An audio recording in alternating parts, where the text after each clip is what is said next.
back into the music. You know how to do this. Don't second guess, it's not a test, it's not a race. No black or white, everything's great. No yesterday, never tomorrow, only the present. That is your gift. It benefits you only if open. Everyone's chosen, beauty of choice. You can stay silent, forget your voice. You can malign them, hold a grudge, or stand before judge, just stay in your case. Top of the notion that you were just a mere drop in the ocean. This is your moment, fear is a Trojan horse. When you open or close your doors. Just when you feel like it's too much, just when you feel like you've had enough, take a step back from the edge and take a deep breath. Dance like you'll never. Dance like you'll never.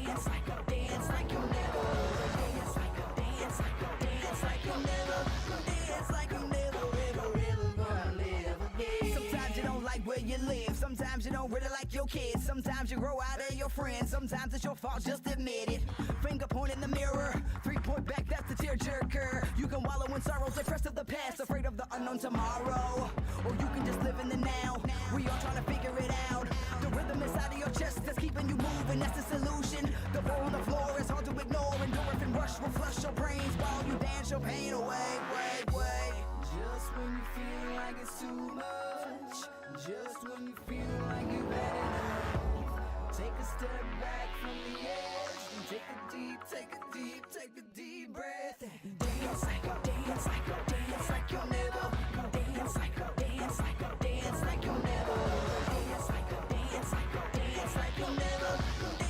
you'll never. Ever gonna live again.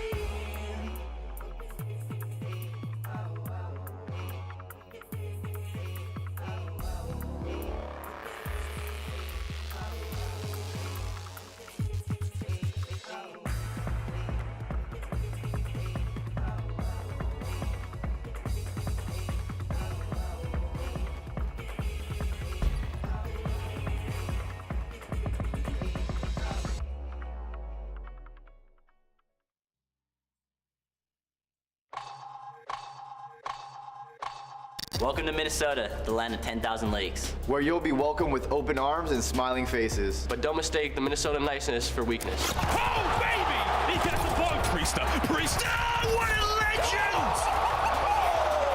When you come here, you better be ready. A huge 1v3, but RØKKR will take it in the end! The North is no joke. And it is a massacre!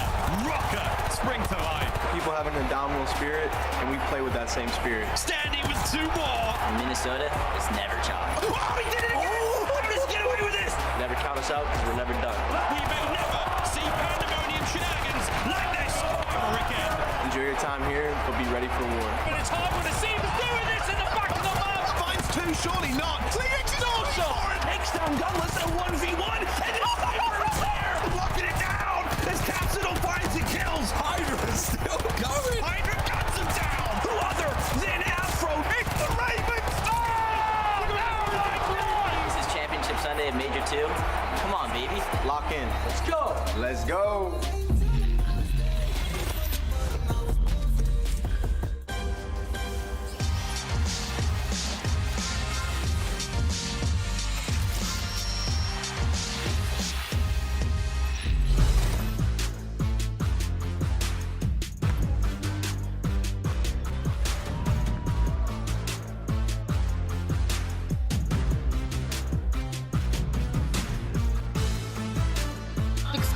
The Underworld Ravens are here, but you know what we have? We still have the Atlanta FaZe trying to hold it down as one of the top teams remaining in the CDL. But right now, the other top teams, the underdogs, are trying to make a statement. We're here on the analyst desk. We're all going to break it down. My name is Felly. We got the guest analysts. We got Steady. We got aLLeY. And of course, we got Nameless. Minnesota, make some noise! I love it. The fans showed up bright and early for the first matchup of the day, and it's going to be a damn good one. We're here on the desk. I would like to say first things first, happy birthday to my man. Thank you. Appreciate it. It's going to be a wonderful day, Felly. We got some crazy games. Might potentially crown a new champion here in the CDL. The audacity to have your birthday on Championship Sunday. who do you think you are, man? aLLeY. All right, so you and I, we love a good underdog story. And right now, okay, we got the Florida Mutineers, Boston Breach. All of these teams are really trying to show up to win the chip today. I don't think anybody would have told you this would have been our Final Four heading into Championship Sunday, but honestly, I love it. We've had some of the craziest matches this year yet in this past weekend. You got that right, and I'm steady. Looking on paper right now, the favorites look like Atlanta FaZe, but any given Sunday is a thing from what we've seen so far. I know, especially with the way that this tournament has gone. Expect the unexpected. Even though Atlanta FaZe are currently the second best team that we currently have left in this tournament, OpTic, they just unfortunately did not going for the two-peat there, but you can just not count any of these other teams out. Everyone is starting to step up. Florida taking down 2 of the top 4 teams that we currently have in London, in OpTic. They're looking on form. And in LAG, they got the Wonderboy and Spark, man. That guy can do anything. Yeah, that guy's been playing lights out lately, but let's go ahead and take a look at the bracket to see how things have unfolded throughout this 4-day event.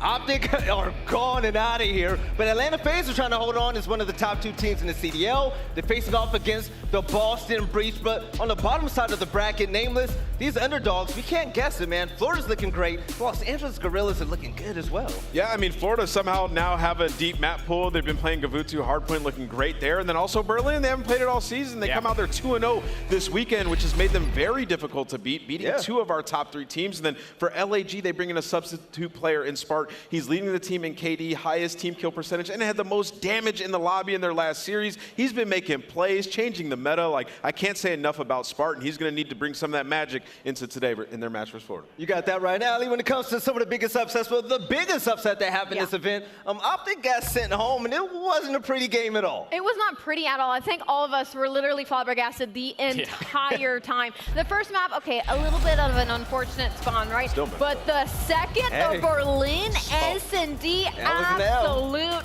smoke show, 6-2.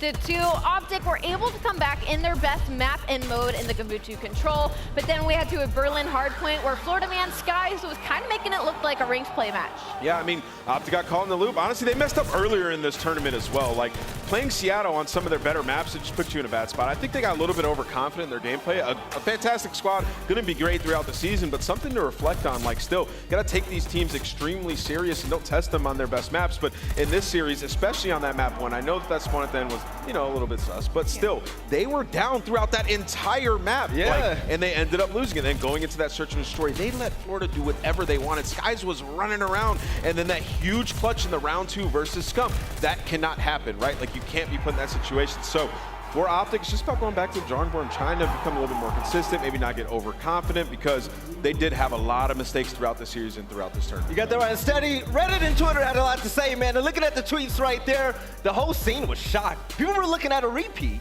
100%, because OpTic Texas, they looked on form. I had a conversation with Rambo. He said that their map pool has been expanded. They were able to play a lot of maps like Gavutu, Hardpoint. They were trying to get reps towards the end of stage 2 on that Berlin, but unfortunately for Atlanta FaZe, Simp ended up getting 6, so that was probably going to be their best practice there. And eventually that costs them this tournament. They lose that in that map for Florida, and unfortunately, they do not find themselves on Championship Sunday. Unfortunately, Florida found themselves a big win, and they're looking like the upset machine so far, because Nameless knocking out the London Royal Ravens, and then OpTic have people like Dave Patty looking confident on this day. Dude, Dave Patty up there in that interview, I've never seen so much confidence, you know? And for them, yeah, it's really just like, every time we talk to Florida in an interview, they say like, all right, in scrims, we've been winning these maps. I don't know why it's not translating to our matches. And I think finally for them, like, their practice is translating into success in these matches. The Gavutu has been absolutely on point. The comebacks in Search and Destroy, to start it off, they look strong. And then in the last series, their Search and Destroy was buttoned up. Like, this is a team that at times can play so individual, but in this tournament, it's been nothing but teamwork. They were getting outslayed and still winning. Vivid started off the series playing terrible, still winning. This is a fantastic squad that has now put it together, and you can see that confidence when they talk about their team. And this is the Florida Mutineers roster that we were expecting to see in the beginning of the year when this team was formed. They were playing a lot of Tuscan. They were playing a lot of Bokaj. But now the fact that they are playing the Gavutus, the controls, and they are dominating on it. Exactly. And then also Vivid, he whips out that 4th AR as well on that Gavutu to allow them to get a little bit better map control. But the fact that they're going from stage 2, not playing a single one of those maps, 0-3 on Gavutu, 0-0 on Berlin. They're 2-0 on Berlin, and now 2-1 on Gavutu. They are stepping up tremendously to try to get this done. It's absolutely a phenomenal story, but another story that's been happening on that main stage is a Cinderella story of some sorts, because Los Angeles Guerrillas walked into this event, aLLeY, without Gunless, who a lot of people were saying was their best player, but Spark came in, and he was able to fill those shoes, and they are just beaming right now. Spark's been frying ever since he told us to stop sleeping on LAG. They have been consistently proving to us as to why. He pulls out the Folk, He's frying people on Tuscan. He pulls out an AR. He is still frying. He had the highest KD on LAG heading into this, and then the most damage in their series yesterday. So definitely an upset team overall. And I wonder about Spark's future right now. I mean, I better see this guy in the CDL for a while this year, Jeremy, because what he's bringing to the table is just so valuable. Man, what he's doing for this LAG roster, they probably did not have high expectations going into this tournament. It's hard to do so when you're coming in with the feeling on basically like 2-3 days practice. But the fact that they are making him super comfortable on the map, you heard Spartan's interview yesterday with Slash. He said, Slasher said, basically do whatever you want. We're going to play around you, and it's the perfect game plan. I love him. And right now, it all starts with that the Tuscan control. They are allowing this guy to simply take over with that ball. Keep in mind, Tuscan across the board for LAG was like their worst map in all 3 game modes. They come into this event, they bring in Sparta's substitute player. He's probably a little bit more aggressive than how Gunless plays. Obviously, he's running the Volk. He's up close and in your face, and it works, man. He's just working the map, and now it's miraculously, it is their best map, which has expanded their map pool and why they're having so much success. Let's see if they can be successful on the way to the finals right there. But also, aLLeY, another team that got knocked out, the Seattle Surge, and Mack in his flu game. We wasn't expecting much after that re-host, but that man came out banging. That man walked off the stage, did some unmentionables, and then came back and literally fried. It was absolutely his flu game. Unfortunately, though, they did get sent home versus LAG in a very painful game 5. But, I mean, Mack did what he could for this squad, right? With being sick, he still fried across the board. An unfortunate map 1 reset, too, when they were just getting the momentum in their favor. But Seattle Surge, they are proving to us why they are a good team, why they should be in the top 6, top 4 conversation. And they are a young team, right? So they can only go up from here. Yeah, and I think the biggest difference in the impact you saw of Mack getting subbed out was the search and destroy. Yeah. He's such a playmaker in that game mode. We've seen him time and time again. I mean, even in that OpTic series, getting that big kill on Shotzzy late in the game. He pushes up early. He's just influential on the map, and, you know, they don't have him versus LAG. Unfortunately, they lose both of those maps, and LAG was just running at them on that Tuscan. So for Seattle, you know, early exit from the tournament, they thought they were going to go a bit farther with Mack, and you could see LAG letting out a tweet. No memes this time around. Nothing but respect for the Seattle Surge team. It was a very difficult situation. Yeah. We wish Mack nothing but the best. That flu game was incredible. And the only thing that I would do if I'm the Seattle Surge, I'm going back and I gotta fix that control, man. That Kabuto control, it was tough. being up 2-0. On defense, On defensive side, they allow LAG to basically dominate on one side of the offense. They go into their next offense, they get that 1-6 to at least guarantee themselves defense going into round 5, and they lose it there. That was just truly unfortunate for Seattle, because if they put themselves up 2-1, you saw the comeback that they had on that Berlin hardpoint. They potentially could have been here on Championship Sunday, but unfortunately that costs them in that series. Well, we'll see Major 3 if that happens, but aLLeY, when it comes to Seattle Surge, they were basically kryptonite towards the top 2 teams in the CDL, right? Yes. But the thing is, with them being out, the question is, are Atlanta FaZe still the team to beat? Absolutely. I mean, obviously, they're still one of the top 2 teams heading into this. Everybody wanted an OpTic and Atlanta FaZe rematch grand final, but one of those teams is gone. Like I said, I didn't think both of them would make it through the bracket again this time around, and Atlanta FaZe has been looking like the better team. I mean, you can see it in the stats overall, 2nd and 1st across the board, except in Search and Destroy, which is a little bit surprising with the likes of Simp and aBeZy on your squad. For me, it's really been Arcities and Cellium that have been stepping it up. Hey, yo, Nameless, they're sitting pretty right now, man. They should be feeling good about themselves. Absolutely. I mean, the other 2 like really big top teams that have been consistent throughout the season in London and OpTic are no longer in the tournament. So for FaZe, obviously you can't get overconfident. You've had some close series versus some middle of the pack teams, but I think FaZe are going to win this tournament. They're in a great spot. The question is, can they close out against teams that they should beat on paper? But Chris Tunn actually caught up with Crowder to get some words about this event. Now everything's been going. Let's go ahead and hear what he had to say. Thank you very much, Veli, and very excited to get into today's action. I'm here with Crowder, and of course you guys going up against Boston to kick things off. How are the boys feeling in general today? Feeling good, you know. Woke up, ready to play. We've been here before, and we just know we have to play our game, and if we want to beat this team, they're a great team. We're just going to have to play our game and do our thing. And a lot of people will be putting a lot of pressure on you guys now. Look, OpTic are out, Seattle are out. You're kind of the last one standing in terms of the teams who will be expected to go on to be finding a win here today. Is that pressure going to tell on you guys, or is it just same job as usual? Same job as usual. I mean, every team in this league, I've been saying this for years now, are just so great. They have so much talent on their team, so you can't take anyone lightly. And at the end of the day, like with pressure, like we have enough pressure on ourselves to win, you know, that way. We don't let anything else like on the outside kind of get into our camp. So we're going to do our thing. We know Boston's good. We know every team left in this tournament is really good. So we're going to have to, you know, go hard for this win. Would you have rather played up against OpTic, though? Because I presume you guys want that revenge. Would you rather them still be in the tournament so you could go up against them maybe in the finals? I mean, playing them is just always a great series just because of the atmosphere of the venue in general and just all of that stuff. So, you know, it was, we'll play each other again. You know, we'll see each other soon. So it sucks that we don't get to see them here, but I'm sure we'll see them next event. I have no doubt, man. Thank you very much, Crowder. Back to the desk. All right, great interview right there by Ton and Crowder, but let's go ahead and check out the schedule to see what match is going to be on that main stage first. And we're going to see Atlanta FaZe face off against the Boston Breach, and we're going to see if another upset might be there or if FaZe can close that out strong. After that, we have the LA Guerrillas facing off against the Florida Mutineers. And at the end of the day, Nameless, that's it. Championship Sunday, no more excuses. It is all on the table. This is what these guys are playing for. I'm expecting the crowd to get lit. I can't wait, Belly. All right, ladies and gentlemen, it's about that time. This is it. Championship Sunday for Major II starts now.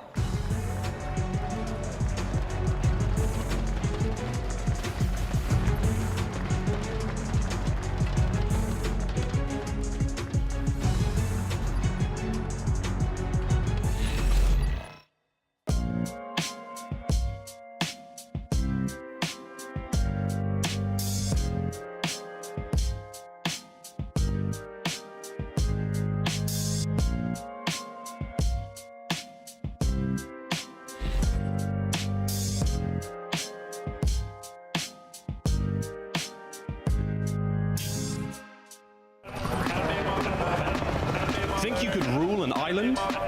Want to prove it without needing an invite? Welcome to Call of Duty League Resurgence, Rebirth Island. For the first time in history, it's you versus them. Oh, baby!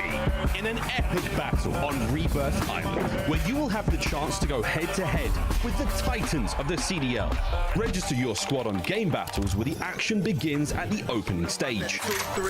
Your team will have 2 days to play 10 matches and rack up points. Next up, qualification stage. This is where the blood, sweat and tears come into play, as only 8 battle-tested teams will survive and advance to the main stage, where it's time to pop off against the slickest of combatants. You versus the 12 CDL orgs. What's up for grabs? Eternal glory for the squad, along with a $100,000 cash prize pool. Head to callofdutyleague.com/resurgence by April 7th to register. Only players who register and stream on YouTube will be eligible to advance in the competition, which takes place online. To be the best, you've got to beat the best. Sign up through April 7th to stand up and be counted. Those who dare win.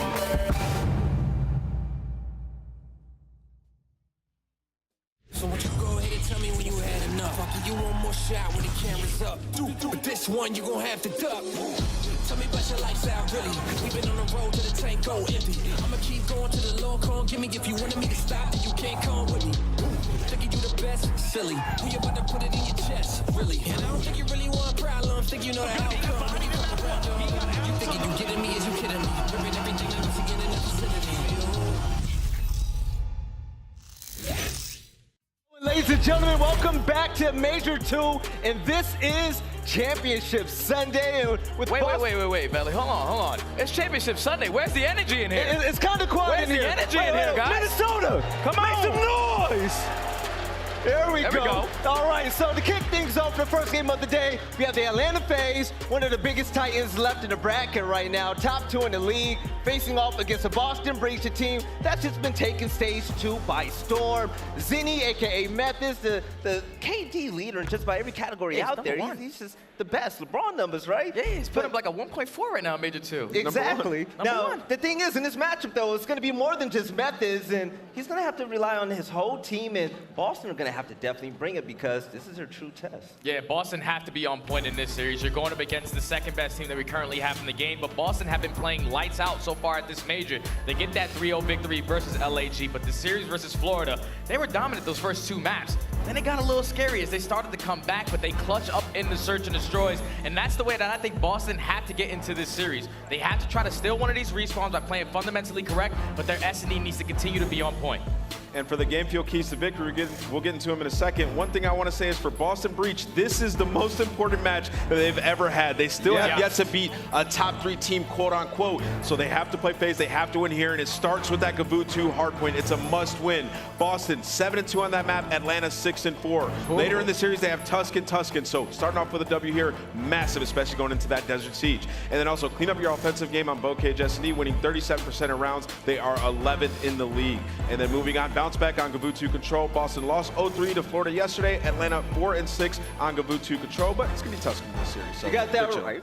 Yes, and Boston are coming into this game right now with a little bit of love from the Gronkowski family, where they put out a video basically saying, hey, fellas, that's we behind you. Go ahead and get this done. Wait, who's the Gronkowski family? What? What do you mean what? Should I know this? Gronkowski plays for the Lakers. What? You know, we're going to find out right now. I'm playing. Let's go ahead and watch the video. Boston Breach, what's up, baby? What up, Boston Breach? In the house. We know you guys got a big game tomorrow. We just wanted to wish you the best of luck. Big game tomorrow, baby. Whoop some butt, kick some butt. Wishing you guys nothing but the best of luck. Come on, stay focused, baby. Stay focused. Let's kick some butt, baby. Let's go, Breach. Let's go, baby. Let's go. Come on. The hype is there and the guns out. And Nameless, man, to see something like that right there, that's phenomenal. Gronkowski is an absolute legend. An absolute legend. Like, I would be gassed if I saw that. Some of the plays that we've seen Gronk make under the highest pressure situations, he's watching Call of Duty, that's lit. Right now, when it comes to the Atlanta FaZe, though, they're going to need more than just cheers from the Gronkowski family, because Standy, we're talking about in the back room, man, if FaZe don't win this event and if Boston wants a chance, they have to knock him down now. Yeah, FaZe need to come out here and just play hot off the rip, because we know they usually start a majority of these series up 1-0. But the difference between Atlanta FaZe from back then is their control. Now they're starting to win those controls based off the update that we have. They're starting to play for ticks. So far, that Kuavo has not really been their best friend. They're so far sitting at that 2-0. And in this series specifically, they're not even playing that. They're playing their better map, which is going to be Tuscan. So as long as they can lock up that control, put themselves up 2-1, they're being in a great spot. And when it comes to the game fuel keys to victory for Atlanta FaZe, well, they need to take advantage of Breach's weak setups on Tuscan hardpoint. Boston is in last in hold percentage on Kuavo. Atlanta FaZe has been slacking on their rotations as of late, but their breaks have been on point at 32% in the league. And counter Breach's unbalanced offense attack on Desert Siege, Boston has only gone A on breakoff since once in 21 offensive rounds. Whoa. So just watch the VOD, bro. You're gonna know what's coming your way, and take the Tuscan control. Atlanta is first in round win percentage on Tuscan. Boston is fifth. But you know what? I think this is gonna be a really good series. You got the fourth key should be pray. Definitely. Now, ladies and gentlemen, it's about time to kick off Championship Sunday for Major II with Boston Breach, one of the newest additions to the CDL, and also your reigning world champions, the Atlanta FaZe. Are we ready? Let's get this show on the road. Cellium fights two right off the rip. Makes it three. Taken down one by one. Last man standing. Oh! It's real early. BJ waiting to pounce. There's the next. Give him the last point for him. Waiting for his demise. And there it is. Look at the minimap FaZe are in. It's the guts. It's the glory. It's the championship for FaZe.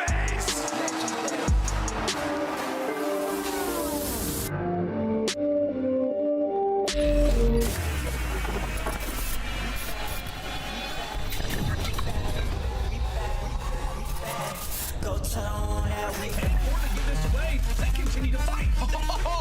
But it's Methodz. It's Capsidal. Cap says, you know what? I would like to continue. For a 1v1. Team first DJ now looks to find four of his own. And Nero will find inside these rooks are hungry. Hey, girl. Got a man. Don't play. Said she always wanted me. Well, okay.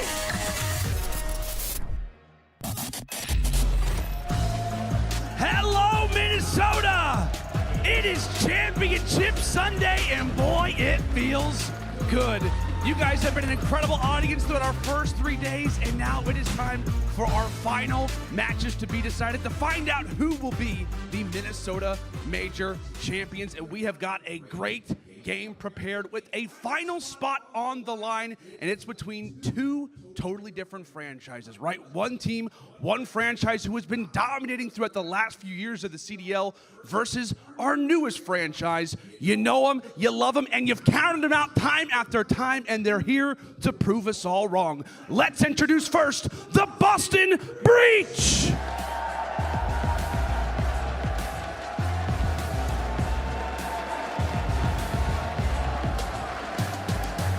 Capsidal, Methodz, TJ, and Nero.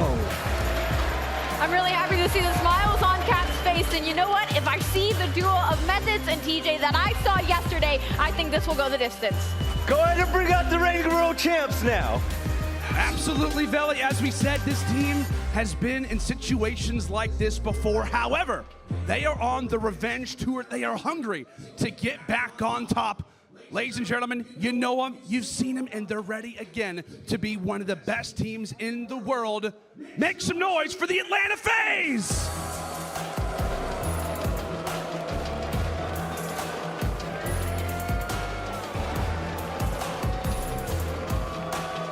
Arcities, aBeZy, Simp, and Cellium. I'm gonna keep it a buck with you. With mixed reactions from the crowd right now, top to bottom, this team is absolutely stacked. Cellium is an absolute demon, walking into the day with a 1.23 overall KD. But for me, it's gonna be all about Arcities, and can he match up against Zinni as the best AR in the lobby? Let's go ahead and find out. Indeed we will, Vel. Man, this is gonna be a fun matchup to watch. Minnesota, make some noise, it's Championship Sunday! The crowd is ready, the players are ready, and now it's time to get into our first game. Bryce, Ton, take it away, guys. Thank you very much. We are looking forward to this one, the winners bracket final here at the Minnesota Major. Two teams looking to make some history. For Boston Breach, the new boys on the block. They want that first win. For Atlanta FaZe, a return to form. They've been here plenty of times on Championship Sunday, have Atlanta FaZe, but a new face in the Boston Breach. Can they do something? Can they do the unthinkable here and get themselves into a grand final? There was a lot of talk about this team heading into the major. Well, this is the step that they need to take if they want to be respected by everybody at the top and everybody at home. I'm so excited for this series, though. I think a lot of people would be looking at it and thinking this should be relatively simple for FaZe. But when we looked at the maps here, Bryce, it's not necessarily clean-cut. No, that's one of the things here. There is a route to victory for Boston.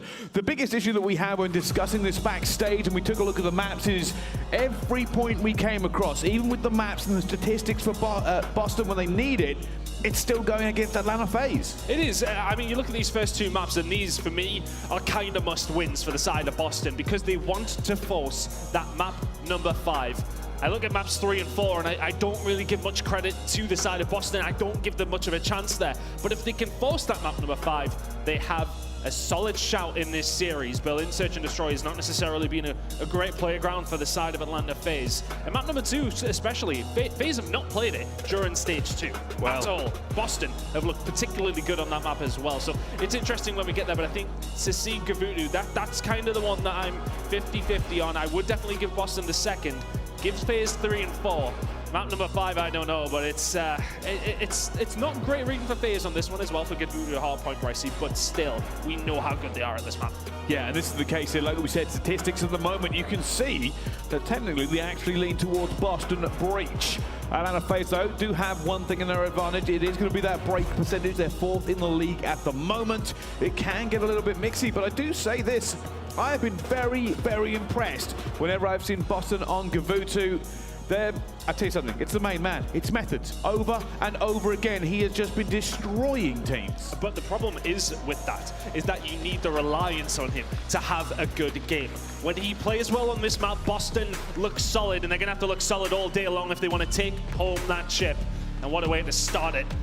Then against none other than Atlanta FaZe. As I said, when it does come down to these rotations on Kuavo, Boston are very often there. But the scary thought for the side of Boston is that FaZe, they may well not win many rotations on this map. But look towards P4 and P5. Their average points on those hills specifically are absolutely astronomical. So if you're the Boston Breach, you've got to concentrate there, do your job, see what you can get done as we head into map number 1. And that is not the way you want to start it. FaZe going in hot. Well, the long bomb already gets 2 on the side of FaZe. They are opening up proceedings here, so only Methodz going to be left alive. And that first little bit of control does go the way of Atlanta. As you can see here, Capsidal though, trying to do some work, not going to be quite able to. And Boston Breach going to have to rethink this approach. And see if they can get it. P1 is, of course, one of those hills that typically, obviously in Call of Duty, we talked about mixy hills when it comes down to P1. But this one in particular, you can pick up a lot of points. It's only Simp here to prevent Boston from doing that at this moment in time. He falls, Boston break. They certainly have, and that's exactly what they want. Go even on this first ring control, especially when you lose those first bloods. And now, as we go over to bow control, aBeZy versus Nero, and he is going to be able to get that one locked down as well. You can see the rest of FaZe have taken control of ring and managed to get both. It's a big start for them, and aBeZy is going to try and be a little bit of annoying, but Methodz shuts him down. Arcitys now around the back. Ring control is very, very crucial. Of course, you want to keep a hold of this side of the spawn. When you think about P3, FaZe getting plenty of free time here, though, as Boston tried to set up for this pinch, but Arcitys is the one pinching himself. They won't get caught off from behind here, but he's in a good position to help his team out. He doesn't need the help, though. The rest of the team get the gunfights won. And it's only Nero who can answer back for the side of Boston, but he is able to find 2. Methodz finds another. This might be the break. Well, that's what they're looking for as well. Cellium, though, trying to just keep them away from boat control at the moment. Atlanta FaZe will be looking to try and not only take over this hill, but look for the next one as well. There is not a lot of time remaining. And they have managed to do it. Nero, they're trying to play spoiler, gets taken down by aBeZy. And Capsidal with a huge fight up top ring, by the way. Takes down Simp and gives control over to Boston. P3 is one of the more successful for the side of Breach. 70% of the time they win the rotation. And another little tick onto that as they're going to lock this one in as well. Nero is going to fall though, so maybe a slight gap in the defense, but not too bad of a start by FaZe at all. Finding most of that control, but let's see what Boston can do with a decent enough setup here. They are going to lose P1 control momentarily. Methodz needs to potentially go huge. He will get shut down, as will the rest of the team. Arcitys finds a route through. TJHaly may be the last one to finally hold it down here for the side of Boston, but FaZe are running through them right now. That's hill control in for Atlanta already. Boston Breach back in this one. Well, they've got some bodies here in the area, though. Boston looking to try and capitalize it as well. Methodz and Nero combining. That's left him all alone. It's just going to be aBeZy letting the tank with nowhere to go, and they are starting to close the gap on him, and somehow he's still alive. They do not want to push through because Ring has guns up. Simp shuts it down, and Boston had the bodies but did not have the opportunity as Simp continues to rain terror here on the beach. This is not the kind of start that you want if you're the Boston Breach. It was actually a teammate that came in as Nero is jumping up to try and get into the hill, to try and find the kills. Simp's the one on Overwatch right now, though, with 5 in a row from him, just looking to shove Boston Breach further back.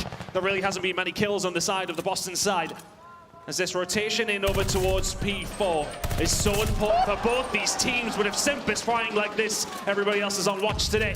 It is laser focus for Simp.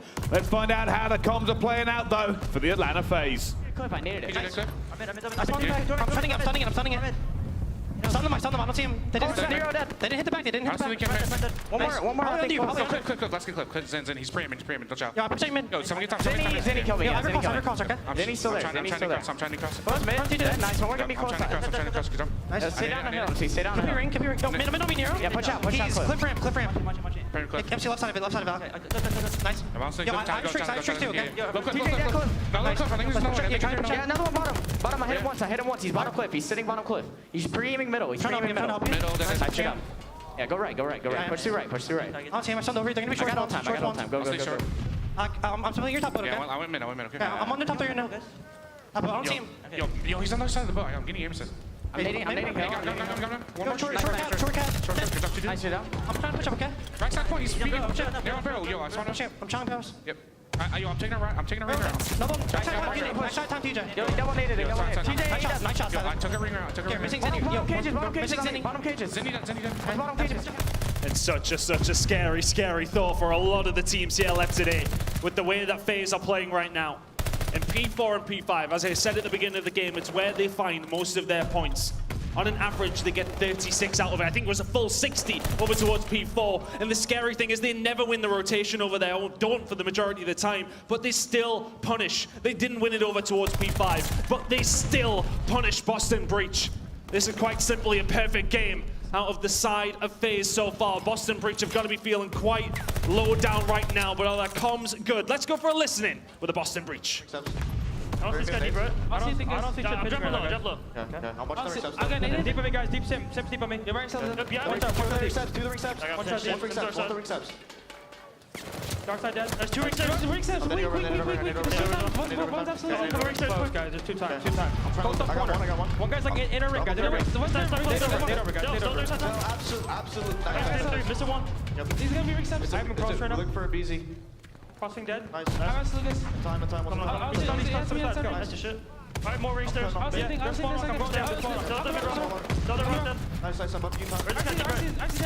have cross right now. I'm weak. Guys, rotate over. Top out, one time. I got nade, guys. Keep right. Yo, gotta check it down. Oil. I'm sorry here. Well, Boston struggling really to get anything going here on Kuavo, and at the moment it's all FaZe. The revenge tour is in full flow, and they have not relented even for a second on this map. I don't think I've seen any of them really lose a gunfight for quite some time, but is that going to be the catalyst? It's a Methodz force spree. Boston Breach starting to get something on the board here. 120 points down though, heading over towards the second rotation, over towards P2. Capsidal's locking it in, over towards the cliff side as well.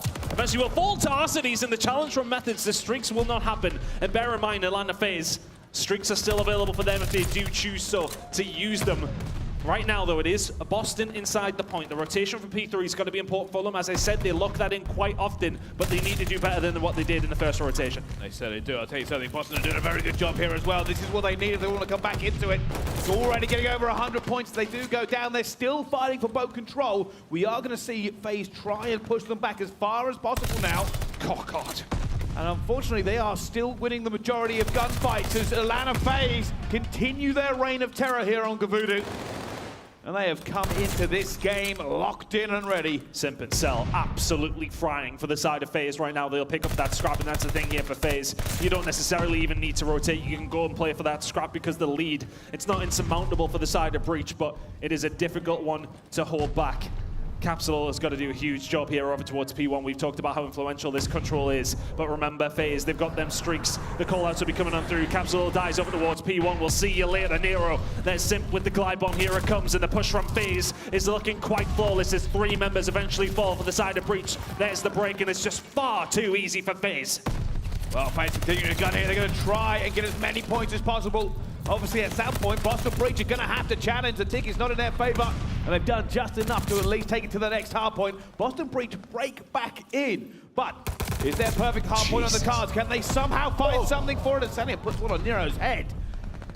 And now, with very little points remaining, Capsidal has made a play here to try and break through. He's got to go huge. He's got to go huge. Shots in over towards the top. Let's see what Capsidal can do, and nothing. He's staring at a respawn time at Atlanta FaZe. I mean, if you look at the scoreboard in the top right corner, Simp is 28 and 17. Mid that 18 is eventually a kill will come through from Nero. Cellium 22 and 12. This has been dominant. Well, Boston going to try this one last time. Is the miracle on the cards? Here they go. Atlanta FaZe are ready for them, though. And the first gunfights are going through at the same time. Boston dive in. Unfortunately, no win to the final. Oh, my God! Continues to open up a can of pain. And that's going to be Atlanta FaZe map number 1. What a dominating performance to open up the grand day. Oh my goodness. It's finals day and they are looking final. Boston Breach just not good enough there, it has to be said. Rotations majority of the time went over towards FaZe, and when they didn't, they broke them easily. Like a knife through butter at times there in map number 1. I don't see many other teams challenging Atlanta FaZe on Kuavo, to be honest with you. When it comes to the rest of the day, Simp at 28 and 19. Just nothing really to shout about for the side of Boston Breach. Cellium double positive on top of that as well. Arcities and aBeZy barely needed to show up. That was dominant from the side of FaZe. 125-point difference. And I mean, what do you do if you're Boston Breach in this scenario now? You need to pick yourself off the floor, heading into a strong search and destroy for yourself. But I mean, immediately off the rip, bang! There's your start, and Simp did not slow down from that point on. No, I don't like to say it very often, but one-sided was that hard point, and at no real point did I feel like Boston Breach were gaining any sort of control, and I did expect a little bit more for them. We did see Methodz trying desperately to hold back the forces of FaZe. But they just weren't losing gunfires. I saw Cellium take people off headies. I saw Simp destroy teams. Arcities, while we say he didn't have as good a game as the rest of his team, I think that's a very important two-piece. Out of clip onto boat, broke Boston again. And there is very little silver lining there for Boston. It was just a show in how elite Atlanta FaZe are. It's one of those ones that's quite difficult to cast. You kind of could say what Boston are doing right or wrong, but FaZe just ran through them. They ran through them. And that is not the start you would have wanted if you're Boston. It's a demoralizing one, it has to be said. But Search and Destroy Desert Siege, that's where they're going to be looking towards for map number 2, is a solid one for Boston. But I just worry about maps 3 and 4 if they do find the win here on Desert Siege. Their game plan would have to be to get towards that map number 5, but you've got to win 2 of the next 3 to force that, and I just don't know where the second one potentially could come from. You've got a Tuscan Control coming up in map number 3. You've got a Tuscan Hardpoint after that in map number 4. FaZe are 6-0 in their last 6 games on Tuscan Hardpoint, if we even do get to that stage. Yeah, it's not good, really. It's not good ring at all. However, I will say this. This major so far has been nothing if not entertaining. Upsets and surprises have played out across the board. There is no reason we can't see another one today. Boston have been looking better and better the entire tournament, and qualifiers coming into it. FaZe no longer look like the Titans they may once have been. And hey, if they dominate on this next one, then maybe I'm wrong, but there is always a chance in Call of Duty. There is always a chance when we come to land. They kind of look like them Titans in that last map, though. Yeah, a little bit, yeah. That's the thing. They kind of look pretty good. And that is going to be, as said, I think everybody else will be watching this game. The only caveat I will have for the side of Boston here is, yes, the tweets will come in and they will talk about how Simp played in that game number 1. But my caveat will be for them. Their pressure is not on as much as it is for Atlanta FaZe. I was speaking to Crowder there at the beginning of the day, and I said that pressure absolutely will be there. Everybody in this scene will expect Atlanta FaZe to win this tournament today, and that's the pressure that will be on them and nobody else who's left here on Sunday. Well, and that's the case. I'll tell you something. I was thinking about this earlier. Major 1, when Atlanta FaZe were in the losers bracket, and the form they came out with, it's feeling like the same sort of thing here. Boston Breach shook, but the regain, it has to happen now. Desert Siege, they need to find a way of breaking down FaZe and figuring this one out. Both teams have identical map records. And as I touched on, Boston Breach looking very solid on this map recently. FaZe have not played it in stage 2, not once. Whereas Boston Breach have played it, and while the majority of the time, they're going B. And I wonder if FaZe have done their research. Only 1 round out of the last 21 have Boston Breach made an attack over towards that A side. That's a really weird statistic. Yeah, it came in at the beginning and I was like, really? Like, it's kind of one of those maps in particular that's not either way or the other, but Pricey, excited for this one nonetheless. Yeah, me too. Wow, jumping straight on board with this one against the Atlanta FaZe. The attack, and it's a big gunfight already. Simp wipes Methodz off the map. That's first blood for FaZe. And that is also going to be bombed down. TJ going to be looking to try and get an exit kill, and he does. Brings it back to a 3 versus 3. Arcities goes down, but Cellium answers back straight away. Cellium will quite often send himself over towards that B side and just patrol the outer side. TJ will fall inside the Palace now. Capsidal for the 1 versus 3. Not really in an ideal spot to do it. 25 seconds to go to get this bomb defused, and Simp is just locking this one down, but it's Capsidal. Has he found a route through? But does he know Simp's on his right-hand side? He doesn't, and Simp will clean that one up.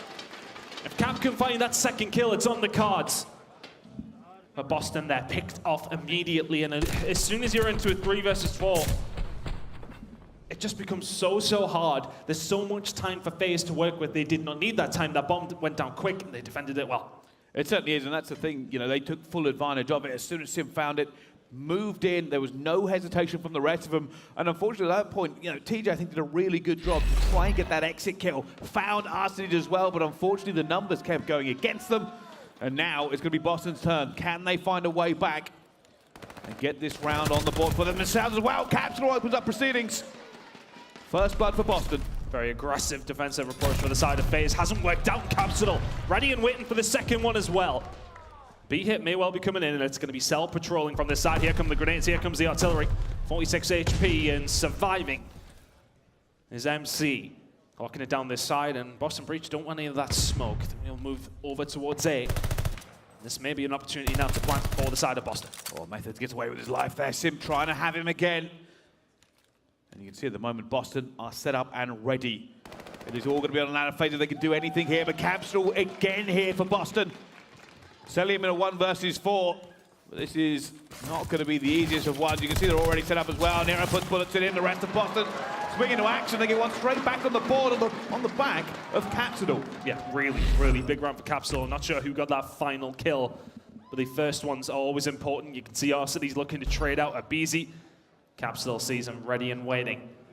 And there is the round to breach. The bleeding stopped pretty much immediately. An attacking round apiece so far as we head into round number 3.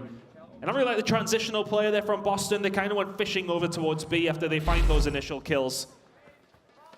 And it is 3 in that round for Capsidal as Methodz finds the 4th. Attacking round now here for FaZe. It's hit towards it. It's a fast one as well, but TJ will catch out aBeZy 4v3. That's huge for Boston. They shut down everything from FaZe. They don't have an awful lot of options now. They are probably going to try and play this a little bit slow. They want a kill back. They need that to unlock this map for them.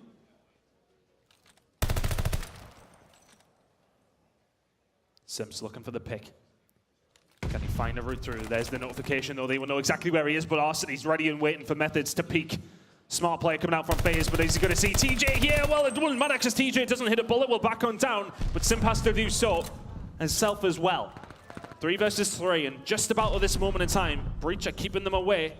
TJ transitioning, these are big kills, this is a big moment. TJ runs forward, finds the kill, Cell's not there to answer. 3v2, 2v2, as Cell starts lighting it up, but Capsidal finds the gunfight. Arcities all on his own in a 1 versus 2. There goes TJ, 1 versus 1, and that one just exploded into life. But it's Boston who come out on top. Kind of a crazy play coming in there at the end as well. If Arcities had that auto out at the beginning, he may have found both players, but the pistol long range, it just wasn't clinical enough. And Boston walk away with it. I will say, great job by Boston. They rotated first, they called out the play they thought FaZe were going to make. And they go 2-1 up in this S&D. 5 spree for Cap. Can he keep things rolling here? Streaks on this map are very powerful. And let's see what he can do with it. Cap now. Over towards the B side. FaZe not really making too much of a move. They will know where Cell is. It's very much a point that a lot of people do like to hang out in and know more than MC himself. Grenades go over towards him and will not quite wound him, but it will be Simp to open things up there. Capsidal a step too far over towards B. And this is where Boston are going to try and figure out an alternate game plan. We know, statistically, they love a bit of B. Get out, get out. Oh, Nero didn't want any of that. He's going to try and take the gunfight, though. Arcities and Nero looking for pixels, looking for the tiniest of gap. Don't take it now. You got 21 HP. You've got to be very careful. And now comes back up, back down to 23. Nero playing with fire a little bit over towards A here, but for the side of FaZe, you're really not giving Boston anything here. Do not give them a chance to level this up. TJ, though, there you go. That chance, that little bit of luck that you need. Finds the gunfight. Did they see them cross? These next gunfights are so huge. It's all going to be on Cellium, by the way. I think he's the only player really looking at this as well. He's going to find Nero. However, he needs reinforcements. You can see the rest of Boston swinging into action as well. However, reinforcements of FaZe. Simp is here, and he's trying to get it done, but no, down to a 2 versus 2. But the time is against Boston. They have to make a move, and aBeZy has called this as well. They know they have to go straight forward at the same time, and it's no good. Methodz needs to find 2, and it's the clock. It's the clock that ends up shutting down Boston. They left it just too long. And that first kill that comes in from Cellium, I think, on the transition, it may well have been Simp who jumped out and eventually found it, is huge. Because if Boston find that point, they find that opening, then all of a sudden, that time does not matter, that bomb would be going down. But as it goes, Boston just take a little bit too long. Looking solid here in the search and destroy, though. Boston has to be said. 2-2 now. FaZe are able to answer back. Boston, what can they do on the defensive side this time? Well, that's going to be the key. Try and lock this one down, get the advantage versus FaZe. So it's going to have to go huge here. See the side of Boston, they're thinking about it, but those stuns that will be coming in will be information here for the side of Boston. Cellium will get lit up down the outside. Good shots from Capsidal, but Arcities will open it up with Methodz. That's opened up A, and Boston going to have to react. They're going to have to try and find something here as well. Big gunfight though, Nero does win it, and Nero tries to get the second, but Simp brings it back in favor of FaZe. Arcities in trouble, Capsidal trying to hold this down for his team here at the moment, and it will be FaZe with the advantage. Bold players out of Boston. Can they find these shots? No, Simp is ready and waiting. They don't overcommit over towards this A side.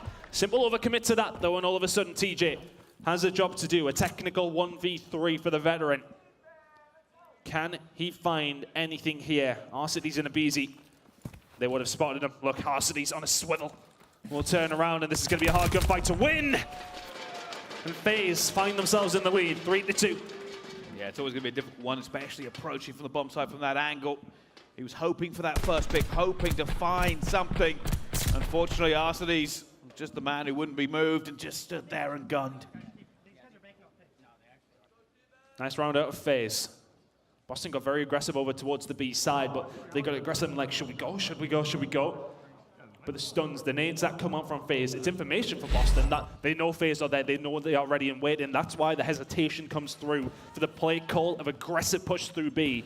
Now there's an attacking round, they need to answer back themselves. That's 2 in a row for FaZe.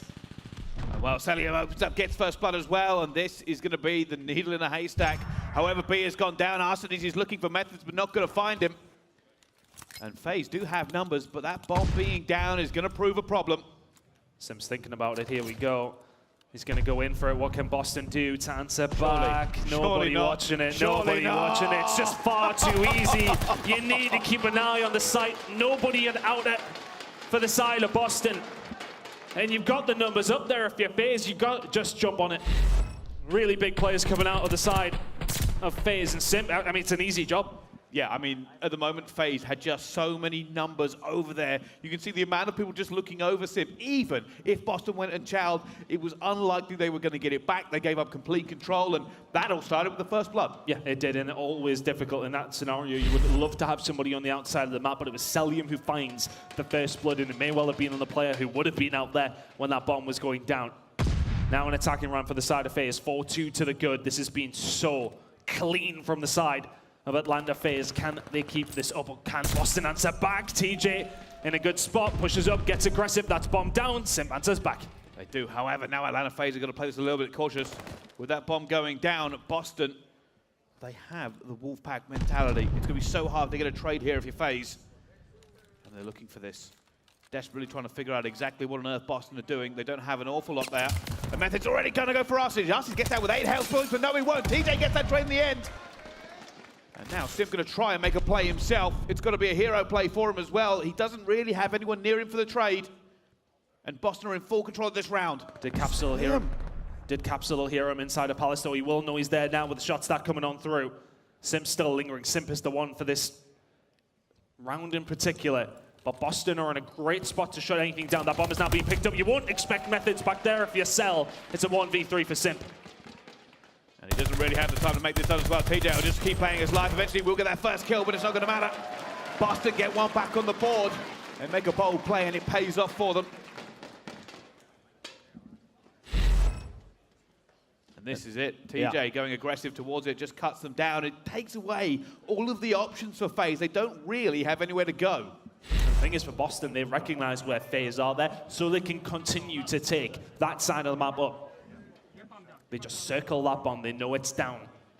And a really, really nice spot. That was a great round. Thanks to TJ finding that opening kill. Sitting at 7-6, having a good game so far, as is Capsidal. And what can he continue to do here?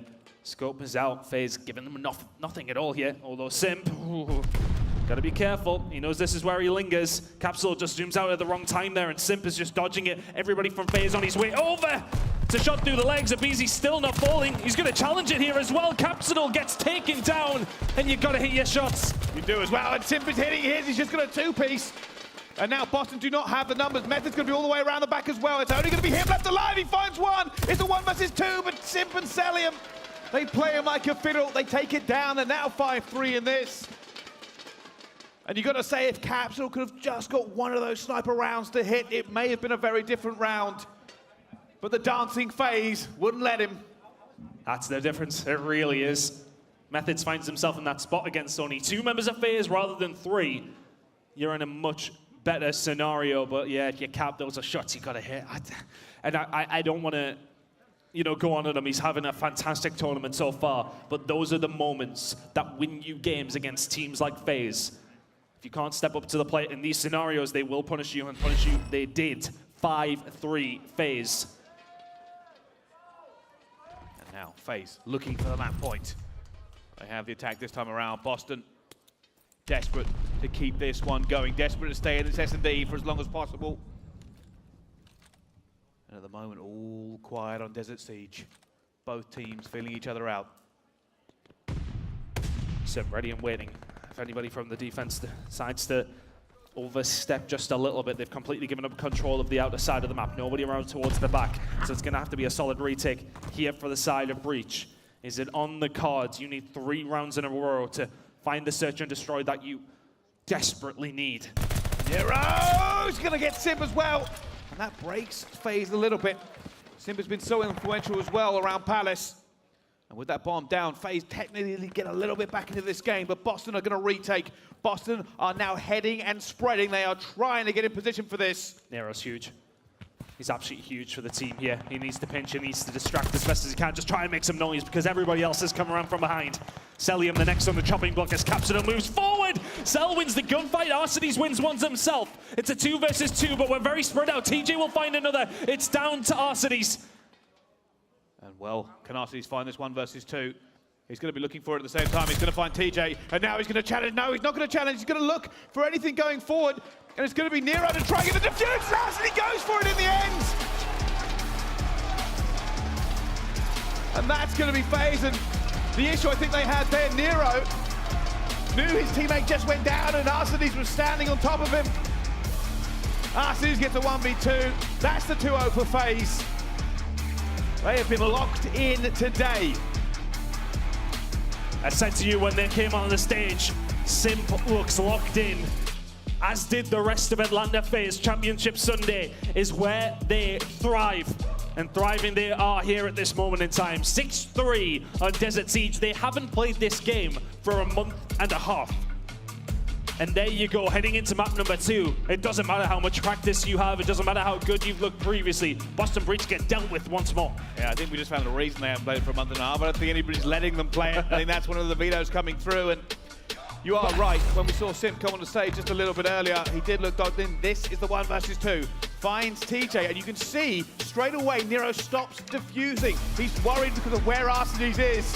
And he realizes he has to go for it. He wouldn't have got it, I don't think, even if he stuck it. I don't think he was far enough through. And there you go, there's the tail of the tape so far. Kuavo hardpoint over towards the side of Atlanta FaZe in dominating fashion, and a comfortable search and destroy will put them 2-0 up in this series. Heading into a control on Tuscan. I wouldn't want to bet me mortgage on Boston coming back in this one now, but can they maybe find something? A control is very often a swing map if you do want the reverse sweep to start. And, well, if you're Boston Breach, you need to start turning up. Well, we'll have to find out if they do exactly that. Join us after this break for map number 3 here at the Minnesota Major.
The Call of Duty League is brought to you by Zenny.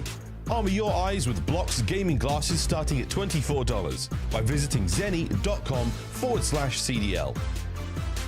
Upgrade your game with a Scuff, the official controller of the Call of Duty League.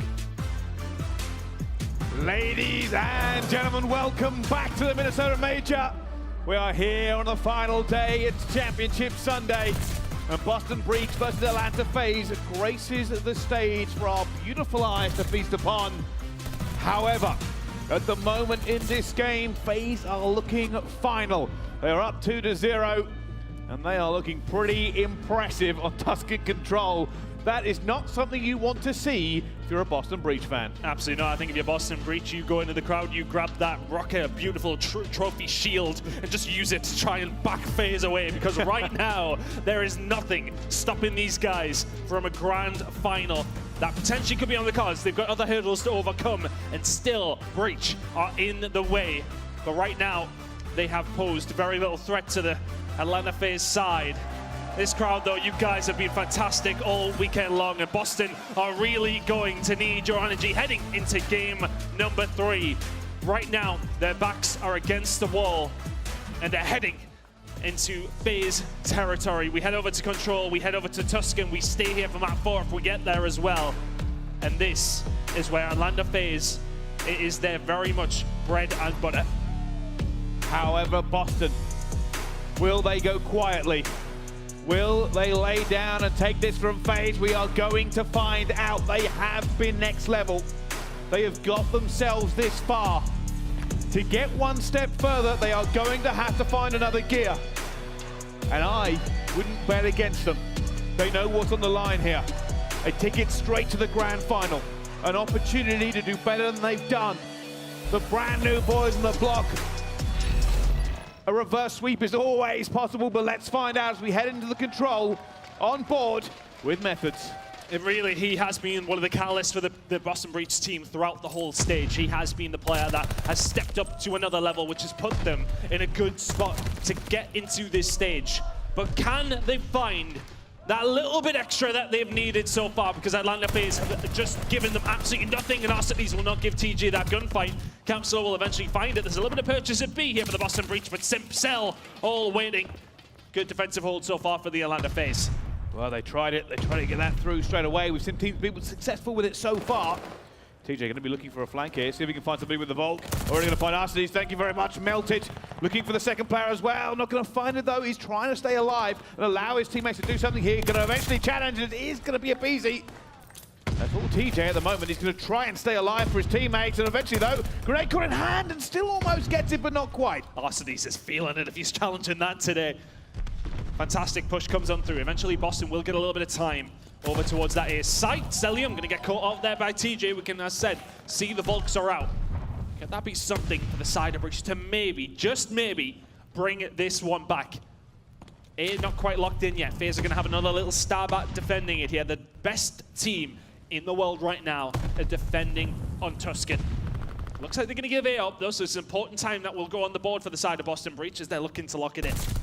They are at the moment. Simp, though, going to have that Volk in hand and use it to devastating effect. A is now going to go to the side of Boston Breach. Can they find anything towards A? Those 3 ticks obviously got for them as well. So we have play towards the back. It's Capsidal. It's Big Cap once again. And maybe needs to help his team just get complete control over towards the back, but here comes Methodz. A nice little bit of time for the side of Breach. You've got to keep an eye on Cellium. He's going to be coming in from mid-map, but you've got to win your gunfights at the front as well. Simp is there, and if you're Boston Breach, don't necessarily jump at the time, just try and lock this one in. Methodz has to back on down, 2 towards the back. TJ's pushed it out here. This is a good opportunity. aBeZy's the only one left. Boston are here, and numbers aBeZy does get 2 though in the end. It's going to be a big fight. Methodz actually starts backpedaling furiously. He knows here comes FaZe. He finds Simp anyway. Going to find Arcities. No! Shut down there in the end, and it will be a breather for FaZe. It could have gone disastrously, but now Boston have to reset.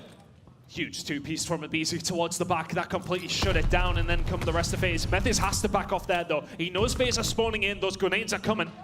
Did the right job, but Nero will open things up here and get away as well. He's in and around the spawn, so he will be causing an issue there. What the rest of Breach are going to try and do is push in from the front.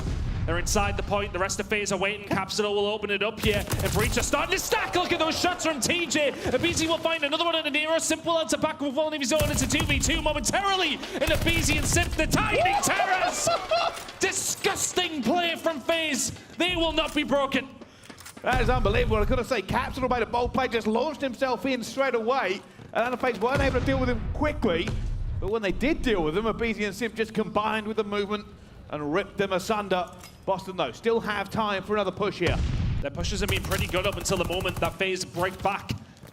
Can they find another open door to maybe find something here in this first round of Control? Capsidal and Co, here we go. Simp, aBeZy, all ready and waiting. Simp will find the first one here as well. We will get traded out by the side of Capsidal. These next gunfights are crucial. Cellium will find one, but Methodz towards the back. Could he be the one that opens it up? Well, you can see Nero is going to be the one here. He's got the Volk out as well. It's matching at that kill. Looking for the player up top. He knows he's there eventually, and they are just dancing around each other. Well However, it's still Nero. He still has control here. Has to get away from Simp. The rest of them are trying to get back into it at the same time. It's aBeZy one more time, but not this time. Arcitys tries to get it. An unbelievable there in the end. It was their lives. I didn't realize how low they were, and it just completely collapsed from the side of FaZe. Boston Breach get the attacking round. Things got very, very mixy there, but it comes down to Nero at the back, finding two huge plays from him, and Breach find themselves up 1-0. Well, big benefit for them there at the end, and I'll tell you something, that's exactly what they needed to do. We said never count Boston out. And now, if you are going to be Atlanta FaZe, you're going to be looking, can we potentially get an attacking round ourselves? FaZe looking for a route in over towards the end of that round. We'll have to break that down again because things got very, very mixy. 5 in a row here for Nero, though. He was the hero towards the back who found those 2 kills that opened things up. I think the round was just so hectic. And I think both teams had kind of got away from them, and then all of a sudden Boston just pushed forward, and Nero was doing things like this. There's the glide bomb, 7 in a row from him with the Volk. And this is what they need. Put FaZe in a blender. And they're going to continue to do it as well. Simp eventually shuts him down, but there's been an awful lot of damage done so far. HyDra getting that nade out at the same time, it doesn't matter. He's locking it down as well. This Volk is causing issues for FaZe. Big push coming in here for the side of Atlanta FaZe. 25 seconds remaining, and FaZe haven't really found anything so far. Looking a little bit starstruck on that stage, going up against Boston, who have not really put a foot wrong on this defensive side. It is going to be that push over towards B, or over towards A, I should say, coming in here for FaZe. They will stop that clock. They will look to extend. 16 seconds remaining. And if you breach, I'll have a look. It's kind of disastrous for FaZe, if we're being honest here. Not only do they lose their defensive round, but at the moment, only 1 tick on the board. You've got to bear in mind, if this does go, the difference ticks now do matter. aBeZy, though, going to try and make some work around here. It does eventually find one at the same time. And FaZe, second tick on the board for behind. them. That might be an issue. They might get squeezed here, and if they don't get A, it becomes even more disastrous. Spawn in mid, though. You spawn broken if you're FaZe. This will help you filter through the middle of the map. Do Boston have control there? They don't, but they've got Nero inside the point. It's actually TJ. Can he find a third as well on Arcities? Not going to be there. Capsidal, can he follow it up? Can he stop A being capped? The contest is going to come through. He will be dealt with. But FaZe don't have a lot of lives. They don't have a lot of time to find this push over towards B. And Methodz managed to find Simp there before he ends up going down. It's a huge kill for him in the end. And Atlanta FaZe, can they find an attacking round themselves? They do not have the lives for them at the same time. And they are looking for this now. They're going to try and get through radio at the same time, but TJ holds strong. Simp cannot find Nero either. And Atlanta FaZe want this desperately, but they are being rebuffed across this. aBeZy ends up finding another kill. They're going for it. Capsidal takes him down. Atlanta FaZe is going to wait for it. I say that, and Arcities hits him with a clean one. Oh, big grenade from Methodz as well from back there. 12v7 now. Keep an eye on the lives. We didn't last time. Simp now. Oh, he's ready and waiting. There's Capsidal. And over towards the back. Methodz. Is he ready and waiting in time? He will find the gunfight. TJ will find another. aBeZy is able to answer back. No lives remaining now for the side of FaZe. They've got to be perfect. They have. Arcities going to just try and stay alive. Open the door. Unfortunately, that door is just not very big. You can already see, however, Arcities still alive. He's been contested at the same time. He's going to try and find another kill. It's Arcities. They need every single player they've got at the moment. Unfortunately, Simp lets Nero through. Capsidal gets another. Cellium last alive for Atlanta FaZe. And I don't know if the magic's here as Boston go 2-0 up. A little bit of hope, a little bit of life from the side of Boston here in the control. A phenomenal first round for them. They hold their defense as well. And Nero and TJ have been absolutely huge with the Volk for the squad. Atlanta FaZe need an answer. They need to answer here with a defensive round. Can Boston take this in 3? That'll be something. We're going to find out Capsidal, though, already opening up proceedings. Methodz getting a second one as well, and I think Boston Breach have come to life here in the control. There's the push for FaZe. They have to answer the call over towards B. Shot's going to come in. Simp will find one over towards Capsidal. Oh, the timing. Nero can answer back. aBeZy is here, though. He does have his teammate alongside him in Arcities. Doesn't need him, or does he? As the fights come in here for the side of FaZe, they rebuff this Boston attack. Well, Atlanta FaZe are going to have to find some serious magic this time. Boston Breach are just pushing them back on every single front here as Capsidal continues to be a problem. You can see already they are desperately trying to force this issue. They want to spread FaZe out. They want to have them concentrate at B. Unfortunately, even their push towards A has been taken down. Cellium's ready and waiting as well. The close spawns comes in and he punishes them very, very quickly. Now if you're Boston, you gotta get out. And the thing is for them here as well, they have that attacking round underneath their belt, but you have to think about round number 5 if we do get there. The ticks are very much in their favor at this moment in time, but they also would like to keep them in a good spot. You need to at least capture here in this attacking round. FaZe are not letting that happen though. FaZe know they need to have a good defensive round, but the break is there for Breach. They'll find a route through. Arcities from behind will get shut down. That should be complete A control for the side of Boston. And that's what they're waiting for. They are just going to try and get A now. Hold it down. Atlanta FaZe going to spread out. I don't know if they're going to try and pinch this. It looks like they are going to be stacking bodies towards as well. However, Capsidal shutting it down has stopped FaZe in the tracks. A now going to Boston Breach. And Nero is being ridiculous today. Can they get towards B and shut this game down right here and right now? Nero turning up here with the Volkstrom you know, I had that nailed the other day, but nonetheless, here we go. We go back into it and over towards B. Can Boston win the map in 3 rounds? That would be something, and that would give us a series. Here we go with Nero. Maybe just put half a dozen bullets into both of them. Can't get the job done. But for FaZe, they're spread out, they're pushed forward, and they aren't allowing Breach any sort of purchase over towards B. 50 seconds remaining, 13 lives to the side of Breach to try and find something here in round number 3. We'll find out. I was hoping Capsidal Magic would come into play once again. You can already see, though, Boston have chosen a different tactic all the way around.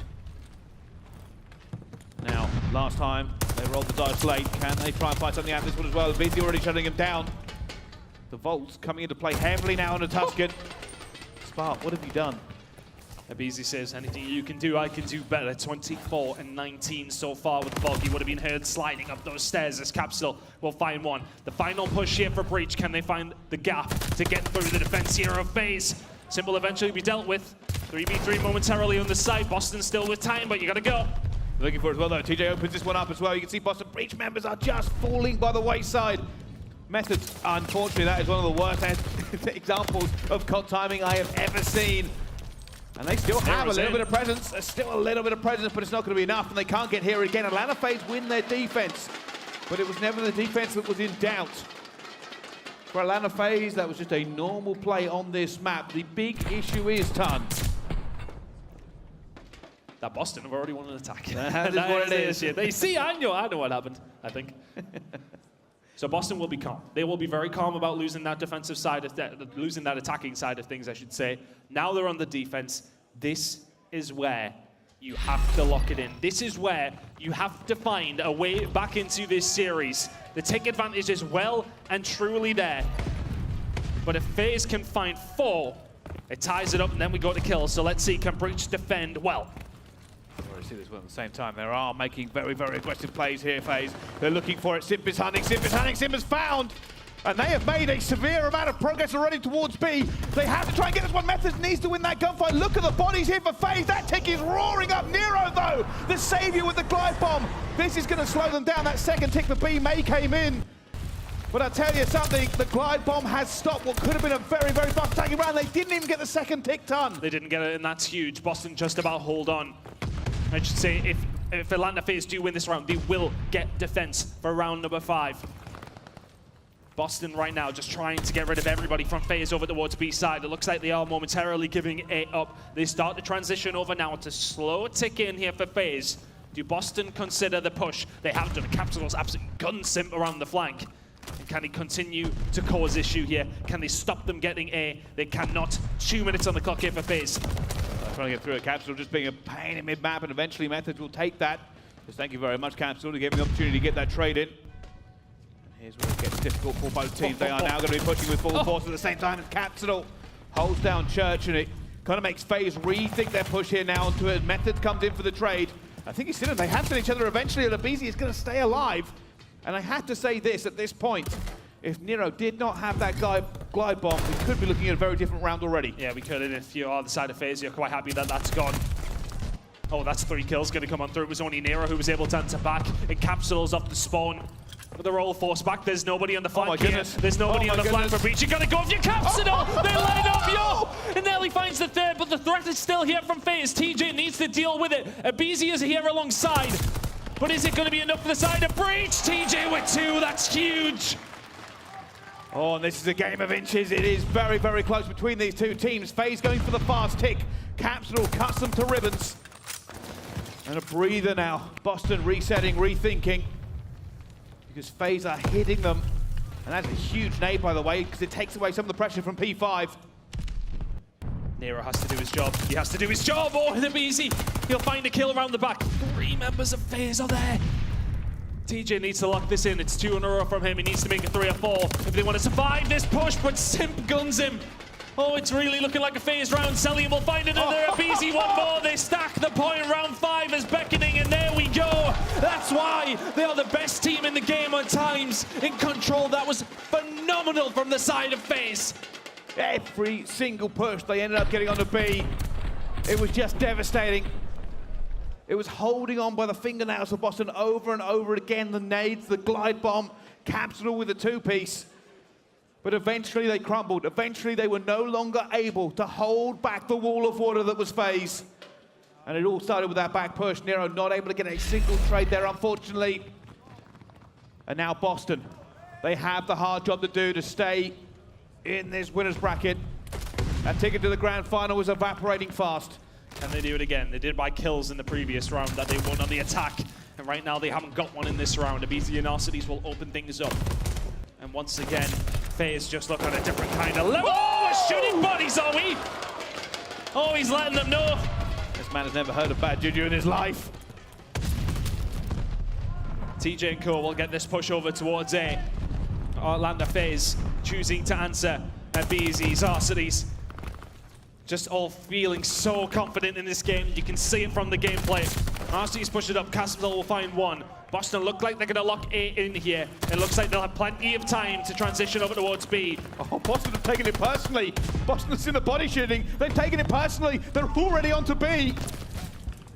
FaZe are going to have to find a regain here. It was all their way at the start of this round. TJ has found some hellish timing here around the backside. He's doing so well to survive. And the rest of the team are on the way. Oh, if he could have won that, it would have been huge. But the trade is going to be there for Capsidal. Can he find another? Simp is there to find the kill. Boston were finding roots there. They were finding a little bit of ground. But now Simp pushes forward. There's another one on the TJ. 2 in a row for him. Boston, they were looking for it very, very quickly there. Unfortunately, didn't able to get it. You can already see Atlanta FaZe clearing all that kind of progress they got towards B down. And where can Boston go that there isn't a gun of FaZe? Shots into Nero, not quite good enough to find him. Arcities though, just lingering in Church. Should be a kill. TJ finds the turn. Boston are close. Boston are very, very close to this. They have radio control. They're going through Church at the same time. Here comes the push. aBeZy though already shuts one down. aBeZy shuts the second down. And what could have been Boston Breach heading towards B has been slowed, but Methodz is here, and so is TJ. They've got 2 players in at the same time. Arcities is trying to do something. But at the moment, they have stopped the clock. Boston Breach are moving for this one as well. Capsidal's going to be here. Nero's going to be here. The first tick is in. FaZe need to retake. These grenades need to be solid, but Methodz from behind will find Arcities. In the front door comes Boston Breach, and they may well be seeing him up 4 here. Oh, it's going to go down now. It's FaZe with the wave. Oh my goodness, Boston Breach. They stacked. They had the numbers. And now one tick remains. Boston need one segment of B to stay in this game. Look at Simp, look at Simp! Oh, he lines them up, butters them up, and now all of a sudden Boston Breach need to clear out their flank. Spawns are going to come in towards the grass side, so that will allow this push to continue. Capsidal will deal with Simp. It is one tick, one segment needed for Breach to force him out for. Nero's going to be on the point now as well. Capsidal gets another one at the same time. Boston have the advantage here.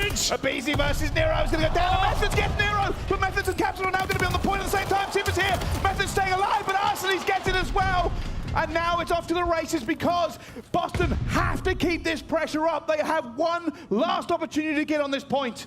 And it needs to be quick. Atlanta FaZe batten down the hatches, dig the trenches. You need to hold this down. One more push for the Boston Breach to stay in this game. Here we go. Here we go. The stack is in from Boston. They are ready for this. FaZe and aBeZy gets the first one as well. TJHaly gets one towards the back. They're still pushing here. Cellium finds another one. Capsidal is going to go down. The last member of Boston fails. And that will be Atlanta FaZe. They walk away with the control. They walk away with a 3-0 here and book their ticket to the grand final. A superb performance. And even when their backs are against the wall, FaZe come out swinging in map number 3. They lose that first attack, but from then, they did not look likely to lose a gunfight. And it's a confident, inspiring performance from FaZe heading into the grand final. And now they just await whoever their opponents may be, and whoever that is going to be will need to bring their A game 3-0 in the winners bracket final. An absolutely superb performance from Atlanta FaZe. And you got to feel for Boston. They were not the worst team on that. Yeah, I was going to bring that up, actually. A lot of the times that the Boston Breach pushed, it was aBeZy just continuing to rip them to shreds. I kept thinking Boston have made the first kills. They should be able to get this. And suddenly, a wild aBeZy appeared in the kill feed. And a lot. He appeared in that kill feed a lot. 42 and 29. 31 on non-traded kills. That is absurd from aBeZy. Some would say just a little bit too easy. Well, as we look through the back of this map, you've got to say this. I was very impressed by Boston over and over again with their attacking pushes. That final attacking push when they won that attacking round originally went up through so fast they didn't even catch the kills. It was like 8 and 9 last time I looked. It was just trade all the way through. We'll leave that on us. But in that scenario, I mean, Boston did so well. But even in that last round, where they were thriving was in the chaos. When things were getting very, very tradey, that's when things were going their way. It just takes, when you are trading backwards and forwards, one of your players to find 2 kills, and all of a sudden it can open up. They were 2-0, Pricey. They lost 3 rounds in a row. That's so, so tough. Yeah, sometimes it does be like that. And I'll tell you something, I did feel like on that last round, though, Boston Breach made very, very good pushes. It was a great example of how to try to get into B. The problem was just essentially that FaZe were there. That's it. Against any other team, I probably would have thought Boston had that in the bag.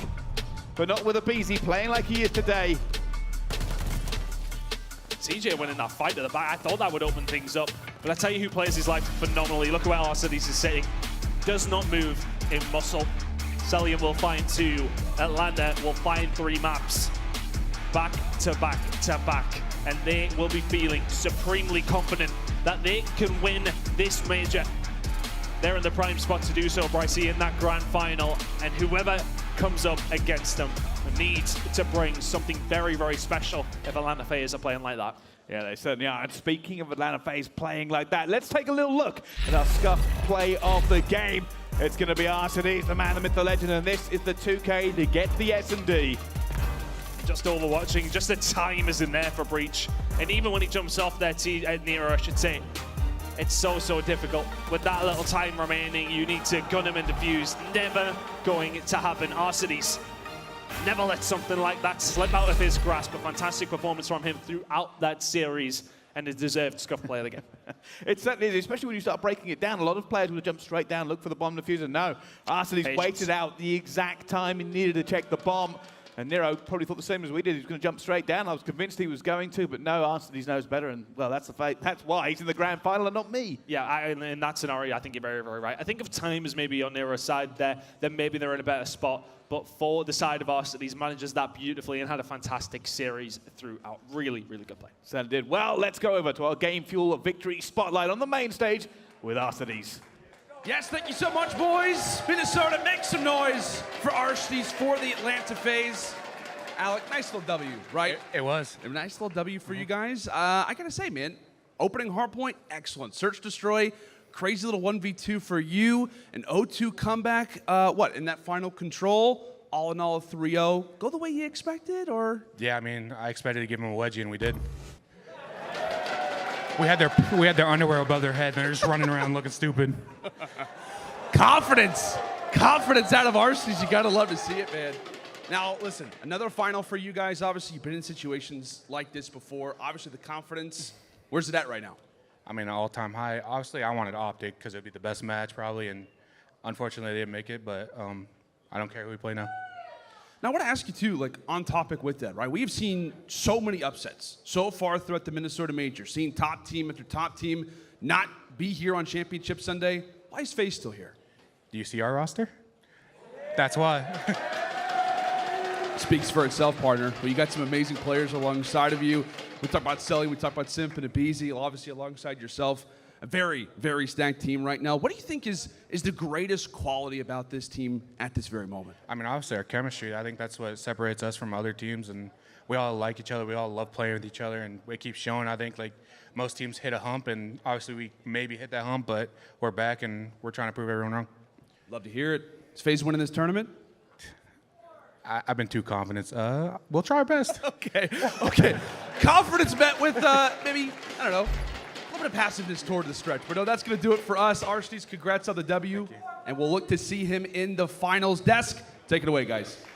Possibly the weirdest event of all time, right? Cinderella stories of luck really meant nothing to the Atlanta FaZe as they reminded Boston and the rest of the bracket that they're the real deal and that they're in championship form. Yeah, well played out of Atlanta FaZe. Really Yeah. coming out and like showing like, hey, we are here to stay. And honestly, for Boston Breach, it was just a couple plays on games 2 and 3 that cost them that series. I mean, I think the swing round in round number 8, where Capsidal's trying to get the snipes and he can't. He shoots like 3 times, doesn't hit it, ends up getting pushed out and dies. And then moving on to that last control in round number 4, TJ wins that gunfight against Simp. They probably slow down that push. They potentially closed it out on that defense. So, you know, for Boston Breach, although they did get smoked on that map number 1, games 2 and 3, they were literally one gunfight, one situation away from being in the commanding lead and taking it. You got that right. And aBeZy, when it came to that control, Boston were able to put points on the board, but they were not able to finish as aBeZy dropped a 42 bomb. And that man was wild. I will say it was crazy to see 2 Volks on the side of Boston Breach, and I think that definitely caught Atlanta FaZe off guard. And for them to go up 2-0, I think what Atlanta FaZe did in that next round on offense was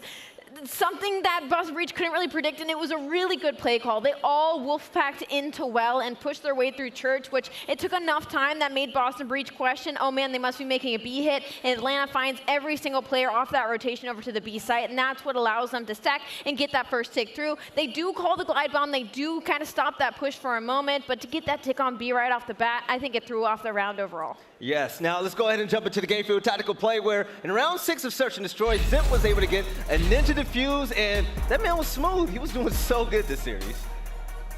Yeah, Simp was frying throughout this series. I mean, when you're Boston Breach, these are some of the rounds that you can't give away. I mean, there's a couple rounds here. I mean, even later in this game where they either get blooded or they don't wait for each other, like the round that I was talking about where Capsidal pushes right towards the artillery gun and Nero is on the flank and they don't pinch him. If you communicate right there and you pinch, you get that kill. Same thing right there. Nobody's looking at the bomb. It's communication, and there were a few parts of this series where nobody's communicating. And for FaZe, they will punish you. And a guy like Simp, he's been in these situations before. He knows that maybe they're going to be a little bit nervous on the other side of things. We're up 1-0, we're confident. Like, he's confident to make those types of plays, and it works out. Also, shout out to our observers not showing the diffuses anymore. So the crowd Thank God, right? All right, so Jeremy, Steady, Atlanta FaZe go on to the win. They go on to the championship game, right? They're there now, where they belong, right? The rightful throne. But Boston goes down to the loser side of the bracket. We gotta admit, man, first series, I mean, the first map was kind of scary. It definitely was, because Atlanta faced off the first rotation. They were up at 200 points already by the time they got back to that P1. One rotation. So that was a complete smoke show in that map, number one. But for Boston to come back and at least try to meet Atlanta FaZe back in that final, you had to see the improvements in Search and Destroy. It's what got them to this position. They let a couple of those rounds get away, costs them that map. And then eventually, even in that final round under control, like if Methodz finds himself in that position towards that back alley, he picks up 1 kill, but then he gives it up. He tries to commit towards the stack. Once he gives that up, he allows Atlanta FaZe to eventually break on in. They get it clean for dead, and then it's all over from that point on. It looked really easy, and they showed everybody just how damn good they were. That was a dominant victory. But Standy, you're not going to be on the desk for the next series. We have Los Angeles Guerrillas versus Florida Mutineers, and what are going to be your predictions for that one, man? I don't know, man. It's honestly, it's a series that is really hard to predict because LAG, they just are surprising me every single time I watch them play. But just for Florida Mutineers to take down a team like London and then to get the victory yesterday versus OpTic, I think they're a little bit more stronger in the response ever since they added those 2 hard points to their map pool. You got that right. All right, ladies and gentlemen, it's about that time to move on to the next series of the day. But before that, we have a small break. But the Atlanta FaZe showed us once again why they're just the best out there. They're sitting pretty in that championship spot. We're going to see who's going to face them with 3 teams now at the bottom in the losers bracket. We'll see you guys soon.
The Call of Duty League is brought to you by Game Fuel. Victory in a can.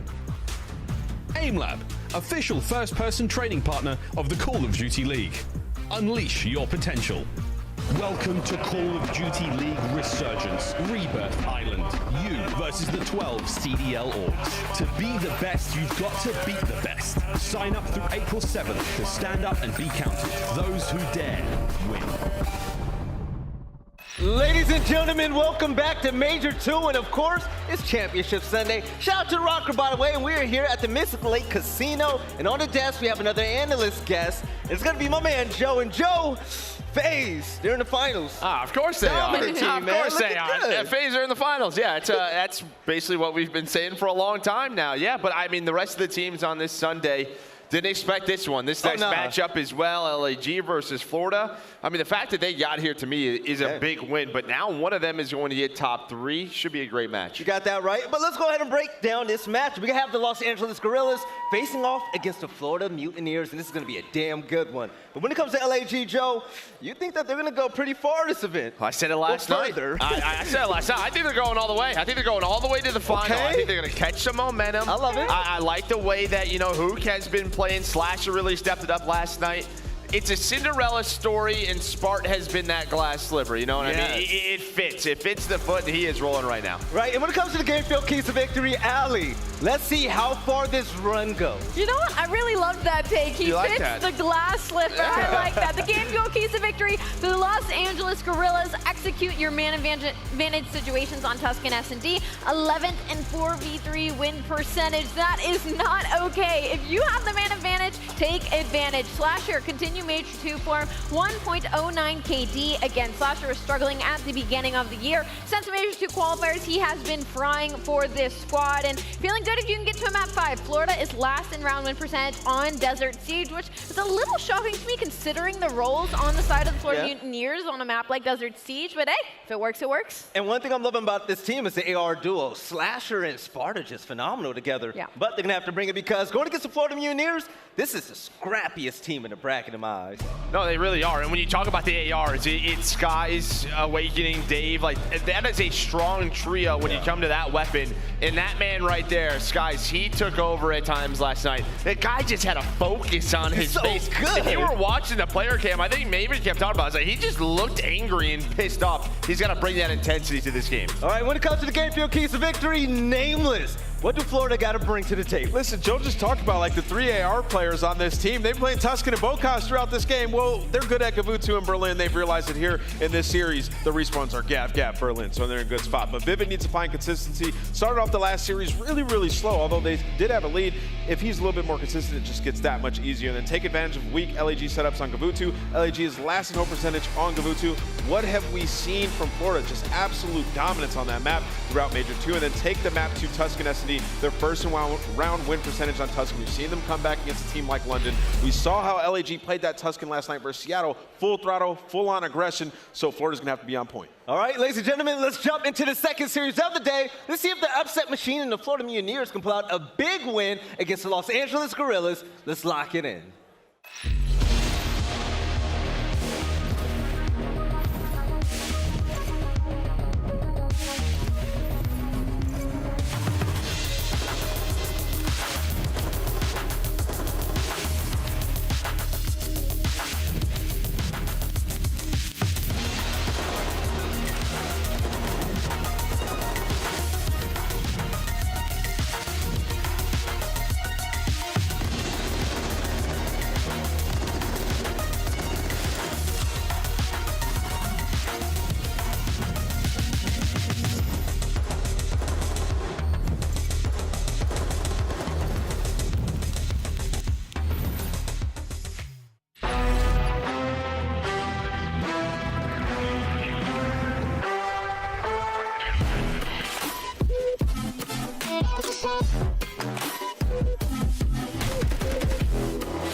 The wacky and the wild continues here in Minnesota. Hi, how we doing? What an incredible championship Sunday we have. Now on one side of this, you heard Slasher. They have no pressure. They're going into every single match, just getting done what they can. The fact they've made it here, the Cinderella story continues. And for the other side with Mutineers, how far can they take it? Trying to prove the doubters wrong. But Championship Sunday now going to continue on. Let's meet our teams. We're going to kick it off with the Los Angeles Guerrillas.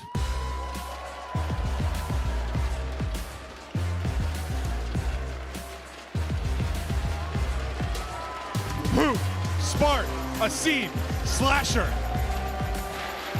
In the battle of the underdogs, my eyes are all on the Bay Area native, and that's right. I'm talking about Slasher. The vet with the experience wants to lead the way, but that guy Spark right on his side. But look at how who's gonna seem to catch fire this game, because they're gonna need it against Florida. Bring them on out, Maven. Let's meet the next team. Their opponents, the Florida Mutineers.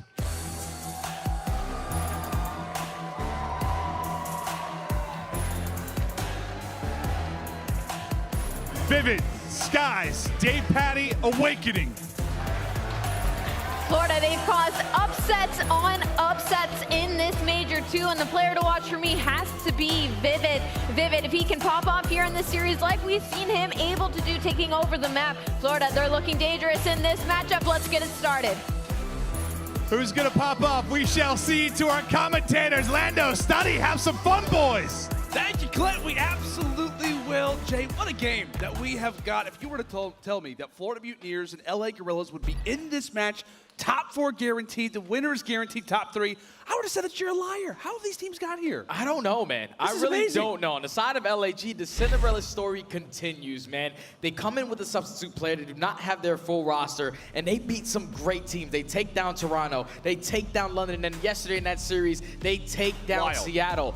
It's such an insane series. Spark, he goes insane in that map number 5 to eventually close it out. They're just trying to play with no pressure right now. There's nothing to lose on the side of LAG, but on the opposite side for Florida, they're looking really good so far at this major. They take down 2 top 4 teams that we currently have in the league, in London, in a clean 3-0. And in that series yesterday versus OpTic, in a 3-1 fashion, man, Skies was going off. Yeah, man. I mean, like, if we're talking like pick'em predictions, Florida coming in versus OpTic, without a doubt, the underdogs coming into that game. If your pick'ems weren't chalk, we know that you've burned the bracket, you've thrown it away. There is no shot, right, that the pick'ems are perfect right now. But hey, man, you got to give props to both of these franchises to get to this point, and they're hungry to have that guaranteed top 3. As we take a look at our maps and modes, Kavutsu, Hardpoint, Tuscan, Search, Destroy, that Kavutsu control, they're in the middle, followed up by Berlin HP, and if it does come down to it, a Game 5 there on the Sunny Skies of Siege.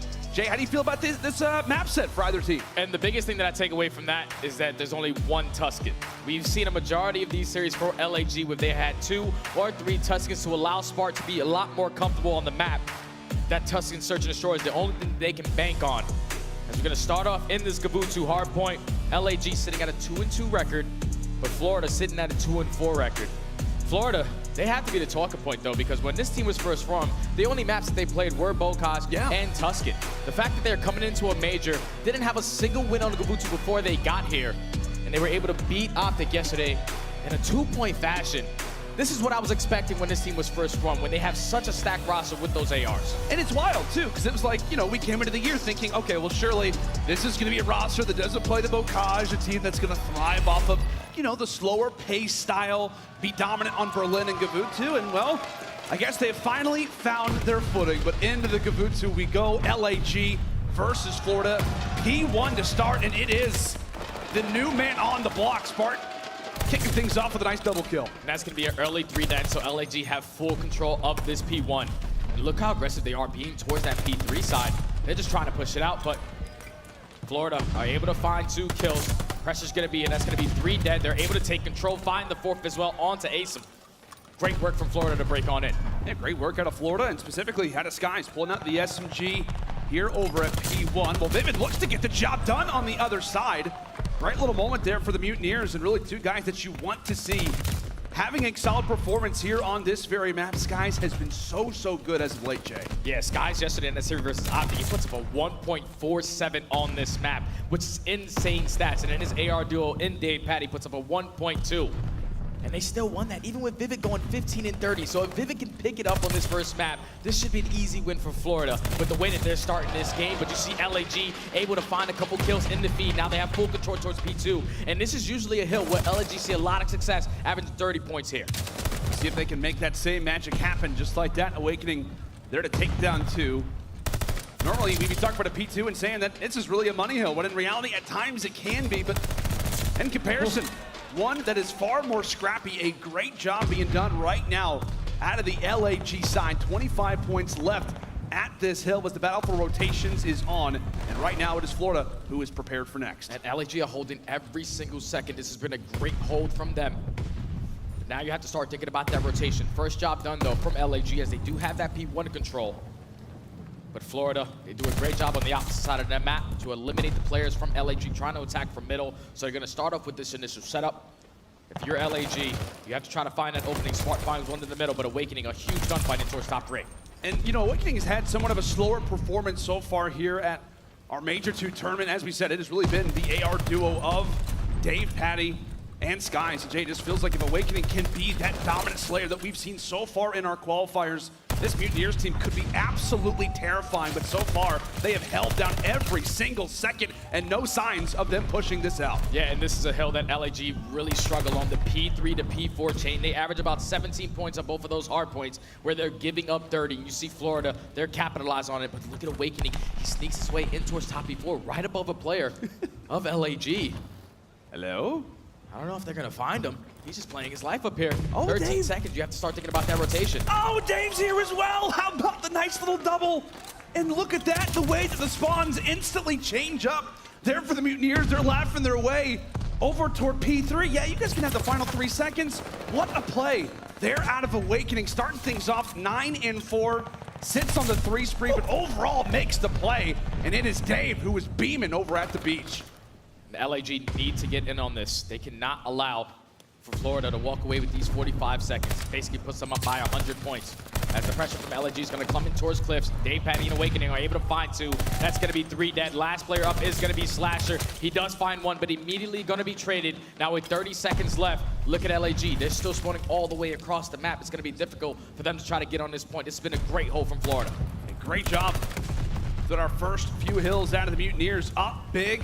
And on Kabutu, that is a solid sign to see. Skies, the final 1v1, ends up losing it, but again, it will be the battle of the rotations. Dave sprinting now for our next hill. Let's step aside and actually see how the comms are sounding right now with the Mutineers. Dave's in the back, Dave's in the back, guys. One just stun C1, one just stun C1. Nice, go in. One right tower. Can you kill top 3? I'm gonna go maybe. No, one cage is smart. Take your time, get in there. Nice, good shit. Stay alive. Wait, don't get in. Wait. Oil? Yeah. Fellow. He's top fellow right now. You guys just still. Get his bottom cages, get him bottom cages. Ring weak Austin. Ring weak Austin. And outer. Joy's across. I got the one. Green. My bad. Ace is in the back. Yo, bottom cage, for weak. He's on our barrel. Our side hill barrel. Research on the curve. I'm gonna re-raise. What's it pitching our spawn? What's gonna be pitching our spawn? Hold this either. Outside ring. Reese. There is the bottom hole. Outside ring, Reese. Yo, Armin take Tyler. Armin take, he's going, there's C1. There's C1. He's on the take. That's one of your close. He's going deep. Yeah. Go, Army, shoot. Pulling low. High real. Nice kill. Yeah, I have P3. On the truck. You didn't see you, dude. A great little listening there with the Mutineers as they find themselves up majorly. Coming into the second side of rotations, the Young Guns taking it to the vets. Let's go and see how the comms are sounded on the other end with the Gorillas. Give me a second, Simp. I'm waiting on you. He's dead. Give me a second. Child the shit. I don't see Dave's our side, bro. Yo, Dave's our side. I think Their side, one shot. got me. I think he turned around. One in the ring. And two on mid side. I spawned out. Good shit, Tyler. You got me. Now we did. Top bow, Reese. I'm hitting this old, bro. Yo, we gotta be ahead of rotations. Everyone calm down. Dave's time, Bring this to the back now. Top good. One shot absolute, Reese. Alright, I'm going around. gonna go right. I'm gonna go right. Get this guy forward. Listen, we're gonna fucking play this guy right forward. here. They're already top boat and shit. Can you get him on hold? Someone's looking for me. Wait. One's middle rock. I need him on top boat, bro. Middle rock, he's tree tank. Our side, Nice, tree tank. I'm trying to help you. I don't see a tree tank. Top boat, guys. And who could not say it better? LAG need to start slowing it down and focusing on his rotations because Florida, they're starting to run away with this game. A flawless P1 hold. Now to chain it towards that P2. LAG needs to break in. They do not have the spawns preferably for that P3 side. Slasher not having a good map as well, sitting at 6 and 18 is going to be a struggle. Yeah, and as your main AR, I mean, what, you're talking about the new additions of somebody like Spark. The entire other three have got to be on their A game, but we'll see if the Little Goat can try and turn it around. He was super, super hyped in that interview yesterday with Mame, talked about how he feels like his bad luck streak is starting to run on out. And my goodness, DavePatty cannot be silent. Slasher tries to rush in. Spark does as well. Can it be a Seams opportunity? It will. 18 seconds left, but LAG, Jay, they're aware. They have got to go for this rotation, and now is the time. A break here could get them back in the game. The Skies was a huge one-on-one. It does get traded towards top break, but look at Asim. He's making a play to at least flip the spawns. That's going to be 3 dead, but 1 player on the side of Florida Mutineers. They're still actually going to spawn in the back. So does Asim read this play on a 4 streak and potentially pick up a string? Unfortunately, does not win that gunfight. It's a clean 3 dead on the side of Florida. Now they're fully set up. They can close it out on this P3. Yeah, this is where panic absolutely starts to sit in for LAG. If you've not already took a look at the scoreboard, now you absolutely got to do so. 4 fall again in the feed. Everybody from the Mutineers rolling right now on a streak. Awakening, putting them in the dirt. 20 more to go. This is not easy. Awakening hitting shots with the pistol. They just simply cannot get close to this point. Right now, Florida with a perfect setup. DavePatty has yet to be contested at this point. They're going to close it out here. This has been a flawless map number 1 from Florida. Final few seconds, LAG. All they can do is just stare at the hard point in despair. A dominant game 1 here out of the Mutineers. And Jay, I'll tell you what, man. This team better start playing Gabutu come Major 3 time. This is what we were expecting from this squad, man. When they were first formed, they have 3 basically main ARs on their team. When this team was playing at stage 1, all throughout stage 2, they did not see any success on Gabutu. They were sitting at 0-3, but they come to the Major, and they have just been putting on an absolute clinic on this map. Unbelievable performance from Florida to take that early 1-0 lead. As you see players starting to step up, Awakening 27 and 16. We were talking about the other AR duo in Skies and DavePatty. Big Wake said, don't worry guys, I got it this time around. No. Florida up 1-0. Yeah, that's terrifying, obviously, if you're a Guerrillas fan, because you're looking at the other end, Jay, you're thinking, okay, who are going to be some of the superstar slayers to look out for? Well, it has absolutely been Skies, and it's been DavePatty. The fact that Awakening is now showing his appearance, without a doubt, one of his best maps so far here at our Minnesota Major. Just goes to show the level of consistency across the board, the level of talent that exists with the Mutineers. Jay, everybody's starting to go off, and like we said, man, they're starting to win maps that we thought that they could at the start of the year. Everything clicking in that game 1. And their teamwork is just on point. Whenever you see a lot of players just attacking towards 1 point, like you saw, they were holding down that P3 on the first rotation down to the T, but then Awakening off the rotation, he hits that through that both side with about 25 seconds left, and it eventually stalls enough time for his players to get back on that side of the map. They break into that P4, and it just simply all came down to the rotations on that map number 1. Teamwork was on point for Florida. Gun skill was on point. They just dominated that first one. Yeah, and it just feels like, I don't know about you, but I mean, from this Florida perspective, that man there talked to me yesterday. He was talking about how, hey, you know what? We're not just happy about walking away with this series. We expect to win the entire thing. He said, I literally want to deliver Florida with their first major championship, and games like that will fuel you with that momentum as they have got it, and really gonna try to rig it into this next Tuscan Search Destroy. But how do you feel, right, in this moment specifically for the LAG end? I mean, it feels like lately they've been great in these search destroys, which is untypical considering they've got Sparta as the substitute. Yeah, I'm not really worried if you're LAG by dropping that first map, because the way that they want to get this done, at least the way they got it done yesterday, was in the 2-3-5. So it has to start with this search and destroy. The player that has to stand out right now is definitely the Wonder Boy in Spark, specifically on this map.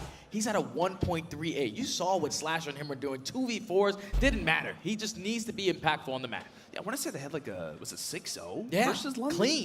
Clean. That's terrifying. That is something to think about. I mean, like we said, it's odd because you'd feel like from the Guerrillas' perspective, the thing that they would dominate in would be the hard points. Like that would be like, you know, that would be something that they would rely on. That was something that they were great at. I mean, what, so far throughout Major 1 and so far throughout Major 2, hardpoint has been their game, but I guess maybe the reason why they're here in the first place is because that S&D and that control's been so clean. And the insane part is that they are not a complete team. Like, this is a pickup squad. Usually do not find a lot of success in Search and Destroy, but they were able to clutch up in that Game 5 yesterday. When they tend to lose, though, it's always in these Game 2. That's where they can tend to fall. But they need to make sure that this is where they answer into this series. But when you take a look at these highlights from yesterday, Skies, he was on point from start to finish of this Search and Destroy versus OpTic, making it look easy. I'm pretty sure he goes on the 6-3 to eventually close it out. Like, that was just a flawless Search and Destroy from Florida, and if they're playing like this, it's gonna be really hard to stop them. You can tell this team's having fun. Like in that round, everybody was like, I think the crowd even got a little bit nervous. They're like, is he actually gonna take out Awakening? But no, man, Skies has absolutely been on point without a doubt. The S&D team leader for the Mutineers. And on the other side sits Slasher. I don't know how, like I said, Jay, it's difficult to like give an accurate prediction for this because as we said, you'd expect LAG to really be struggling in these Search and Destroys, but if there is a guy that could prevent, right, that momentum from continuing to prevent what has been a recent run, it would be that man Slasher. Definitely is that man Slasher. You saw what the play calls that he was able to do last night in that Game 5. He's just stepping up for his team. Didn't really have a hot map #1, but he's a world champion for a reason. He could just put that right behind him and focus on the task at hand, which is gonna be this Tuscan Search and Destroy. LAG on this map are sitting at 2-4 compared to Florida, who are 3-2. LAG on the offensive side, they win 36% of their offensive rounds, 44% on defense. For Florida, it's 48% on offense, but 65% on defense. So that's so huge. You gotta keep in mind, ever since that update, defense is a little bit more easy now that that fast A plant is no longer. Without a doubt, Mutineers answering early in the Game 1, a 100-point club. And the starting Gabutsu, and there you see the stats, defensive win percentage, and first blood has been great so far for Florida. But for some reason, right, Cinderella has just been so good at her Search and Destroys, and we'll see if she's got that same level of consistency on Championship Sunday as it's Spart, the man of the hour, with the first blood. Finds that first kill. Now LAG up in the man advantage. As Hook's in a great position to give so much information to his team. You see Dave Patty with the sniper. Are they going to be able to check this corner, though, and find Hook?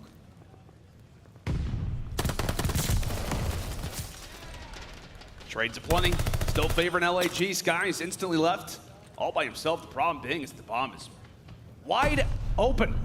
Here over at the field, everybody from LAG aware of his position. You see player number 3 specifically. Asim debating on the flank, but what rather can Skies do in this situation? Pulls out the snipe. He's able to find one, also turns on the Spart. Here we go, turns around what could have been a 1v3. And that's the reason why we're talking about Skies, the guy to watch. That kind of got a little scary right there, because Skies doesn't turn around. He has the potential to go for the shot punch there and clutch the 1v3 in the blink of an eye. But LAG, they're able to settle it down, clutch it up in the 1v1. It all starts with Spart getting that first blood. They take full control of A. And right there, you just see Florida. They started to turtle up in their base. Good tone setter from LAG to start us off. But again, it makes you a little bit worried, right? About Skies, who's just going to be there constantly. Picks up the sniper off the ground. As we said, unbelievable in that KD department as he will find the first blood, putting his stamp in this round number 2 to start, but it appears to be the B push. So far the Guerrillas challenging Skies early and does eventually fall. Asim on an aggressive challenge. With the bomb on his back, it's going to be up to the Mutineers now to make this rotation. Bomb still yet to go down for the Guerrillas. Yeah, bad time to reload if you're Skies. Forces it to a 3v3, and Slasher does take down Dave Patty with a nade. Beautiful play coming in from Asim to at least eliminate Vivid. Now in a 3v1 situation, Bomb's going to go down at A. Awakening is all the way towards top radio. This is not going to be easy to get done. But it is Big Wake. It is Big Wake. It is Big Wake. Start things off. Finding Slasher. Wait a minute. You got to be careful. You cannot throw shoulders versus this guy. Somebody top fire. 25 seconds to work with. It's not going to be an easy situation given the positioning right now out of LAG. Time continues to dwindle. Oh, and he is a laser beam. But with 10 seconds, the Mutineers will not be able to secure this. LAG gonna hold him off. And a nice 2-0 start for the Guerrillas. And that's just good work from aBeZy. Like, he does a great job of planting that bomb, getting out with his life, but then he stalls so much time by wrapping back all the way in towards top church that Awakening, his full-on focus is just trying to find aBeZy, because you know that one player is going to be playing in towards top fire, but he does a great job of just using that clock to his advantage, wrapping the entire map. But look at this jump from top church to find that kill onto Vivid. No hesitation. No hesitation from Asim. He's going to feel that in the morning, surely. Ankle's got to be just absolutely destroyed, but it's a round regardless. A nice 4-0 start out of Asim as the Mutineers will take on the attacking end once more. Still looking for their first round, by the way. And Dave's going to do his best to try to find that early first blood. Some early noise being made at P5. Awakening, the only member here out of Florida. And they could be relying on him to make the pick, but the window's open. And get destroyed. But thankfully for the Guerrillas, they dip out just in the nick of time. And they don't get any information of Awakening's position. So now he could potentially take control of this P5. You see Florida just trying to take their time. Vivid eventually does get spotted, but DavePatty finds that first blood.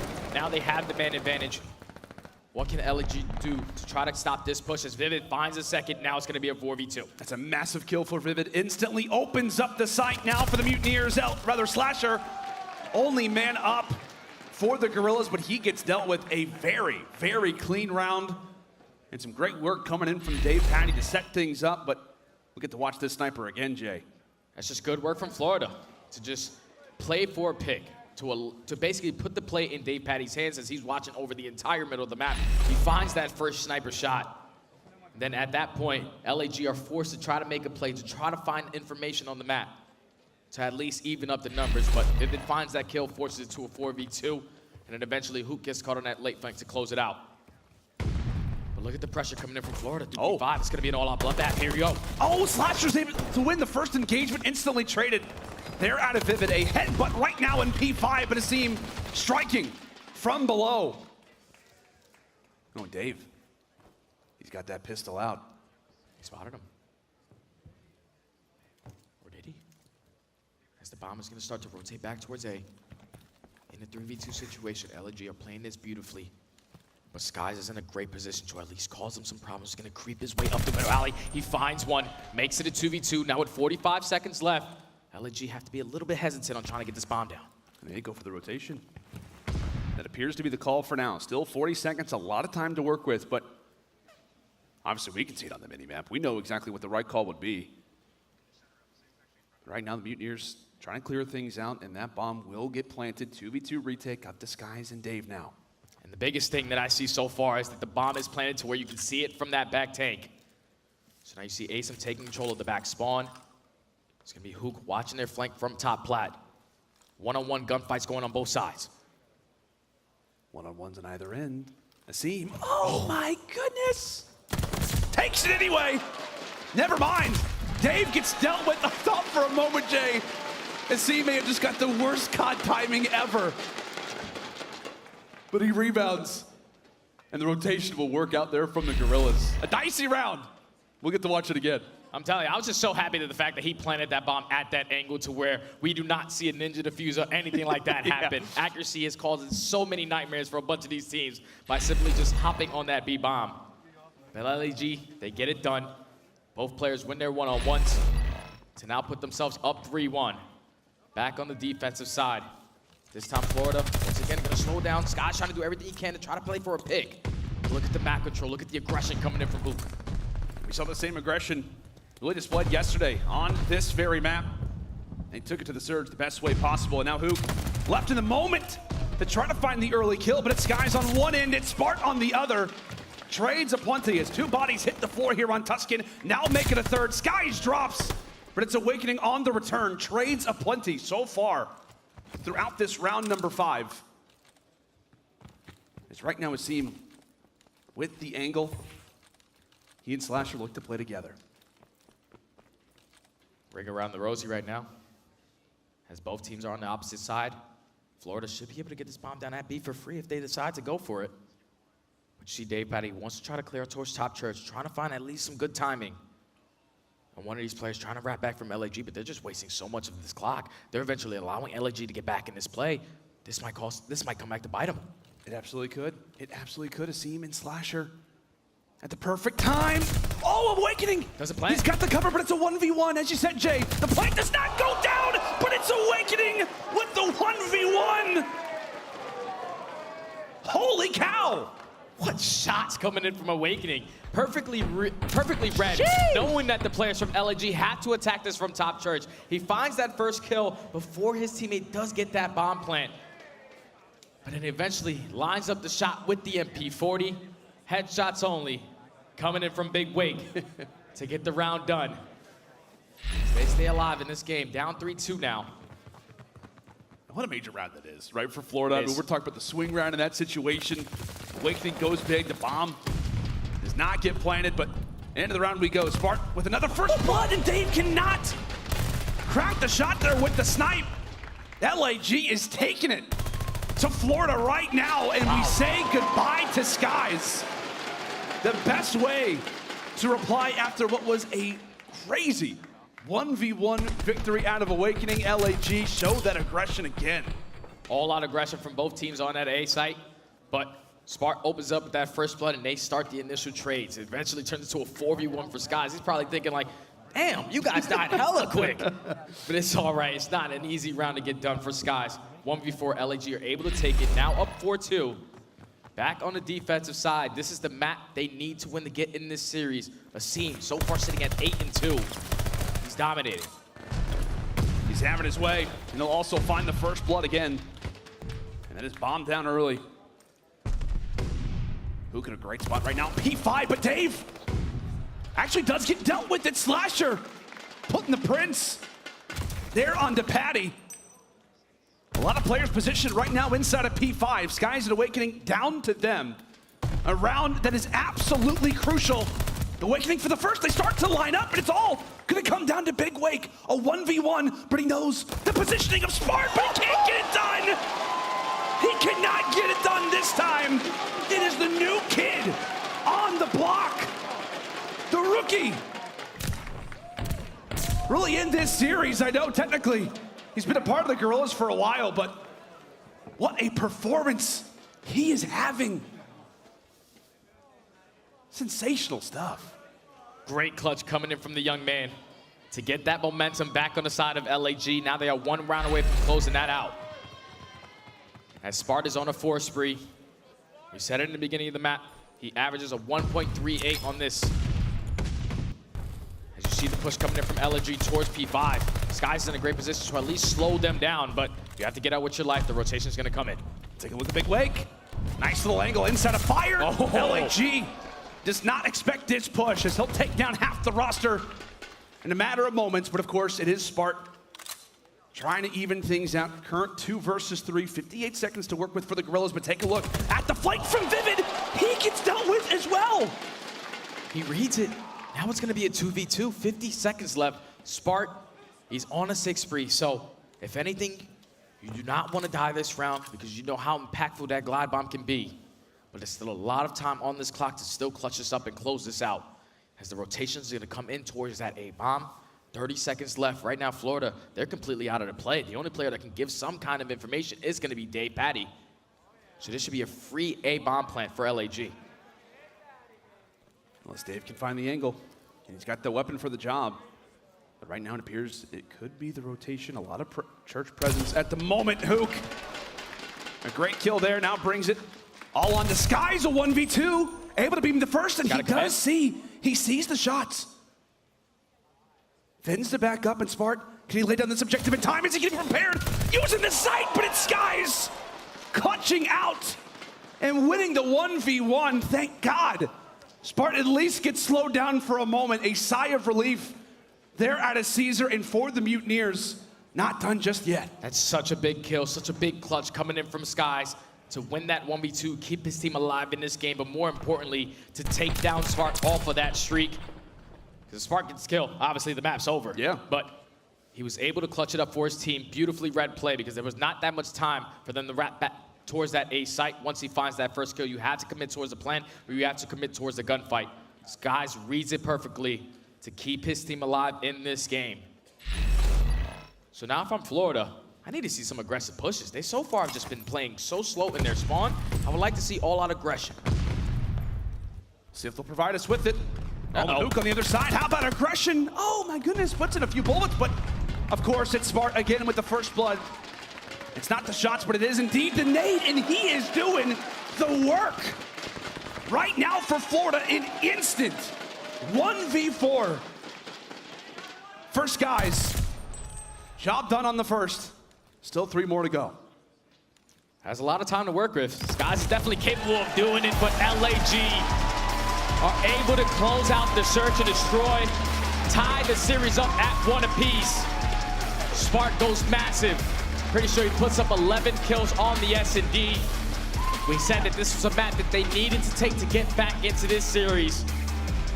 That was just a clean showing from them, man. Every single time they needed to go with aggression on aggression, they came out on top in the trade. Huge clutches coming in from both teams, but Asim and Spart really take over this map. 10 kills coming in from Asim, chopsticks from Spart. Hold the swoosh. It's a struggle, though, on the side of Florida. If I'm Dave Patty in that situation, he's sitting at 1 and 8. He had a sniper out basically every single round. Eventually, you should be able to put that away, probably change up the vibe or the energy that you're putting into some of these rounds, the aggression. But unfortunately, he gets caught with that sniper once again. Once Hook puts himself right up that middle alley, he gets him one shot, and then you see the nade just come right over the top. Kobe, we already got the first blood. It's so impressive, man. It is so impressive to see Spart putting on a performance like this when his team needs him the most. He's able to deliver, drops, what, 11 kills to get them back in this series. As we've talked about, it has been the Cinderella story, and a lot of time it has come through those search destroys, and it's also come through the controls, which is going to be our Game 3 coming up next. It will be on Gavutu specifically. Folks, make sure and stay with us. A top 3 position on the line. Guerrillas, Mutineers will continue after this.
Call of Duty League is brought to you by Zenny.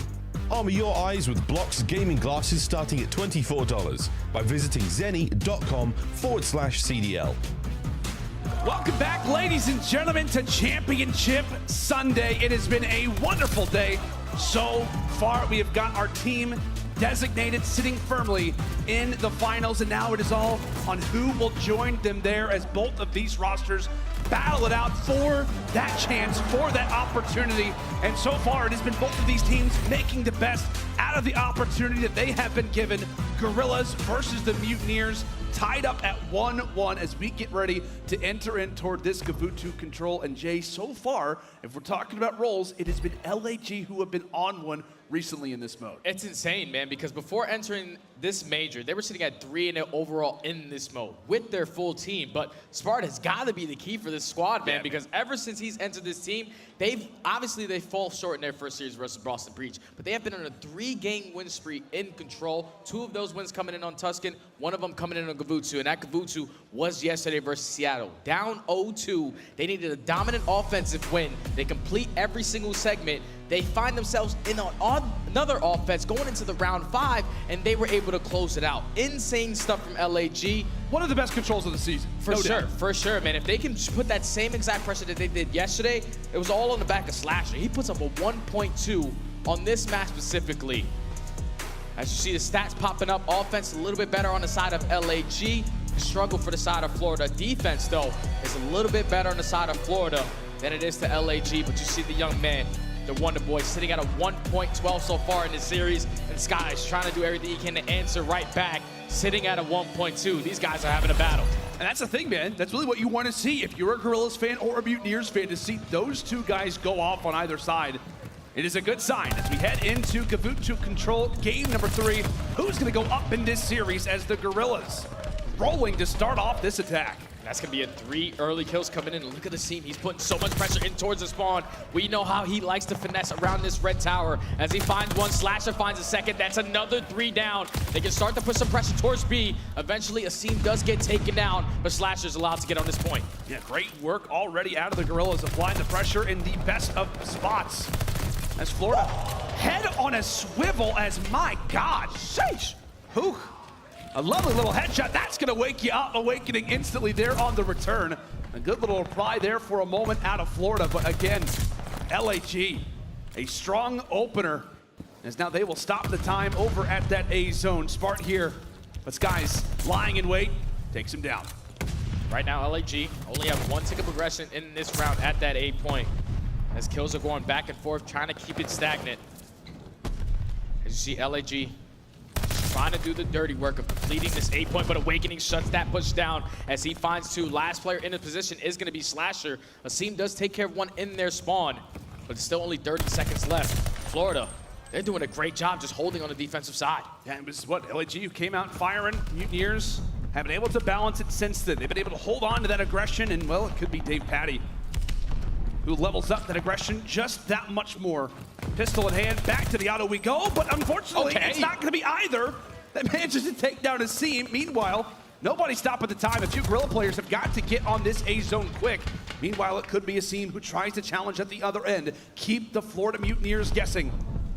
Stopped at 12.6. Florida now going to have to make the choice on which zone they elect to try and go for. Job done at B, but it's Guerrillas still hanging on for the moment at that A zone. The nice 2v1 should give them that extra minute on the clock, and it will. And Hook sitting on a 4 spree. They complete that 8-point. So now up 14-9 in lives remaining. They can do this if they can outslay them for the very next minute of this game. As you see all of LAG trying to attack through ship side. Right now, Florida have a ton of map control. They have P1, they have their spawn. Skies is spawn killing in their base. They're just not giving LAG an opportunity to get a clean 4 push towards this B point. As Spark does find 1. Slasher, he's going to be the player to try to make a play towards the back. Slasher's trying to make the play, and Hook will be able to join alongside of him. Meanwhile, Asim wins his fight as well. Beaten down. Nice little work there out of Vivid. Now the time starts to dwindle, a current 9v4. Mutineers, Vivid specifically, going to have to try to stay alive, as they will look to make, really, the Guerrillas hop on that zone, hop on the time. Simp looking for the angle, looking for the peek, and he'll be able to find Vivid for the first. Nearly escapes with his life as well. Time continues to tick. TJHaly caught out and figured out. 2 more to go. Path to start to the point, and they will be able to do it. 1.1 to Simp. He gets taken down, and the Mutineers will hold. It looked like LAG had that round conquered. It doesn't happen. And right there, Florida, they do what they do the entire year on this map so far. They're 83% on their defensive side. No respawns remaining. They shut down every single player on the side of LAG from the middle of the map, from top ring. Awakening and Skies go huge to eventually eliminate all those players and close out the defense. It started off looking a little shaky as they were getting outslayed, but the fact that they only give up 3 ticks is such a huge round from Florida. Incredible start out of Florida after bursts of energy out of the Guerrillas' end. As we'll take a look to the eyes of Vivid to start off this round. A great nade toss as he looks to get all kinds of cozy over toward green, looking to push out this position for the team. Not be able to get those visuals that he would like. And no map positioning granted right now for Florida. But Sky sitting firmly toward the top side of the boat, now sits on 3 in a row. A great first round for him, and he looks to bring that same aggression into round number 2. On a 4 spree now. Trying to find a potential, another couple of kills to pick up this glide bomb. Does he read this play on Slash going to the flank? TJHaly does, but unfortunately he loses that gunfight. So now LAG, they're gonna set up the collapse. That's gonna be 3 dead. Last player in a great position towards that A site is gonna be Awakening. They're still trying to focus on Slasher. They eventually take him down with only 40 seconds left. Hoop with great shots with that pistol. Able to take re-control of this top ship. Wow. He's able to find 2. Now with 35 seconds left, Florida need to focus on getting segments. They've got to get here soon. And as long as Hook stays alive, it's gonna make that job so difficult. Trying to remove all of that progress. Time ticking away. Nice little kill there for Skies, as that'll be 2. Instantly on the other end, it's a Simp who's able to drop one of his own. 13 seconds, and something has got to be done for Florida. They hop on the zone just in the nick of time, but here comes another team fight contested for the moment. An unfortunate team nade shuts down Hook, but it will be LAG winning the fights anyway. Taking down teammates, but it does not matter.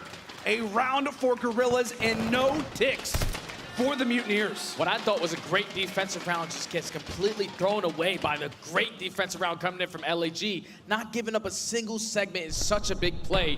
So now their only focus is, we complete this A capture every time we're on offense. We're in a great position to at least have that defense going into round number 5. As Florida simply just struggled to get out of their spawn. Too much map control on the side of LAG. Are able to dominate that defensive round. They're up 3 segments.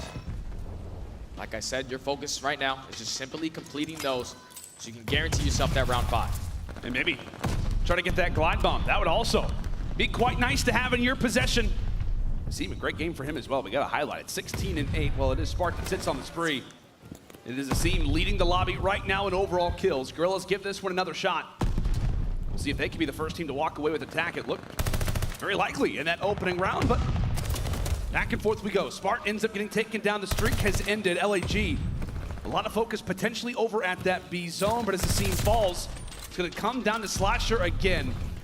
Escapes with his life, and he'll look to join his team now for an A zone hit. Now with 45 seconds left, great trade to eliminate that player from that top gun area. It's now all of Florida trying to flood out through that green side. LAG are able to stop that clock by hopping on that A point, but that's going to be 2 dead. This is the opportunity for Florida to be aggressive, to try to get him off this point, because you do not want to give up any more segments. Give them a better chance at getting that defense. As you see, Spawns is starting to come in. Skies, unfortunately, does get traded, but here's Big Wade doing everything he can to spawn. He finds a 2 on a 4 spree. Awakening trying to take it right now to the Guerrillas, frustrated after how that last attacking round went. And it looks like he sneaks behind enemy lines. I don't think Slasher spotted him. So with 15 seconds left, this is a massive moment right now for Guerrillas, but Dave finds 2. Awakening will find the 3rd, now on a 5 spree. The only player who can even hop on his own right now is gonna be Slasher. He gets dealt with as well. Can Hook jump on in time? And it looks as if he will not. Mutineers shut him down.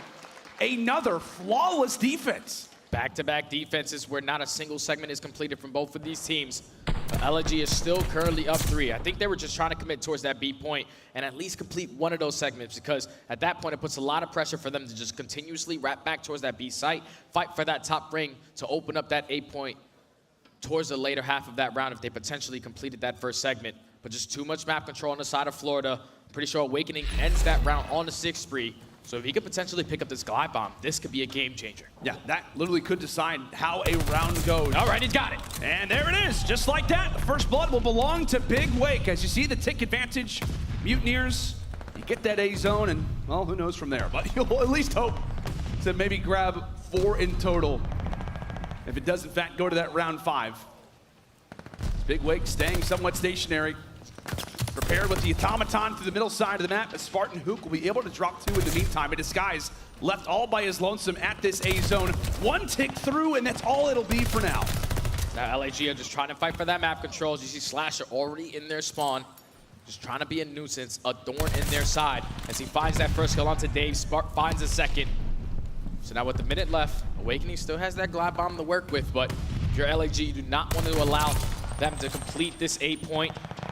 As they are continuously finding kill after kill, Florida simply cannot get out of their spawn. This is the same story. The last 3 rounds, it has been all about the defense. The Mutineers have got to do something. As we talked about with that tick advantage, they have got to get out of their base, or they're going to be looking at another one of these heading into this round number 5. Slasher could maybe even earn another glide bomb as well. Right now at 4 in a row, he gets cut off of that. Maybe a slight caster curse. I'll take the one for that. 22-16 currently in the life department as Vivid gets dropped on his jaunt toward P1, Awakening with the instant exchange, but the Mutineers cannot seem to get any bit of map control. The only man that slips through is Skies. Now still stop the time at 9.6. Skies is able to get on B. At least gonna stall some time for his teammates to try to attack towards A, but aLLeY are doing a great job just keeping the kill stagnant. As Skies wins a huge one-on-one towards top ring. Can he try to win any more? Or at least complete this big segment? No. The challenge is gonna be here. Hook is able to take him down. But now that opens up this 8 point for Florida, as the second segment is going to be completed. If they can get this third, it's all tied in segments, and Awakening still has this glide bomb to work with. This is beautiful work for Florida to get back into this round. Slasher on the flank, though. They still have not fully captured that A zone. A big win there for Dave, and another one for Awakening. The trades are out, and the Mutineers will be able to get that extra minute on the clock, but it all comes down really to that play out of Skies. He saves the day, but a current 11 v6. The Mutineers not with a ton of lives to work with, but Young Caesar doing it again. Gets dealt with from the pistol, trades aplenty. 50 seconds left, but Awakening still here. He did combine for 2, as that'll be the 3rd overall. Florida, no respawns left. They've got to be so careful with every bit of positioning that they take, as Dave will stop the time for the moment. And aLLeY up to the retake, that'll help. Nade is so huge, no more respawns on the side of Florida, but you still have to keep in mind that Awakening has that glide bomb to work with, as it's gonna be a 4v2. Skies and Awakening trying to do everything they can to close out this map here. Awakening does find one. Spark eventually takes down Skies, and aLLeY, they're able to hold on the defensive side. Pretty sure they're not able to complete a single segment at that B point. So we should be tied. I'm pretty sure we're tied in ticks. Are we? Pretty sure. If they didn't complete 1 at B, we're definitely tied. Is it a roll the dice? No, it comes down to kills at that point. I mean, it could be a coin flip. I don't know. We're being told that it will be the Florida Mutineers officially on the defensive end. So a huge break there for the Mutineers, but the Guerrillas in this exact same position yesterday were able to get it done versus the Surge. They had to win a round 5 attack, and they got the job done, but already smacked in the face. The ARs coming out strong for Florida in this defense. They do not want to give this one away. A game rather, that means so much for either of these 2 teams who have fought so much to get to this point. But right now, Slasher over at the B zone, he gets taken down. Azim trying to make some plays over on the flank. The trigger discipline is there. It's a little scary. I don't know how he manages to find the headshot, but does so. It will stop the time. aLLeY on both zones. On both zones, and Azim is going massive at this B point. The glide bomb is going to get invested from Awakening. This is perfect on the side of LAG to get it early invested into this round. As the first tick is completed at B, the first tick is completed at A. But Awakening does a great job of just keeping this green control. Now with 45 seconds left, you have one player in Vivid trying to cut off all of the LAG players, trying to attack this from Cliff. But Spartan and Slasher are able to find two. Slasher doing everything he can to try to keep down the top ring. This is such a big gunfight between him and Skies. As his teammates are putting a lot of pressure towards A, they should be able to close that out and extend time by a minute. Yeah, LAG looked good to get that A zone. However, I was gonna say for a moment, it looked like they were gonna send a seam forward. He gets dealt with by the nade, but the one man who remains in that objective is gonna be Spark. So he will hold this one off for now and get the rest of the Guerrilla members inside of the zone. But Dave, at least able to tag somebody up. The final bit of progression will be earned. Another minute added for the Guerrillas. One tick down and two more to go. Can they pull off the same magic that they did yesterday? As the Mutineers posture for position, they've got it. LAG look to establish themselves in green, and now here comes the push out. Push is coming out from the backside. Slasher does not spot Skies towards the back. So 14 of 14 in lives remaining. Look how much map control Florida currently have. But Asim and Hoop are able to find two. DavePatty trying to stay alive in this P1 area. He knows how impactful this position is. As Skies is doing a great job, unfortunately loses that gunfight. So now Hoop can be the playmaker on the late flank. He absolutely can. They're on it. They're on it indeed. Spark gets found out. We say goodbye to Awakening. Asim thinking somebody's in Top Gun, when in reality, not at all the case. Second zone nearly in. The crowd on the side of the Guerrillas. Trying everything they can, and Slasher wins the 1v1 inside of the objective. The second tick has not come in just as of yet. Dave wipes him off. A current 7v6 for Awakening. Winning the battle there. One more push out of LAG. And they're gonna attack this from the back. If for Florida, all you have to do is hold one and push, and you will be able to close out this map. As you see Asim, he's actually taking a sweet time around that beach side, but DavePatty finds that first kill. He finds the second. DavePatty taking over in these final moments. Oh, for a moment, Slasher was able to find one. 3 versus 4. LAG still has some life, but Skies takes the head off of Slasher, and now it comes down to Hook and Spark. They've got to find the kills. That's a great way to do it. Hook has got to get in the zone. He's got to get here. Awakening will walk away with both, and the Mutineers will hold off in this round 5. A control that had it all. But it will be Florida's day, up now 2-1 in this wild, wild series. I'm pretty sure that was all defense on the side of Gabutu. Yesterday we casted a Gabutu control that was all offense, which was nuts. But LAG, they were trying to do everything they can. They were doing it in the lives. You just gotta go back to that very first round on the offensive side where they were up by like 5 to 6 lives. There were no more respawns on the side of Florida Mutineers, but they were able to hold the line. Beautiful job from Florida to shut down that push. It all starts with DavePatty's 2-piece though. Once he finds that first kill onto Hoop, he finds that second kill onto Asim. And then at that point, you have all of LAG trying to spawn out, trying to just basically sprint on forward, trying to take control of top ring, trying to go from the middle of the map. But with only 20 seconds left, even though Florida did not have any more respawns left, they hold the power head glitches to hold that cross towards that B point and eventually close it out. And now take a commanding 2-1 lead in the series. Yeah, a commanding one at that. As we said, partner, that has been the way that LAG have gotten themselves through series. It's been off that 2-3-5. The Search Destroys in combination with the control. They're not able to get it, and well, it is hard to really break down exactly what went through. It really comes down to this play, and Dave went massive for the squad. I mean, what, you just see what that does for LAG. Instantly shuts down the push, and then it sets up Awakening in that crossfire position. Some great plays coming in from the rookie. As he'll get dabbed up, and for good reason. A massive W there out of the Florida Mutineers as they're up 2-1, and now, Jay, we've got Tuscan Hardpoint up next.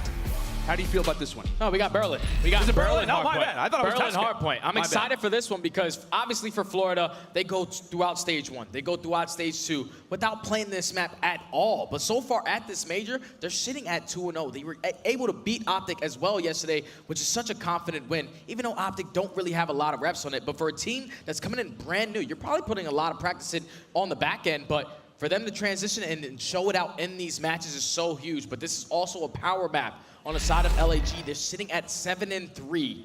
So this can go. This has the potential to go game 5. Yeah, it absolutely does. I mean, if this is the hard point that you have to rely on for the Guerrillas, as we said, normally a 2-3-5 team, at least with Spark for now, this is the hard point you're cool to have. 100%. When do you get the most reps on? Especially because they're so good at just dominating that P3. They're winning their rotations about 66% of the time towards that P3 hard point. That's where they find a lot of success. And you saw what Florida, though, were able to do yesterday. Vivid was having a slow series versus OpTic when it came to the respawns. But then in that map 4, he turns up alongside Skies, alongside DavePatty. Pretty sure he puts up like 29 and 20. And when he's doing that, he also pulls out an AR. He's controlling the spawns, hitting those long routes. So if I'm LAG, you need to make sure that you're keeping aware of his position because he's going to be the guy that's trying to break these setups. Yeah, and you know, as you mentioned, it was a great call, right? He did have a very slow series up until that point. He comes out on Berlin. And that is the difference maker for this Mutineers team. We constantly talk about X factors, and really, I mean, what? So far for Florida, it's been a lot, you know, a lot of talking points around Skies. Obviously, Awakening has had some sensational numbers, the rookie and DavePatty, but this guy joins his team a little bit late. I think it was Havoc who was supposed to be on the roster. They bring in Vivid after having that chance on the Dallas Empire. And while statistically it hasn't been the greatest performance, I think it's known, what, I guess around the entire community, that this guy, when he is on form in Vivid, is one of the best in the game. Without a doubt, man, because the amount of pressure, the aggression that he puts on as basically the only submachine gun player on his team is insane. That's why you see him kind of struggle on certain maps, like yesterday on the Gavutsus, he was struggling. On the Tuscan, OpTic had way too much firepower for him to try to compete there, but when he can slow down the game, allow his ARs to be set up to hold down those crosses, and just always be in the fight. He was making such great heads-up plays off the rotation, late flanks towards that early P1. We know how powerful that P1 hard point can be.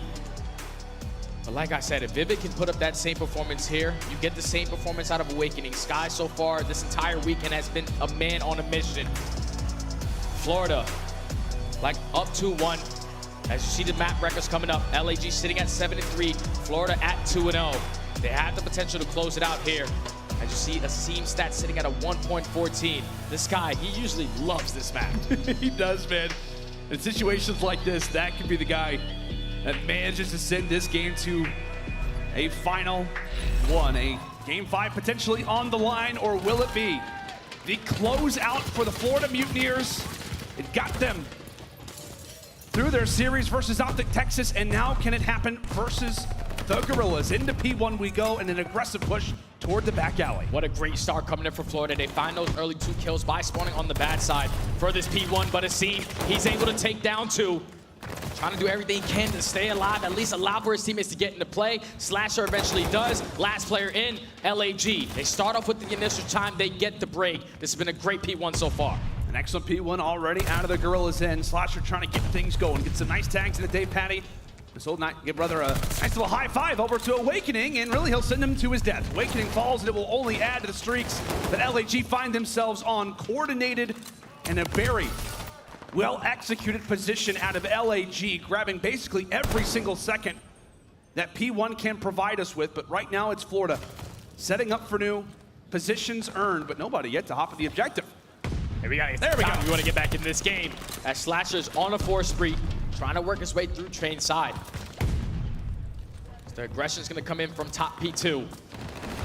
Skies and DavePatty are able to take down 2 players, but Slasher finds himself on a 5 spree. Eventually does get taken down, and that has been a great hold from Florida to at least flip these spawns now. Now they could potentially chain it towards that P3.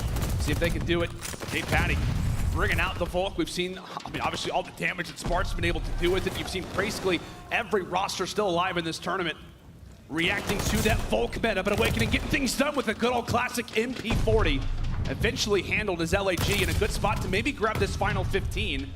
And while they will secure it, it is Florida setting up for that P3. As you said, Jay, this has been the hard point as of late and really so far throughout the season for the Guerrillas. Can they make the break and really keep that momentum flowing? Up by 50 in Awakening, starting to heat up, now sitting on 3, eventually handled. But now it's time for the push from the Guerrillas. And that's a good couple of kills coming in from Florida to be all out aggressive towards the middle of the map because you know you had those spawns secured. As they're starting to get back into this game, Vivid and DayPatty are able to find 2, but Sparta's gonna open up that position in towards Fire. Now the pinch coming in from front, coming in from Fire. These players are waiting for the opportunity to break on in. Skies does find that opening kill, but here comes Spartan Hook through Fire door. The door opens, Florida still with close spawns. LG here, a near turn on there for Spark, gives that communication out.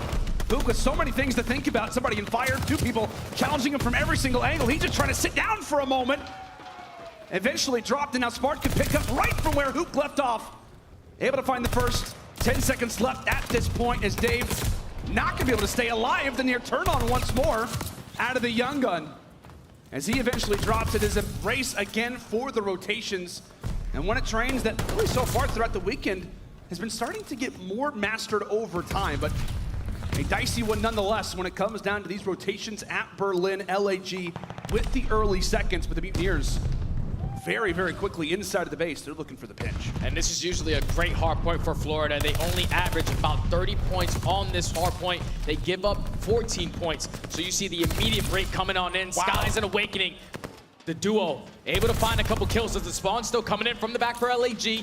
So they're able to eliminate those players, secure the back. Now with 25 seconds left, they can definitely continuously grow this lead. They can just hop on this hard point. David tries to slide on through, eventually handled. DayPatty, the guy who has been talked about so much for this team, extra confident, having a great start so far to this match. Mutineers continue to trade, but nobody ultimately securing the time. David will hop in it for a moment and put that automaton to good use. As you said, Jay, somebody who is not gonna bring out that AR all the time, but did it yesterday versus OpTic and made it work.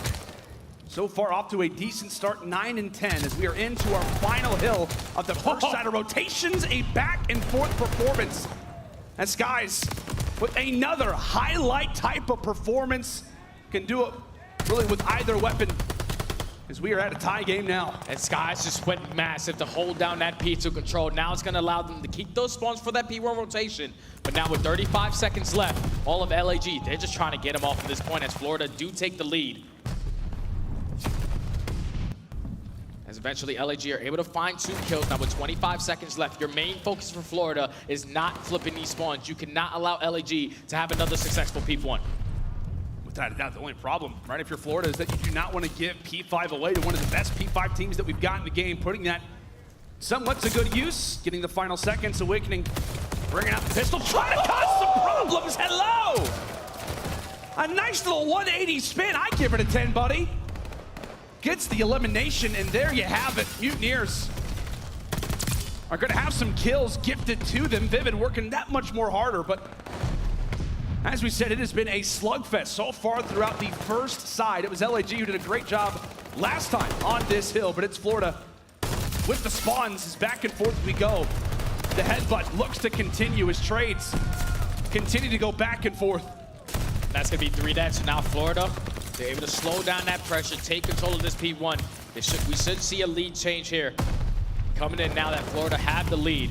But with only 20 seconds left, you have to make sure you're getting towards the right side of the map. But Slasher not missing right now. Mr. Thanos takes down Skies on a 2 spree. Eventually does get traded. That's going to be a clean 3 dead. So now if you're Florida, you're going to be all out aggressive towards the middle of the map. Awakening in a great position towards top rope and at least find one, but Spark with a huge gunfight takes him down. Now LAG should find themselves winning this rotation. The only player that did sneak through was Skies. Top left of your map, that's going to be him. He gets dealt with. Spart as well. Continuing on this nice spree. 3 in a row for the moment. And flies down through the staircase. A great situation prepared right now for LAG. Locked, loaded, and ready to go. Ready to tie this game back on up as they'll find 3. And it's about to be the 4th. Skies trying to stay alive, at least able to find Spart. And being a thorn in the side, eventually dealt with. The only man that now exists in the hill. It's going to be aSeam. Florida ready and prepared. They do not want to give this time away. Still a very important rotation to think about for either of these rosters. 20 seconds to fight for, but the rotation as well in the back of their minds. Right now, Florida, they know that they can put the pressure on. They basically have the spawn secured, so they're going to fight for this remaining junk time. Skies was a huge one-on-one versus Slasher to shut down that pressure coming from low docks. We saw that Florida, they were able to get back into this game by having a great P3 hold. LAG need this to get back into this one. They need to shut down this push. They need to flip these spawns, and it all starts with a seed. Finding that first kill. Here comes the pressure. Vivid eventually does find a trade, but the teamwork just way too strong right there for Florida. They're going to be able to secure the spawns, and this can get out of hand for LAG. They need to break in on this should be Florida's map. Yeah, and this is just a risky play as well. If you're Guerrillas, you want to try to make your way up the street, but you just got so many ARs lined up right now for Florida. Because they're ready, they're prepared, and they know exactly where they're coming from. However, the cross-side spawns come through, 1 from Fire and 2 from Plat. And then we'll distance back to Mutineers for the moment. And LAG, they are able to break in. Such a big break coming in from LAG. Now down 30 points. If they can get this remaining 10, it'll only put them down 10 points. But that's going to be 3 dead in the feed. Florida, no, we can fight for every single ounce of that scrap time. It's a race. With this remaining 12, they should put themselves at 190, but now it comes down to rotation. Huge gunfight coming in from Hook. They need to shut down the pressure from that street side. They do. Now, this should allow LAG to get set up for this P4, but you saw what Florida were able to do the first go-around. They were basically not giving them any time, even though they were spawning from the front. Well, a Wolfpack-like setup right now for the Mutineers. They'll send out their rookie to try to go for the play for spawns. Hook, meanwhile, has to pivot desperately inside of the objective, but he will have that cover fire. Slasher with 2. Slasher continuing to be a problem.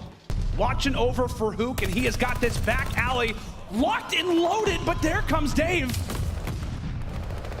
Guerrillas moments away from tying up this game and maybe grabbing the lead, but just like that, the Mutineers answer back with a 3-1 trade. The 1v1 victory out of Slasher is now gonna leave this hill vacant. 15 seconds to fight for, and a rotation to think about again. This has been a great hold from LAG. They break that 200-point mark. They retake the lead. Now, if you're Florida, you do not want to give up a lot of time towards this P5, but you have to focus on keeping this side of the map, as DavePatty is going to be on a 5 spree. 199, basically a tie game from both of these teams. This game is definitely going to end towards that P1 as Hoop finds that opening kill towards Train. Slasher finds a second. LAG should be able to get on point.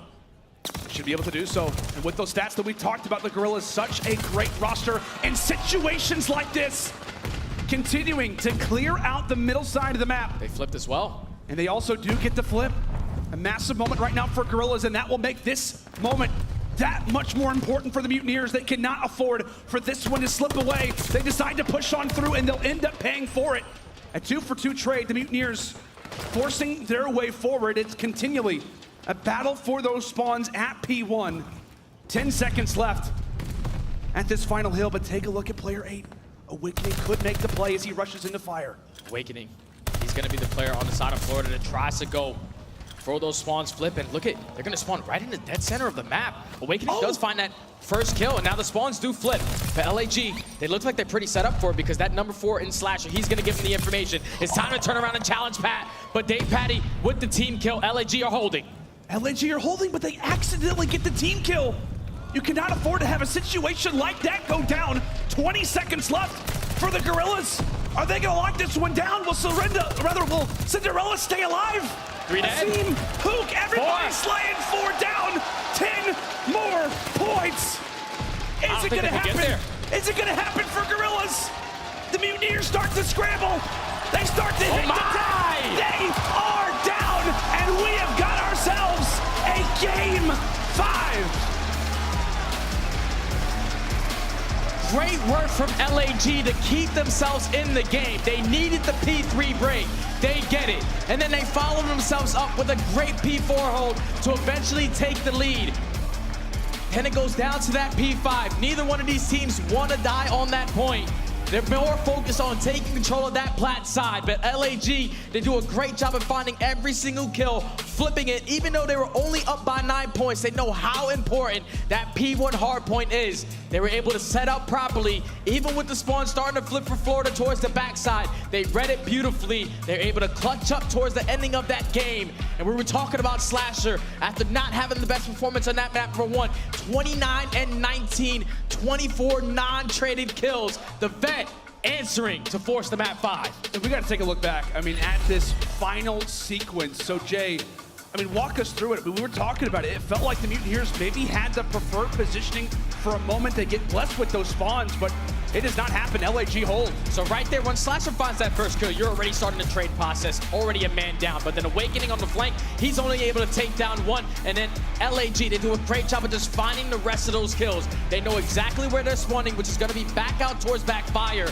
And this was just a beautiful setup from LAG. Asim closes it out with those final 3 kills to force us to this map 5. We were talking about a team that has absolutely nothing to lose. Backs against the wall. You can never count these young men out. Nothing to lose, but everything to gain as the Guerrillas fight back valiantly here on Berlin. It has been a strong suit recently for the Mutineers, but it's been the Guerrillas who fight back here and now. An excellent, excellent performance here from the Guerrillas as they walk away with this game 250 to 202. And Jay, we've got a game 5. It just felt like this series had to go that way. We've got a game 5, man. Insane. Both of these teams, LAG with a sub, It's Florida wild. beat OpTic. It's wild. And they ran in some here. This tournament does not make any sense whatsoever. But Minnesota, we absolutely love it. We hope that you guys have enjoyed watching from the crowd. And for those watching at home, we hope that you have as well. This is going to be an incredible series to close this out. As we've talked about, both teams not expected to be here on Championship Sunday, but here they are, and that is what they are fighting for. When we come back after the break, it is time for Desert Siege Search and Destroy.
Howdy, everybody, and welcome back to Championship Sunday here at the Minnesota Major. LA Guerrillas and the Florida Mutineers are going the distance. Loser headed home, and the winner will advance to face off against the Boston Breach for a chance at that finals position. Jay, it has been a wild, wild series up to this point. As we said, coming into this game, both rosters really not expected to be here, right? Coming into the tournament, there was a lot of expectations. Talk about how this Florida Mutineers team, not consistent enough. Yeah. Guerrillas without Gunless, no chance, yet here they are.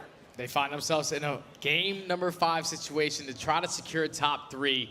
LAG, they're getting it done with the sub, man. The Wonder Boy in Spark clutches up in the game 2. They're able to force the game 5 by being tremendous on that Berlin hardpoint around that P1 area.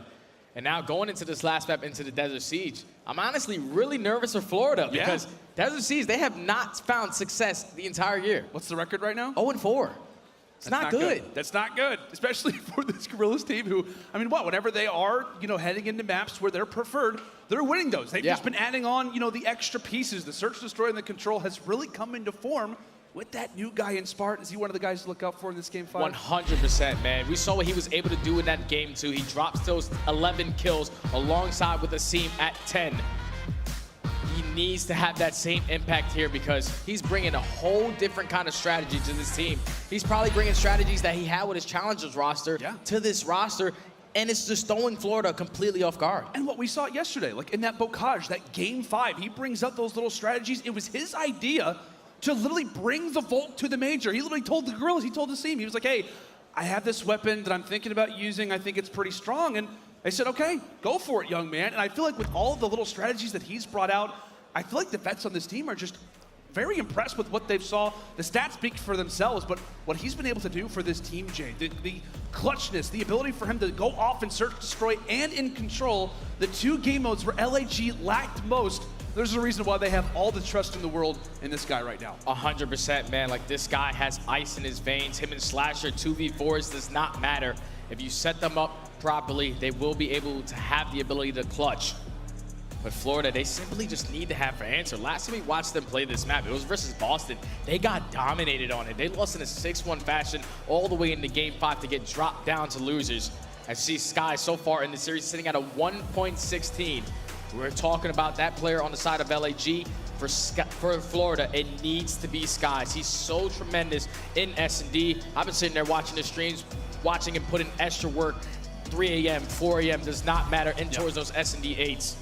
And hopefully he's able to show out here and try to secure this top 3 for his roster. And I mean, what, man? Whenever we were talking about the Florida Mutineers in that series versus OpTic Texas, we came into that game number 2. I want to say it was on Berlin, where he goes like 12-3. Dominates. Some unbelievable stats. Just so many guys to look out for. But as you said, man, the guy who has absolutely dominated, the primary reason why the Florida Mutineers find themselves where they do is because of good old Caesar, Skies, Bueno, a great game. But I mean, what? The list really goes on. We could also have the exact same conversation about Asim for this team. I mean, what? He has had those explosive performances in those respawns, in those search destroys. I mean, I think it's fair to say, without a doubt, one of the most explosive players, one of the biggest takeover players that we have got, not just in this game, but in the entire CDL. Without a doubt, man, Asim is their vocal leader. He's making those plays with that SMG in his hand, and he's taking that map control. He's not afraid to hit cuts out. So I'm looking at him and Hoop to really just dominate in that SMG. The way that we see HyDra and Neptune finesse around this map, being super aggressive towards those B steps right off the rip, I would like to see that SMG duo really step up. But on the opposite side, we got to talk on Awakening, man. He's been having himself one hell of a series. Unfortunately, he does not clutch up in that map number 4 to close this one out. But look at that, man. 1.23 in this series alone. 65% non-traded kills. Both of these teams just have all-stars. They do, man. And this is the thing. Like I said, LAG, obviously the story, the Cinderella story. No question about it, right? They have got this new player that is infused in this team, and they are making strides. But at the same time for Florida, they're starting to hit the stride that we've been waiting for since Cold War, for God's sake. I mean, the whole discussion on, can Awakening and Skies play together? If one goes off, the other is not.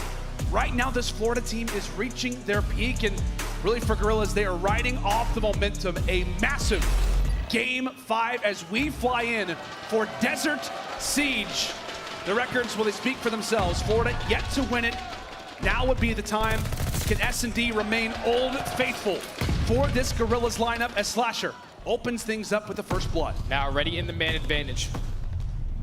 When LAG like to play this map, they only find a lot of success attacking towards that B bomb. They're 57% on their slow B pushes, but let's completely regard that. Look at Vivid. He pushes all the way up through train side. He at least evens up the number, makes it a 3v3. But now, if you're LAG, you want to try to attack this towards B. But now DavePaty in a great position to at least take him off that bomb. Can he hit it or not? See, gets the bomb down, but knows that DavePaty is somewhat near. Who, meanwhile, is able to take down Vivid. So a 3 versus 2, but Dave does have the information trying to shut down a scene, but unsuccessful in that venture so far. Skies gets the job done onto Hook, so now brings it to a 2v2. 25 seconds as Dave makes his way to the site. He actually stays alive for the moment, but Asim cannot. And just like that, Slasher also gets found out in his Skies with the 2 big ones at the end, despite the bomb pivot there out of the Guerrillas. Dave holds the angle, and he and Skies join alongside of each other. Even after getting first blood in Florida, we're able to win that round, all in the back of Skies and DavePaty. It was basically a 4v2 that turns immediately into a 3v2. Dave does a great job of at least forcing Asim to hit the rotation off that bomb site while he's still hurt. He runs right into Skies, forces it to the 2v1. Now with 17 seconds left, Slasher, he was in a great position to try to clutch it. But they both go for the double chow. Florida were able to win the first defensive round. What kind of answer do they have on offense? It's time to find out. It appears that A will be the target for the moment. Hook with the instant visuals will try to make a play toward top palace. At the very least, look for some information. Trying to jump on over, but it's Awakening who gets all out aggressive. Puts in a few bullets, but nothing landed as of yet. All 8 players still alive. Still firing for the moment, but Asim with one. Asim gets some assistance on the second. The bomb has gone down, but Dave instantly left all by himself. His position is known, but he finds the second one. 2 more to go, 28 seconds. But Slasher is going to be on the defuse. Dave, can he round the corner in time? 1 more to deal with. That's going to be 3. Can he make it to 4th? No, he doesn't. Slasher gets the defuse. Dave had the 1v4 lined up a second earlier, and it is the clutch of a lifetime. A little smirk coming in right there from Dave. If he turns that corner like 1 second earlier, he will be able to clutch the 1v4 for his team. But that was almost crazy, man. I'm pretty sure it at least ends on a 4 spree. You're not to be too mad about that if you're DavePaty. Already have more kills than you do in that second search and destroy. But here comes LAG back on the attack. Taking their sweet time once again, just trying to play for information. Maybe trying to avoid DavePaty as well. That man is not to be messed with. Vivid looking for information while Slasher will echo out the shots here on Siege. Vivid still toward the top. Asim looking for information. LAG not confident yet and pushing in toward that A site, but Vivid lingering, Vivid hiding. Doesn't only just find the kill, but also escapes with his life. Excellent plays made. And he does spot that 1 player leave. Jay, he could call that one out. But as we said, DavePaty is in position at that B site. Florida with all the information in the world. Now this is a tough situation for LAG to try to get out of. Already in the man disadvantage. Awakening does spot 1 player trying to commit towards A, but look at the bomb carrier. It's going to be Hook. He's going to be super aggressive in towards the base. He is going to be 1 shot. He should get traded by Skies, though, as he's so far pushed up. When he's decided to go for this gunfight, he's staying alive still. But DavePaty eventually finds one. Awakening takes down Who. All left up to a 1v4. 4 up, 4 down. Clean round from Florida. A very clean round there from the Mutineers. And as we said, man, I mean, when you have DavePaty, who's at the other side, he has got full clearance of what is going on the other side of the map. It's really just up to the rest of the Mutineers to find that information. Vivid finds the first. He escapes with his life, and there you have it. You know where the other 3 players are at, roughly. LAG, they try to make the play. Hook gets aggressive, but it does not work out. Another great round here from the Mutineers as they find themselves up 2-1. And right now, DavePaty, the rookie, in the biggest series of his life, is having an excellent performance. Finds himself in a sniper battle, though, versus Spart. Staying alive for the time as they look to set him up for success. Asim on the other end with the first blood. Dave rips the head off of Slasher, keeping that streak up. Skies as well. Finds the other onto Asim. Florida with numbers. Now in 3v2, DavePaty just 1 kill off of picking up that glide bomb. As the bomb is going to come in on a rotation towards that ace bomb. As Spart does have that sniper, but who can go on the full flank? Does not have dead silence to work with, so he is going to be a little loud. He's going to run into a gunfight with Awakening. Awakening is able to win it. Now Spart in the 1v3. If DavePatty can pick up this kill, that's exactly how you want to execute. If I'm Florida, I'm just giving him the call out. Give the kill to DavePatty to give him the glide. This guy's not aware of his position. Spart stay alive. puts in a few bullets. Give the kill to Dave. But not the official kill. Trying to set up Dave, but it will be the Mutineers securing the kill in the end. Well, Dave doesn't earn the streak. I mean, that's the least of your problems right now, Jay. You'd love to have the glide bomb, but you can at least rely on it for the future rounds.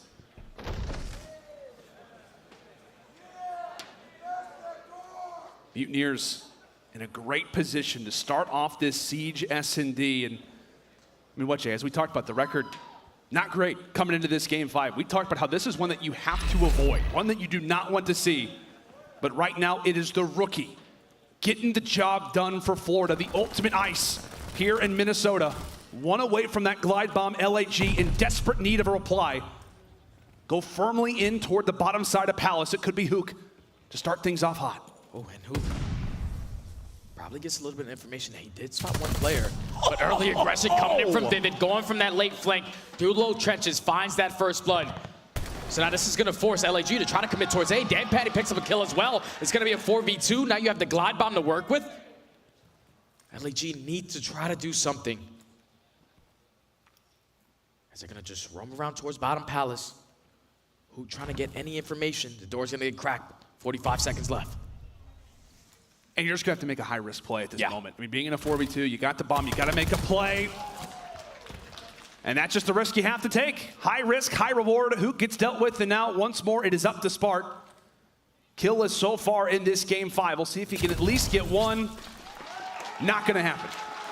Right there, Florida, they just do a great job of just taking what LAG are giving them. Vivid, he pushes all the way through that B side, through that low trenches, because not a single player from LAG was watching that side of the map, not even watching the flank. Eventually, he finds that first kill, and then once he sets himself up on that gun position, it's basically impossible for LAG to try to wrap back towards A. DavePatty picks up a kill, so he has that glide bomb to work with.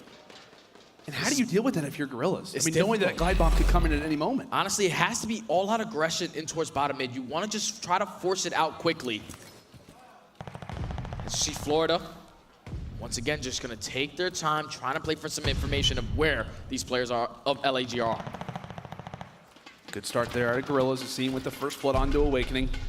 A great little headshot as they do linger around the Palace. As we said, that streak could come in at any moment.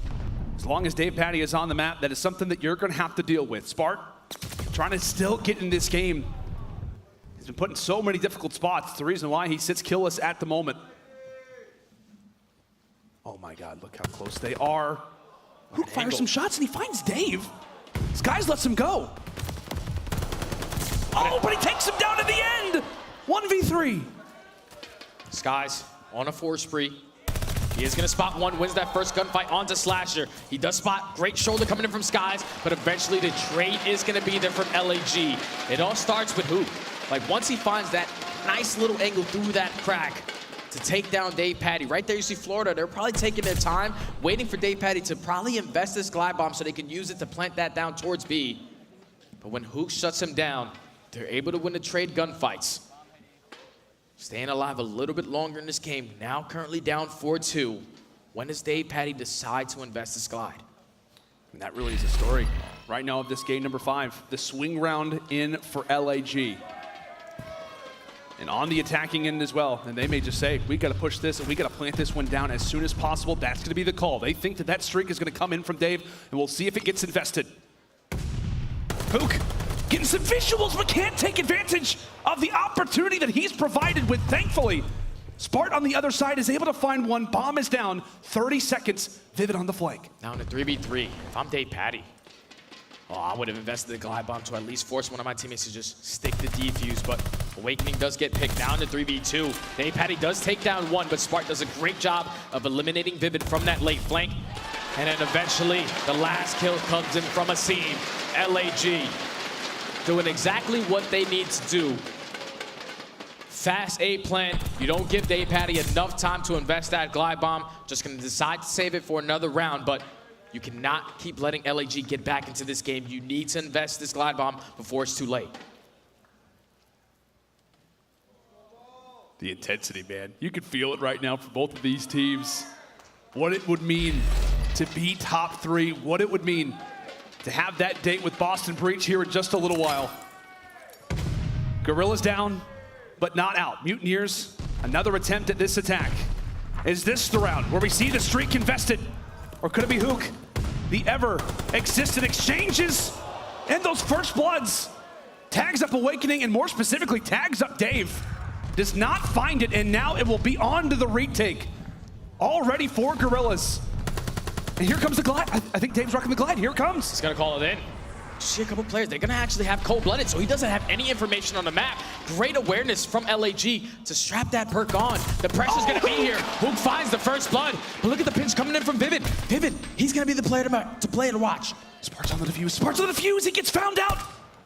Vivid trying to put in some shots, but he gets dealt with. It's all on to Hook, and he will drop as well. It gets a little dicey there when Dave calls out the streak. I mean, what, maybe he gives a little bit of information, but that is it. Hook narrowly clutching up in the end, but the Mutineers escape with the round and at least halt the momentum from the Guerrillas for the moment. Get the glide bomb invested. Florida at game point. 1 round away from securing top 3. LAG need to play perfect search and destroy. So they're gonna try to play for this B bomb plant. You see there's only 1 player basically watching this site, which is gonna be Skies, just throwing shoulders with that MP40. Does get a hit marker though onto a seam. So now it's time to back up, regen your health. LAG just do not want to make any mistakes. It could be on a slasher. To find that early pick, are they gonna read Skies? Manages to escape with his life. The first blood means everything, and Asim is able to secure it for now, but take a look at the plays being made on either side of the map. Awakening with 1. Vivid ends up getting dropped. Awakening reading it, cannot fully eliminate Asim. A 2 versus 3. Dave and Awakening left up, 1 on one side of the map and 1 on the other. Awakening drops. All on to Dave. Dave in the 1v3. He's gonna find himself behind a couple players on the side of LAG. Do they read his position? They don't. They don't see him. Finds Dave one. with 1. A lot of time to work with. A lot of time to work with. You know, the LAG, they're basically gonna be playing shoulder to shoulder, the buddy system. They wanna play the trade. So he's gonna wrap his way all the way back to the opposite side of the spawn. 25 seconds left. 25 seconds to work with. LAG eager for information. Where is Dave at? Where is he hiding? Where could he be? Looking everywhere, spot Smart, but will escape with his life. Put some bullets into Slasher, but he's gonna have to rush this out. Staying alive are LAG, and they will be able to hold off the Rook. Can he at least extend the streak? That's really the question the Mutineers will be asking, but it'll be a no-go. Dave finds the first, but that will be it. The Guerrillas somehow, some way, dig deep.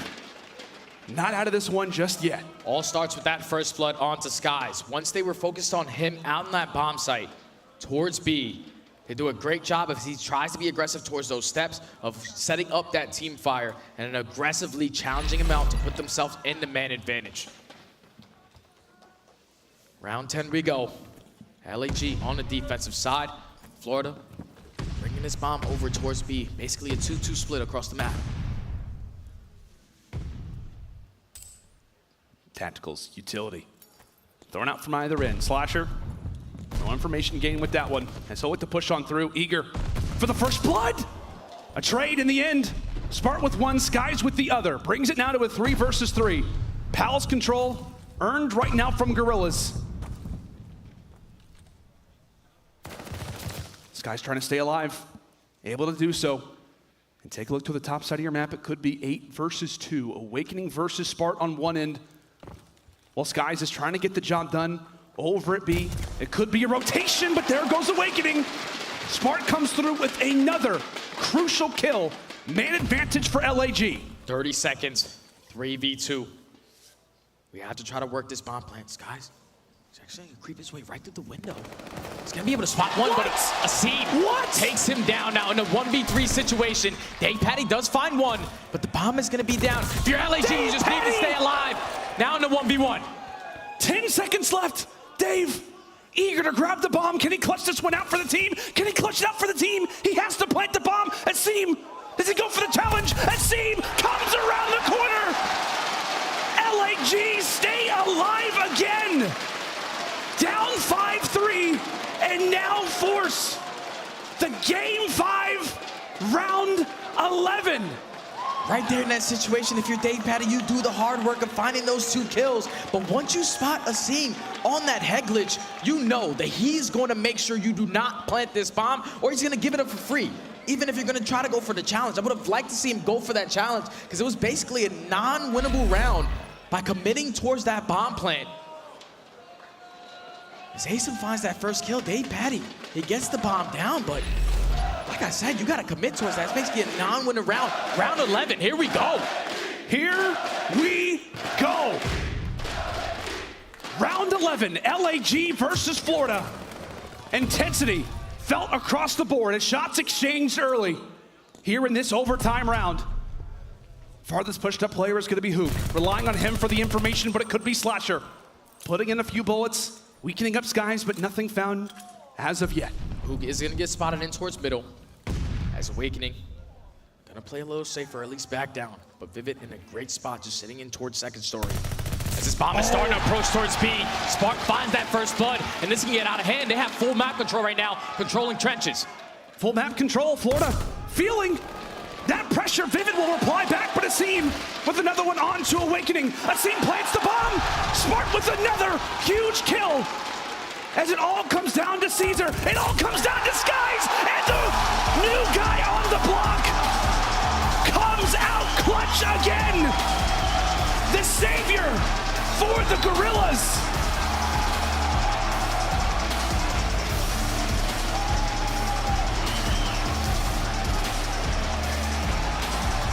The slipper still fits. Cinderella is going to that elimination final. Big time players make big time plays. Spark in that final round, he goes so massive. In the 5-4 round, he rotates back in the 3v3 situation, finds that first kill onto Awakening to at least give them the numbers advantage. And then in the 5-5 situation, he takes what is given to him. Florida do not put a player towards that B side of the map. Spark pushes up towards lower trenches. Once he finds that first blood, you get that bomb down for free. You take control of their spawn. All you have to do is watch your flank. LAG come back 3 rounds in a row to secure top 3. Top 3, the Cinderella story continues. Unreal. Out of the Guerrillas, Jay, they were down 5-3. DavePaty had that glide bomb really forever. Invested, but that is still not enough. Sparks with the biggest of clutches, coming out massive in this round 11. And the crazy part is that Spark, he started off that map like 0-5. He turns up and goes 8-8 to close out the game. That's right. The rookie, the young man really just steps up. The Wonder Boy is here to stay. LAG getting the job done, not in a 2-3-5. They go 2-4-5 this time around. What an insane series from both of these teams, man. You can't write these things. No, you cannot. The Minnesota Major, with all the storylines, you can't beat COD Esports, friends. I mean, what a match and what a game. We came into this, Jay. I mean, obviously a lot of high expectations for a number of different rosters, but these two teams did not enter the mind in that conversation. It was expected that the Guerrillas would go out top 12. Yeah. Nobody expected them to even get to this point. But now, to be top 3 has got to feel incredible, and you've got to be feeling amazing if you are Spark to go big for the team. We see his clutches at the end, and we'll find the ending kill there versus Skies, the hat trick in that round 11. Unbelievable stuff, and you see what it means. What it means for the kid, getting his second chance, his opportunity, and his boys could not be more happy for him. And there's nothing more scary than when you're playing against a team that has nothing to lose. They're playing with a substitute player, probably on a week of practice. They're barely getting reps in Search and Destroy. And once again, they win both in this series to secure top 3. Insane stuff, man. Yeah. I'm at a loss for words. Absolutely. And obviously on the other side, you got to give some props to the Florida Mutineers, man. I mean, they had an unbelievable weekend. The things that they were able to do, taking out OpTic Texas yesterday, taking down the London Royal Ravens, going to a Game 5 with the Boston Breach, an unreal tournament for Florida, and we have another top dog, it feels like, in this race in the CDL, now with the Mutineers in full form, but it's incredible. Incredible stuff in this series. You could not ask for better.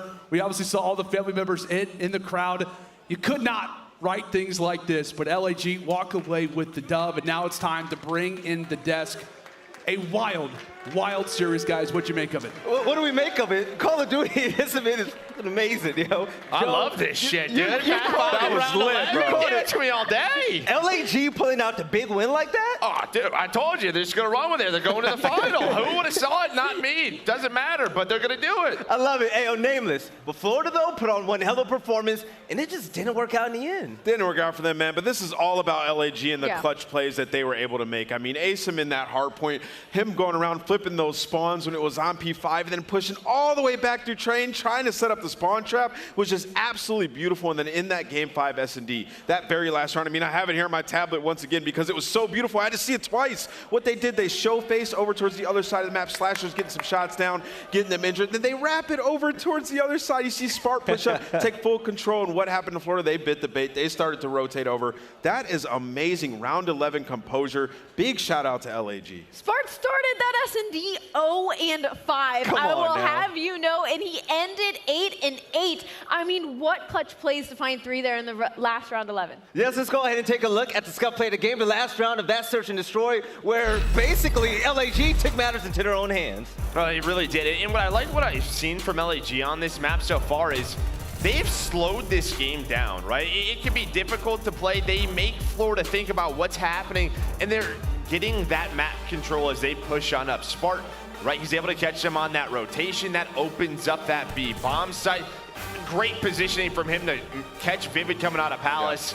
And then he spots the last player in the 1 versus 3.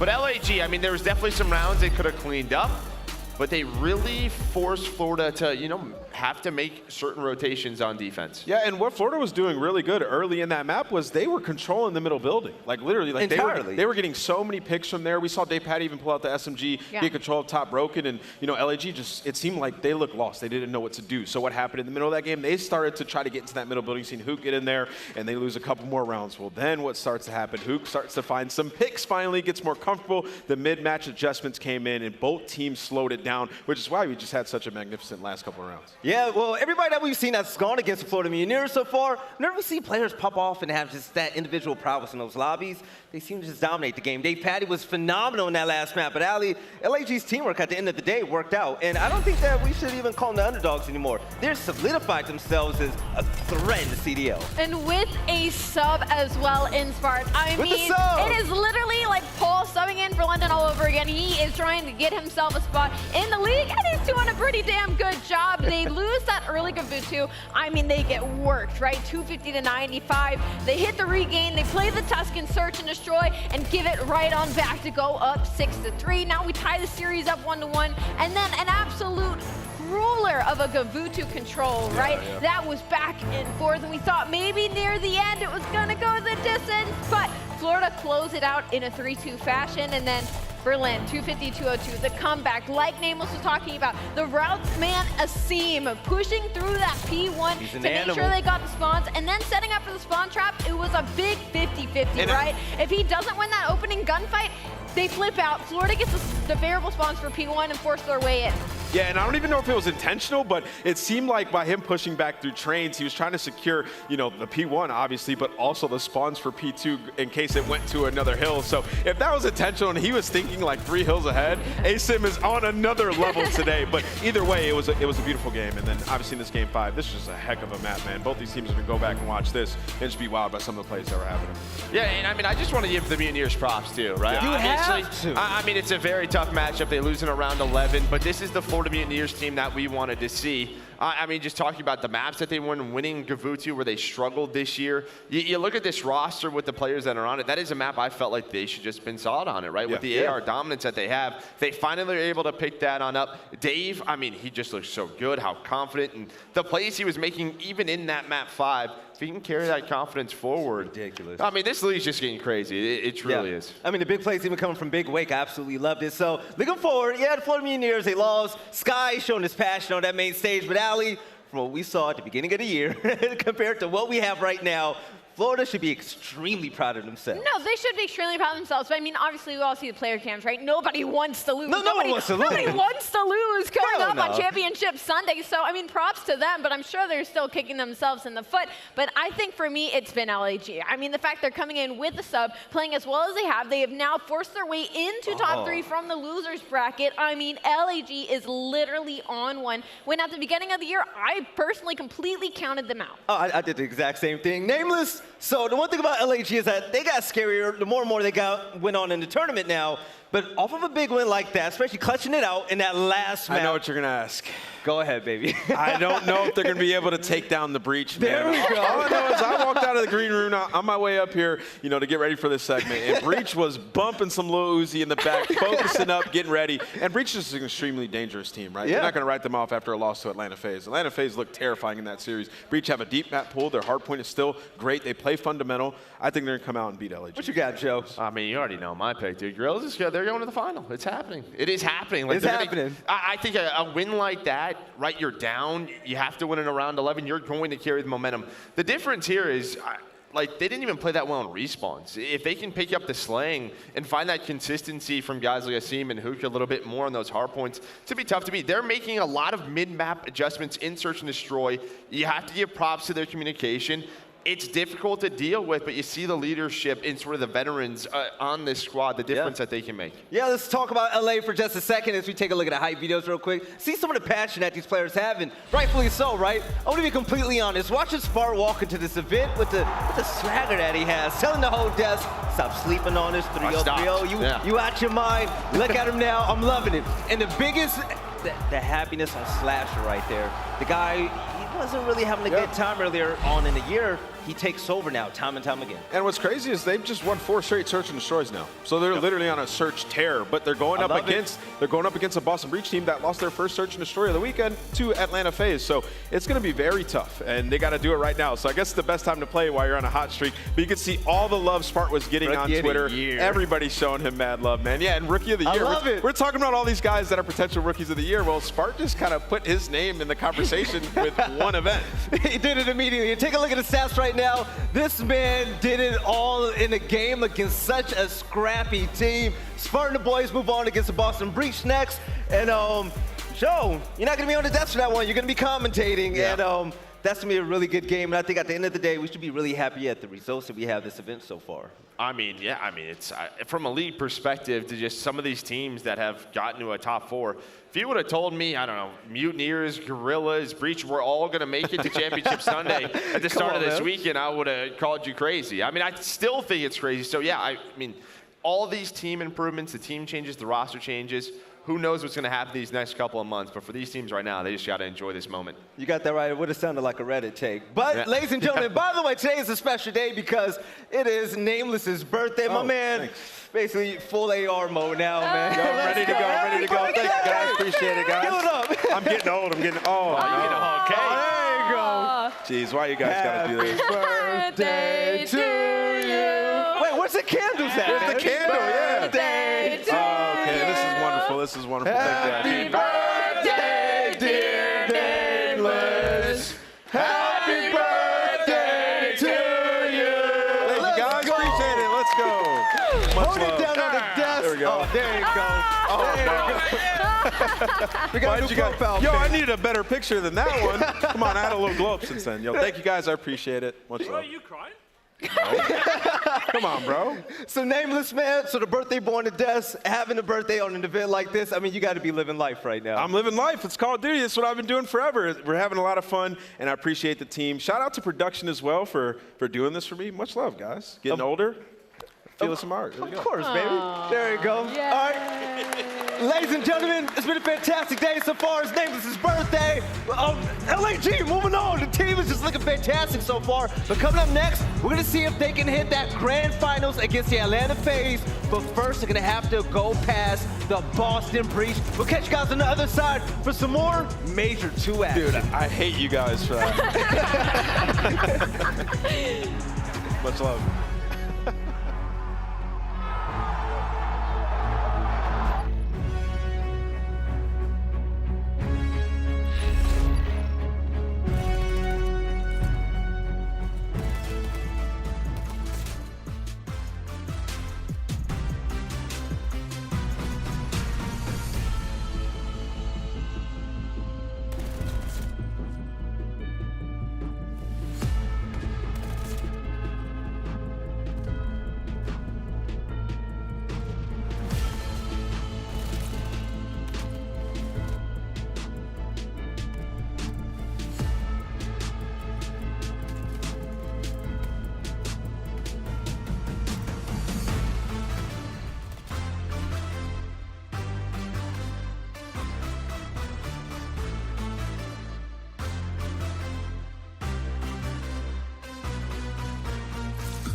Call of Duty League is brought to you by Game Fuel. Victory in a can.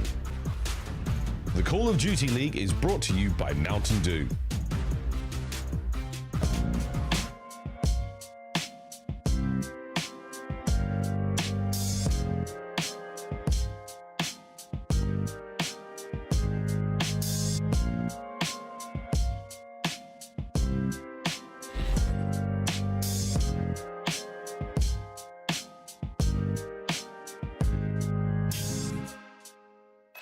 Hello and welcome back to the RØKKR Major II. And hey, yo, it's about time for the elimination finals between the Los Angeles Guerrillas and, of course, the Boston Breach. And when it comes to both these teams, nameless, the progression that we've seen day in and day out here in Stage 2 has been phenomenal. And, I mean, Boston's been doing well on every side. Yeah, they've been doing great. Search and Destroy has been phenomenal. We've seen Methodz. He was #1 KD headed into the Atlanta FaZe match, but things just didn't go their way. They ran into a red-hot FaZe. But games 2 and 3 were extremely close. I mean, there was one situation in the Search and Destroy with Capsidal that if they clean that up, they might end up pushing that to the distance. And then in the control, they were up 2-0. They were in the driver's seat, and then they lost a couple clutch gunfights once again, which is going to happen to a team like Atlanta FaZe. But in this series, I feel like Boston has the heavier gunners. Oh, definitely, and they're also going to have a little bit of an advantage because Chance, what's going on, man?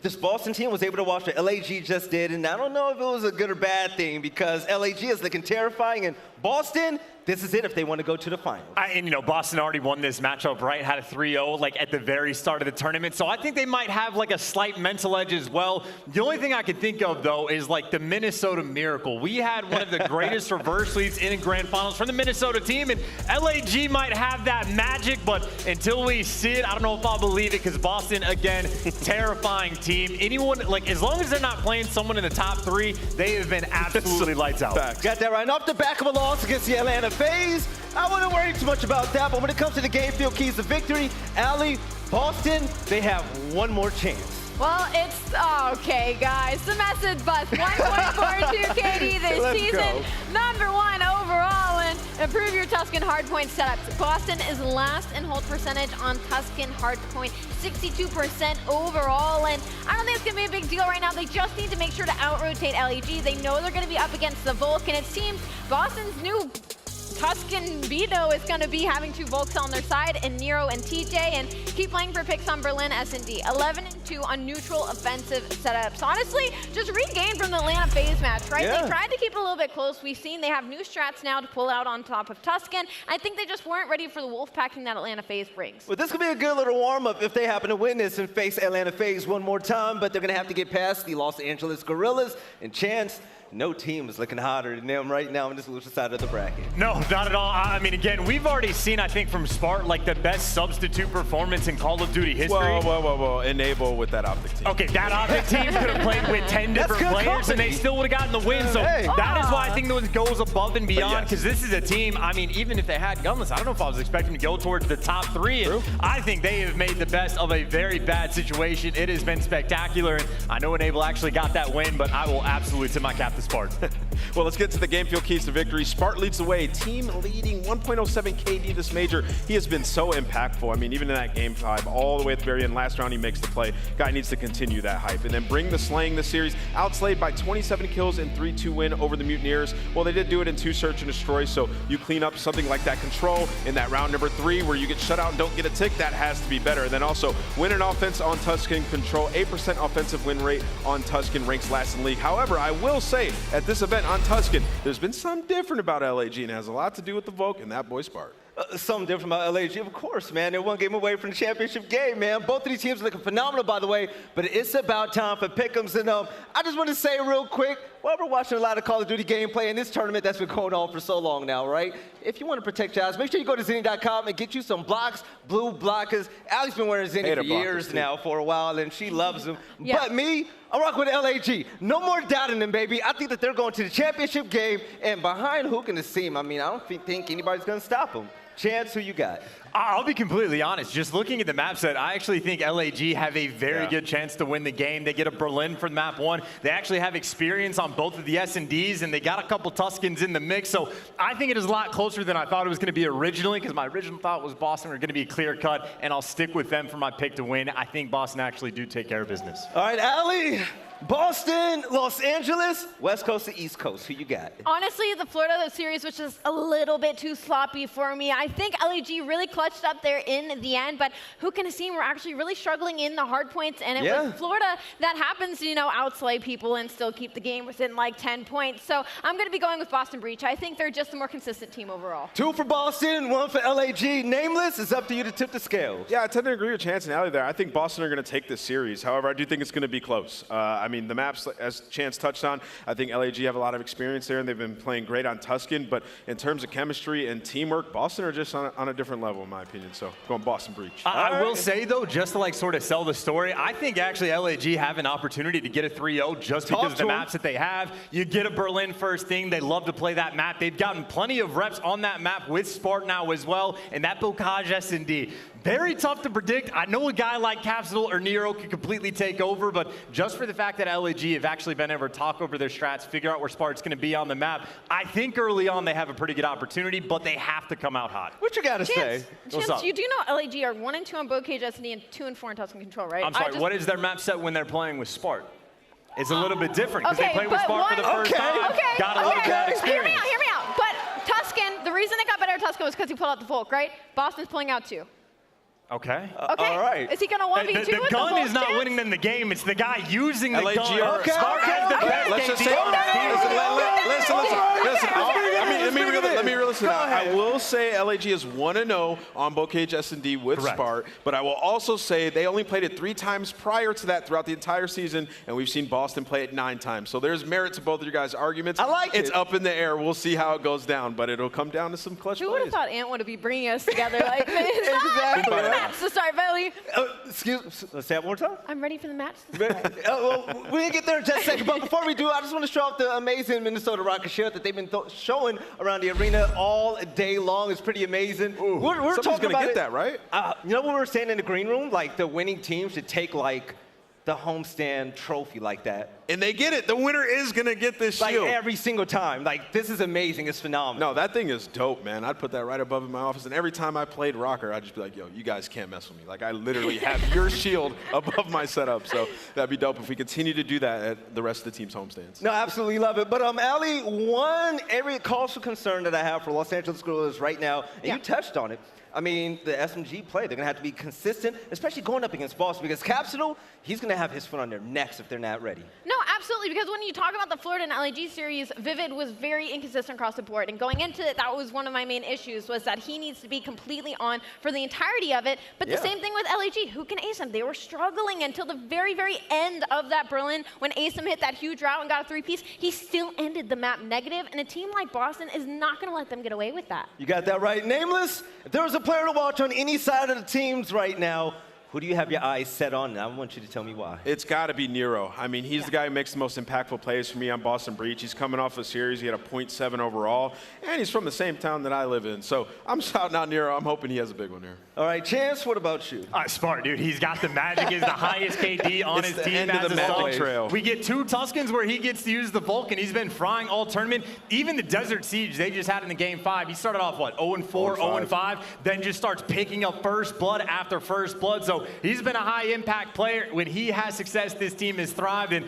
he has that Minnesota magic. Right, and when it comes to Boston right now, aLLeY, they're going to have short-term memory from that last loss that they had. They've been watching LAG tear up the losers bracket all weekend long, and the question is, do you think that they're going to learn from the mistakes that they had and a little bit of inconsistencies? Like, I really wanted to see TJ and Nero really pop off this series. Well, Boston's already beat LAG once, so I don't know why they wouldn't do it a second time, Belly. Oh, so excuse me. All right, okay. All right, so, ladies and gentlemen, it's about that time. We're about to get things started. This is it, the elimination finals between the Los Angeles Guerrillas and the Boston Breach, and the winner goes against the Atlanta FaZe. Let's go ahead and get it going.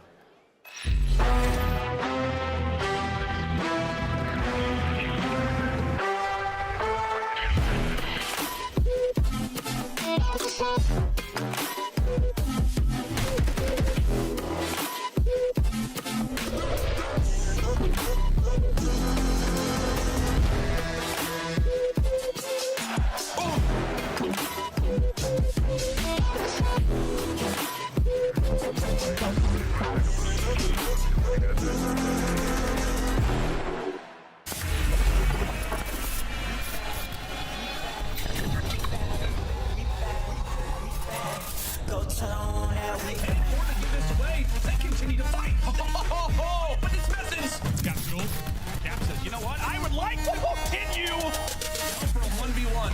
Team TJ now looks to find 4 of his own. And Nero will find inside. These rooks are hungry. Hey, girl. Got a man. Don't play. Said she always wanted me. Well, okay.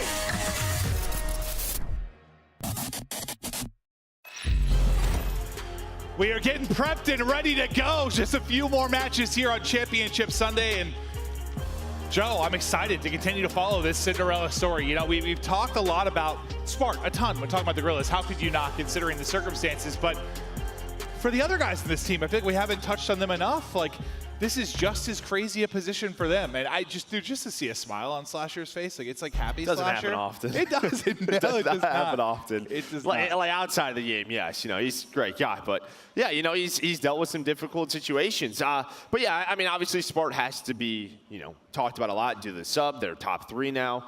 But to get him comfortable, you have to give a lot of props to the team. And I do think the position that he goes into is a little bit easier to sort of fit that role right in the flex, where your kind of main point is just to slay, right? That's what you're asking that guy to do. But to clear up the map, like, who can assume the pressure they're putting on, and then for Slasher to, well, just rally the troops, make sure they're all going the right way. Yeah, no, 100%. It's been absolutely insane to see, but it's time to get it started. And who better to get it started than the glorious Miles? Thank you very much. But go! Minnesota, this is it! Lower bracket elimination matchup. This is the last one. And for the one last time this weekend, I will invite these 2 teams out on the stage. One of them will be going home. This has been a wild week, right? This has been something crazy. We did not expect this, but that magic in the air here in Minnesota has not disappointed. Are we ready? You sound very ready indeed. Ladies and gentlemen, now please welcome to the stage the Busted Breach!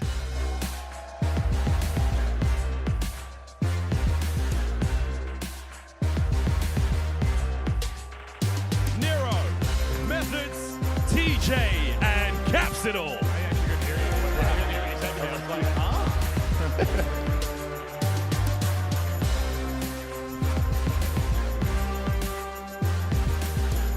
Canvas to keep it going. They managed to find themselves here in an incredible position in the competition, taking names all the way through. They find a little bit of a road bump, and now a shot at a redemption. On the other side of the board, though, this is where things get real spicy. The fairy tale keeps going. The substitute who has sent his team to a spot they never thought they'd be this weekend. A little bit of tragedy, a little bit of magic. Let's see how far they can go. Ladies and gentlemen, please welcome to the stage the Los Angeles Guerrillas!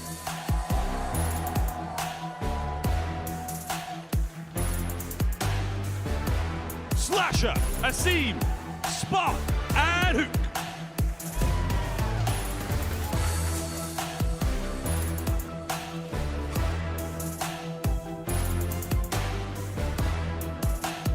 There is tension in the air and there is a lot being said on stage that I hope you cannot hear at home. Ladies and gentlemen, this is going to be an absolute battle. Let's get it on! Mack Maven, take it away! Thank you so much, Miles. Yes, what a series we are in for. On one side, you got the Zinni magic, maybe the Gronk magic. That was Yo, those guys, look at them having a good time. They're having a blast. Yeah, good time. Perhaps a little too much fun, but then on the other, just can Spartan, the boys continue to make this run. I'm not sure how to call this. You know, you think when we get to the final, I mean, obviously it'd be kind of wild not to pick FaZe, regardless of who they're going up against, considering how this has gone. But and this one, you lean either way. I mean, I think, like, you know, part of me would probably lean Boston Breach, but I'm all about it. I've been sitting on the desk. I'm with the LA Guerrillas. I think they're just going to ride this momentum like they've been doing it. They're confident in one another, and I think they're going to get to a final. I think what's really cool about this year, well, I mean, the city-based stuff's been really cool with, like, RØKKR getting behind the fans, but it's been like the fans, you know, we know sometimes OpTic gets knocked out, and, like, it's like, who are people going to root for? How's it going to play out in house? It's Slashers getting cheers. That's a pretty big deal. Yes, exactly. Yeah, it's a pretty big deal. They find this, like, underdog story. I mean, it was, you know, you saw Legion a little bit the first event. Didn't last very long, but they, you know, getting behind them. We all love a good story. Who doesn't? Who doesn't? We're taking a look at our maps and modes and how we're going to get through this incredible losers bracket final before our final series and Championship Sunday, Minnesota. It has been awesome. It's been a pleasure to be here. Thank you for having us, and time to bring it. Time to have some fun. Give me some map 5 magic. Give me some chaos.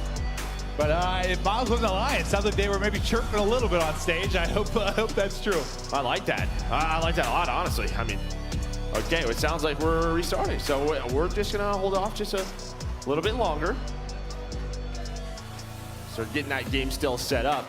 But yeah, you know, I mean, some of these guys have some, I mean, you have what? Yeah, Slasher with TJ and Zin, sort of the father versus the sons on the other side of the stage. Right. And, you know, I think they're just fired up. Asim, maybe he could be a little chirpy. I won't forget when you dropped me from Rise. Well, Slasher took his spot, I guess, right? Yeah, it's a long time ago. That was actually one of the craziest, like, kind of trades in history. Like, when you think about the fact of, like, after a win? Yeah, like after a win, like after an MVP performance and Slasher comes in. So maybe there's still like a little something inside where it's like, oh, 100%. Screw you. You gotta find anything, right? Just find one thing that gets you going. That's kind of what Jordan had talked about. Like, he always found something, man. Found something. Even if it was like one fan in the crowd, one just like fan, one comment, one something to like give that drive. You just need that chip on your shoulder, something to push for. What do you think for Boston Breach? Well, as we show a Guerrillas thing, but I want to ask you, like, Boston Breach, you lose in the fashion you did, maybe in the winners final. What do you think has been maybe the single biggest focus for them kind of leading into this? Well, leading into this match, I mean, I think it's just sort of refocusing, right, on the objective. I think if you look at that winners final game, listen, there wasn't a lot they could do early on in that game one. Games 2 and 3, I think they could change some things, made those adjustments. But before they get a rematch with FaZe, or even thinking about that, they know that they have to play a red-hot LAG. So you just kind of have to forget about that moment, refocus. You heard, I think Nameless on the desk was saying they were blasting music, getting each other fired up. And I would agree with them. The two guys for me on the Boston side, I feel like Cap and Methodz always are going to kind of do their thing. Cap is going to be that guy putting the pressure on the map. Methodz is going to be triggering out of position for 30 to maybe 2 minutes long. It's going to be a while. But it's Nero and TJ, I think, really open up that map into the playmakers for this squad. Absolutely. We'll see what they're able to do. And just one question about Guerrillas. Like, have you been in that spot before where it's like, I don't know, you just, there's no pressure? Like someone has to fill in or something? Yeah, NB Jams, right? Oh, yeah. I mean, it wasn't really a fill-in, but it was, no one saw us doing what we were doing. We were just playing. How does it change things, I guess? You just keep going. I mean, that's just it. So that's simple. Like, guys, we're going to do this. Just keep going. And, you know, even just like on the stage, just sort of little discussions that you're having. Hey, we should do this. We should do this. Yeah, screw it. Like, let's go. Like, it might work. You feeling it? All right. If it doesn't work, what's the worst thing that's going to happen? Yeah. We were expected to lose. All right, let's just take it as far as we can. But now, map 1, Berlin Hardpoint to get it rolling. Breach, Guerrillas into the massacre. As Cap's trying to slide in, Spartan Hoop that have already got his number. And just a flurry back and forth, but at least to enjoy the early time, it'll be Guerrillas. Yeah, I mean, you have that strong side, but you don't even find many kills if you're LAG, and that's it. They're coming off a Game 5, Round 11. They are right back into it. Yeah, that adrenaline still running. Nice early time here. Hook 3-0. Now up to 4-0 as he's pushing out towards B2. Trying to, you know, maybe trying to flip those spawns, just put the pressure on so that they cannot contest this time, and it's almost perfect. There is going to be one player going for a 1v1, and that is Nero, hitting that scrap time. Maybe in past titles, you know, you wouldn't want to do that, but this one, squad spawns, who cares? Yeah, that is true. You saw Asim's POV for a bit. You got to think he's so big. Just with he's like a firecracker for this team. You see the emotion he will display. And Spartan, I feel like, it's kind of been there with him, right? Like when you see the team getting a win, when you see him doing something, like he's just so fired up, man. You gotta love it. You know what else is fired up? The Bolt, because that's a snap. I thought Cap's head about to get rocked right off, but the streak will end there. Next up, the battle will be Slasher, and it's his son TJ tucked behind a desk. Yeah, Cap now able to get this trade. He's on 2 in a row. Trying to earn some time. If you're a Boston Breach, Smart flies in. He guesses the correct corner. You do have Hook on the opposite side staircase, just waiting for his teammates to rotate. Spart's gonna make sure they do not lose spawns for that P3. Cap just sitting down low, able to find that kill. Curious if the trade is gonna come in. They're not earning time. He's just sliding back and forth. The timing on point. The trade is there for Spartan. Yeah, I think it was like 5 in a row for Cap, but just not really any help there to get something going. You know, Nero, who you know has got to have some big moments for this team, looking to get going. Still 1-7. You're down 30. You need him to start to heat up. Especially if you're playing a team that's red hot coming off a win. That should be a huge break, though. That's 3 dead. They get early fire control. That's all 4 here at P3. Oh, that's quick. Yeah, Boston Breach needed that to get back in the game, and they got it. Now, how much time can they rally behind this? Trying to wrap around, that's gonna be Hook. He's gonna get caught. Easy for Cap, more to deal with. Another gunfight win. Centering is on point. Finally, the trade will come in, but he is staggered this push for sure as they're spawning out across that 50-yard line, trying to track back in TJ. A little bunny hop down to 6 HP, but update kills. And so far, we're 20 seconds left after the break. They enjoy a lot of time there. They bring it back to about a tie game. They keep pressure from the hard point. Now you do have one more player here in Hook going for the contest time again. 10 to 15 seconds. It's not gonna get the rest of it as Nero off a spawn finds that. Now on the rotation, it was that TJ just trying to work that far route, but it seems gonna pick it up. And that's just that communication, making sure they have everything covered early, time to come the way of LAG. And Boston, they aren't that close right now. We'll see if they can get some nades from P5 onto the hill to deal with Spart. But this is a lot of map control right here. Nice early time from the Guerrillas. Yeah, it's just one of those simple things. I mean, if you got a teammate soak up the hard point, the further you're able to take fights away from the hard point, the better. And Hook, kind of that point man that was trying to make the plays around mid-map. Now Slasher doing his best to finesse. The stun is going to hit, and the pistol can't get up in time, but his buddy Hook, who maybe this event hasn't been Hook exactly, hasn't been dropping those crazy bombs, being the best player on the map. He's just been solid. I mean, he hasn't been really that player all year, right? Yeah, I but mean, they're making this run, right? Yeah, they're making this run, and maybe that gets him going. I mean, 13-9 here, leading the way. We know what he can do, what he can be. And they earn a lot of time over here at P4 as we head to P5. As Guerrillas now with a 30-second lead. And Hook right off of spawn. He goes on a wide route all the way to fire. Already thinking about the spawns for P1. Well, Guerrillas, it is an incredible hold. Now, what can you do at P5? You try to push this lead out. Couple trades back and forth around the hard point, but Guerrillas off the hot win, just trying to keep the hot stretch going to elicit him with Los Angeles Guerrillas. Absolutely, 2 front fire, 2 bottom post in front fire. Here, front fire on me. Yo, bottom post, Nero. He played my back. Nice, one more close on Spark. One shot on Hook. Nice, 3 dead, last guy, Capsidal, left, yeah. I'm going around, they're gonna be done. I'm staying down the time. Hard play kills, guys. This good time. I'm getting naded. Behind him, I'm behind him. Upstairs, TJ, upstairs, the fuck. I'm behind up. Yo, one outer. Good shit. Nice. I'm one shot, guys. Spawn Nero's counter. Nice. Where's Zinni? Nero's old. Nero's old. Outer one now, dead. Look for Zinni. No, he's on me. He's weak. Cat. Dead. I'm gonna get you out of here, Chris. I needed my cat. Pinch collar. Okay, I'm trying to hold it. He's already top outer. Outer dead, good shit. Pinching where? I don't know. I don't think they are. He's outer, bro. He's Yo, outer. one guy's front fire. Nice. One's outer. He's close to glass steps, bro. In the window. He's challenge right there. Close cat. Good shit.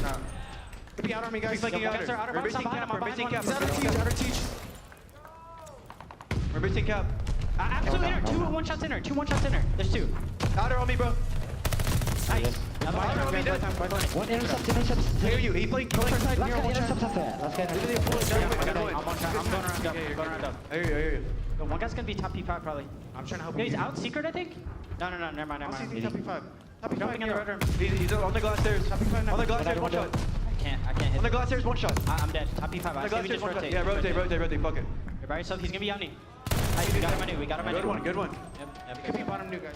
I like that a lot. Just not too hectic. You heard a lot of names being called, especially at sequence where Asim kind of calling out Methodz, trying to help with the spot he might be in, but overall, great, right? Yeah, very clear communication from the Guerrillas here. I mean, maybe one of the reasons why what we expected got them here. Just like nice small talk. Yeah, just clear, having concise. Casual conversations. Right. But Nero now, he had a very slow start. I think he was 3-13 when I last looked. I looked up again, and now he is 14-18. What a turnaround. And maybe the catalyst for them is they are within 20. I think when I first pointed it out, it was 1-7. Yeah, they were like down 30 early, and holy hell, he has come alive, you know.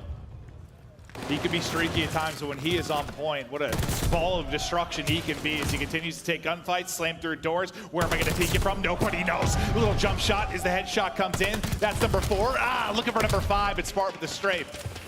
Able to take him down. That'll be actually a double for Spart as Splasher will get a 3rd. And they try to build this lead up again, just ahead 15. And now we're going to go back to that P3 where, this is where Boston were able to keep themselves in the game. We'll see if LAG can do better on this rotation. You're going to have Capsidal and Methodz try to work through fire. This is what they did last time around. The hill going to be popped. They're able to find the first kill. It's all down to Spart. He gets taken out. You still have the close spawn as Well, with Slasher alive dockside, Hook's gonna be there, but it's a split. It's a split right now. They have to wait for their teammates as Hook and Slasher find 2 kills, and now they can go into 4-on-2. It seemed like they were so focused about the players spawning and holding the front. There wasn't a lot of help actually around the hard point. They just bust on through, but now finding the kills, Slasher will drop to the nade. You've got players here from either side. Hook just not quite able to center to take down the second. Now it'll be Nero up the plate. Cap trying to come in, not able to do it. The autos on the crisscross able to take him down. You got 20 to go. A bit, I don't know, messy, kind of split the time back and forth over it. Yeah, 100%. But like, I don't know, it just felt like 2 kind of got in for free at the beginning there. They was more worried about where they're going to be hitting from the front. They were already in. Yeah, that's exactly the way they did it last time, too, was right through fire. I mean, it's tough if you're Guerrillas, because you want to hold on to the spawn, and they do that. That was nice patience out of Hook and Slasher for them to recover. On rotation, Asim and Hook try to get towards back tracks, but that's going to be Big Tish. He's able to find a multi-kill. Now give them a lot of map position. You're going to be forcing them to spawn towards that long haul, and what do you want to do with that? Let's say they want to try to get out towards P5, put nades down the hill. We know how good Methodz was coming into this, and he's kept it up. And overall, #1 overall KD at this tournament, just picking up right where he left off with the qualifier. But as he gets some shots in, the teammate help comes in. It's a rally of kills now for Guerrillas. Cap just trying to finesse it. He's able to do just that. A little snap back, but Slasher is there. Now to be TJ up the bet. Sorry, son, you're going down. The headshots, crisp and clean there from Slasher. I mean, that's just such a big play, because if he goes down, that would have been 4 dead. I mean, that's 10 to 15 seconds that Breach would have been able to earn. They could still get this scrap time. A big fight when you talk about the rotation from P5 to P1 here as a team, trying to make sure they lock down this side of the map. Yeah, every second matters when it's this tight, right? 15 points between these 2 teams. If you're just joining us, welcome to the Losers Bracket Final, and Slasher is a pop. He's got a smile on his face, and he's feeling hot. And now they have them in this trap. This is where it can get scary. Look at the position of Hook. Look at this crossfire set up by LAG. Capsidal's able to get through. You do have the nades hitting, but Methodz is going to get them out. Can they pick this up? Can they get them back to the trap? Slasher's getting flanked now. He's got so much to deal with. The trade should be there, and it is. So now you've got a chance to at least push through bottom side of the map. Start to think about personal. You still have 30 seconds to work with here, and really, if you're TJ, you are on an island. And they'll sniff that out and pick it up after Slasher drops. They are so much time. Already up to that 200-point mark, and it's still, they have not been able to get out. Maybe Nero could be that player right now. You see #4, he's gotten through. Slasher, I think, he has that side spark, keeps it up, but it's on Nero. Can Nero make the play for Boston? He's gonna be able to get in. Just gonna take his time. We've seen this a lot this tournament, just playing his life. The spawns do flip, and now LAG, they realize what has happened. It's just one player. That is all it takes on this title. Somebody gets through, and suddenly everybody's spawning now around the objective, and Nero continues to make the plays. The slow start at 1-7, now a distant memory as they eclipse the 200-point mark. 10 points now between these squads, but the pinch Joe starting to develop here for Guerrillas. Yeah, Seam's gonna go for it. He's gonna go for it. Hopefully his team can find one more kill. There it is. Cap, the last man alive. Can't line up the second on the Hook. He's kind of just trying to play the cutoff, man. As Methodz is gonna find a kill. That stun hits down to 10 HP. You're earning this time, you're at least gonna get it to, well, maybe at P2. I mean, LAG could win here. There should be a contest, and there it is. You would think, yeah, there's gonna be some contest here to make sure we see another hard point. Just how much can you disrupt it? Hook lying in wait, now going to pounce. It's on this rotation. Second by second, it's getting deadly now if you are Breach. You got a 2v2 on the other side of the map. Spark able to win the first one. Now it's up to Big Cap. He's got to try to get in. What are they He needs the help of Methodz. He's the only player here. He's the only player here. Can he do it himself? Finds the second as well. Yes! Trying to hang on to Seam. Gonna get on it. They just need 4 more seconds. They got to get him out of it. He's able to get another tick or so. You'll have 3 players here. A big win now for Methodz. You got to make the rally. Hook's going on a big route, though. A big pinch by Hook. He goes the way through, and there we go. 4 versus 2 with that pinch. You got to pick up everything right now if you're the 2 players inside of the point. It's Cap and Methodz trying to do it. Cap and Methodz are going to pick up all the kills around the point. But you're still going to get in. 248. They get in. They hold on for now. Just 2 seconds needed for Guerrillas. Another massive skirmish inside as TJ is going big. Slasher up the bat. The pistol purely not enough.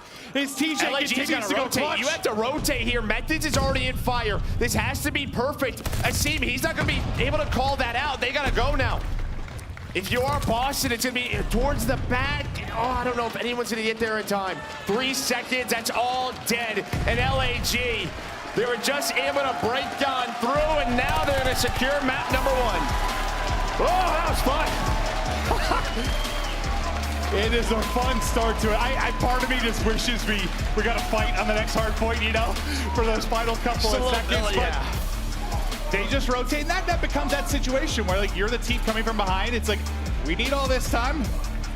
We're gonna need the next hard point as well, because they only need 2 seconds. They simply can't get it all done. But what a stand it was it Methodz and Cap that were in that 2v4, and I believe got 3.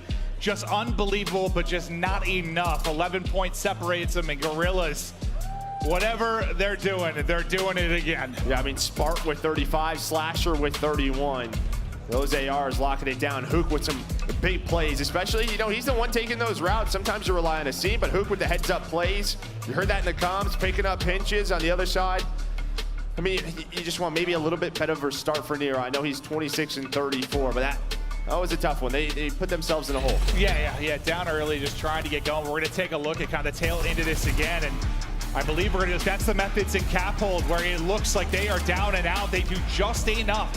You only allow Guerrillas to get 1 point throughout that crazy sequence, but then is there anything you really could have done differently here? No, because you're going to see, I mean, LAG spawning up at P3 right now, right? Spark's taking his time. He's playing discipline, making sure his seam is spawned there. Methodz tries to go. He tries. Yeah, he almost finds a timing. Spark, though, with the bulk, wins that one-on-one. Still, though, he would have had to kill like 2 more people. His team would have just probably turned around. I mean, look how deep Slasher is already. They're just look where they're spawning, just so far away. There's nothing they can do. A hell of an attempt, but LAG been so good on this map, and they continue it. And yeah, it's like I love what I'm seeing from Spark. It's just sometimes I guess I know any player can get energetic on the stage, but like I guess I just really saw Asim as that kind of firecracker. Like, he was the guy that just lit up. You know, when they're winning, you saw the passion that be on his face, and it's just Spark right there with him. Sometimes outdoing him. Like, he is just fired up, and maybe that energy. It's just got to be refreshing, I guess, currently. Well, I think it's him being comfortable with the team now. Maybe if you are like an energetic guy, you don't want to be like too much, because there's some, I mean, I teamed with some players that just don't like that, right? Like, I just want to keep it calm. But in those moments where you're going to clutch on up and, well, win a map number 1 in the Losers Final, you want to see that. But to me, that just says, hey, we're doing this thing. I'm locked in. I think most would even consider you're coming hot off a win. You're probably favoring Boston Breach, just considering how they performed during the qualifier, how they've been doing throughout the course of the weekend, the insane, unbelievable numbers from Zenny. But you shock them. You get that map 1 victory, and it is a tight one. It is a close one without question. But to be fair, like that has been with or without Spark, you know, one of the hard points that has worked for him, 100%. Yeah, I mean that Berlin hard point, Tuscan as well, which we're gonna have later on in the series. But this has been the key for me. When you talk about, I know, bringing in a sub, the one mode where teams really struggle is search and destroy, right? It's just difficult. There's so many little timings, right? Strategies have to be on point. What does this player like to do? They've won 4 in a row. And that is just amazing by this team. And that is where guys like Asim, guys like Slasher, hey, what do you want to do? What should we do here? Making those mid-round adjustments. On the flip side for Boston Breach, this is where you have to get yourself back into the series. You know, I wish I would have looked this up beforehand, but I'm kind of curious. Make a Maven number up. Well, no, just looking back, like a fill-in coming in, like what's the deepest round a team has made? It's tough because if you look over the years, there's difference in formats and open tournaments. Well, there's like the Enable with OpTic one too. That's the big one. Yeah, I guess they won multiple tournaments. Yeah, but that was a much different ecosystem where they were dominant at the time. But yeah, I mean that counts. Yeah, right? I was just saying, no, you flew. You just flew right. Four hits on here. What would you like me to do? Just fly. Just go in. Got it. I can do this. Yeah, I forgot about that stretch. What was it? Wasn't it like 3 tournaments in 3 weekends in 3 different countries or something insane like that? Yeah, I don't remember exactly what it was, but it was. I'm sure he's correcting you right now, just talking about probably. it. Probably. Enable, we love you. You're incredible, buddy. You're incredible. But we're just waiting on this map to search to get going. And how do you think? Yeah, you talk kind of about how you should have search struggles in that type of situation with somebody filling in. Why do you think they found so much success? Or maybe they started to as the tournament went on, right? I think that's it. I mean, Spark could just also be a very good search and destroy player. But to me, it's sort of, hey, if this is happening, we have to do this. It's just those adjustments to me. Just like we saw, right? I think they were down 5-3. They win 3 rounds in a row. Well, I mean, I just think in search, in any title, really, strategies are great. Opening breaks are awesome, but Yeah, it's the small talk and the mid-map decisions where that's everything. I mean, you can have some incredible break, great, but you don't know what's going to be counter on the other side of it. It's what you're going to do after that when suddenly 2 nades hit you in the forehead. And now we're going into a Bocage search where sometimes all of that, what we just talked about, doesn't really matter. You might die to a window. I mean, yeah. I mean, right, it's just sort of those individual plays where you have the man advantage, but one player hits a good timing and then is able to play their life, and that's when things get scary. We were cracking up. It was, well, I guess it was Guerrillas. I think it was Smart, actually, but Classics, like, first spawn in that first round. Just like, welcome to the stage, dude. Just like beam through top free fire. It was just smoke. What do you even say? Welcome. I died? Yeah. All right, we start next round. Here we go. I think I'm going to just write that one down and watch the kill cam. I got to look out for that. Just a small delay. They're getting the map loaded back up, but a little more time for the fist bumps to get out for probably the 70th time they've done it this weekend. Focus back on up for the search. Anyone you're really, I don't know, putting pressure on right now for Boston Breach to have a big map? I'm going to look at Cap here because I think, Bocage, I mean, he was 27 and 27, but Bocage is, when we talk about being a playmaker, for me, it's him on this map.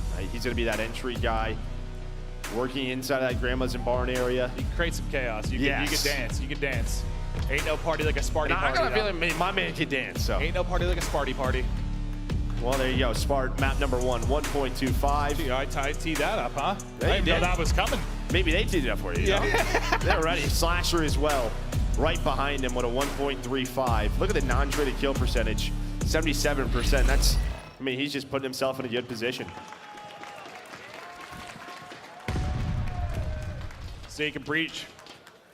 Answer the call, tie this up at 1-1, or Guerrillas just keep whatever this special sauce is pouring out. But TJ is holding from the tank deep. It's a seam with the bomb, looking for the angle. Everybody else kind of posted up for now, and it seems starting to push through. And there's the nades. They're going to combine, and Method's going to be taken out of it. So 4v3 and a first blood. 4 Guerrillas. I don't know if they know he's there. That's just an info, right? Just sort of, hey, I spotted him on that tank. Let's line up the nades, or some VOD prep. But they find that first blood with Methodz. Well, we saw a Seam's angle. He was kind of maybe looking for that. Maybe he saw something before, and they're just able to nail it. Slasher. Another one of those untraded kills as he wins a fight. Cap just getting pegged through the wall. TJ takes down one, but instantly drops down. All gonna be on Cap. I don't know if that was a team shot. I'm gonna guess so. It didn't look like Slasher. Or he just snapped. I think we're gonna watch it, hopefully. He's gotta be weak. He's gotta be weak. Yeah, he's weak. Because the Thieves play the bomb. He's gotta be weak. Yeah, okay. If not, maybe the settings are wrong. I don't know. Pistol's a sniper. Ooh, still, I mean, hell of a shot, regardless.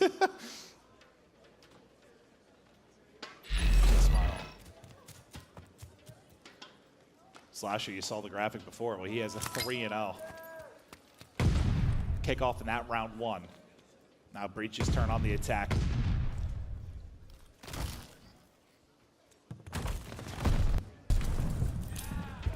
It's gonna be another first blood there for Guerrillas. Smart. Almost named himself. Takes TJ out of it. Somebody put that branch there. And Cap can't get away with his life. Hook will continue. Now at 2-0. Just finessing around with bomb. Bottom will be Nero. Method's kind of a mile away working Riverside. This is one of those plays where he's in this position. He can find multiple kills. Quickly turn this back. Here's a big one-on-one, and Nero's going to win it. Right now, how is he going to exit this spot? But Hook finds his teammate. Hook, he's up to 3-0 as well. Now all going to be on Nero for the clutch. 35 seconds to go, 1 versus 2. He's got bomb in hand. Let's see how he opts to play this. You've got both deep and in a bit of trouble for now. He reads it, but Spark, he gets shots out with the swiftness, takes him down, and Guerrillas. Add another round to it. I love that play just from the Guerrillas. In the 1 versus 2, both back up. They know that he's got a submachine gun. They play around their ARs. Hook has one side, Spark with the other. And when you're playing that far back, you don't allow him to make the play, right? To find one kill, then pull a Shotzzy and get out with his life, with his movement. But they use their teamwork, they use their comms, and they're up 2-0. Just don't give yourself a chance for a misplay, hopefully, right? Hopefully.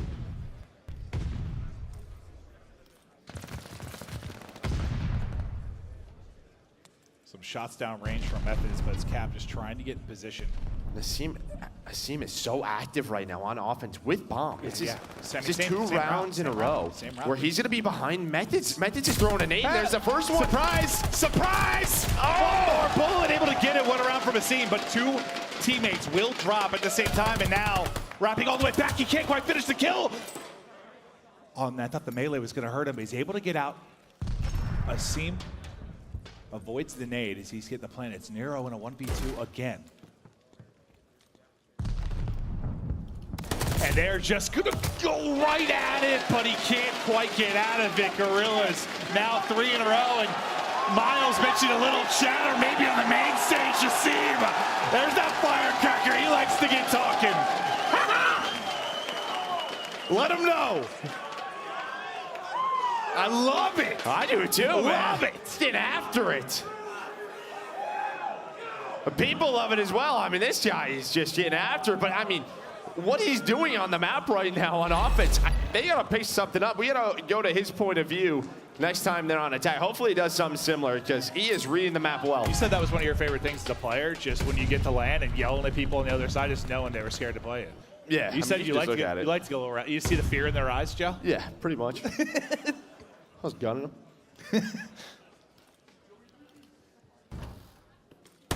Surprise.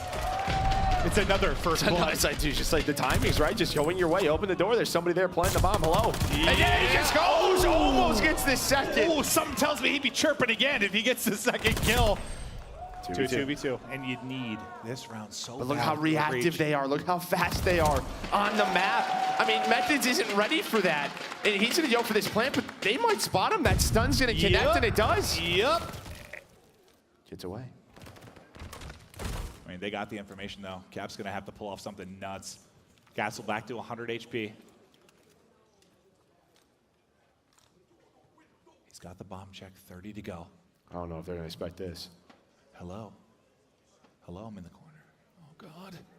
It's not even a corner. It's just, he's just hanging out. But this is what I mean. Like, Slasher and Hook are like, all right, what timing are we about to get? Here we go. It's a big. Oh!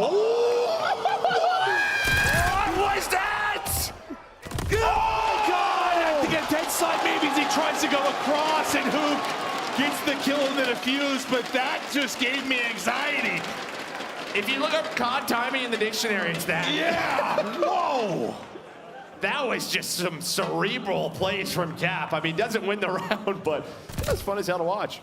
I think he got dead slide, didn't he? Yeah, as he goes to hit the cross, you see him just crouch there. He gets the movement, he hits it right. He might still lose the round, but we've all been there. That movement happens, you're like, ugh. This is from Hugh's point of view. He just goes for it. Yeah. It's that little. If he gets a slide and snaps back, I don't know. He's got a chance. He's got a chance. Instead of just crouching there like, oh.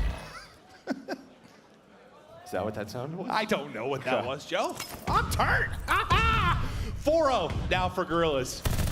All right, a much-needed first blood for Boston Breach. Then catch a team who's just been running around, but they're quickly with a trade. It's into a 2v2. Bocage, baby. Yeah, it's like we shifted to a hard point there for a second. There's blood everywhere out in the field. But underground we go. Slasher and Spark first Cap and Methodz. At some point, you just need to get around.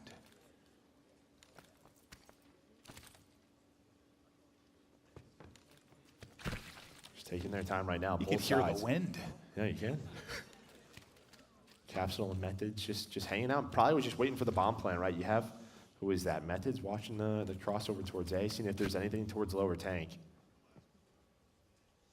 Here we go. Slasher working up, and he's like ready for this. I thought he was looking at that for a second. Looked like he was pre-aiming it. Method's gonna push shots in, and he's gonna retreat. So now this is kind of on Cap. What is he gonna find? Finds open from behind, but the trade is there now. 1 versus 1, 15 seconds to go. Methodz. Spark. Methodz has got it. And you need that one so bad. I've been saying that every round, but you just had to get one.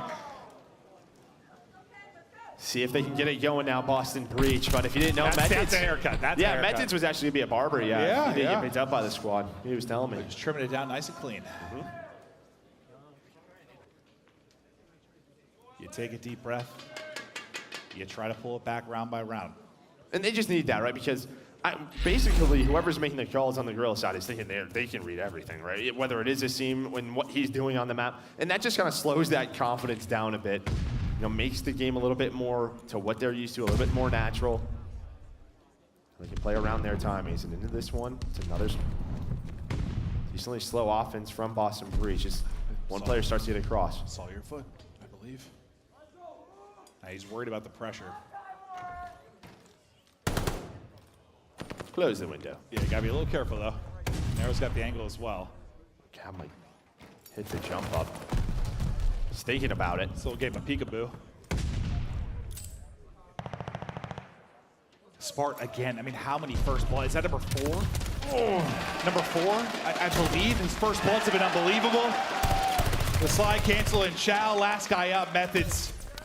And he's just still getting taken fire. He hasn't been able to regen his health. They're gonna push it out. It seems gonna get caught though. As he comes soaring, they are flying at him from every angle, spinning in circles after the kill is through. And all that round is Boston Breach is waiting, just waiting for Cap to hit the mid-gate jump. He wants him to go at him, right? Who keeps opening that window, watching that cross? You saw the stun and the nade. The nade does not hit on the Slasher though. Slasher backs on up, repositions, watches that mid-gate hop, and that's it. If Cap is able to get up top, find that first blood, the round is completely different.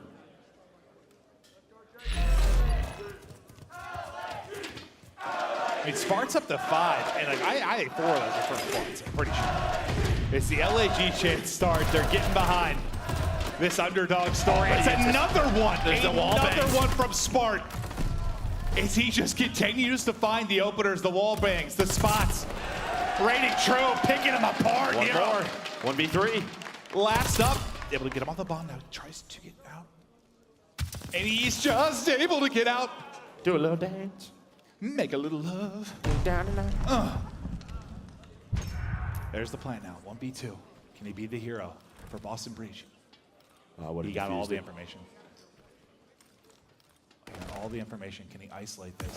Oh, he thought he was getting shot at. He thought he got spotted. Oh, no! Spart was just shooting. I think Spart was just shooting. I think he was too, and he turns. And that little delay. Slasher gets the angle. And the Cinderella story continues on. Guerrillas, they dominate. And the search just keeps on clicking. What was it, 4 run out 5? I want to see the stat at the end, but how many first bloods from Spart? I mean, overall, you only had 1 if you're Boston Breach, I'm pretty sure. Yeah, I know the first bloods is a little like wonky on the scoreboard, so I don't know if we're going to be able to see it. But it was dominant. I believe you. Dominant. I believe you. It's showing 5 from Spart. Yeah, I'm pretty 5 of the 6. I'm pretty sure. It's showing that they have 10, so there were 7 rounds. Yeah, okay, so you're right on that. But I do believe Spart had 5. I believe it too. I believe it as well. Usually when someone gets like 2 in a row, I start trying to track it in my head. I'm like, oh, you got a pick? Okay, another pick. I mean, he was just sensational. But I mean, what else can you say? It's a 6-1 win. Just so good. We're gonna take a look at the final moment one more time. It's Guerrillas just a map away. Yeah, this is from Slasher's point of view, but Spart shoots there. I think he's opening up the wall. And Nero's like, uh-oh, he saw me, but that didn't happen. And he just kept going. He's got a freebie. Yeah. He just kept going. He's got a freebie. That's so Spart not only getting first bloods, but playing people's brains as well, I guess. It sure is. It's pretty unbelievable. It's a thrilling hard point to kick us off. I mean, heart pumping, blood flowing, mom spaghetti, all that stuff. We're having an absolute blast. I know it's they get torched there in the search and destroy, but Boston Breach, can you muster up something? Get us a series that goes the distance. You gotta do it with the control, but 2 maps, they are done. This is the losers bracket final. We're headed to a quick break. When we get back, we battle on.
Call of Duty League is brought to you by Zenny.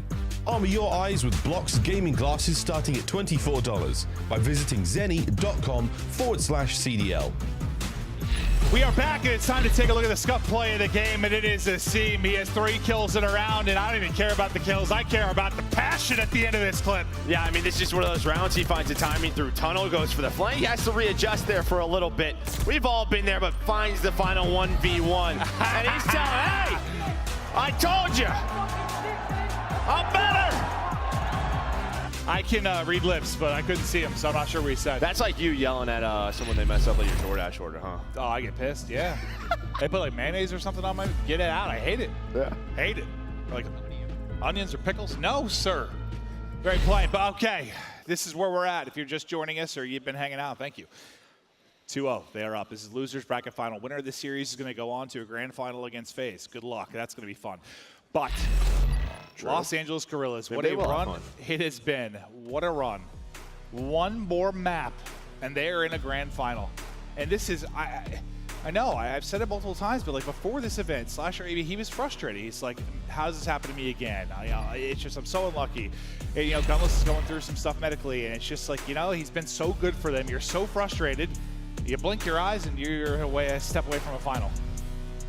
And while in this losers final, you just saw he's at like around a 1.5. So my man's doing some insane things on the map right now. And you know, we've seen Slasher on Sundays really turn up in the past. He's had some crazy ones. It just feels like, I don't know, there's all this, everything's happening so fast in these big moments, and he kind of slows that game down. Yep. Seems to be in the right position, but here we go. One map away is LAG from getting to our final.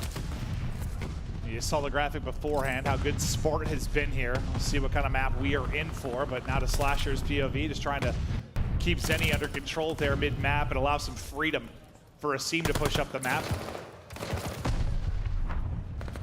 Now, was it this or hardpoint that they were arguing about? The 2 bulbs versus the 1 bulb. Not sure which, but that'll be 3 straight. I think 4 for a second there. 4 Guerrillas, they continue to push the tempo defensively, and Slasher now trying to get across. Sneaky, and then I think he slammed through a little bit. You try to open it up, and it just hits. Yeah, that's why they're both staring at this. Yeah. They hear the door. They're able to pick it up, but during that transition, the rest of the team has tried to get in position here to hold it. Yeah, I mean, Nero's just going to have to go to A, and that's going to be it. He's going to kind of lead the transition on over. He was taking that long route, and they're going to try to get this done. They already have 2 ticks over towards this 8 point. LAG, though, up a couple of lines. Methodz in aggressive inside of church, able to find the first. But his whole team's here now. His whole team is here. That's 2 dead. They might try to rotate over to B. I think that's going to be the play call. Quick. You just try to go. They catch the person on the site. That was going to be Spart, so they're able to get over there quickly. Asim next up to bat. He's going to get dropped as well. Now, you lost 2 members. And I think because of that, one's going to back up and one's going to push through. That's going to be TJ. It's now trying to get behind enemy lines. He's able to do just that. Now you're splitting hairs, trying to figure out what way to look. It's 5 in a row now from Zenny, and onto the objective you go. Yeah, 3 players were on it there for a second. 1 take almost done. And see LAG, they're going to try to take it from top radio. Who could be the first man up? He gets gunned. And then you saw this they fan out for a second, right? Dodge the nades that are going to be That's all 4 dead. Stacked again. This might be it. What a round. It's done. From Boston Breach. They needed it. We've seen Control all week long. It has been that pivotal moment.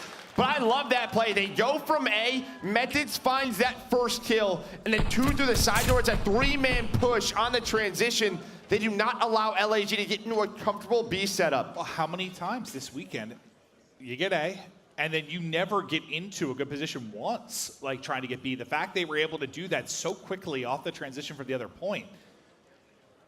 Well, they did it while he was tapping A. That was really it. That's why LAG's caught off by it. We've seen A captains 2 straight minutes of no one even getting near the objective there. It's just, it's both happy at the same time. It's unbelievable. Now Methodz has a glide as well, so he goes on a 7 spree to end that. He's up to 8, 9, and 2. It's Boston Breach with their backs against the wall now. You got to rip off 3 straight maps to get another date with Atlanta FaZe to try to bring it back. You got to have the comms on point. They got to be pristine. Let's go to an Astro listen-in with Boston Breach.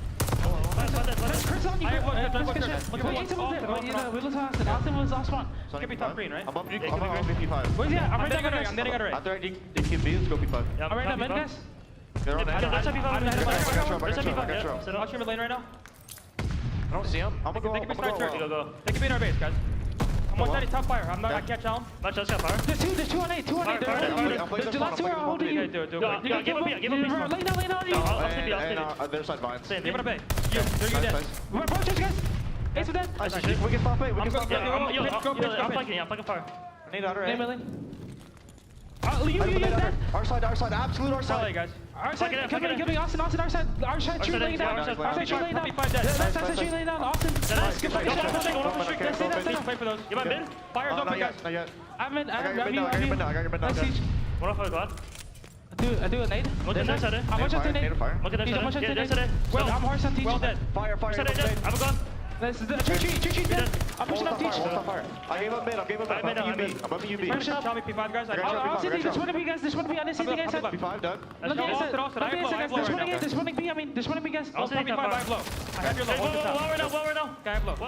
As you said, babe, astronomically important listening there for Boston Breaches. They are getting it going. That's an 8 spree now for TJ. It was Methodz in one round. TJ in this one, locking it down. You only have 2 ticks at A, does LAG, but it's an 8 life advantage. And I mean, those comps, they were fast. They were fast, but hey, it seems to be getting this team zoned in. And we've seen a lot of crazy things happen, and might be starting here on this control. A little different than Guerrillas, right? Yeah, much different. Bit more relaxed. But they're younger, right? There's some, they're a younger team. I mean, different comps work for different teams. That's just the way it is. But what a stretch it's been from TJ. Now up to 9 in a row. So A point done. Guerrillas now just over a minute to work with. As TJ tries to keep this going as long as he's able to. He's already earned this streak, so now it's just to be flashy. Well, LAG, no, they only have 7 lives, so this kind of has to be a perfect game from this point to try to get to this B point and, well, tie things up 1-1. The problem is you have 2 glide bombs to deal with, so you're hoping maybe you can get one out in this one. We'll see, though. Asim and Slash are going to find 2. Nero trying to go for that trade, but Sparta's there, so that is 3 dead. Do they use the glide to secure this round? You might do it, you might not. So you can keep going 3 for 1, you feel pretty good. But how long can you do it? This sequence, just kind of back and forth with regards to the trades. Now they're going to get on it halfway through the second minute of progress. Yeah, why not, right? Just secure this round. Safety net. Just get them off the point. Keep that clock a ticking. 30 seconds now left to go. And you've got no respawns left. These players, they're going to do, and it's soon going to be down to 1. That's exactly the case. Slasher by himself. He'll jump out and chow. He's going to take shots from everywhere and take them right on that barrel. But good from Breach, and listen, we've seen a lot of reverse sweeps. You can get this control, you carry that momentum into the hard point, and you were feeling so good, but not quite there yet. But it's a great offense, followed by a nice hold on defense, and yeah, just not a ton of time or lives to work with if you're Guerrillas. I mean, it was a pretty good attempt once they got over to me, but yeah, their early round. The entry was great, but the early round was all Boston Breach. They do use 1 glide bomb, but you have another. For a defensive round if things do happen to go crazy in round number 4 if we get there. Boston pretty slow off the start, and they're just playing around these P5 areas. Over towards Fountain, that's gonna be Nero and Cap. Seems ready for 1, but not for the second. Slasher tries to pause this for a second, but you see Capsidal and Nero have worked. Now look at the rotation across. They want to hit B, but everybody's here. Guerrillas, they're reading this. They saw nothing. They've got it picked up. And now, it's almost too slow. Like, there's literally nothing at A, right? So like you know where they have to come out of. Yeah. But does it matter? They have the read. They're going to find the kills. They do. 3 going to go down. Methodz, he's going to rotate through the middle of the map and say, all right, you're spawn over towards A with my teammates. Let's just go get this done. You got everybody there. It's got to be better than a 2 for 2. Well, that'll be 1 player plucked, and that's the second. The auto's now hitting. That's a Volk. And they've got 3 on it. Oh, it was the auto with the first, Volk with the second. But yes, you're right, you're right. I do like to see it mix up. It's fantastic to have a little bit more variety. They're just trying to get them off of this for this final tick, just not make it easy. Lives-wise, we're pretty even. Hook just in the back. He's 6 and 12, just trying to stay up, but that should be the point finish. So they had such a good transition last time, not necessarily in a good position to do the same exact thing, but they've already started to leak their way towards the bottom side of the map. You see where Capsidal is. of a one-on-one coming soon with Spart, and Spart's able to win that on the bottom side. Yeah, Spart's going to win that, and that's going to force the rest of his team to have to push towards field side. But that's where the team is. Middle of the map is locked down by Slasher and Hook off with Spawn. A minute 15 to work with. The team, all he's doing right now is getting information that, hey, the push is still coming from this side, or at least one is. I mean, yeah, play your life, get as much information as you can with regards to numbers. Or get beamed. This time you just get evaporated, but he probably saw 2. So the call to come into the teammates. The other 2 of the squad are pushed out. The others will try to reinforce. Holding deep will be Hook, trying to see if anybody goes the entire way around. But it's Spart still just set up inside, making this difficult. I mean, the other 2 players from LAG were just sitting in P5, just ready for the push out. It does come through, but Methodz and Capsidal are still here. Slasher's just trying to hold on to one. I think Methodz actually juiced him out. He does. He thought he went back towards radio. He doesn't. He backs all the way up. And Boston now with a lot of map position. Someone gets through, though. That's Asim. Asim finds a timing, opens things up, but Bait Cap is in the back. Yeah, the same thing happens on the other side of it. And TJ wins a massive one-on-one. So now you've got 2 on the point. And Methodz and Nero just trying to race their way to get there. Nero's able to get the trade. Cap now 5 in a row. Give him another streak. Just about to the second part of progress, but Spart will drop him. You stop the clock for so long, but now it's going to start to tick again. You've got a 2-life advantage, but I don't know how much it's going to matter considering the time remaining. You've got one really good push at this. Can you make it count? Can you close it out? Can you push it to a hard point? And Spart is just set up deep. I'm not sure where that stun's going to end up. I don't think it's going to be helpful, and he's going to get plucked right off of the tank, and Method's able to snap onto another. That's going to be 3 down. Trying to get it to stop, but as he jumps over, he's going to get dropped, and you can't quite get the final player in to give yourself a shot. Guerrillas hold on. Yeah, but a key there is, I mean, the amount of objective work that Boston Breach was able to do. They have round 5 defense security, even if it goes all the way to the distance. You still have the glide bomb. LAG, they got to win back-to-back rounds if they want to win this 3-0. I think they've done that a couple of times. Maybe on Gavutu. Maybe on Gavutu. I think it was that crazy one where it's just like all offense. You can see Asim and Hook really struggling now. You got to give props to the Breach squad here. But I feel like this is just the situation this team has been in. Like, no pressure. Kind of like this map. Like, no pressure. We got to rip off 2 offenses. Yeah, we can do that. Step by step and see if it plays out. I mean, you win this one, then that pressure really starts to build up for Boston Breach. One player on A, just trying to get some of that done, and, well, Boston, they're going to push this. Nero with some nice shots. The headshot comes in. Asim, though, off a spawn. And look at number 5. That's Slasher, and all of Boston kind of focused on him. They don't want him to make a play. Asim's going to try to help him out. Why not? He's trying to get there. They're all going to transition now. Spartan Hook through P5. You'd love if he could just stay up a little bit longer and disrupt the rotation across, but can you get the other glide out early though, right? You still have it. Yeah, try to get this one done. Oh, that's a frustrating one. Just trying to double challenge of shooting your teammate. That's too dead. They might have to use it here. They might have to use this glide to deal with this player B, or do they hang on to it for round 5? They're gonna go for it. All right, this so is huge for Guerrillas. You get that out so quick. But on the other side of it, now you got a lot of work to do. They get the clearance, they're gonna hop right over to the other side of it. Big kill there from Hook, and right onto the objective he will go. He looks to push it out and let his teammates pick it up, but it's Nero ready and waiting, but at least you got it out about as early as you could. That's what they needed to do. Now they have to work this time extension. You're still pretty even. Well, you are dead even in lives. 30 seconds to go. You're gonna have TJ working a pinch through Broken. Middle of map, locked down by Methodz. Just having the 2 stacks on B, it's like you get this extra time. It's one break and stack if you can do it. I think that's why Boston's playing right middle of the map like this. They do not want them to go over towards A. You're gonna have Capsidal working on that. Or towards B, sorry, towards B. But that's gonna be it. They're gonna give this up. The time extension is in. It's a 2-life advantage. Now can they work this final point? I mean, wouldn't this just be fitting with the magic of LAG right now? Just pull off back-to-back offenses somehow and get it done. But still, so much to do. You've got a minor life advantage, but you really just need one big heroic moment to get onto the point and push it to a round 5. And it's going to reset because they're getting smoked as they try to work through the flank. Yeah, I mean, that really is developed by Cap. He was top broken, kind of what we see from Shotzzy for sometimes, just sort of that roaming SMG. He's reading the map of, all right, this is a push to the back, so he comes all the way through towards Church, finds that first kill, and that push, well, it just crumbles. I mean, if you're going to do this and push all the way around the back, I mean, you're not going to have a lot of shots in this. Nice. Might be the final one to do something. Gotta get him out of here. The nades do hit.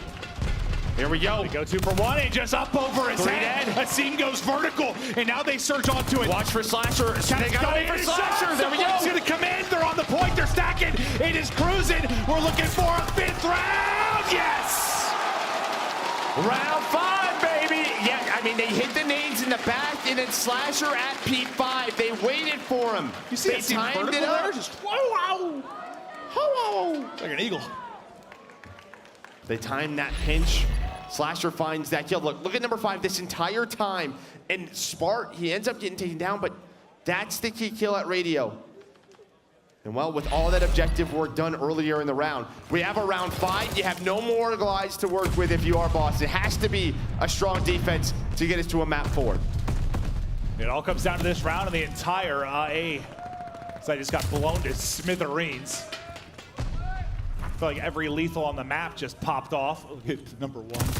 Capsidal so far around. They're just gonna leave him though. They just go to B here? I think they're gonna try to. They're gonna try to go to B again. Just gonna go. Yeah, he might be able to catch 1. Maybe. It needs to. It's just some weird timings going on mid-map. Now Spart's trying to sniff it out. He's able to find 1 for free. Now Capsidal's finally going to come in. He's traversed the entire map 6 times to get to this point, but it's gonna pay off because he's gonna get 2. I mean, no one had any idea where he was.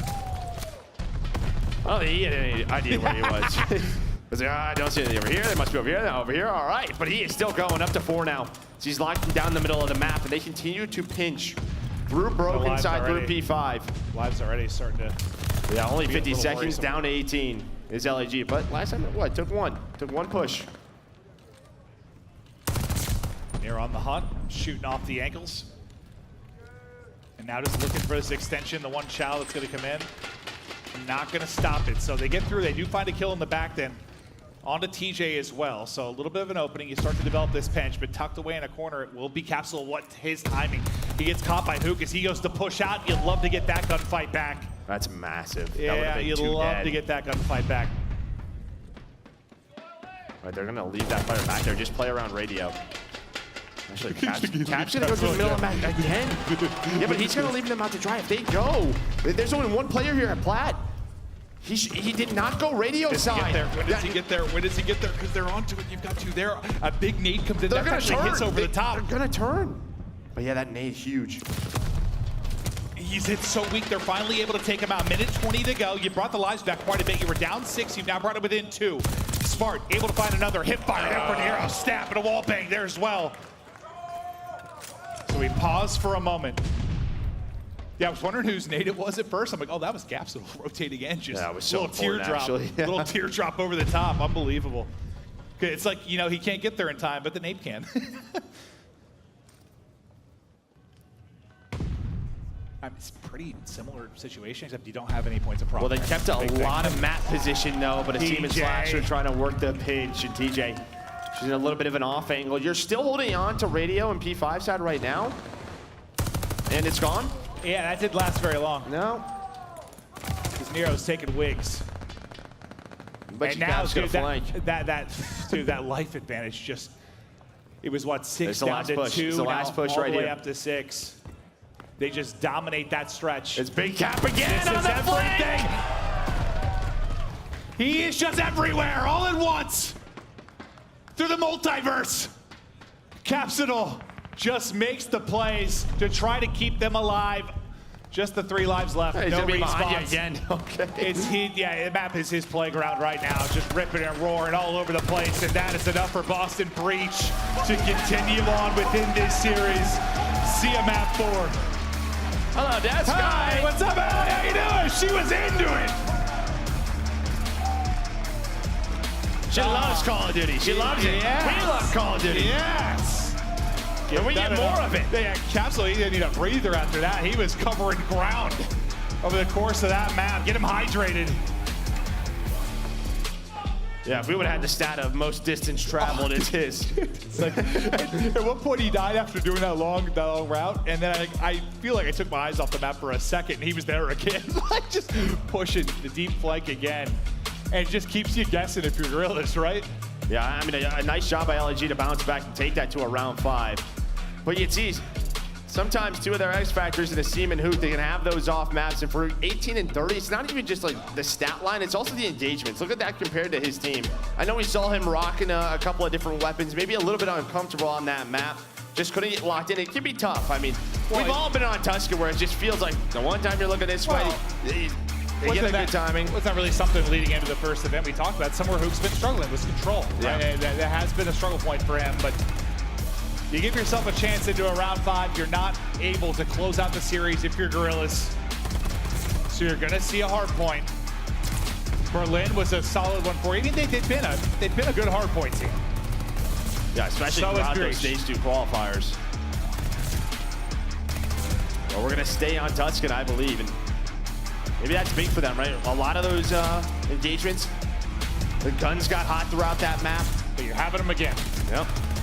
Those same fights. It does get close. It does get close. It's just tough to win back-to-back offensive rounds. It certainly is.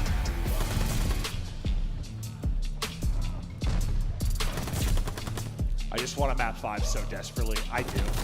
You just know something wild's gonna happen, like Guerrillas, where they have to rip off 3 straight to get to this point. Just believing in each other, powering through the madness. Capsidal, one of his 712 flanks throughout the course of that one, you'll see on your screen, and it's a round 5 victory for Breach. Now, wouldn't you animate just outside of Capsidal, really just fist bumps out, just getting ready to go. And yeah, you're talking through things right now. If you're FaZe, we don't show these shots all the time, just kind of watching, seeing how things are going, just getting prepped and ready to play, but you don't know who it's going to be. You know, probably after Guerrillas are up 2-0, that's probably what you're thinking you're going to be prepping for. Now, though, it's kind of not exactly back to the drawing board, but who's it going to be? Not that, I mean, for them, it may not matter that much. Just based on that team and what they've gone through these past couple of years, they can beat anyone at any given time. But I'm sure, well, actually, I'm kind of curious just from your POV. I haven't been there. Like, when you are waiting in the final, when you won it through winners final, like, what are you doing, really? Like, you're watching the match, but like, what else? Yeah, I mean, you're watching the game, kind of what's working for them, what isn't. I mean, I think what's difficult is you're probably studying VOD, but if you do end up playing LAG, it's with a sub, so they're probably going to change a lot of what they've been doing. I think you try to get as much information as you can from that way. But as a player, you're just trying to keep yourself locked in. You don't really care who you're going to play. That's kind of now on the coaching staff to figure that out and let them know, hey, they're doing this, make sure we're doing this. It must be pretty awesome to have a coaching staff. I didn't have that. Yeah, no, that's actually one of the, as much as the league has evolved, the league has changed, whether you're talking about salary for players or the format obviously has changed drastically. You like it, you don't. I mean, there's been a lot of changes over the years, but yeah, from a coaching staff, like the resources that the players have, it's unbelievable how far that has come. I just imagine a lot of the prep that they did last night was for Boston, just do the winners final. So that's probably not a big focal point for them because they've done it already. So it's more like if it's Guerrillas, that's right. If it's LAG, you're like, yeah. What are they doing well? What aren't they doing? What maps have they been losing? Maybe you can put that earlier in the best of 9. That's the other part of it. It is a best of 9. Well, I think it's kind of hard too because it's like maybe in the respawn it's a little more formula to it, but the search, if you're a team of the filling, you're kind of just doing stuff like you were saying sometimes. So just making a call and doing things. It's hard to prep for that, I'm sure. Oh yeah, it definitely is. Well, you can see the ranks this season on Tuscan. Well, the one that stands out to me was that hold percentage for Boston 1. Last in the league. Let's see if they can be better here. Here we go. Let's keep it going. We love Call of Duty. Map 4 now. Breach. Guerrillas. Methodz. Forehead. Smashing it into the camera.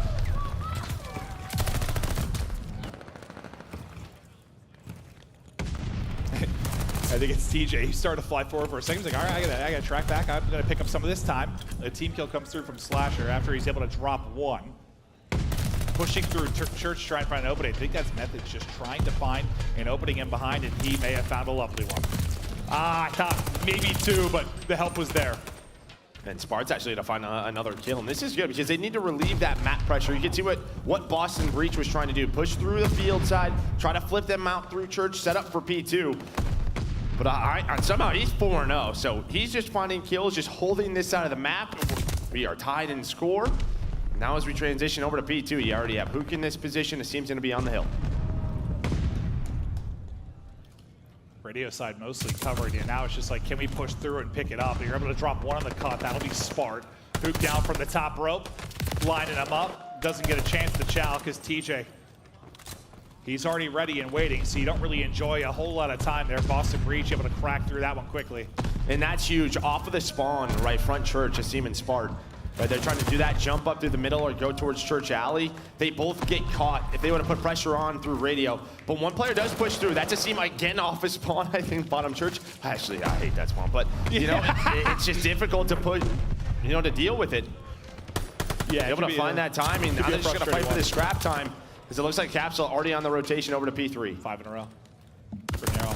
But he's got the whole team basically to battle against, unfortunately. So not able to work two any glide. Now you see the lock on the left side of the map where he's popping our next one over towards Fountain. Is Capsidal.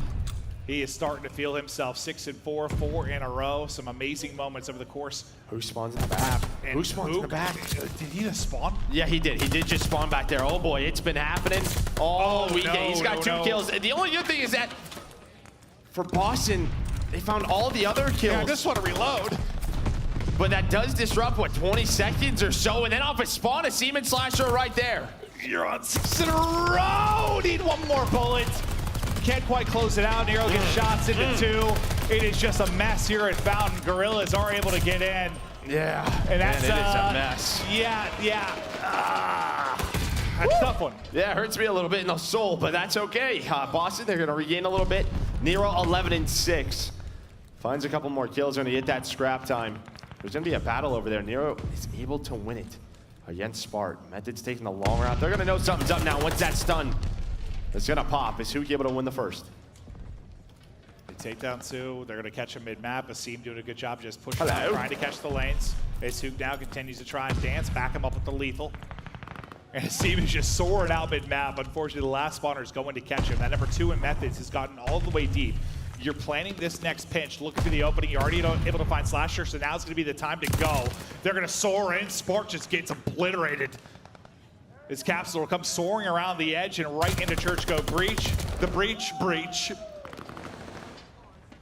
Well, a tongue twister there. Yeah. Warming up. Still, though, the battle inside the point. I mean, you had the first 20 seconds or so that goes the way of LAG. Breach now, they're trying to hang on, but shit is... Both of these teams fighting so tough, trying to get to the final. Methodz, he's able to find a multi-kill of his own with that double. He's gonna hang on and Breach out with a 25-point lead. This is the hill, though. I feel like some teams have gotten, well, as we've seen the lead develop, teams starting to figure out the spawn system. This has been one where you can earn a lot of time. It starts like so scrappy, and then teams get real good at it as Asim nearly blows his legs off, but able to avoid any friendly damage. His teammates, and as he drops, good job looking over him. It's a 3 streak now from Methodz. It's just trying to clear every bit of this lane. The lethal through from Nero picks up 1 captain soaring in. Slasher, though, his double just not stop. Kinda evens the odds. It is just mayhem here around the point. Pop, bang, boom, boom.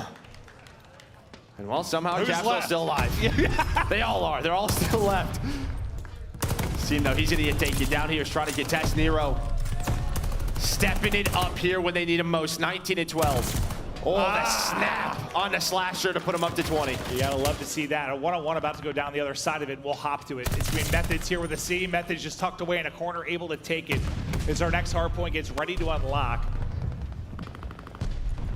Hook trying to find picks. That's actually, wait, Spart's nade on rotation actually gets the trade there. Church side. Pinch, but yeah, they just kind of spawn up. He's hoping his team now can work the front of the hill. Capsidal doing such a good job just buying enough time. Hook's gonna be the first one through. He's gonna need to contest, but as soon as he gets there, the nades are landing off a spawn from Nero. This has been chaos so far, I feel like. No, it really has. It's like a Michael Bay film. Yeah, there just hasn't been a real clean hold. And yeah, there's blood and body parts and bones just scattered around this field. I mainly meant explosions. Yeah. Sorry. He's not known for that. That's my fault. It's the R-rated Michael Bay films. Capsidal now, it's not an easy gunfight. He can't quite take it. To Methodz POV, things will slow down a little bit here. Just holding top church, just trying to get angles, set his team up for success. You see they got the rotation and still holding on to about a 30-point advantage. Everybody take a deep breath here. Here we go. Whew. Into this P2, you're going to have, what, Capsidal on the hill? Transformers. TJ dealing with the first player and Spart up top.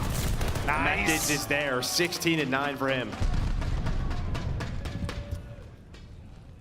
And with Methodz POV, you're going to know where the push is coming from, so you see everybody set up.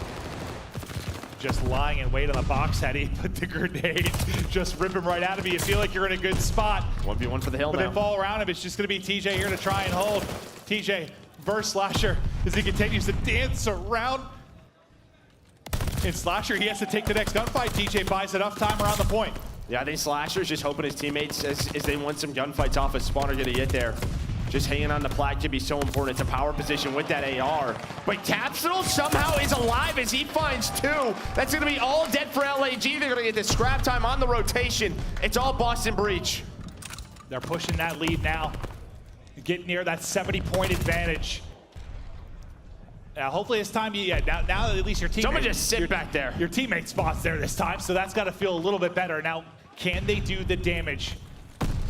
But it's going to be a 3-on-2 here for a moment, making a 4-on-2. The rest have to trek back from mid-map. They're trying to get there in time, but Hook with a double, Asim flowing through with another one. And despite the fact that maybe it looks good for Boston Breach early here again, with a good spawn or without it, you get in. Well, yeah. Good spawn. I don't think I phrased that correctly, but you know what I mean. No, I just love that play from Asim. He gets pushed up field side, but as I say that 3-0 down, Nero is up to 29-20 with this vote. Asim had such a good play to just cut off the spawns as his team was working the back, just in tandem.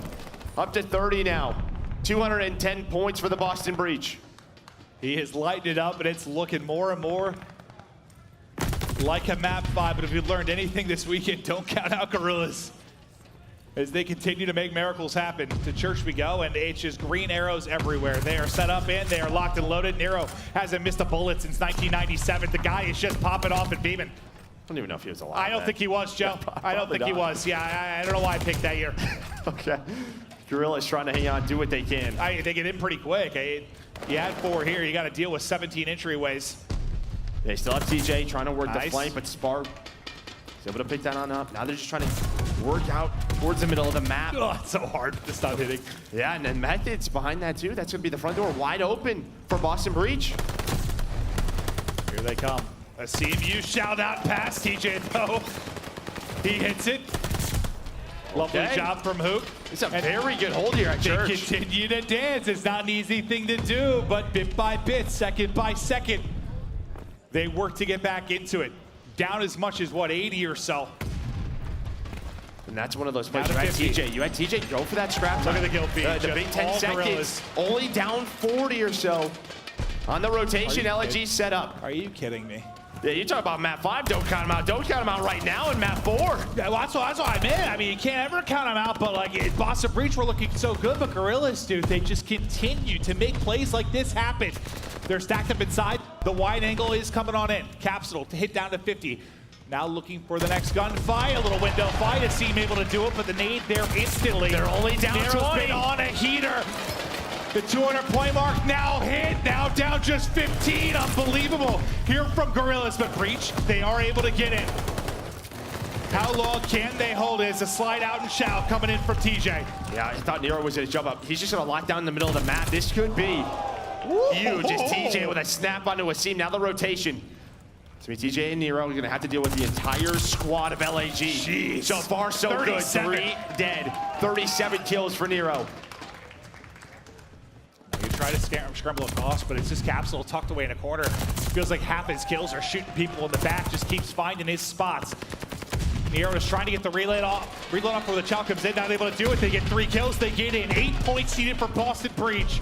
Hard point is popped. Guerrillas looking to hold. You have got to hold strong. Well, your nades have to hit here if you're Boston. I heard a lot of explosions and nothing in the kill feed. TJ, though, maybe it'll open things up. Never mind, it's Big Cap. The headshots now. Nero's able to get in. Boston, they break on through. Capsidal able to find the double, and here we go. It's looking like a map 5. It's looking that way. Just a Couple more seconds, but they're still here, still standing. There we go. But they do it. Breach. Back-to-back maps. Give me a map 5, baby.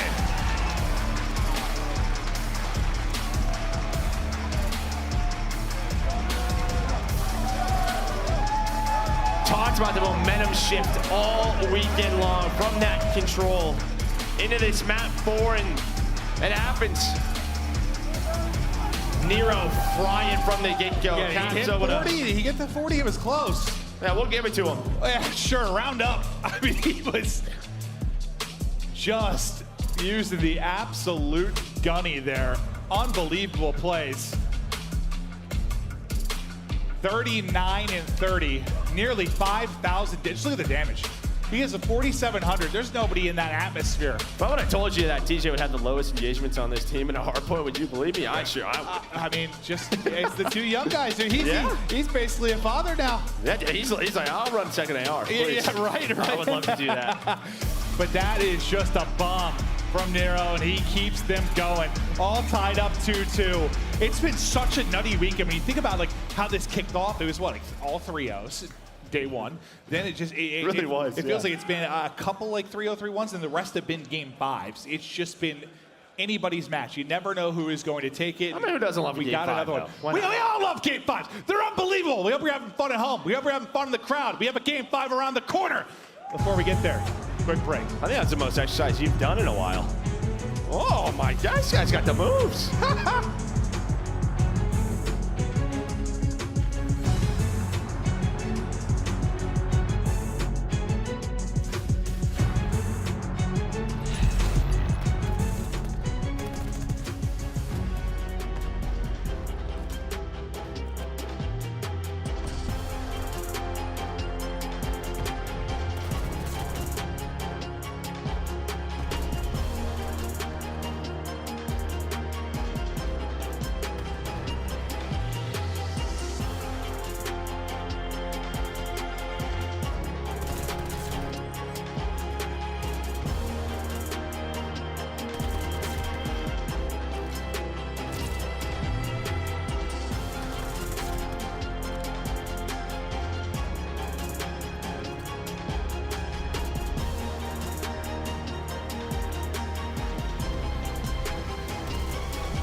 too exhausted, I needed the energy, needed to pick me up. I'm in your movie, but this is my cinema. I got that power, I'm built to devour. Anyone coming against me at tower, I don't care in the pressure. Some of y'all leaving here in the stretcher. Took my time to go and get better. I was reading in the red letters. Ay, hit me with your best shot. I got time today.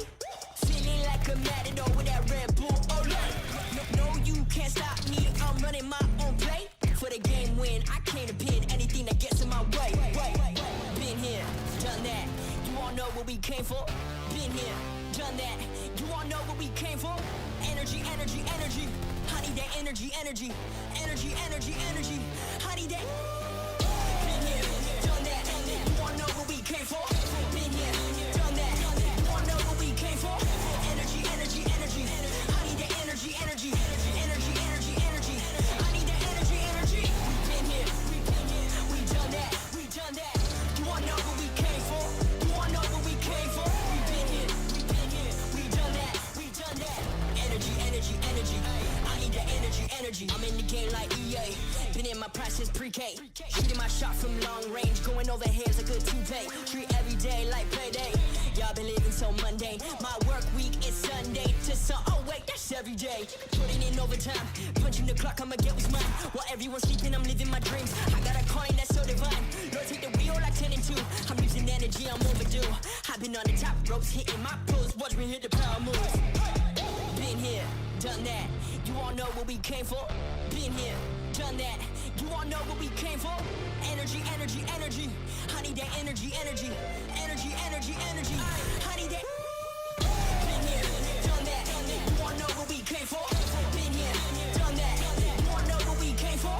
Energy, energy, energy. I need that energy, energy. Energy, energy, energy.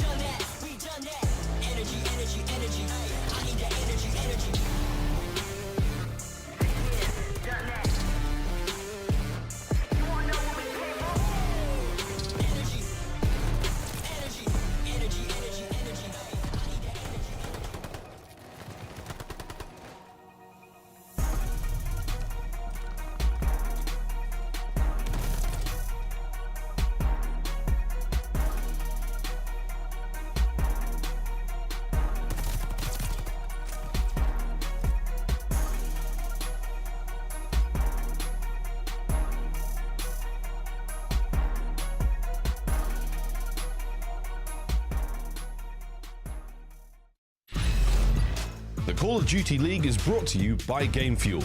Victory in a can. Do or die time, game 5. Let's get it, baby. I was hoping for some madness, and that's exactly what we've got. It has been just a truly unbelievable weekend. Upsets, series going the distance. I don't know what's around the next corner this weekend, Joe. Hopefully it's a crazy game 5. Yeah, right. That's what I want. That's it's really. I hate when you get like really hyped for game 5. And it's like 6-0. Like, That's an OpTic FaZe last event. It was like a 6-0. Oh, so fast. yeah. It just happens quick. Like, let's have a wild one here. Let's get deep into it. Give me round 10, round 11.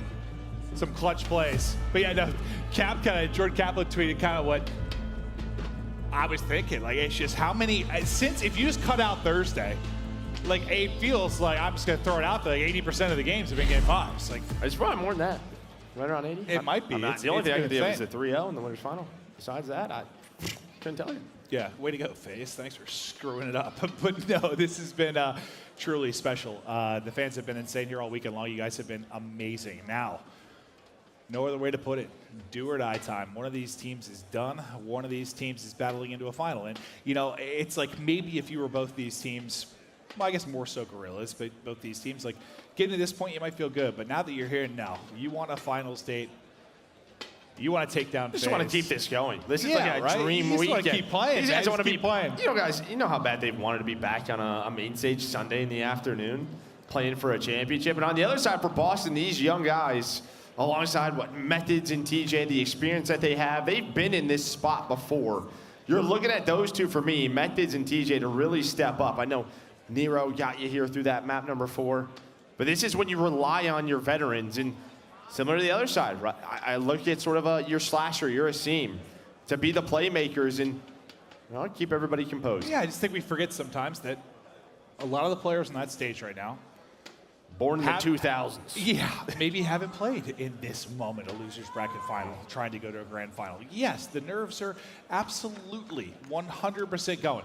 Now, once you get in the game, maybe they fade a little bit, but they're feeling it right now. I know Spar right now is like, whew, this is a big moment. He was great for that search. The game 2, so many first bloods. Let's see if he can find that type of success here. But Nero, Capsidal, just a lot of youth on this stage that are kind of starting their story in Call of Duty Esports. Yeah, and I mean, for Boston, they want to get this map as quickly as possible.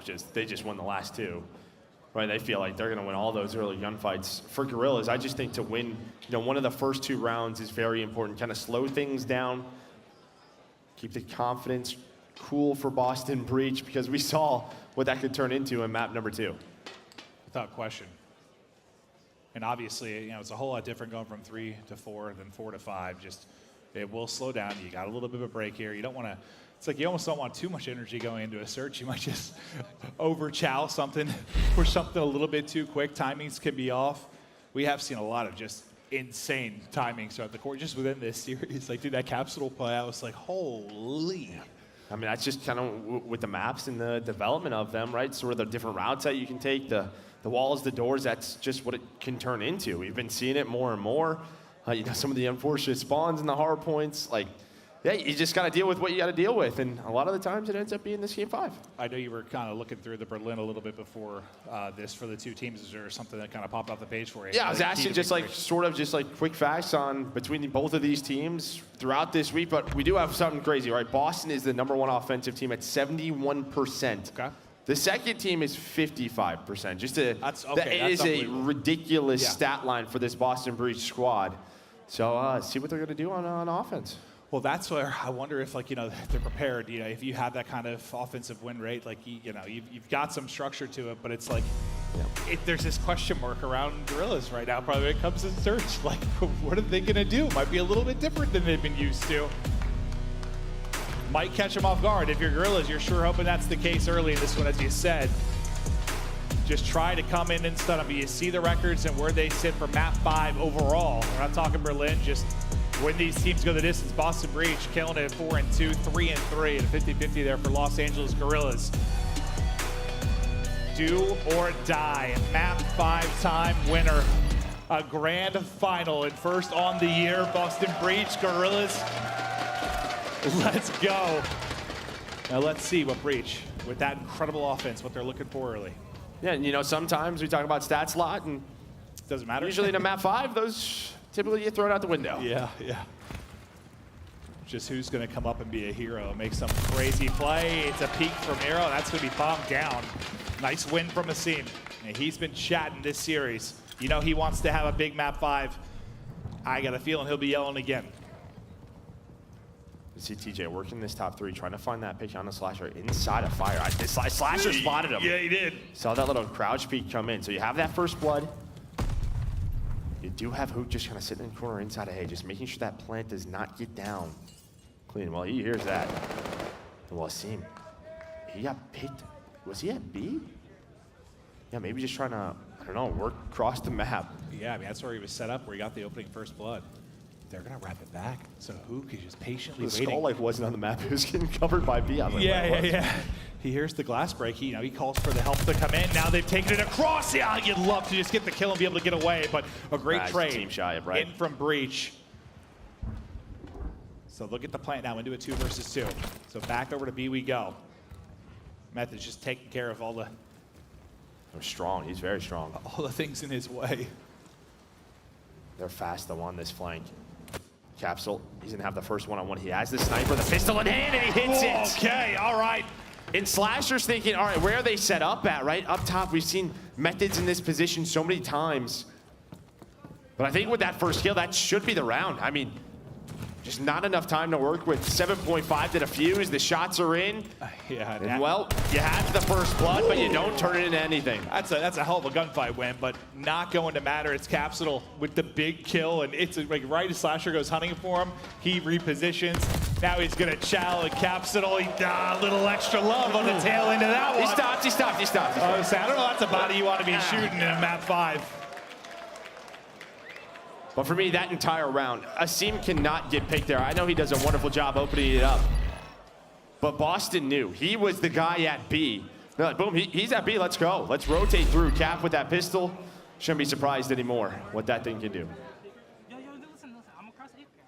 So we talked about their offensive win percentage. They get that first one right there. We'll see if LAG can bounce back. The one thing I missed is how Asim got caught. It was from like secret door, maybe like in one of the windows. Because we were obviously focused on Hook and just what he was trying to hear.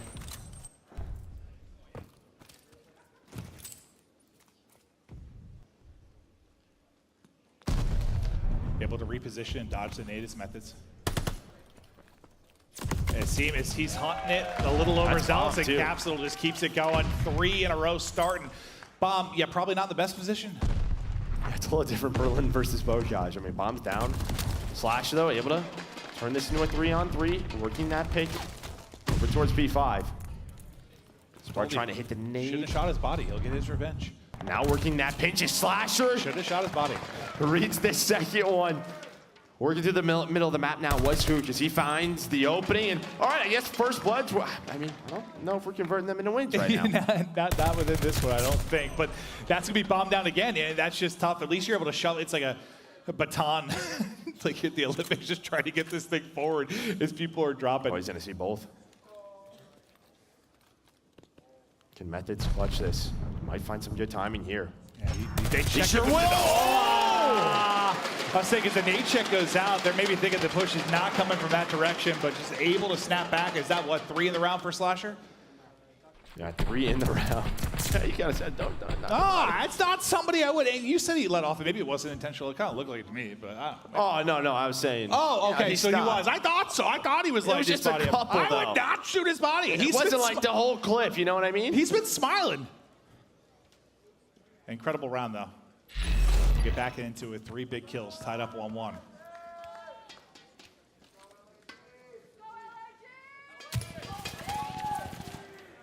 I mean, I don't know what he saw, but he knows what he saw. Like, we have X-ray. I'm not sure. This is how many crossing a seam. He's just going to get flown at towards B. That is a quick round. A little bit different than what we saw. Bomb plan and man advantage. And he's had some really great plays around this side, like historically. We've seen some insane moments, some aces, but they've done a good job eliminating him. He just lands on the other side, so the tactical's not going to hit. Yeah. And Hook is just waiting to pounce. They've got all 3 players here, but everyone backed up deep, basically, outside of Capsidal. Capsidal now going to go down. Well, they have no one working the flank, though, right? So you have to clear all 3 of these angles. While this is happening, Nero's going to hit the middle of the map on that pinch. Methodz with 2. Hello. It is just so, it's such a hard retake in Diffuse. It is. Especially when there's that many players out. That's what makes it difficult. Well, yeah, if you have numbers, it's still hard. But yeah, especially the 3v4, right? Well, I wanted to see the vet step up, and you're seeing it, right? Slasher on one side, Methodz on the other.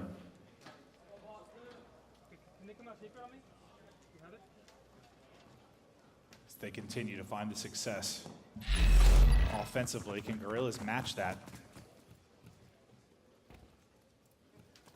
8 of their 10 kills on Boston Breach now between Capsidal and Methodz.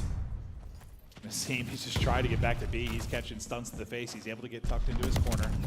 And he gets a pick. I mean, that is just great stuff. Gets across, gets the kill, gets the plant. Like, just put up numbers. Or does he? He is going to get caught.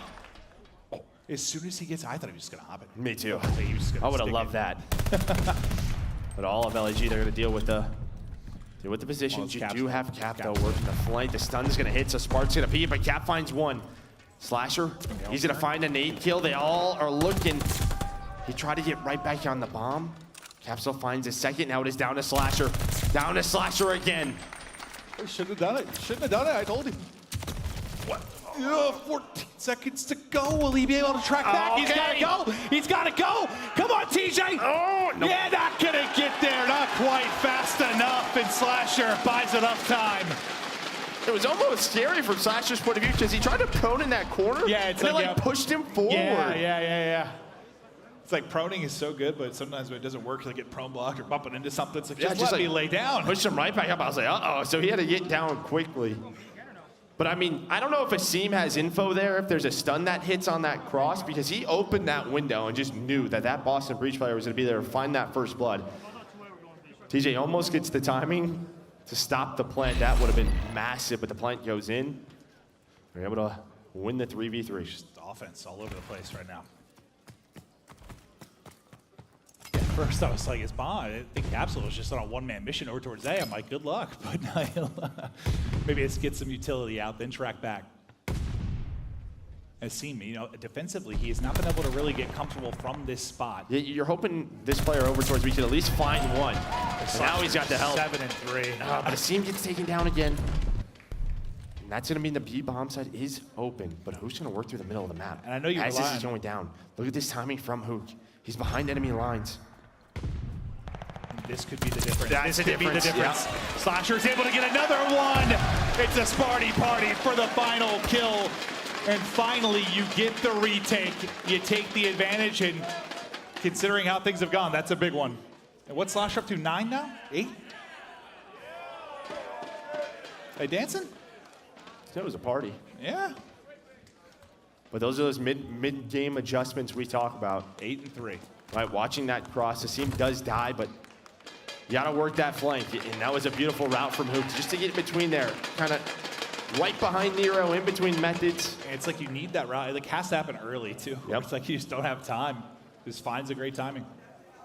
All right, so you have one defensive win now for LAG. Can Boston respond?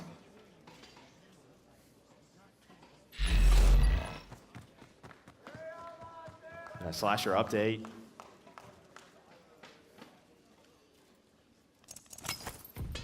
It's been pretty B heavy. And they try to make a shift here over towards A. And trying to nade Methodz again. It was close. Everything around him is destroyed. But okay, you do have Cap though. He's just kind of lurking. He's just sort of lurking. And this is similar to what we saw. I think it was round 1 from LAG, round 2. Where you're hoping Slasher can work some picks from top 3. They're just going to rotate that bomb out. I mean, just based on their setup, I think they're going to take this back. But now the player on B is going to rotate off. And it seems able to get that. So now you're definitely going. Just able to get across as TJ can't finish it. He wants to hit it though. Asim ready and waiting. Tags him down to 64. And there's the chow. What a round it is from Asim.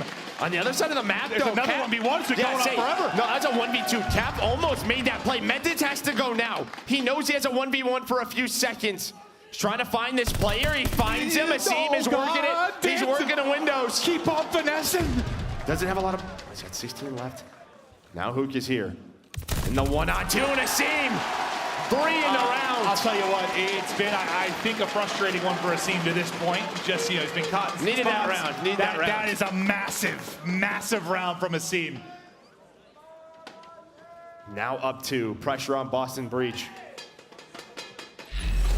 Yeah, because they kept 2 players over towards A, where Cap was lurking the whole time. Cap won the first. I think he almost wins the second. Well, how differently that goes if TJ just gets another bullet or 2 on the cross, but that seemed just enough to hit the cap. Now they take a 2-round edge. Pressure to Boston. And this is another one of those slow rounds that LAG's just happy to play on defense. They're just gonna work the crosses, play off the info that they have. They're just not gonna give them anything.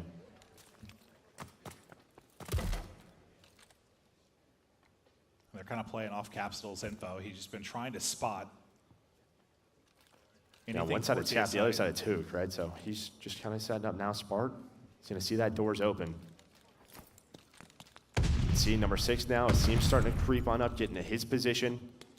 Everyone's trying to rotate through. What can Hook find? What can he find? He sets up the distraction with the shot. Oh, can't get the second. Nice trade from TJ. The flank though, Asim all the way from the opposite site. He is slowly made his way here, but that is a beamer. But Asim has now gotten here 4 in a row. The clutch now for Methodz. 15 seconds to go. Head on a swivel. The double challenge in. Oh, God! He needs another bullet or 2, and Slasher is able to peel him. Yeah, that is trust right there. That's what that is. That is trust. That is trust. I mean, first of all, Asim gets beamed. But that, I mean, he's not putting bullets in him, right? But, hey, you trust that man. Let it go to win that one-on-one. You go, I got him. Yeah. I'm going to make my own luck. Ooh. One more round for the Guerrillas to be in the major final. You gotta be kidding me. What a story this is. Slasher now at the 9-4. He was the difference early. Feel like it's been a seam late with his playmaking. And Nero, he just takes a bullet or so, starts to back up, and as they go to push forward. At least Asim hit the nade, though. It's the nade now. It's on Slasher. I didn't even notice that at first. 9-9 right away. You tickle him, he's down. Okay, you're gonna have 2v2 very close to the bomb. Spart's with him. On the other side of the map, it's kind of a 1v1. Cap versus Hook. The 2 players who love to hit the long routes. Just trying to keep eyes on both and see how it plays out. I think he got spotted. I think Hook got the information. He did. He got spotted. Pistol, one more. It's all on Methodz. He's down. He's down. The dream is still alive. The Los Angeles Guerrillas are in a date to a grand final. What? Should have shot his body. No, sir. No, sir. I mean, you nailed it. It's a game where it's about the bets. I mean, I don't know if this is, I'd have to go back and look, but I can almost guarantee this is the first CDL final for Guerrillas, right? It's got to be. Yeah, no, 100%. And it is, you know, for Sparty, I mean, he had, back in MW, I shot with him for a bit, now back in the team under these insane circumstances, and what a run it has been. It is truly remarkable. Do or die, backs against the wall. That's 6 S&Ds in a row. And I mean, it's 2-2 at one point. From there, they just handle business in double-digit Litigo at 10-4 with 7 non-traded kills at 1,200 damage. We'll look at it one more time, but I think Who got the spot. I think Who got the spot on the cross and called out the Spark. Let's see. Watch, I'm pretty sure he sees him right there. And yeah, he must have. And then Spark turns. Yeah, he saw him. So Who just gets that information. Spark turns and the pistol be a popping as he hits it and they close it out. I was gonna say, he saw him or what a read that was. Pistol out. I was like, okay. My God, the Kim on point. The fans on their feet. Guerrillas just keep on ripping and roaring. And I'll tell you, the round that sticks out to me the most is that 1v3 from Methodz. Because if that goes the other way, momentum shift. But the 1v1, Slasher in a seam. Sorry, the 1v2, but a seam just jumps across. And just the snap. And I mean, props to Asim too, because I think they're, maybe if you are a younger player, I mean, he's seen a lot now at this point. Maybe still young in the scale of the whole thing, but he's a vet, right? And I think if you're struggling a little bit early, you feel so comfortable in your spots, you're just not finding a lot of success on the B point. But he just keeps doing his thing, and then he starts to light it up, man. And I think that's just, again, he's that energy pulse for this team. I don't know. I love Asim. He's a hell of a player, and I think it is tough at times when you're struggling in a search. Just keep going at it. Yeah, no, you have to play your spots and play them with confidence. But that round where he finds 3 kills, it can be difficult over at B. It does not look like a fun sight on defense, right? Just trying to dodge all the different angles, all the nades. Shack. Yes, yeah, pretty much. Please protect me. Yeah. Oh, but man, I mean, even looking at that scoreboard, 12-3 in search rounds as well. I mean, this is a Boston team we know have been great at S&D all year long. To win 12-3, that's something. And now they're in the final. Unbelievable. I just could not be happier for the organization, their players, their family, the fact that not many believe, considering the circumstances, but here you are. You made the run. I can't wait to hear from the desk. Take it away, guys. And possibly one of the best stories ever told in esports. I mean, I'm going to be completely honest. Like, you guys have heard it before. Valorant, Rainbow Six, Gears of War, doesn't even matter, right? Name a squad out there in a heavily dominated game with top teams, and they come in with the last-minute sub, and Spart was part of all types of success, and now they're going to be in the grand finals. You can see Atlanta FaZe, like, Nameless. This is incredible. This is absolutely insane. And LAG, I mean, outside of Atlanta FaZe, they got to be the best search and destroy team in this entire event. They've won 6 straight S&Ds. I mean, some crispy strategies here, too. They're hitting us with wraps back from A, back to B. Like, everybody here is playing so good. And, you talk about the story, Spark coming in and them making it to a final. I sure as hell did not believe they would make it to a final here. And doing it by winning constant searches, mind blowing. I mean, for what I thought it was impressive that they won a single series, let alone the fact that they're top 2. And to touch on the search and destroy, Slasher has been that player that loves to play for picks, in search and destroy throughout his history. If you have a sub on your team, that's like what you're forced to do. You have to go to the drawing boards. You have to make a new strat call almost every single round because you don't have that chemistry anymore. And funnily enough, it just happens to be like that perfect fit. But I mean, you got to give Spart all the props in the world. He made it work. Dude, he was placing top 16 in challengers, and now he's top 2 in the CDL. aLLeY, this is it. LAG Grand Finals. I mean, this was not on your 2022 bingo card, was it?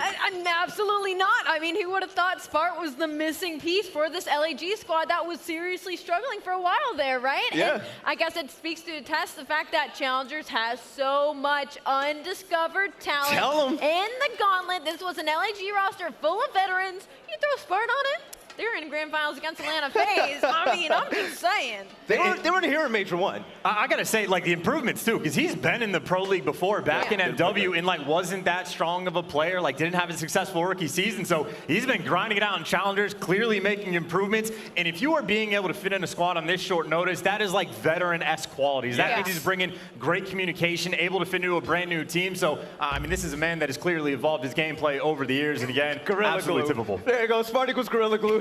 just great right there. But you know what? It's not just Spart, though. The entire team is blossoming before our own eyes. So Nameless, Asim is a bona fide playmaker, and he's showing it time in and time out. I don't know how anybody could drop him. Absolutely. I mean, you think about that first map as well. That was down to the wire, and something LAG does so good is always P5 into P1. And Asim really is the route man for this squad. You see him going on those rotations every single time. He always flips the spawns when it gets to that P5. Asim is just a playmaker. You heard Joe and Clint talking about it at the end of that cast. He was in the blender trying to go over towards B every single round. Turns it up later in the game and does exactly what he needs to do. He commits to his position on the map, so you got to tip it, FaZe. And I'm not even playing, but I want to team with that guy. He's getting me hyped up from the main stage. They're talking his smack in the middle of the games. The hype man, just an incredibly smart player as well. Again, we're tipping the cap to a lot of players on LAG, Congrats but to LAG. Asim also gets that credit. Yeah, hey, shout to Boston as well, because aLLeY, Boston coming into this event, and as we take a look at the highlights, I mean, let's hear about it.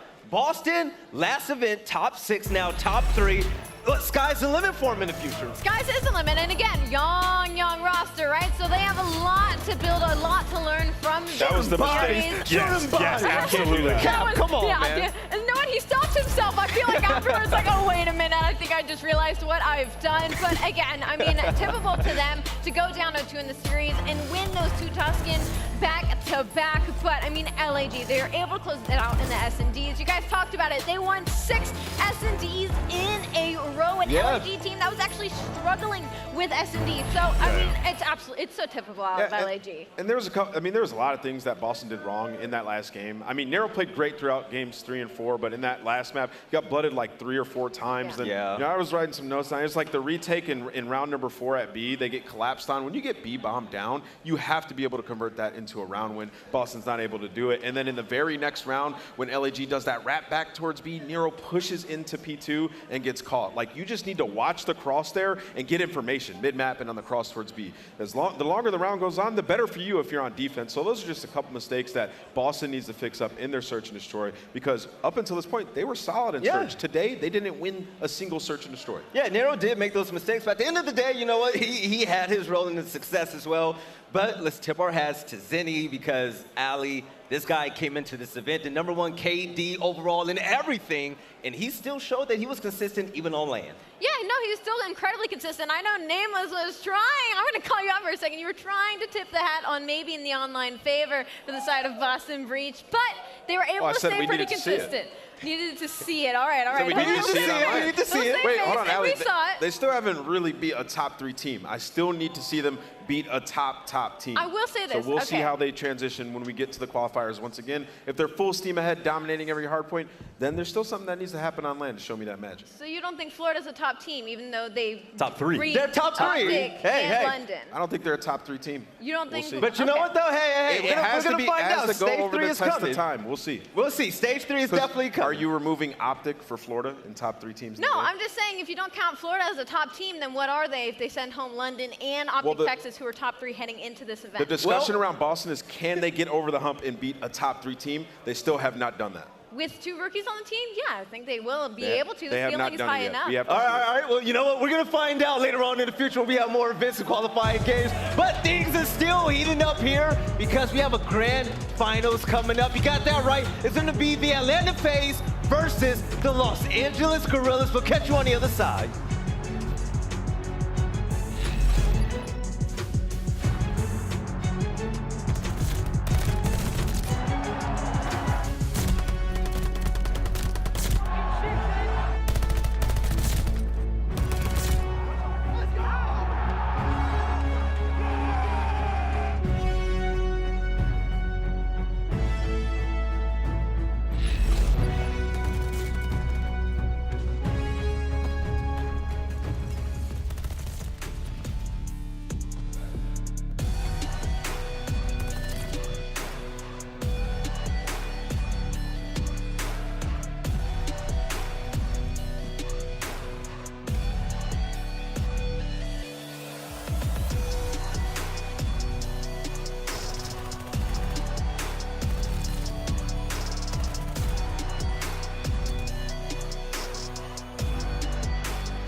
The Call of Duty League is brought to you by TeamSpeak, the official broadcast communication partner of the Call of Duty League.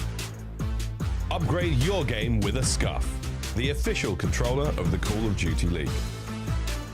The Call of Duty League is brought to you by Game Fuel, victory in a can. All right, ladies and gentlemen, it's about that time. We have every game finished except one last one. You got that right. It's going to be the grand finals here at the Major II. But also, shout out to RØKKR, that beautiful trophy right there. Bring on to the desk, we have another guest as an analyst. My man's Ton, coming from Gears of War. How's it going, man?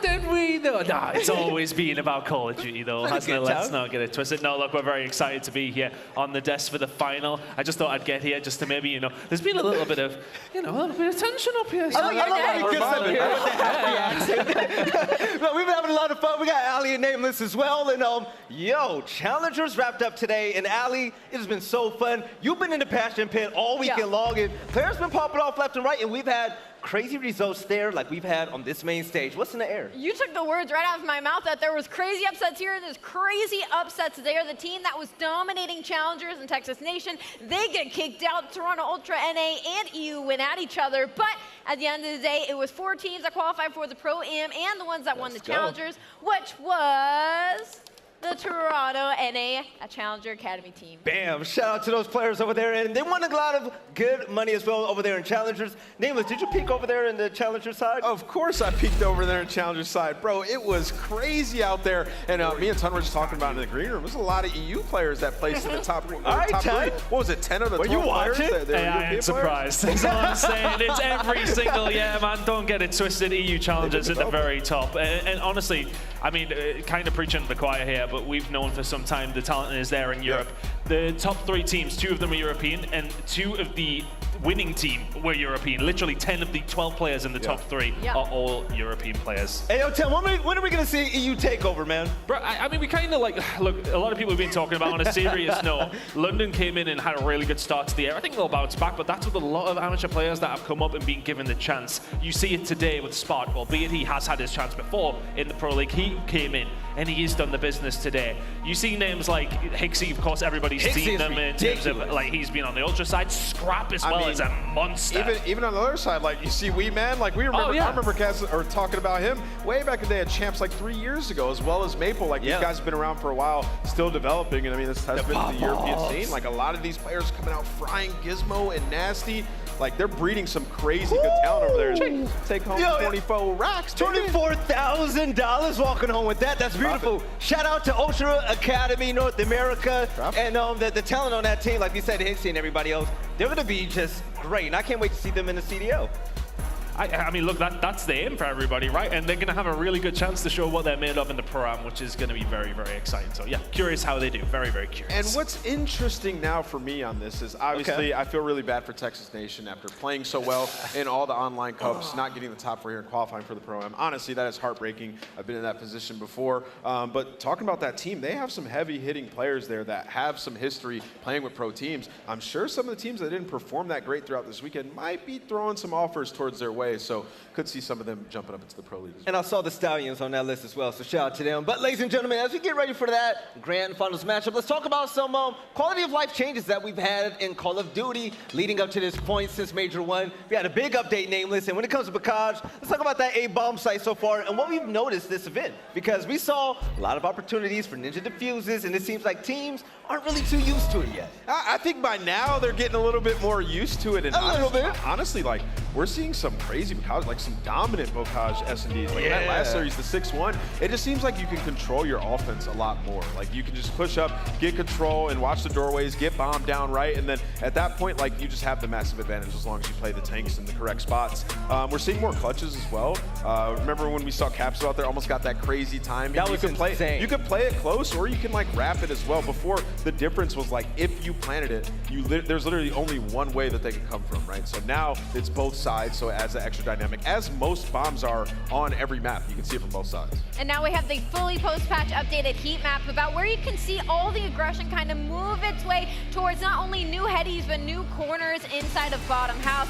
Specifically the bomb plant side now, the bomb is getting laid down much more often, and it seems to be favoring that barn side because you can get on that Lamar tank, as we like to call it, or God tank, and just watch over. You got whole mid-map control from that, and you can check your own side, but also keep an eye on that back truck one as well. That's going to be the defensive heady that you have basically all open right side plat control. So it's interesting to see where everybody kind of made their adjustments. Yeah, it just changes post-plant positioning, right? It's so much better. I mean, usually there isn't just a complete and utter wall behind a bomb site. So Yeah. I enjoy that they move it. I think it makes the most sense. Should have been like that from the get-go. Right, you got to show that tease right there because in the grand finals we have the Los Angeles Guerrillas, and rightfully so, right? Because there was a meta influencer on that team, and Spart has won the heart of everybody in this audience. He absolutely has, and the Volkstrom Gewehr has been the reason. Well, look, everyone started using it, but it was when it started coming out. He was the one that made the innovation. I mean, look, I'm not going to put it down to him solely. He's not thought to himself and went in a couple of. No, we give it to him for what he did on that man's game. No, we give it to him for this event. He gets it. But he wasn't the first player in the world to use it. Of course, it has come from the college. In the CDL, he was. In the CDL, he was. That's what matters. People take inspiration from wherever they need to do it, but he has brought it to the big stage and made it work. And throughout the weekend, you've seen more and more players start to use it. You know, we've had the conversation in the green rooms, like, is it going to be Jam? Blah blah blah blah. I don't think it will be though. It's strong. He's on Slasher's team. Oh well, yeah, there is that. But look, it just lacks that range ability though. It has to be said. It's kind of that mid gun in between the MP40 and the Automated. I'd like to see it stay. Because if it was that good, you'd see it on every single map. You'd see every single player using it, right? So yeah, I mean, I think with those hybrid guns, there's some players that just thrive with those weapons. Yeah. I think back to like my competing days, like those are the weapons that I love to use because, you know, people who like to play every single position, just play off of their minimap, filling in spots, you need a gun that can really do it all. So yeah, that can be that gun, at least on Tuscan. You might see it in, you know, some of the controls and hard points. It's perfect. We saw players like Nero pick it up and start frying immediately. But speaking of that, ladies and gentlemen, this event has been the wildest one that I've ever been a part of. And other than the crazy results, we had top-notch plays and shots. So shout out to aimLab, and let's go ahead and take a look at all the crazy flicks that we've seen so far this event. Starting with Zero, aLLeY. Zero was popping off with the snipe. Yo, and unfortunately, he wasn't able to make it anywhere past this, but the snipes were on point for everybody. We got PaulEhx getting into the conversation as well, one of the newer players added into the league. But oh man, I will never shut up about how happy I am the sniper is in the CDL this year. They got it in to get GA'd, right, Nameless, man? Bro, for real. And also, this guy on your screen, Dave Patty, he was super frying at this event. Can't wait to watch him when we get to the Major II qualifier. Simp as well. Isn't it just beautiful seeing Simp pull out the sniper again? Oh, big time. And ladies and gentlemen, those of you at home, if you want to learn to play like the pros, you can go over to the website. You see it at the bottom of your screen. Those are the pro controller settings. And you know, maybe you can find yourself on that main stage as well. We see rookies pop off in a major way. Yeah, absolutely. I think Nameless is right. We do need spots on there. We need Spart I need his brightness settings. I need all of his settings in game. Just give me it all. Because if I could join a team right now, I'll get them to top 2. That's what I'm trying to do. I need his morning ritual, man. The thing is, you watch the pros play in the backstage when they're scrimming or something like that. That game looks different to mine. I'm gonna twist it. Their color settings and everything are incredible. I need those ones on top of it. You got that right. Now let's go ahead and talk about what's been happening this event because upsets from day one. London Royal Ravens losing to Florida Millionaires. I mean, who would have guessed that this would have happened on Sunday, right? And taking a look at the bracket right now, and what's happening, man? There are so many storylines throughout this event. I mean, just kicking it off in the, you know, that top of your screen right there, OpTic versus Surge. I mean, that's really a story of OpTic coming off being the defending champs, dominating, winning every single match in the qualifiers, and coming here and testing Surge on Surge's best maps. They end up falling, and from then on out, we knew that this was going to be a chaotic tournament. And what happens? Now look at the end of your bracket. It's wild. FaZe and LAG. Look, honestly, if there's anybody with perfect pickums, you need to check that person's hard drive immediately because there is not a single chance that anybody has any of this right. Even close. Even close. If anyone even have FaZe Guerrillas in the final. But not even that. Take a look at the first round losers right now. Remember that New York Subliners game against the Los Angeles Thieves? That was a top 4 quality match. You take a look at Toronto Ultra losing to the Los Angeles Guerrillas. Nobody would have ever guessed it, but it seems like we're coming upon a new era here in Call of Duty. It does kind of feel like that, man. I'm not sure because some of these teams, like you look at LA Thieves, there were some wonderful moments like that. Reverse sweep was fantastic. Drazah got out of his slump. A lot of people are saying they need to make a roster change, but like, who do you replace on that team? So that's a tough one. And then with Toronto Ultra, like, I would say you need to make a roster change as well, but that's also going to be very tough to do. Who knows? You have a month to do it, so there could be a massive shakeup in the landscape of Call of Duty. Hi, Hixie. All right, let's talk about the grand finals for just a second now. Okay, Atlanta FaZe, you have Los Angeles Guerrillas. One half of the side of this thing, I mean, it looks completely right? The Atlanta FaZe has been dominant. The reigning world champions, and they're going against a sleeper team in the Los Angeles Guerrillas, and we really don't know what to expect from them yet. How good is this team exactly? We have not seen their peak.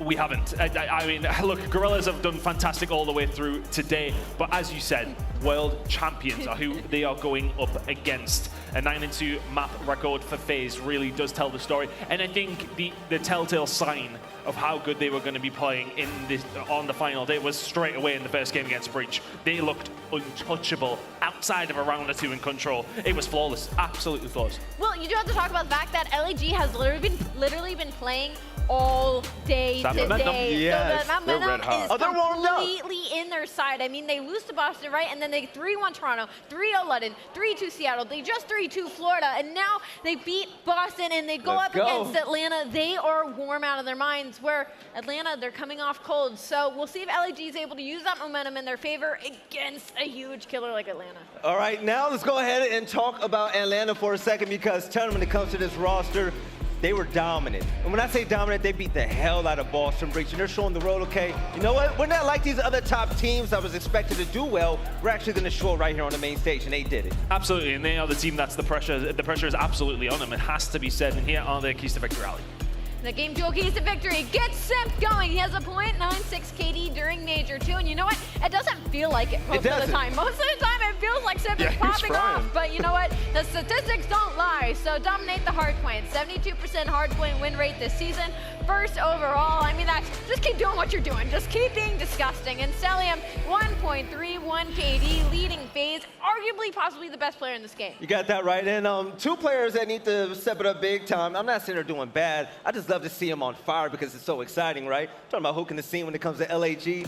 Those guys have been going crazy lately when it matters most. If they keep it up against the Tiny Terrors, can you imagine that matchup? I'm a big Wasim fan, if I'm honest with you. The guy has got one of the best POVs in the game, and honestly, I think he is one of the best SMGs in the game at the moment. He's consistently good for this LAG team.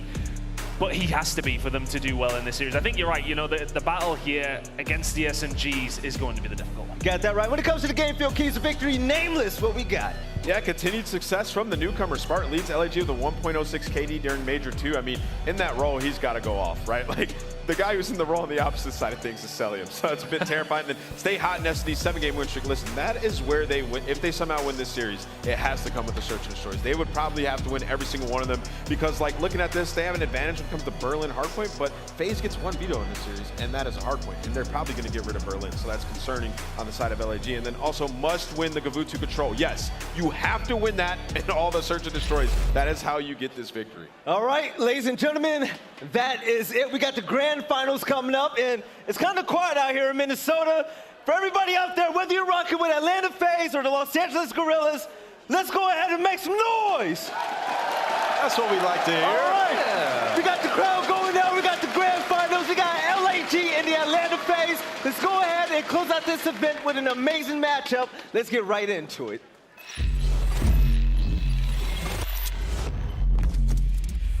It's Atlanta FaZe! aBeZy, pass to the side, which one to attack? It's now 6, makes it 7, absolutely rips him. He takes down that 1v1, he's gonna be able to win it. Now Cellium's on a 5 spree. Cellium sealed the deal! Arcities finds 1, Arcities finds 2. aBeZy, Hellinger's in on 5 in a row. This streak could be huge. It all starts with Simp. Oh my God! The young god now brings it to a 1v1. Simp versus Crim, and he's got the clutch. LAG setting things up. It may all be over now. Whoa, son. They got them in the blender. The back spawn. Spectators saw each other. He gets the call out. No one's close. Roll the music. Now seems flowing. Truly like water, my friend. Trying to hold these players back, and I'll tell you what, mate, stack it up. Did you see anything in his way seemingly destroyed? Oh, come on. Absolutely rips him. Oh, what a turn that was. But that is that. LAG out of bloody nowhere.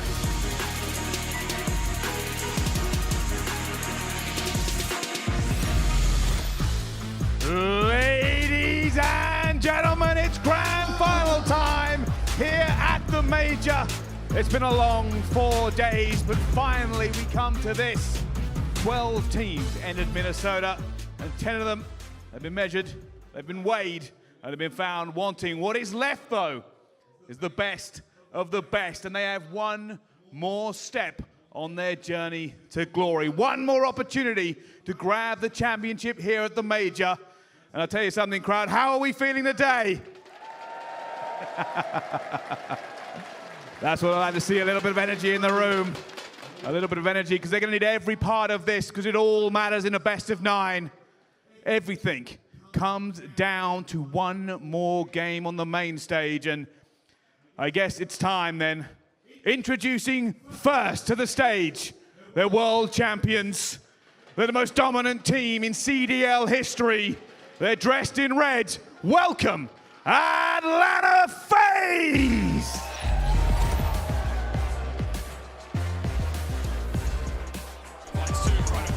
Makes it 3. Taken down 1 by 1. Last man standing. Oh! It's real early. BB waiting to pounce. There's the next. Give him the last one through. Waiting for his divine. There it is. Look at the minimap. FaZe are in. It's the guts. It's the glory. It's the championship for FaZe.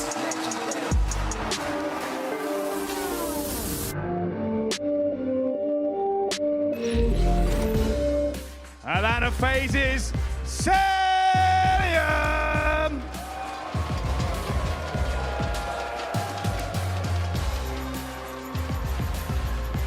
Atlanta FaZe's Simp!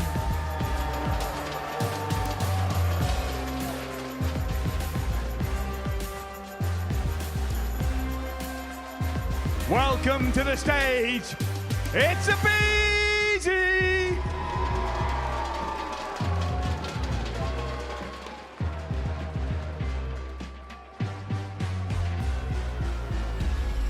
Last but not least, it's Arcities!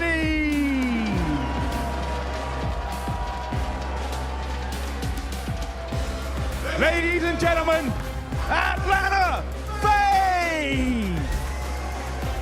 And some teams this weekend have just seemed to be a little bit compromised. But the boys on that stage, the Atlanta FaZe, are unfazed heading into this grand final. And when it comes to the reign of world champions, they're looking to grab their first trophy this year, Bryce. Well, that is a very dominant team on one side of the stage. We're going up against them. They've never been in a grand final before in the CDL. It is the Cinderella story. They've came here with a substitute. It's hoods up, it's lights out, it's the LA Guerrillas!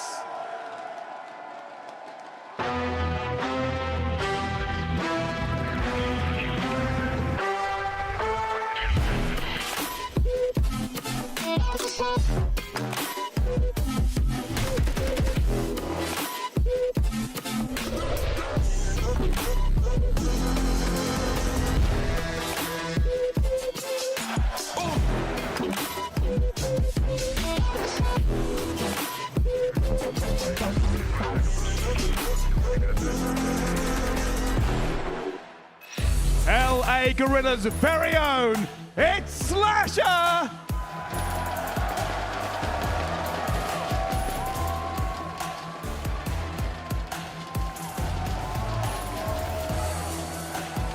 Joining him on the stage, Arcities!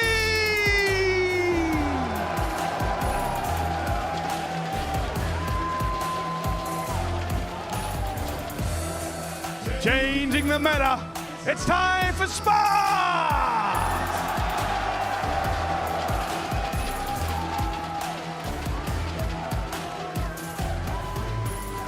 Rounding out the roster, it's you!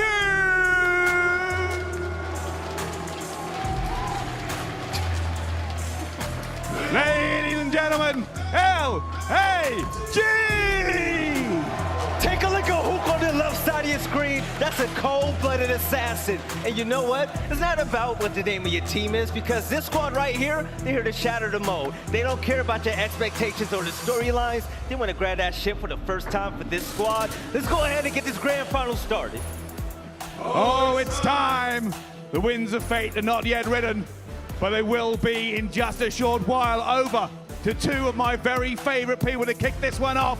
It's Miles and Chance.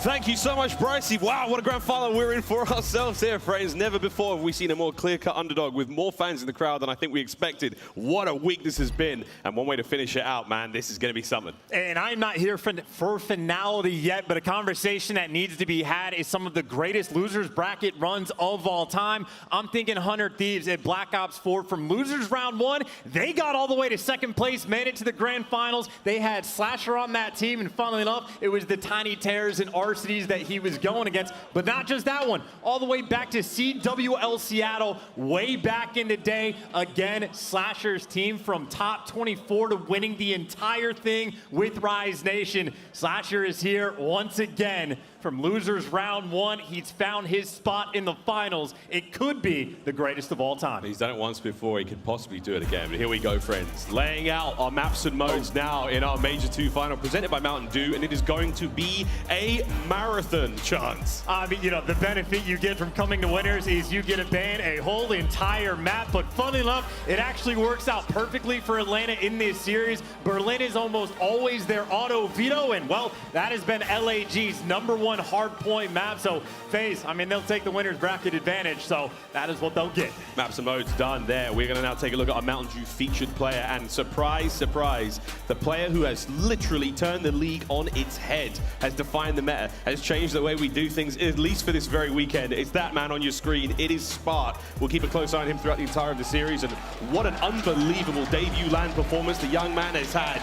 Chris Cervantes has absolutely turned the league inside out. I mean, literally leading his team right now in KD. He has been a machine, and throughout the major, sort of dead even across the board, like always towards the top half, but that 1.2 he has in Search and Destroy, right now the Guerrillas are in the middle of a 7-game winning streak in that game mode. If I'm looking at this head-to-head matchup, FaZe right now might be the best hardpoint team in the game. If you do not count their series against OpTic, they have a record of 22-4. Woo. I mean, they are nearly untouchable, so if I'm thinking for the Guerrillas, you're looking at the yes-indeeds to take them down. We'll see if they can get that one done. Of course, Control, both maps will be making an appearance throughout this best of 9. It is going to be a marathon, friends. I hope you're comfortable wherever you are in the world. We thank you for tuning in. It's been one hell of a week.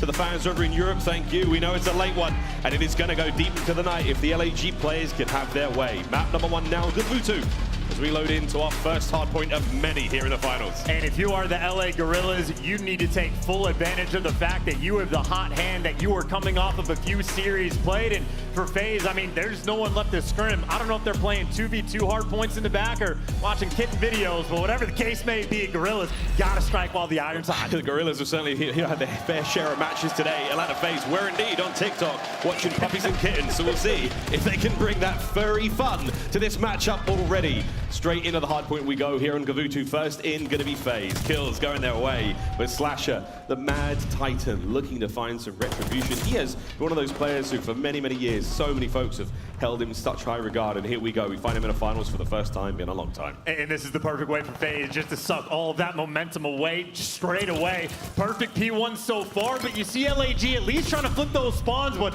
it looks like a very difficult road to get towards P1. Cellium posted up inside, and that is a heady he is prepared for, but here's the flank coming in from a seam, looking for a second, but he gets caught. No spawn flips. FaZe remain perfect. Yep. Seam gets overwhelmed there, trying to make the flank happen. Over towards P2 now inside the ship. You can see up top, it's been a nice hold out of Atlanta FaZe. Not quite perfect, but damn near close. 60 seconds is what you can get in P1 there, and they get themselves 49. LAG now with rotation down, they should be able to get something out of this one. Over Spark for a brief moment, immediately dropped. It's FaZe right on the point. First mistake of the game. FaZe give up those back spawns. That is an opportunity for LAG, but of course, they're not actually soaking up this hard point time just yet, but a couple kills go their way. There's number 3, there's the wipe, and you get the spawns. Talk about a moment Guerrillas needed. This game was looking grim right off the rip, but now you can start trying to chain these hills together. 35 seconds remaining here on P2. You can see the LAG players try to hold this one down. Kills going around. You can see that minimap. All those red arrows, that's Atlanta FaZe trying to make their way towards the center of the map. But number 4, Arcities, he's the man. He's going over towards the next hard point. That's the play right now for FaZe. Don't worry about this time. You set yourselves up great. And Asim, good awareness. Here comes the fight though. Can Asim live? No, we cannot. Arcities wins it. The next hard point in the hands of FaZe. The man who says, fine, I will do it myself. Arcities taking the routes to go on rotation, and admittedly, he's not actually blocking those spawns just yet. And fun enough, LAG still getting spawns in the back, so it'll be a quick run over towards this hill, but obviously FaZe, they're happy to hold this from the front. That means an easy rotation potentially later on. LAG right now, the pressure is absolutely on. Desperately trying to now make their way forward. Before the match started, I managed to bump into aBeZy in the corridor. I said, how you feeling, mate? And he was like, I'm feeling great. I'm going to be running the Volk. I can tell you what, I don't think we're going to see too much Volk after this competition. The discussions are already being had. Here comes Slasher, though, on the 5 spree. Looking to break the hard point wide open. Unfortunate timing as the man himself, aBeZy, brings him down. Arcities on the point. Another great kill going the way of FaZe. A 5 now for Arcities, and time still ticking in FaZe's favor. This might be where things start to spiral. I mean, FaZe, they make one mistake early on. Other than that, this game has been pretty much perfect. Holding the spawns from the front, winning the rotation because they get the back spawns, and holding the hill this entire time. The soaker of a squad, and well, Arcities, of course it is him, posted up in the back in the perfect prime position to make sure his team wins this rotation. It is already a 70-point lead. This is another money hill we are going into.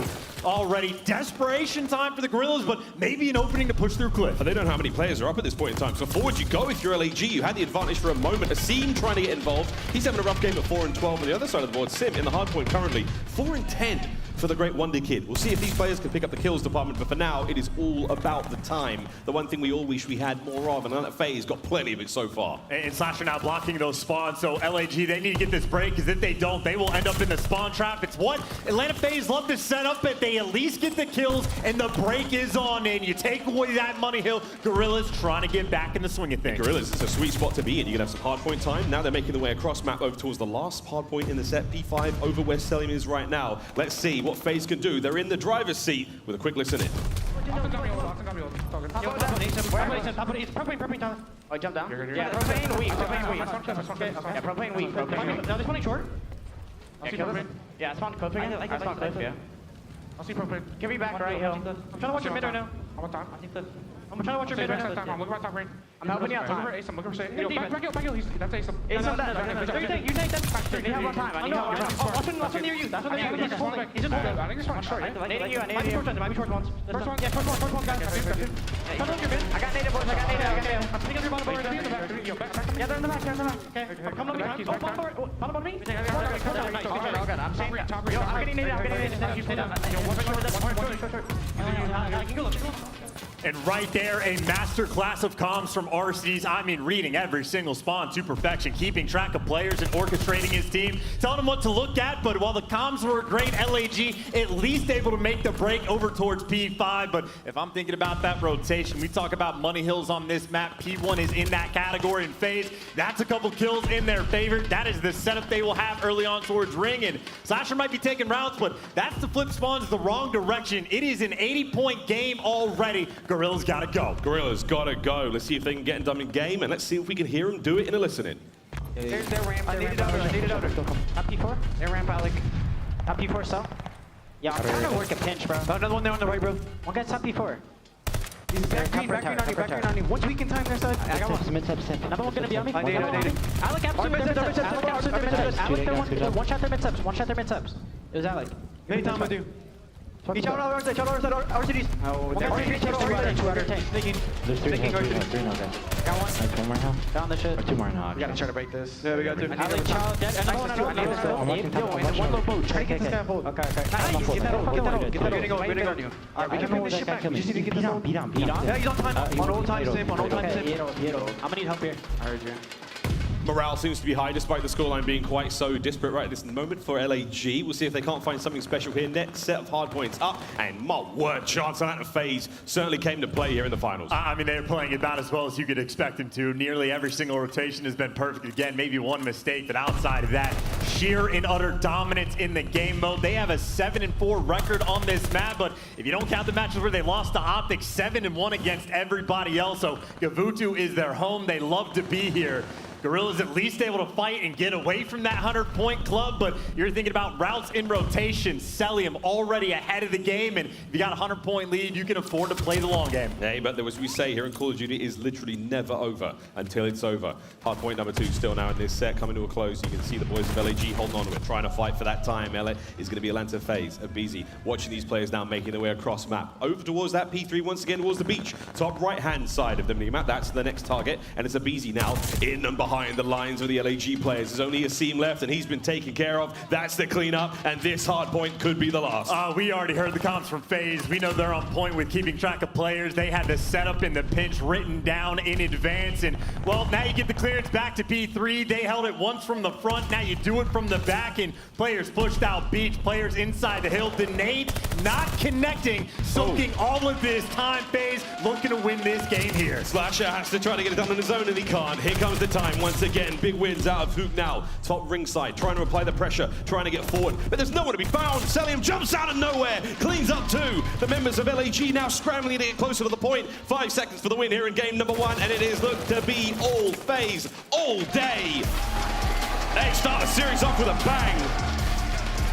And it was a wonderfully decisive opener chance. Kuavo barely lasted a minute. I mean, a best of 9 will be a marathon, but that is a very quick way to try to kill any momentum LAG were able to build. I mean, a dominant map number 1.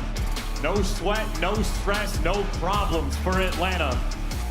On the flip side, if I'm Guerrillas, I'm going to this series saying, hey, look, I mean, FaZe have been nearly untouchable in hardpoint unless they're going against OpTic. The S&Ds is where they need to be focused on, but I mean, just to look at the scoreboard, double positive from Cellium, everybody putting in work, nearly every single rotation is in. 2 minutes inside of the hard point for aBeZy. He's happy to use the Volt too. We saw a brief moment there between a little exchange between Slasher and Asim, and again, it was a sort of a face of calm, but very, real frustration of like, hey man, what can we do? They had us from start to finish there. There's not a whole lot we can handle in that situation, but these players have been through hell to get here. They just have to keep on going. That one map down, a look across the highlights, Atlanta FaZe, again, from start to finish. They may not have just come out of a nail-biter loser bracket run, but they've already found themselves looking pretty squeaky clean so far.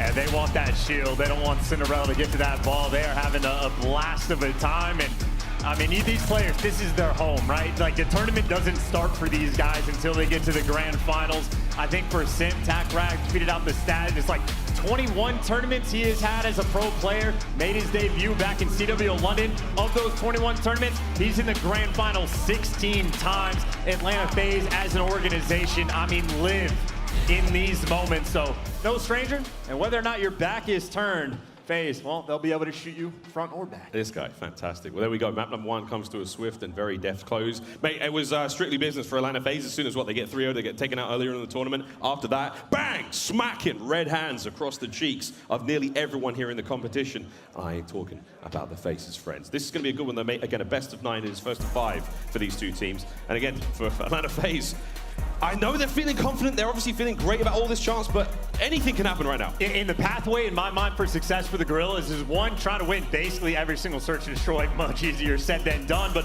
RØKKR with Spark, they have had success in that Kuavo control. It's nice for them that it's early, because that is FaZe, honestly, probably their worst respawn map. Maybe outside of the Berlin hardpoint, but at least for the series that we're dealing with, this is the opportunity, I think, for LAG to get a couple maps on board.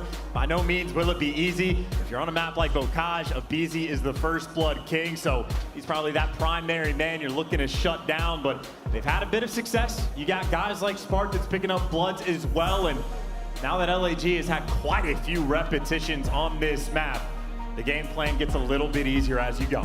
Coach Bevel's on the side of LAG, on the other side of the board for Atlanta FaZe. Coach Tupac Thuglord now passing on their words of wisdom going into the search and destroy. Atlanta FaZe coming with their own S&D specialist when it comes to the game mode. Gesticulating his way now into their heads as they will now deliver upon LAG such unholy fury.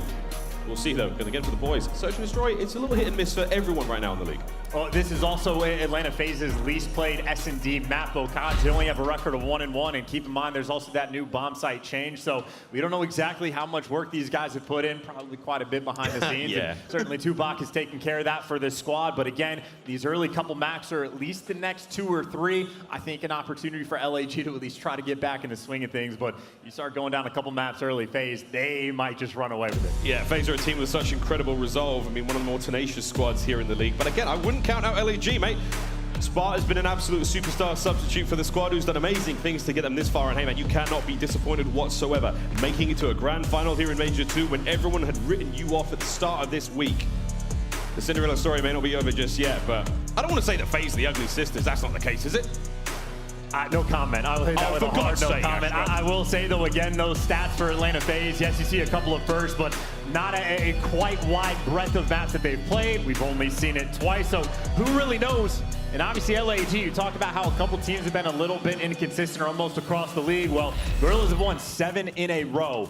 And the style of S&D that Slasher loves to play is almost required when you have a sub. Slow everything down. Play for picks, feel out the round, and make sure your comms are good to try to make these reads. No first bloods just yet. A bunch of utility getting disparaged, and Arcitys, funnily enough, he is going to be the most aggressive player on the map, playing a nice corner outside HUD. A little bit of a rattle of gunfire across Bocage. You see with the first blood traded out immediately. That Slasher, the player we were talking about. Typically, whoa! Hello, Hook. I'm pretty sure Arcitys was hurt, but what a snap. Cell finds one. Now it becomes a 2v2. There's 50 seconds now on the clock. Cellium's going to back on up. LAG have to recover the bomb, and it may come down to Spart, our Mountain Dew featured player. Tags are in. Simp from atop the tank. Bomb recovered. The game plan's on. And Cell, you know he loves his nerd spots. He has got a great angle over towards this A bomb site, and that's where you're leaning. Hook needs to be careful. That bomb plan spot might be exactly where he needs to stay. Spart ready for the gunny, takes it to him, advantage LAG. Not only the kill, but also the plant. Simp now in the 1v2. Has to take care of both of these players and defuse the bomb. Eyes on one. Now things get interesting. 1v1 now. Hook up. Will he be able to pounce fast enough? Here's a little bit of noise. Hook's now on the hunt, trying to find him, and out we go. And for Simp now it's just to take a little look towards the bomb site. Will he see anything? Will Hook be able to catch him out now as the dance of death? The do-si-do! Simp manages to nail the 1v2. I mean, he was right behind him. Simp just jukes him out of his shoes, and instant 1v2, 3 kills for Simp. What a way to start. He had dead silence popped, manages to smash his way through those doors on the bottom side of Granny's with absolute no worry of being heard there by Hook. Wicked play out of Simp. And one small mistake, and immediately you drop it again. I mean, there is no shock. This is no surprise, not difficult analysis. You cannot afford to make mistakes against this team. Spart set him up, but then Simp knocked it down. First round for FaZe. Looking to continue that. And, I mean, I guess 0 for 1 for aBeZy for the first blood battles, but still get that round 1. He will not be afraid in the future. Even with that bomb change being very recent in the minds of the Call of Duty players, I mean, this has been a lot of homework done. We're starting to learn player tendencies. That spot by the backside of the A-bomb site, not as safe as it has been, but here we go. Asim trying to bring the gunfights up close. Wood panels getting blasted all over the place. Bullets and splinters finding themselves there. Tags in from Hook. Pressure towards the A-bomb site now for Atlanta FaZe. Back over to Spart. Shoes on the other foot now. Will it be a glass slipper as they continue to push this wonderful story into the night? Got to go fast to see him on the flank. He's got a teammate to help him out, and they're going for the swarm. But you see that bomb is going to be planted, and they get that down for free. Hello. But there's the free first blood. You have the advantage. Post-plant position now for Atlanta FaZe. A slight scramble. You've got yourself Simp now on the inside of the map towards Hut, watching anyone make their way through. Spart, the closest player now for LAG towards the bomb site. He's got to take care of Arcitys. He's going to be up next. And Simp's on the move. He's actually timing this flank perfectly. He reflanks the flank. There's the next one. Has the information on Spart, but he does get gunned. And now Arcitys is 1v3. 1v3, manages to get a 1v2. Out he goes, flying into the fight. Oh my word! As Hook manages to clutch up. Nice bounce back round after losing the 1v2 to Simp just a moment ago. But for Arcitys, woohoo! He nearly did it. That is terrifying. You have a main AR that is now the primary bomb planter that's pulling out the MP40. When he's making plays, I mean, there's no one else that does it like him. Granted, he doesn't get that third, but he makes it close. And I suppose for LAG, typical couple gunfights, right? Hook wins his one. I mean, he seems like he is shredding, at least on this Bocage. Yeah, he's feeling a lot good. He's had a wonderful tournament so far. Offensive round for LAG now. We'll tie up 1-1 here on the cage. 3 kills thus far for Hook, currently on a 2 spree. Stuns are out. Vast majority of the tacticals now exhausted over towards the A side of the map. Lethals though, from aBeZy gets one. Oh my, what a shot from Asim. The beamer is there, headshot coming through. 3 versus 3 to even up the odds. First blood's almost irrelevant seemingly so far. And Slasher gets the next one on Cell, catches him before he can get to that tank. Advantage LAG. Still got to take their time. It's a 3v2. Spark making his way forward. The B-bomb site will be the target of choice as they rampage down the river. Up and about now, trying to secure power positions, cover the angles, allow Arcitys to get that bomb down, and here comes Simp, the pincer now, the terrors to converge on the bomb site, and their timing, it will be immaculate. Simp with the first, Spark with the trades. aBeZy though, the sneak is on, and here he goes. Will he find anyone here? Is a vacant site, the shots are there. The timing was nearly perfect. But I think the terrors ticked somewhat out of sync there, and that is a wonderful round of win for LAG. Nice round, making use of that advantage, and just the gunny, the slide into it for Asim. He's making little plays like that all day long, especially so in this game mode. I mean, running circles around teams on Berlin, bringing the gunny on Bocage. And LAG, I mean, again, S&D, if you've won 7 in a row, this is your window of opportunity to try to take FaZe down. Small advantage for the moment, but you know it's going to be a battle. Two-man hit towards A now. There come the lethals and tacticals. Nice shots from Cellium, who cuts them down immediately. Spark looking for the bounce back. He's got himself a lot of coverage towards that top side of Grandma's. It's a real power position here on the tiny Bocage, but for now, FaZe, standard setup inside a barn, looking to find at least one opening. Howdy doody. Great shots from Asim. Gets out with his life. Yeah, he's feeling the pressure. You're just looking for the pick, but he can't get it. aBeZy wins the fight. All of a sudden, a 1 versus 4 for Thanos. But too many players to deal with. I mean, this bomb's going to go down as soon as you shoot. You're just going to get pounced on. He's got a gun, 7 of them, and Cellium instantly wins the gunfight. I think that might be the first round where the team that gets the first blood actually delivers. And I almost in disbelief that aBeZy is able to win that gunfight on Asim. I don't know how he manages to do it, but he does it all the time. Atlanta, even up the odds. It's crazy to say that. We can't imagine how he does it, but he seemingly does it all the time, turning the impossible into the possible on a regular basis. The miracle maker aBeZy. For Slasher, strictly business. 2-2, still here on Bocage. And once again, it's the same sort of style, right? LAG, I mean, almost every single map, it'll be the same thing. We've seen Spark many a times going for that, but right there, Atlanta, no one up top. Cellium with that deep he's spot. there! Shots coming through, but a difficult one to win. Still playing for picks and a bit of utility. Asim gets spotted, but away with his life. Guerrillas, it looks like they might be leaning a little bit towards B, but still a minute on the clock. You can still take your time. FaZe on a much deeper defense here, so they're not able to sort of jump out and find those picks. They have to basically let LAG come to them. Oh, hello. Arcities has been taken clean care of there by Asim. The first blood, 5 and 3 overall. Close towards the bomb site he goes now as he walks the tightrope to the fence line here. Cellium, though, still atop his tank.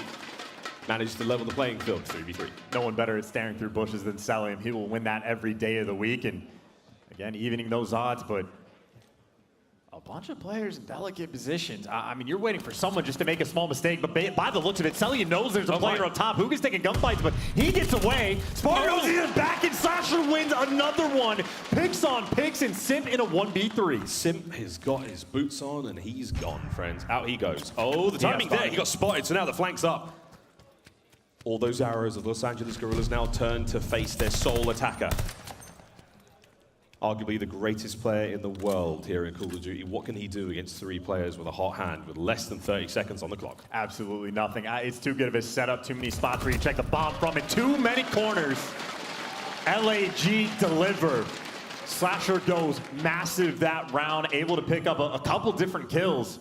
And honestly, I don't even know where he was finding them from, but obviously they had the intel on where Cellium is, and they are taking their time with that round. Even for that first blood for the players that get up top, again, you have Spart effectively trying to clear it out with the wall bangs, and then you take your time, you get someone to break that front wall and get a cheeky little first blood. So LAG, they are patient and using that patience to make plays.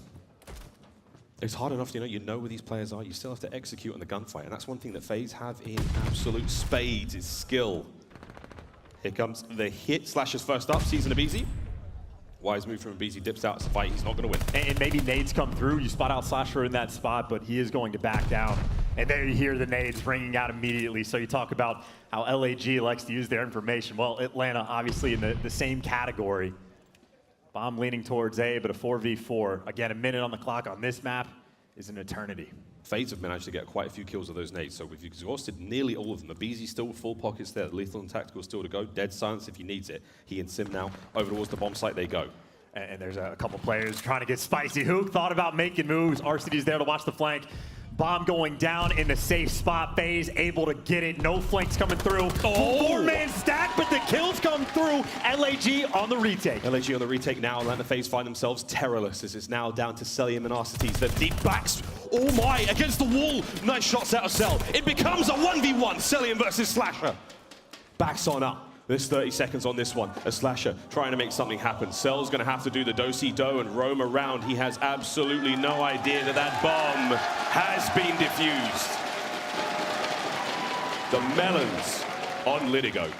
That is a near 2v4 clutch. I wouldn't want to shoot back against Cellium either. He's 1 HP, dropping people with the pistol, but I think this might be a long-term thing on Bocage S&D, the team on offense. You got to break that fence just so you can see that angle. So FaZe, I know they've done their homework, but a small little thing like that, enough for LAG to get the round. Very similar to the doors on the B-bomb site by Berlin. You know, you want to make sure you do that little bit of home improvement. You know, redecorate, friends. If you're going to set up there and lay down the bomb, do what you can to take care of it. Off the races we go. Trades abound. It's an absolute barn burner right off the rip. FaZe still with numbers. Spark finally catches a wallbang or two, but now it's a 2v3. They got the bomb down on the tank. I mean, LAG, they can play for picks, but FaZe, they're just going to post up in the back of their spawn. Oh. They've got to be. Or they're making plays, and they should know they have bomb down as well. Is it a fast wrap, or is it going to be, you know, checking the bomb site? Now all three of them, the three musketeers across the map, they go fast moving. If Spark spots one of them, which I don't think he will at this point, this could get real bad, real fast for everyone on LAG. And Slasher, his back is turned, and here they come. Hello, that's going to be now a 1v3. Spark. No idea where the remaining members are. And Slasher can only call out that there's one of them. He didn't see the other two, so Sparta's working with zero information, bomb down in a bad spot. And granted, he might be able to go pick it up, but a near impossible situation. And that should be the call sign. Atlanta should know he's over towards this god tank. Now they're making moves. Yeah, again, here they come. Holding hands, not able to let the trades go through. If you can isolate the fight, that's one thing. Tags are in. Here comes the FaZe hit squad. Every single angle possible there. FaZe had him covered.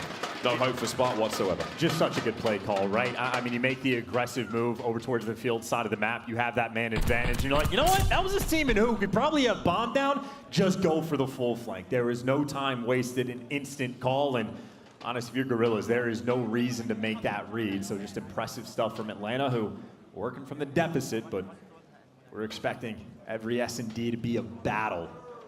Still a one-round difference. One round difference still at this point in time with LAG up by 1. It's first to 6 here in Search and Destroy.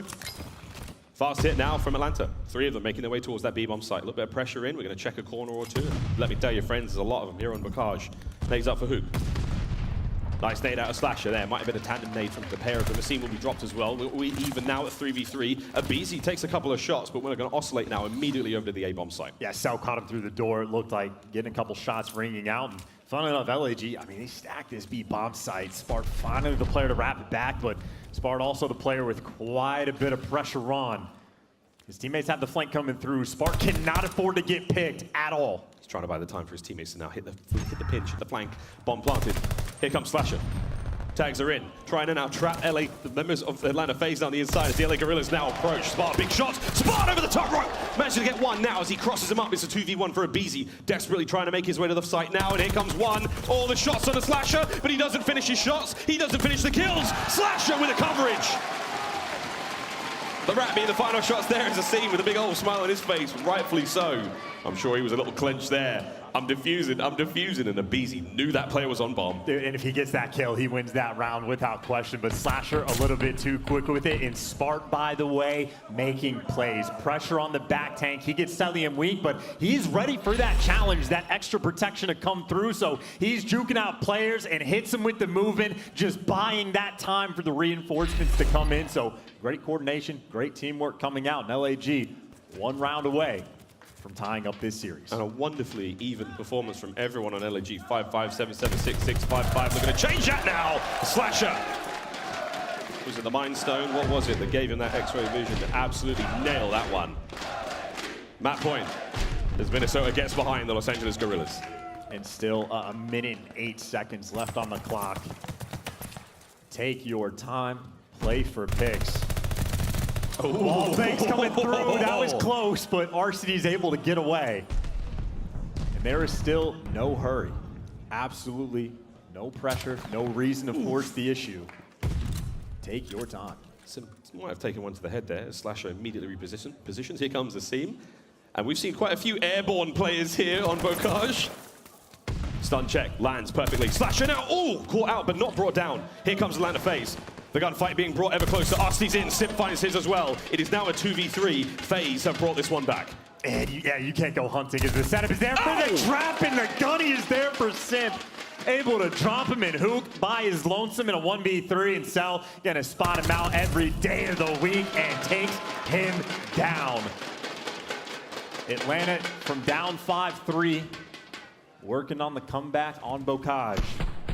Still a pair of rounds for them to go, but Cellium, you know, man, 9-5 when a gunfight's like that. A terrifying player to go against. And another, like, think about it, the first round, Simp gets the 1v2, small mistake. That round right there, you had the first blood, plenty of time, but they can't execute. It's not over yet. LEG still have that advantage, but you can't get away with too many mistakes against this team. Map point still, LAG. Nice 2 out of Simp there, going to keep the spree going. We're already very close to one another here by the A-bomb site. Here come the nades. Simp with a slight reposition. Will aBeZy now, the master of the first bloods, gets taken care of there by Asim. What a hard read just to play that corner. Asim, the brain on that guy. Not enough room in this venue for anything else, but now FaZe forced to back down. Cellium by himself, looking for anything. Look at that angle. But now you've got the God Tank for LAG, players posted in the back. You've got presence over towards this B site, and Slasher, he feels the pressure over towards B, but you still have everything covered. Oh, they have given up the B-bomb site. That And may be a plan. grouping up, by the way, just going for the full flank. Same kind of play FaZe made earlier. Apes together strong. Will Atlanta FaZe be monkeyed here now in the push? Cell with a nice read. That's his 10th kill of the map. Now on the quick move through mid-map, he may have sniffed out something special there. Spark managed to get things going. The bomb does get planted to B. 2v3 now, a 1v3. Arcities, the lone defender of the bomb site. The 2 members now of LAG. Will they fly into the fight? Here we go. They've done it. They've slayed them out. They've kept their cool. And they've leveled up the series. What is now 8 search and destroys in a row for Los Angeles Guerrillas. In my mind, their pathway to this series is through this game mode and making plays the entire time. Even that final one, Asim playing the corner, making those hard reads to get that first blood. A clinical effort towards the end, but everyone right there from Guerrillas putting in work, efficient. I think, what, maybe 3-0 on Bocage with this full squad, but no one needed to pop off. That is just clean teamwork through and through. Nice, comfortable 6-4 win to tie this series up. But we may have touched on the series prior to this one, of course, for LAG, where Search and Destroy was certainly the biggest concern that LAG had coming into the competition with a substitute. Over this unbelievable, grueling test of determination and tenacity, they have turned that around. 6-4 against one of the best teams in the game is not a bad result at all. And look, you're right, in 8S&D, like tear right now from Guerrillas, but there's only 4 of those in this series, and honestly, if you're a betting man, it's not like you can expect to beat FaZe in all 4. They're gonna need a couple respawns, and Gavutu Control is the perfect one to try to take down FaZe. I think 4-6 record overall, so it's not like FaZe are bad at it by any means. They have one of the deepest map pools in the league, but if there was any opportunity to respawn and take him down, this is the map you're looking at. We've seen the reverse sweep teams just on due to Seattle. Previously, Gavutu has been a sight to behold. They've actually, I don't think they've lost to Gavutu in quite some time, brother. It's been very impressive indeed, but the series moves on, Chance. Here we go. We're going to take a quick commercial break. When we come back, we're going to Control, friends. Don't go too far. We're going deep with this one.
Tied up 1-1 here in our grand finals as we come back, and we welcome you back with warm arms. Here we go, friends. What a day it's been so far in our grand finals here, presented by Mountain Dew, has just really got things going. The first hard point, an absolute blow on Gavutu, then Barrage, Search and Destroy.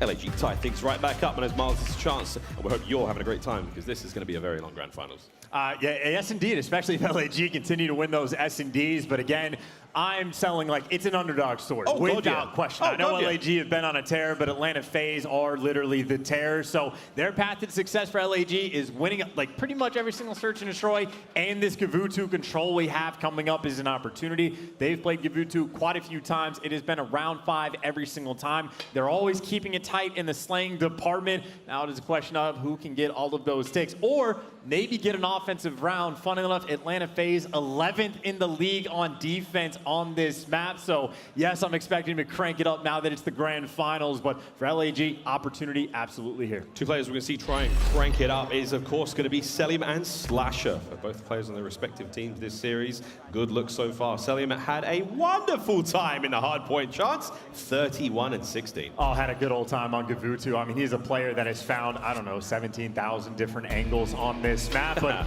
this is what I'm looking at, right? It is a negative record, 10th overall in the league, and they still obviously clutch the majority of their defensive rounds, but 11th overall is not a great stat. The good stat for FaZe, though, is 3rd overall and actually getting those ticks. So now that the changes come through, this is when they've actually been winning more of their controls. I think they were 1-4, maybe 1-5 in this map before that change happened. So FaZe, obviously, you cannot count them out. You know, probably still favored to win this one. I mean, they're playing against a team with a Simp, for God's sakes. Like, you know?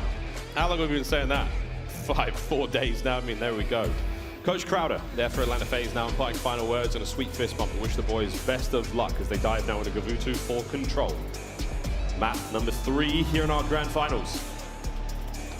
LAG again, for them on the other side of the board, quite literally living the dream right now. And at what point will they wake up and realize that, hey, we might be in a nightmare?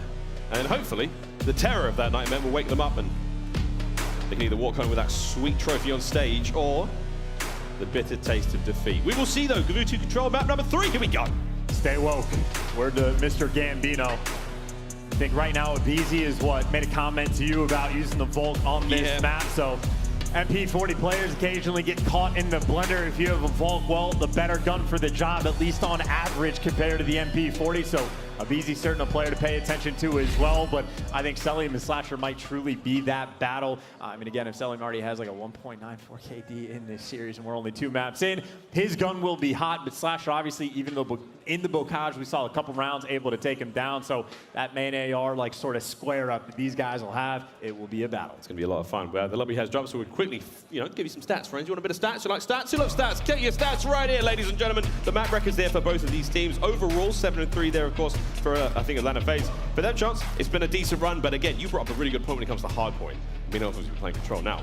But as far as things have gone, the biggest team to really give Atlanta FaZe a run for their money thus far in Vanguard is OpTic, and they ain't here right now. Yeah, I think not counting OpTic matches, like Atlanta FaZe are like 23-4 now overall in the game mode. 2 of those losses were on Tuscan 100 Thieves. LA Thieves, there you go. So they are discussing in that game mode control, I think, is the path where you try to take him down in the respawn, but their map record through the Major II finals, I mean, it has been a clinical effort for these guys, pretty much not slowed down. I know Seattle took them all the way to that game 5, but they were still able to clutch up. Hardpoint's been on a tear, and honestly, Control being a 2-0 record, again, since that change has come through, FaZe, one of the teams that has benefited the most from being objective-minded. Yeah, again, the objective change for Control we will see come into effect. If you are just joining us here in this weekend's festivities, it's been an incredible show.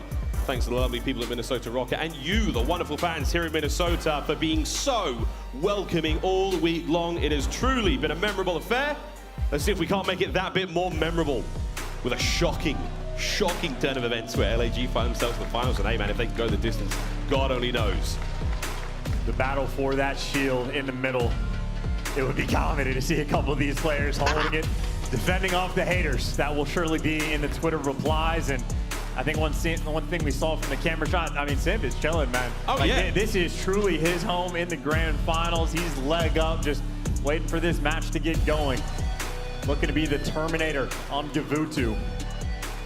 And I will say, mate, that shield is purple. It would not look bad in the hands of these LAG players, but they have to earn it. Nothing given here in the God League. Here we go. We're going to start this one off on defense for Atlanta FaZe. They've got themselves a kill already, but a scene with that ring control, and over towards B we go. Simp's never going to let that kill happen.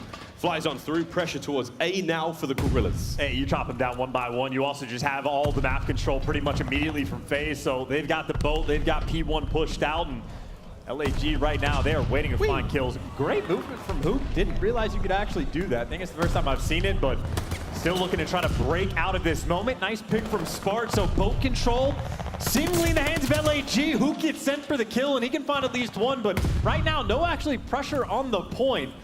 You've at least cleared the guy out of pushing up into your spawn, but you definitely need to hop on that objective. Yep, time kept on slipping here on Gavutu, but now you've got yourselves on the point. It's going to be Spark the man there on A, slowly but surely capturing it. Now in control, 2 zones, A and B, 30 lives either side of these teams. You kill 30 of your opponents, you win the round. If you capture both zones, you win the round as well.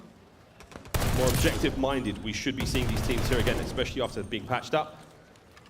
So here we go, still keeping the capture alive. Simp wins a big fight. That's going to be the A zone open wide now. FaZe in control. Yeah, LAG have slowed down the pace, and honestly, so is FaZe. You got Cellium in their spawn. It seems trying to look for him, but the more time he gets wasted, the better this is going to be. As Seam clears him out, and Slasher able to pick up 2.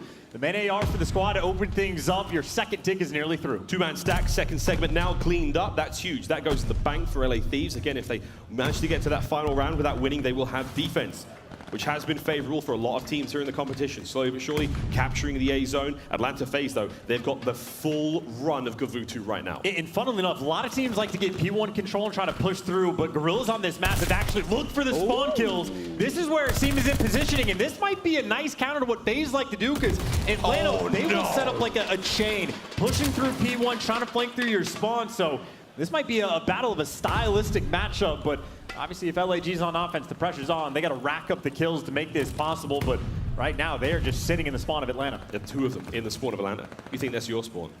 That's LAG spawn right now. They're finding kill after kill here now. Simp, though, does manage to clean up a few, and we're basically going to swap sides. 2 players for LAG in the spawn of Atlanta FaZe, and the remaining 2 have got to now try to sneak out and get across map. Yeah, they're just getting cut across, though. Arcities, well, he can only pick up 1, but this is sort of the battle. If you are ever to get a nice little wipe for Guerrillas, guys like player number 2 will be out of the fight, but he's actually going to fall.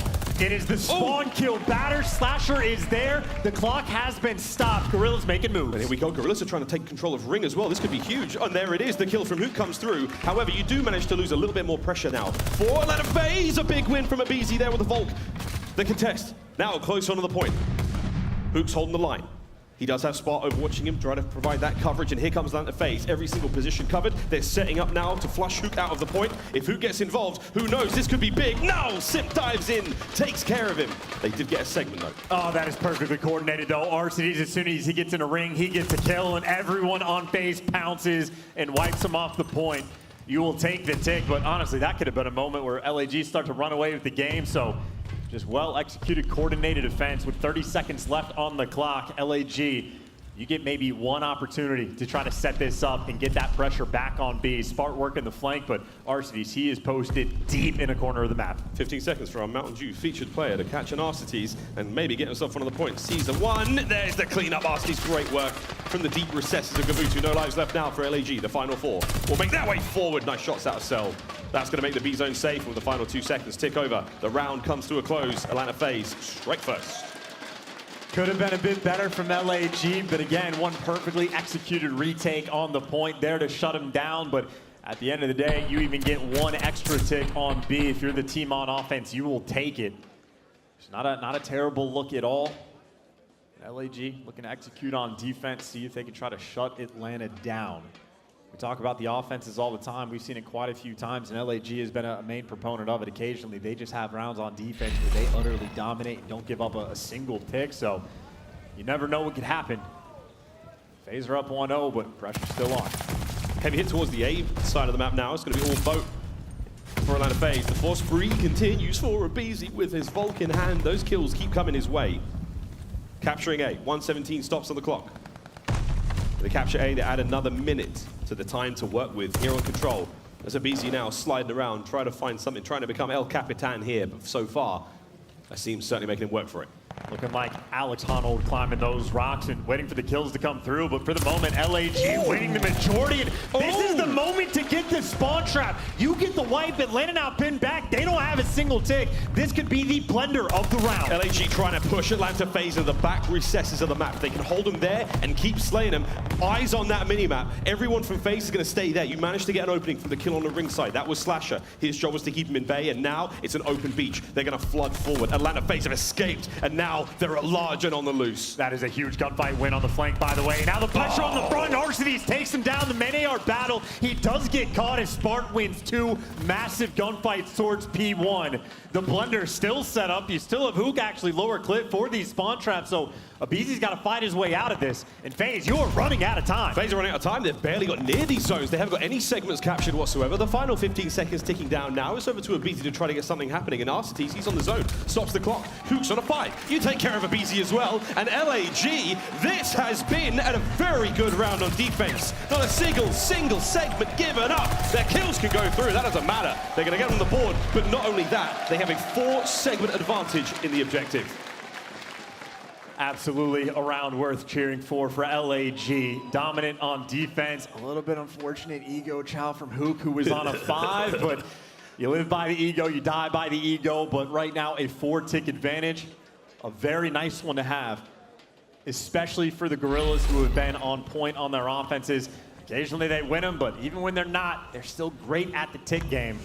I think even if they can just capture A here, they'll be in a fantastic spot. And this is what we talk about when saying playing the objectives, capturing these segments. A wonderful bit of work already from LAG. Tags are in. Spark takes care of Simp. Now over to Cellium, who says peekaboo. Cracks a window, and he's not trying to dry his clothes here in this crazy Gavutu storm, but now trying to catch these players off the A zone. That's going to be the slow cap. Over towards B for a brief moment. Brought down indeed. We're going to drain that segment again. When the defensive players are in the zone, they pull down the progress if they don't complete a segment. And long term, if you're thinking defenses for the round 5, if LAG just get 3 ticks, if you just capture A, you're guaranteed the defense for the round 5, but you do have to get there. Still a long way to go early on in this control. We're not past that halfway point just yet. And right now, you're trying to fight to get out of your spot. Cellium on a 6. If you get this glide on this map, it can be a dagger. It was a mere moments ago that Simp was the only guy with the kills in his team. Now Cellium is 12 and 8. Nice gunfight. The spree comes to a close, and it's Slasher. Simp keeping the pressure alive inside the spawn. What a shot on a scene. The second kill comes through, allowing LAG, though, to get 1 player through. It's Spark, for now, the only man capturing the A zone. Halfway through it, he'll be trying to get his teammates in off spawn. As forward they go, but man, Simp is still in your base, and Simp is still running amok. He's just going to be spawn killing for quite some time. They're going to spawn right in front. Simp is there.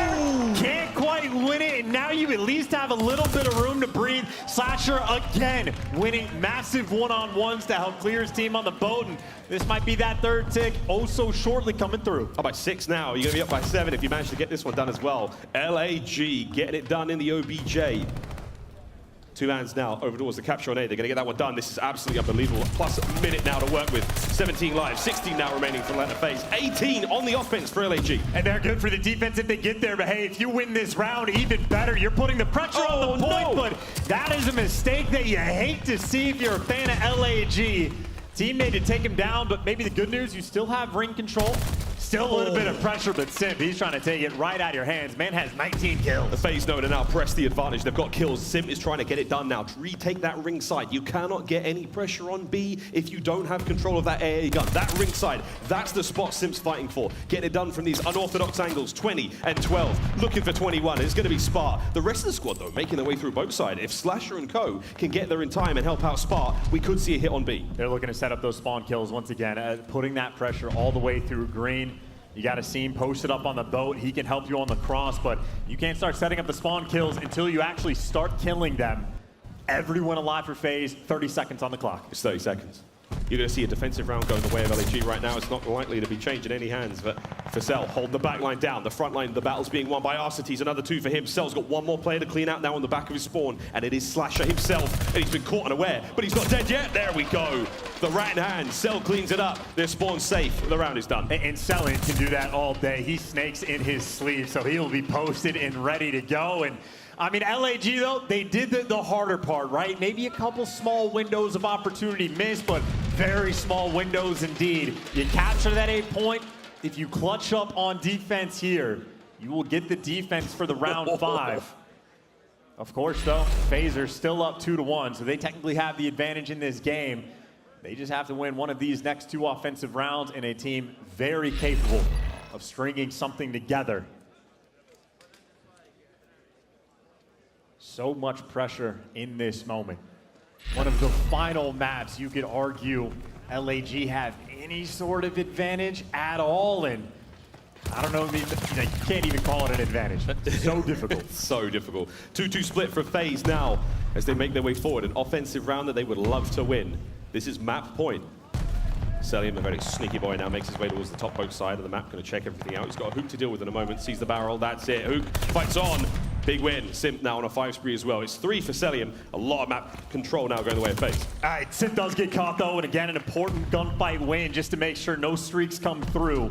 That would certainly be an opportunity to FaZe get back in it, but now aBeZy maybe looking for a couple kills. They don't quite have P1 control, but they do have pressure on the point and up a few lives for the moment. Nice and stable players posted up on the boat, but LAG, they're trying to fight him off the time. aBeZy's still picking up kills. Cellium still posted, and another team kill coming through. Maybe just to keep things even, as Simp slowly capturing this point. You got to fly forward. Oh, big win out. Hook stays alive right at that range. Holy dooly. That's going to be the safety now towards the 44 seconds on the clock to work with now. They get 1 segment consolation prize, but there's no way they can get any more out of that, surely. Atlanta FaZe have not been as aggressive on these offensive rounds where they do need to be. As he makes things safe, aBeZy guns him there. Once again, the Volk in hand. Hook with the top ring control, all good for now. Has to turn his back though, because the player is now flooding through mid-map. Here comes LAG out of their spawn. Right into the fight we go. Slasher loses the top boat fight. Arcitys alive and well. Back on the A point we go. If you're LAG though, you fight them off this time. Without question, and a couple gunfight wins, you have the opportunity to flank. Asim does get gunned by Simp, and still, there's only 1 player for FaZe near this point. Only 10 seconds left on the clock. They're going to get going again, and it's it. Pressure now forward they go. From Arcitys, the closest player towards that zone, and already on the spawns is Hook, dealing a little bit of damage. A big win once again, stays alive, keeps that flank safe. 2-3 though, they get on the point for a moment. No! Hook spree keeps going. Final round. LAG will have defense. And on defense, they have been nearly perfect. FaZe are now in a situation where they have captured 1 segment in 2 offensive rounds. Now for the final one, they need to capture 6. LAG have been on point on defense. Easy game plan. It is the exact same thing. Keep it up, keep that pressure over towards P1, and I think off the opening break, we saw him stack on defense over towards the ringside once. Might not be a terrible idea to go for it again, or maybe not. This is almost a quad stack over towards A. Or they're making reads. Maybe stuns come through. You see FaZe, they're pouring that pressure through ring. They're 3 men through ring. You get 1 kill here on the boat side of the map. That's a big win. There you go. Now you have to hit the go button, fly across the map, because Atlanta FaZe, they're trying to get the pressure going. In towards the B zone they go, and Spot gets 2. That's a huge defensive win. It's a 6 spree for Hook now, looking for streaks not to be had. Oh my God, FaZe. Now they push forward, and Simp has once again been the unstoppable juggernaut he has always been at 27 and 17, keeping his team in the fight. A 3 spree now in the spawns of LAG. The trades are in, man. I mean, Hook, it would have been amazing if he could have gotten the glide, but FaZe at least take care of that, but you win the opening break and you are in a good spot. That is your first push stuffed, which means you're running out of time. That flank wide open. Asim is here. There's the next one. And now you got to watch your back, watch your front, be worried about the tank FaZe. You might get put in the blender. The blender is now on. It's been set to smoothie. It's going to be a very nice, soft consistency as they don't manage to get the second segment. There's 40 seconds remaining here, and Asim is still in the spawn of Atlanta FaZe. He's about to come up behind nearly the entire squad. Spark holding down B alone. He's cleaned up. Asim has got to go big. Doesn't see anyone just yet, but this is a huge moment.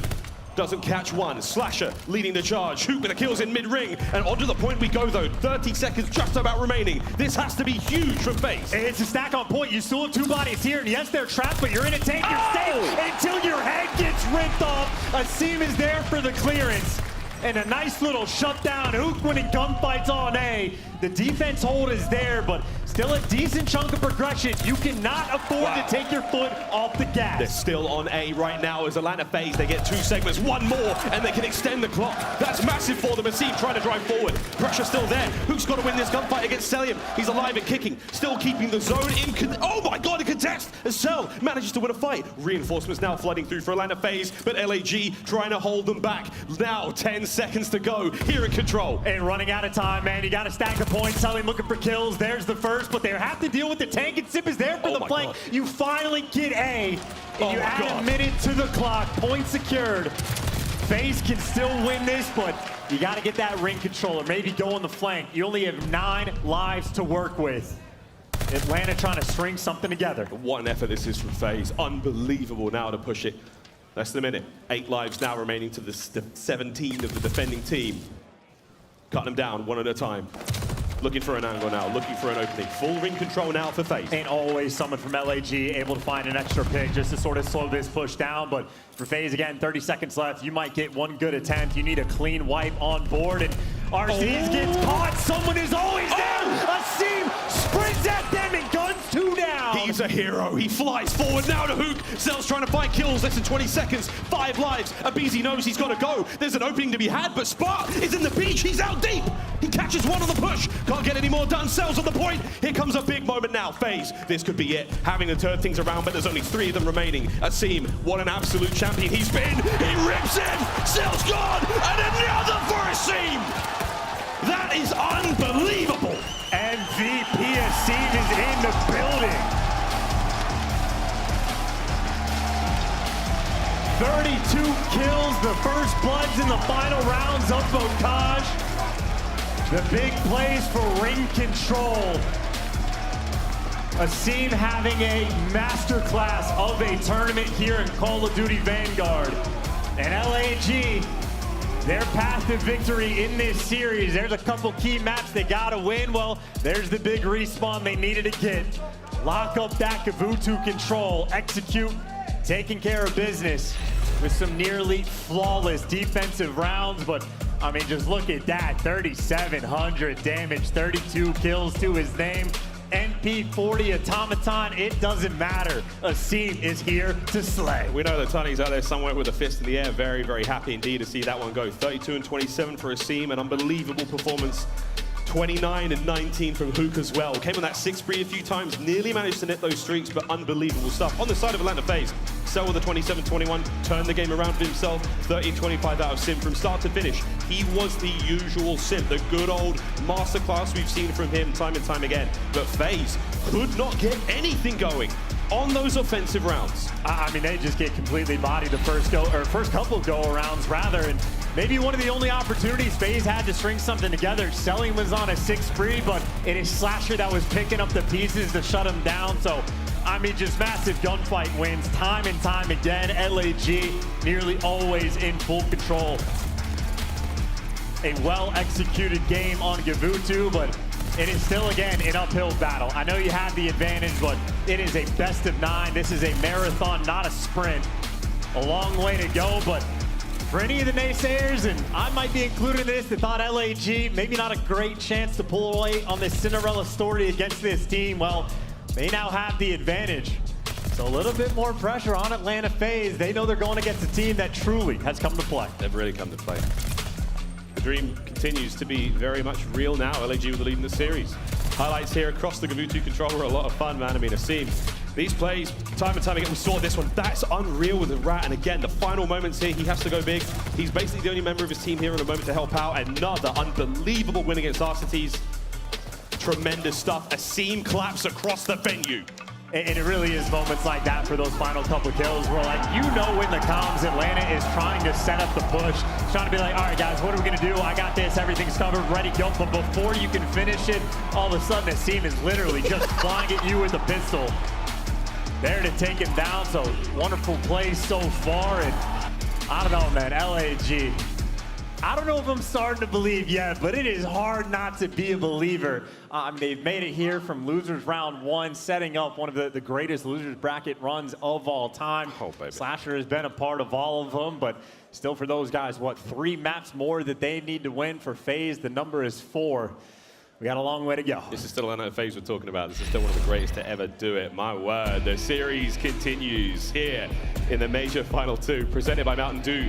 Tuscan Hardpoint coming up next, followed by Desert Siege. We'll go back to Tuscan Control after that, and rinse, repeat until we get to the very end. But Chance, Tuscan Hardpoint, lay it on us. I mean, FaZe have an 8-3 record on this map. Their 3 losses, 2 were to LA Thieves, who at a time we thought that was the best hardpoint team in the game. The other loss is the OpTic. So FaZe have literally not lost to anyone but the tippy top of teams on this map. And even after that, I saw what, a Tuscan Control FaZe 8-2 on that map. Their only 2 losses to OpTic. They are perfect against the rest of the league. So you had a couple maps early on that I was thinking LAG, that's their opportunity. But for the next couple, this is FaZe territory. This is all FaZe territory. We're in the red side of the matchup now. Atlanta FaZe with the favorable stats coming into this one, but will the stats matter? Here in Dreamland, here in La La Land, where we write our own fairy tales, the magic in the air in Minnesota continues to be sprinkled very generously across the venue. Man alive, what a week it's been. We're still far from over though. The next map here in the series, Tuscan Hardpoint now. Let's get it. And I'm thinking back for LAG in their series they had against Boston. It was the P2 hill where they were getting destroyed. They were losing the hill on time and then losing the rotations. Obviously, this is now a series, not a team you're playing against where you can afford to make any mistakes. Good news for Guerrillas, if you have a strong opening break, you will have the good spawns for next, but P2 is where they really need to clean things up. We'll see. Over to the first hardpoint we go though. Atlanta FaZe with the opening kills, open time. aBeZy managed to catch the players there of LAG running through mid. Not much more to be had. It's Cellium trying to get back over towards the hardpoint. And you flip spawns now. So LAG are on the favorable side. They're going to manage to get themselves towards P2 in about 15 seconds. They should start getting their feet and getting their butts over towards that next point. And if they're able to get a couple kills and get FaZe off this point, they will be in prime position, but that might not be the case. Cellium with 3.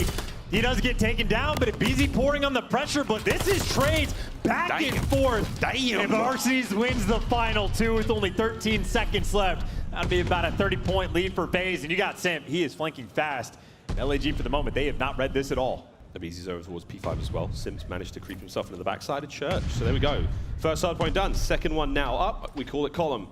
I call it a pain in the ass. It's really hard to break this one. Not an easy setup indeed. But here we go. Asim, bottom side of Church, defends the faith.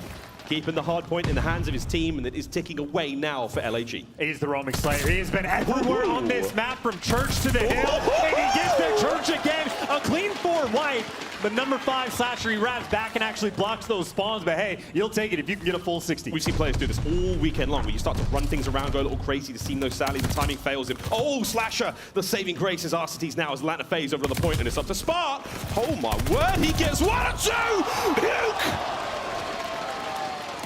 What a jump that was! aBeZy into the point. The Skywalker for the distraction. Spart on a 4, by the way. And this is the hill where they had problems against Boston. Already the turnaround is in. And if you turn this in rotation, this is the gunfight. Spart versus aBeZy. Can he take him down? He gets it. Spawns on the rotation secured. An opportunity for LAG. It's only a 15-point lead, but they can run it up. Fans here in Minnesota, let them know. Atlanta FaZe now trying to make the break in towards P3. Fountain. Simp and Cellium now through the tiles, through the rooftops. Here comes the push. And Asim, Spot, who you name it, LAG locking him down. 1 more to be had. Oh, got taken from him. He still needs the 1 more, and that roof spawn is still in. He is looking for it, the master of the Volk.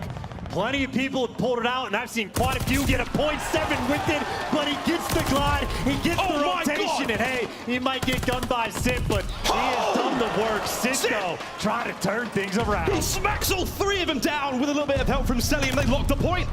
Time now in the hands of Atlanta FaZe, and man alive, what a break that was. Chris Lair, nobody does it quite like him. Last few moments now, 10 seconds here on P3, all good, we'll take it. Streaks for Spark, and that's why he's our Mountain Dew featured player. All right, wonderful moments, but keep in mind, you're doing all of this work, these great rotations. It is only a 16-point game, so you do have Guerrillas win the next rotation, but FaZe already, the pressure is on. Simp looking for his next 3-piece. Trying to see where the start of it might be. He gets the stun, but he gets taken down. Asim able to pick up 2. Pop Church down the front door, locked from Spark, and the collection plate is up, and it is all collecting good for LAG. 3 spree for Spark, 3 spree for Asim, stuns, you name it, it's all coming, but Arcities dropped. Spark keeps it locked down, and once again, LAG running the time. They've got a bounce between the front door, the side door, the back door, you name it. There's the alley door as well. A four-way man hit now as Atlanta FaZe trying to break on through. Cell with a wall bang. Takes care of business, and here comes the shots from FaZe. A great break, hard points theirs. The break for the final 20 seconds. LAG, maybe an opportunity to send 1 or 2 players, and they're actually sending 3 to try to go fight for this scrap, but you're making the reads if you're selling. He gets at least 1, and on that rotation, important gunfight 3 and 5 Slasher at least wins the rotational battle, but FaZe do secure that scrap. But again, similar story, very tight game. Guerrillas are winning these rotations. FaZe have always been able to break through, but they're also always playing off the back foot. LAG 2 players on the hard point now. Here comes the hit from FaZe. Let's get quickly now into eliciting with LAG. He's gone upstairs. Take your time, take your time. MC there, upstairs, upstairs. Go in the side. He went to well. He went to well. He pushed out a BT. Like a shot on cell. One shot. Calm it down, calm it down. I'm right back to the top. Take your time, take your time. I am. You might push out. I'm back with you. Yo, everyone stay look alive. I'm pinching. Stay look alive. Stay up. I heard you. I'm needing time. Hit him with the nade. I'm needing time. He's in time weak. Cool staircase. There's that time. One staircase. Weak. One more staircase. They're trying to shit. Oh, he's simple as well. Watch out. Staircase weak. Stay. Make him a weak. Watch on their side. They might hit me at all. They're gonna hit all. One more staircase. Staircase again. I'm gonna new guys. He hit me. He's weak. Cell's weak at all. And there it is. The first set of hard points come to a close, and LAG in the lead, but not for long. Here comes the next set up. We go back over to the A field, and here comes the hit from FaZe. The contest is on. The kills are good. And this is the P1 setup where you can start chaining things together, where you can turn the tides of the game. And well, LAG win the first couple gunfights and trying to push out these spawns, but this is the setup. FaZe have been playing off the back foot this entire game because of LAG getting that win over towards P2. If you let that happen again, things are a problem with FaZe. Triple hit through mid. Ooh, nice shots again from Spark. Hold it down. Another kill. No bit of help from the spawns flip. The spawns flip. The turnaround could be in. One more man on point. Slasher takes him down. Oh. This is the setup for the rest of the game. LAG always forcing Atlanta on the back foot. Turning this Tuscan around. No one not named OpTic or Thieves have been able to beat Atlanta. Guerrillas trying to make a case to be able to do the impossible. Another rotation towards P2. Arcities the lone man for the moment, working through top church. There's a freebie. This is where things started to spiral out of control. FaZe got to turn it around here. Not over yet. You can never count them out. Arcities with a sweet 2-piece. Simp on the point. That's going to be the break. You still have members now of LAG close by, but here comes the hold from FaZe. Time they sorely need. Simp the soaker. As the seam now flies high, cut down from Arcities. The 3 spree continues. Onto the point with a quick contest, and it's Hook now trying to get involved. His MP40 ringing out in the Tuscan streets. Over to aBeZy. They should be able to handle him, but Hook somehow gets the kill. And Slash is there to back him up! And it's a 4-man wipe. Look at the rotation. They give up the back spawns, but maybe not in time. Everyone for FaZe spawning up roof in a seam. Well, Rotator played for the kills. FaZe is forced to go to new. Or actually, they want to fight for this scrap. Simp, he's going to be pushing it on Spark. And Spark making these reads, but he does get taken down. The one-on-one, it's aBeZy that comes out on top. Final tech and seconds go their way. And that is time, honestly, FaZe desperately need. They are down by 50, but they do get to found him first. This is what FaZe need, is Arcities. He is daddy. He's got himself to the back of the map. He's got them spawns. He's got them. P3 for now. The bad news is you do have a glide bomb. That could be the saving grace right now for LAG, and there we go, friends. Calling it in. Who do you kill? The man in time, almost assuredly. He's able to take him down, but you know someone's in the back. Number 5, Slasher's looking for him, but so is the rest of the team. You use the glide, you get the break. 30-point game, and FaZe, this is where they're trying to fight. Breaks on. Here comes LAG now, trying to keep it alive, and it all comes down to Asim. He's been an absolute champion so far. Keeps the kills going. Asim slides on out. Holy dooly, what is he doing here? Almost managing to catch more. FaZe, though. The 3-man hit now through Ivy side. Kills keep coming. Slasher, last man at the back. Big shots out of the man. Titan gets another. Arcities fires forward, and he gets himself taken care of as well. It was a big 3, and at the end of this point, we crossed 200 for LAG. And FaZe, honestly, they're still trying to fight for it. They are down by enough that they want every single second. They will fight for those 7, and they got number 4 in the back and a couple kills towards P1, but this is it. This is the rotation. Arcities gets gone instantly. Squad spawns already there. LAG will swarm the back, but the hill right now, Atlanta in first. Sweet kills our cell, though, now to the backside of Church. It's Simp. He's alone. It's Asim. guns him down. Who's trying to watch the front? You've got one more member, and it's Arcities down low. He's got himself inside Church, and now he's doing a ring around a Rosie. Slasher finds one on the flank, trying to keep the play alive. Now FaZe breaks on Church. Have to hold it down now. Asim and Spart through the side door. Asim with the first. Spart backing him up. Doesn't need the backup. Asim nails it. 200 points now cross for LAG. Asim is unreal. Breaking hills by himself, picking up the pieces and making, honestly, his teammates' lives so easy. Flooding through P1, but Slasher's here. Catches in the back, and that is a 4-man wipe. LAG putting on a show on Tuscan. They rotate to P5. They are here first, and Hook's got his corner. Hook's got Octane down. P5, a tough one to get time on. This is going to be big now. FaZe with the opening kills. Cellium doing what he can. Two-man hit. aBeZy, what a slide straight into the fight. Nails it. Big break from FaZe. Time their way. You talk about a break they need to try to get any semblance of control in this game and an opportunity to go for those spawns. aBeZy is pushed out deep. He is trying to coordinate the timing on this flanker. He just gets too aggressive. He gets caught. Now the pinch is being set up by LAG. Here they go. They're trying to fly forward. Big kills have to be had now. Simp trying to get them done from the front. Cell on the inside of the point. Shots are there. He's out to the side up. Will he be able to get much though? He's had to make the tactical retreat. Here comes the reinforcements.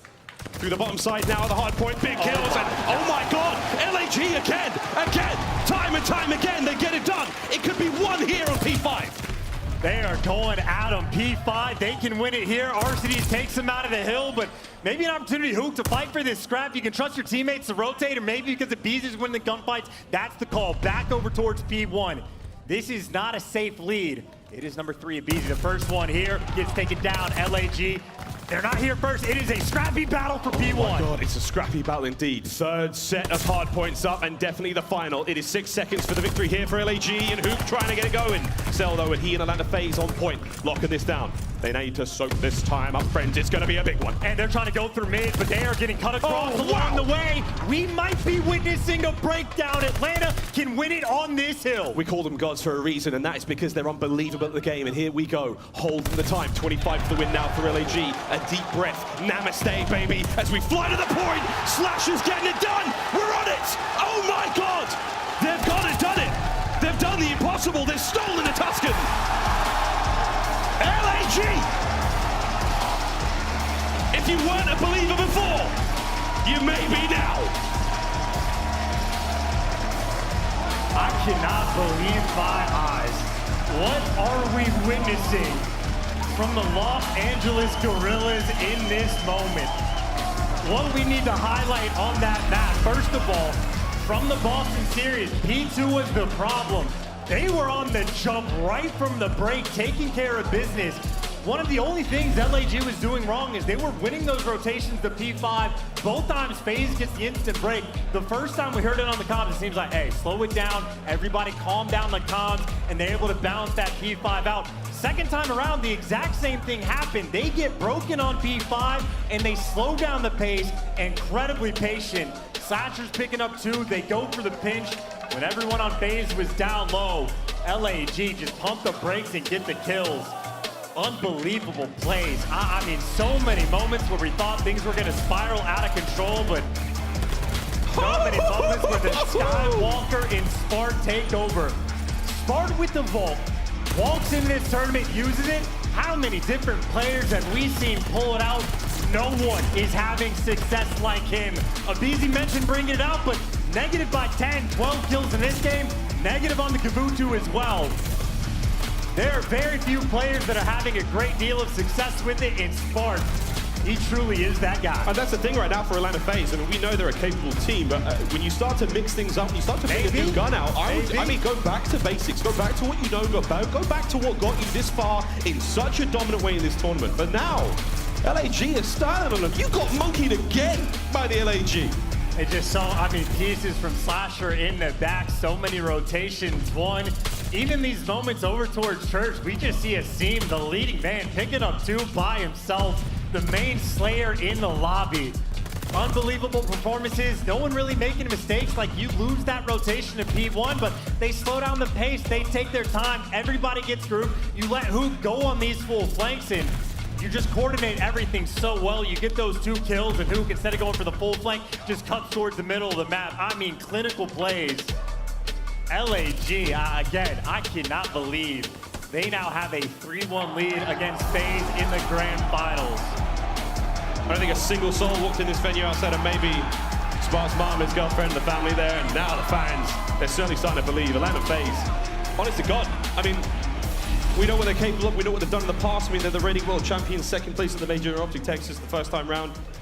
This is far from over, but damn, this is a good finals, right? Dude, and keep in mind, FaZe, they had map 1, they bodied LAG, oh my like God. 250, 125, whatever the score line was, it was absurd. In the back of my mind, I was like, this might be a rough series, but I mean, here we are. Now for FaZe, if they weren't feeling the pressure before, they certainly are now. Good God.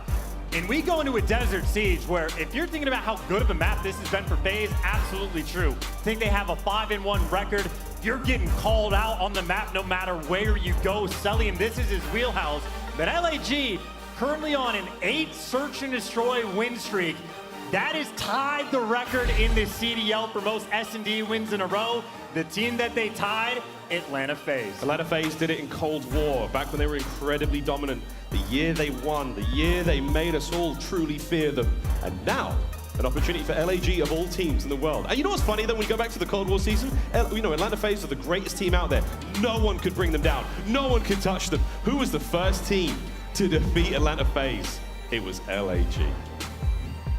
Storylines on storylines. It has just been an incredible grand final so far, certainly if you're a fan of LAG. And now we get to see what Atlanta FaZe can do back against the wall. I mean, admittedly, again, they live in the grand finals. Yeah. This is their home. They've made comebacks before, plenty of reverse sweeps. So we know that this is a team fully capable, but this is also just a ridiculous degree of momentum that LAG have been able to build up. And they can play with literally nothing to lose. Like already, they have gone above and beyond tenfold for the expectations that anyone could have had for them. Now we're just gonna see if they can close the job. Search and Destroy and Desert Siege will be in the next map we see these two teams duke it out on, and it's going to be a fun one indeed. A much slower set now as the players take back to the stage.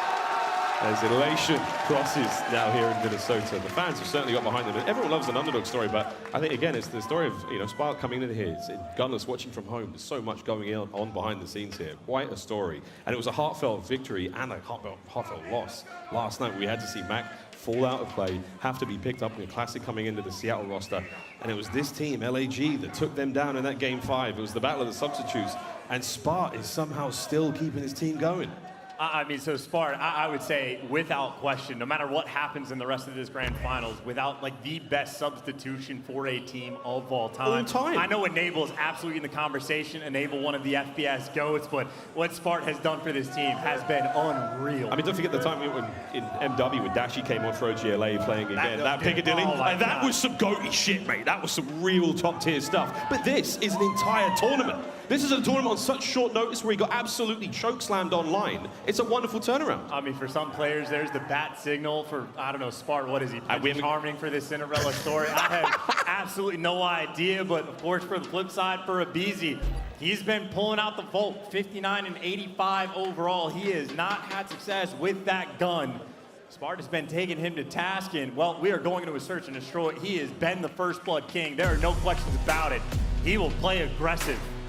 He will lay out everything on the line and fly at you time and time again. No fear in that kid's heart. He has earned the name of a terror for good reason. See what they can make happen on Desert Siege, but again, an 8-win streak in this game mode for LAG. They have tied the CDL record for that streak. The team that they tied is now Atlanta FaZe, the team that has the opportunity to shut them down.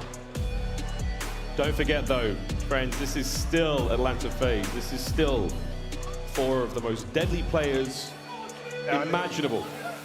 A smile on Slasher. I mean, what? I was trying to build some momentum there, mate, and Slasher's smiling, and Thieves got his hands over his head. It's a very different look on either side of the stage, clearly. FaZe, is it nervous tension, or is it just sort of calm resolve? Talking over the game plan. I mean, again, when you talk about some of the best S&D players on the world, literally Atlanta FaZe's coach is in that category. So you know he has been doing his homework, making a couple reads, trying to develop that game plan best as you possibly can. Cellium has one of the best KDs on this map, if not the best KD on this map. Always got to pay attention to him on the minimap. there are certain things he will lock down the outer B end on defense time and time again. The best in the world at it. aBeZy ready for the Bloods and Arcities. I mean, I don't know if he'll still be the bomb carrier or not, but he makes the plays as well. And Arcities, he has been that guy. When FaZe has had their back against the wall, he is the fine, I will do it myself player. Well, you're down 3-1 in the grand finals. It might be time for him to step it up for his team. And he's the guy to do it. We've seen him do it so many times when the team needs him. He's the man. Arcities, we'll see what he can do here. Again, I tweeted earlier today, I mean, Arcities is just so good. And I mean that with the most sincerity possible. One of the most amazing players to touch the game. Here we go, Desert Siege.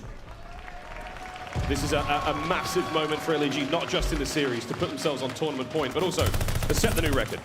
And this is the battle, man. Those players towards outer B, Slasher on one end, it'll be Cellium on the other, and these are the pixel fights, but as Scene gets that first blood, FaZe already in a tough spot. Finds a kill, gets on out. Slasher does take care of Cell, so that's the A side of the map now, is where the battle's going to be going down. Slasher somehow got another one, and aBeZy now left all alone, and up high! A Scene soars! Round one, LAG. And if Slasher can win those gunfights against Cellium or force him to back down, I mean, that is your key to success on this map, and Asim getting the first bloods as well. Asim has been an ungodly playmaker in this game. He's got the reflection in his eyes. That man can see the future. 1-0 lead right now for the Guerrillas. It was a 6-4 game on Bocage. I would say you know it's going to be close, but honestly, at this point, anything can happen. A triple stack on A on defense for FaZe, and I don't know if this bomb side is quite open. Cellium, this is what he does. Let's see with the fast plant. Cell.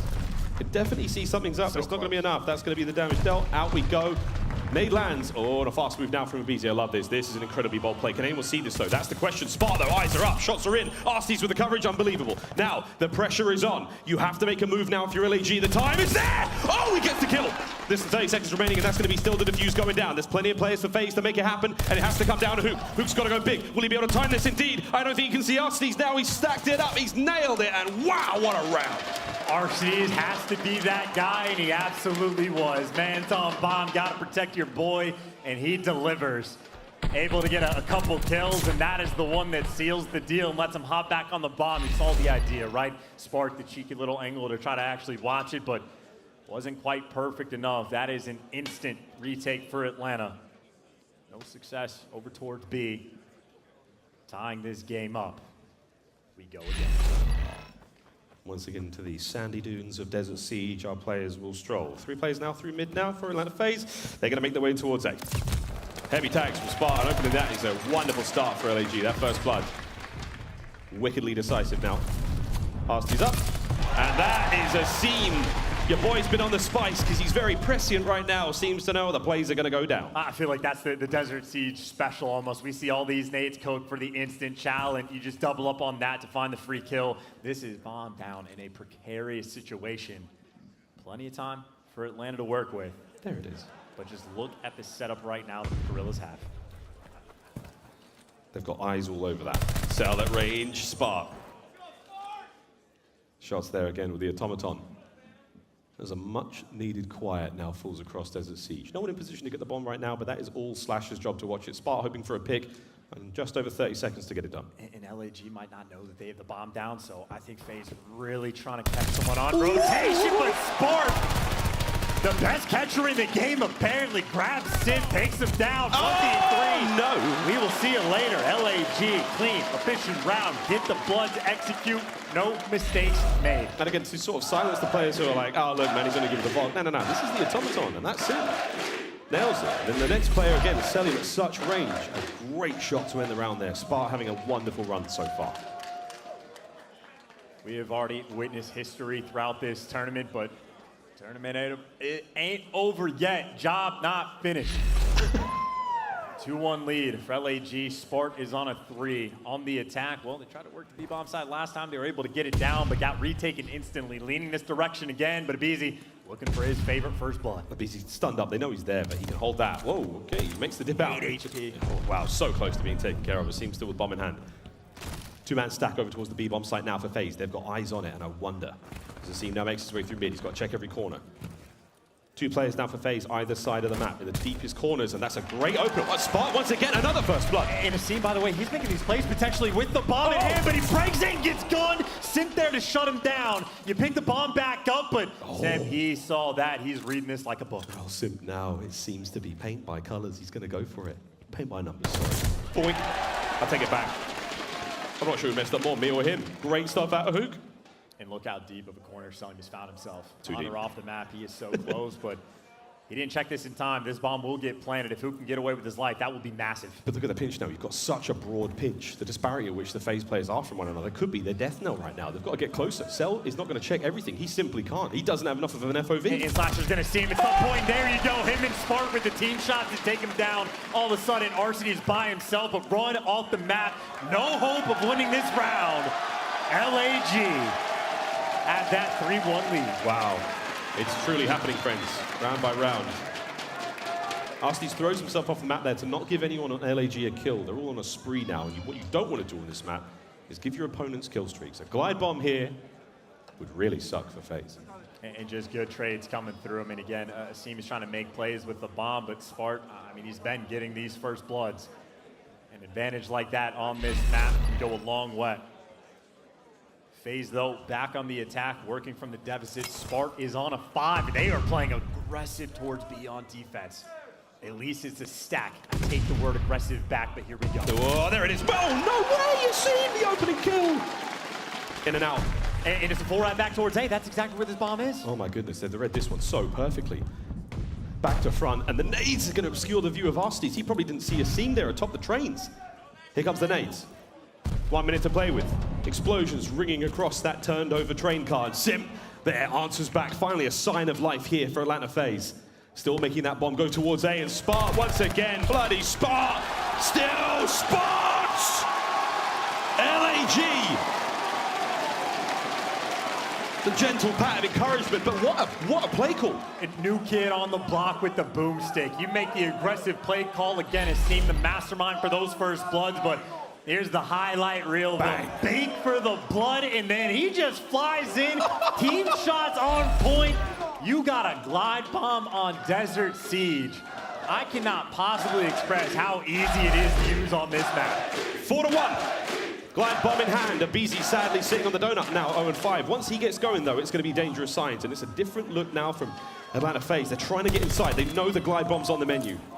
And it's not going to taste good, that's for sure. You cannot let this bomb get planted if you are FaZe in either site unless you have a massive man advantage. If Sparta's alive in the back, he's got the glide, and there's another first blood. A site is wide open. Someone for FaZe has to make a move. aBeZy's thinking about the flank, but he's got to go fast. If this bomb gets planted, it's GG, or maybe not. Pick them apart one by one, 2 versus 4. aBeZy could be the man to get this done. He could be the absolute hero. That's the makings of it. The first. There's now aBeZy and Cellium, the 2v3, the shots are there, the damage dealt, but Spark remains strong. He's standing upright. The pinch now on. One at the head of the train, one at the caboose. And Cellium and aBeZy now trying to hit the pinch. Cell doing what he can to keep this going, but here comes LAG, and it is a seam. It is a seam! aBeZy in the 1v2 now, a technical 1v3 with 30 seconds on the clock. He gets out of dodge, though. Still plenty of time for him to make this play. He was on a donut coming into this round. Now he's looking for his ace. Nade connects, that's for the intel. Looking for the picks. Here we go, bomb's gonna get fast planted now. Will Asim now dive into the jaws of aBeZy. Noise being made, oh dear. Here we go, no! Asim stops it dead in his tracks. As aBeZy, he gets 2 kills on the board. A very, very good attempt, but Asim is just too hot to handle right now. And you don't even have to use the glide. Again, a first blood for LAG sets you up. He's gonna have 1 HP at the end of this. Yeah, down to 4, barely wins the gunfight, but the playmaker takes him down. 5-1 lead. You have the glide bomb that you might not need. Sparta's on an 8 spree, maybe unkillable. It's a slight fumble there, grabbing the bomb out of spawn for Atlanta FaZe now. Forward they go. Now this round is not only to put the LAG team here on tournament point, it is also to make history. Here in the Search and Destroy records, Asim should spot Simp now the run through mid-map. He's gunned him. It is all down to Arcitys. 1v3. Here come LAG now. The bomb is down as Arcitys is in a world of hurt. What a comeback it would be from him now. What a moment it would be to pull the series back here in this moment, but at this stage, I don't think it's possible. He's worried about the bomb, he's worried about the flank, he's worried about 3 players trying to make moves, but what can you do? You're up high, you're gonna get spotted at some point. Trying to show off the parkour, but it's only a matter of time. Arcitys, last one up. How long before he falls? He's trying to avoid the inevitable! I don't believe it! Minnesota's on their feet. History has just been made. LAG have now set the new record for search and destroy victories in a row. And not only that, they're on tournament point. I mean, this is the style of play that Slasher loves in this game mode, but this kind of turnaround has been unreal. Holy shit. Play calls on play calls, every single first blood just about. I mean, Slasher dominating the outer lanes, seeing all of the clutch gunfights in the world, making plays. Meanwhile, Spark, 8-1. Wow. He was placing top 16 in challengers online. Well, welcome to the CDL, welcome to LAN, and welcome to the grand finals. Unbelievable. Time and time again. Liam coming through with one of the most magnificent dad jokes he could possibly hit at this point. Yeah, boy, didn't choke that one. Atlanta FaZe experiencing lag. Here's a look at the replays. Again, a historic match here in the CDL. I cannot believe it, Chance. 5-1 could be the final score if LAG can win one more map and close out the tournament. Dude, in FaZe on one of their best maps, literally had nothing for them. No answer to Spark, no answer to Slasher, and a Seam bringing the gunny the entire time.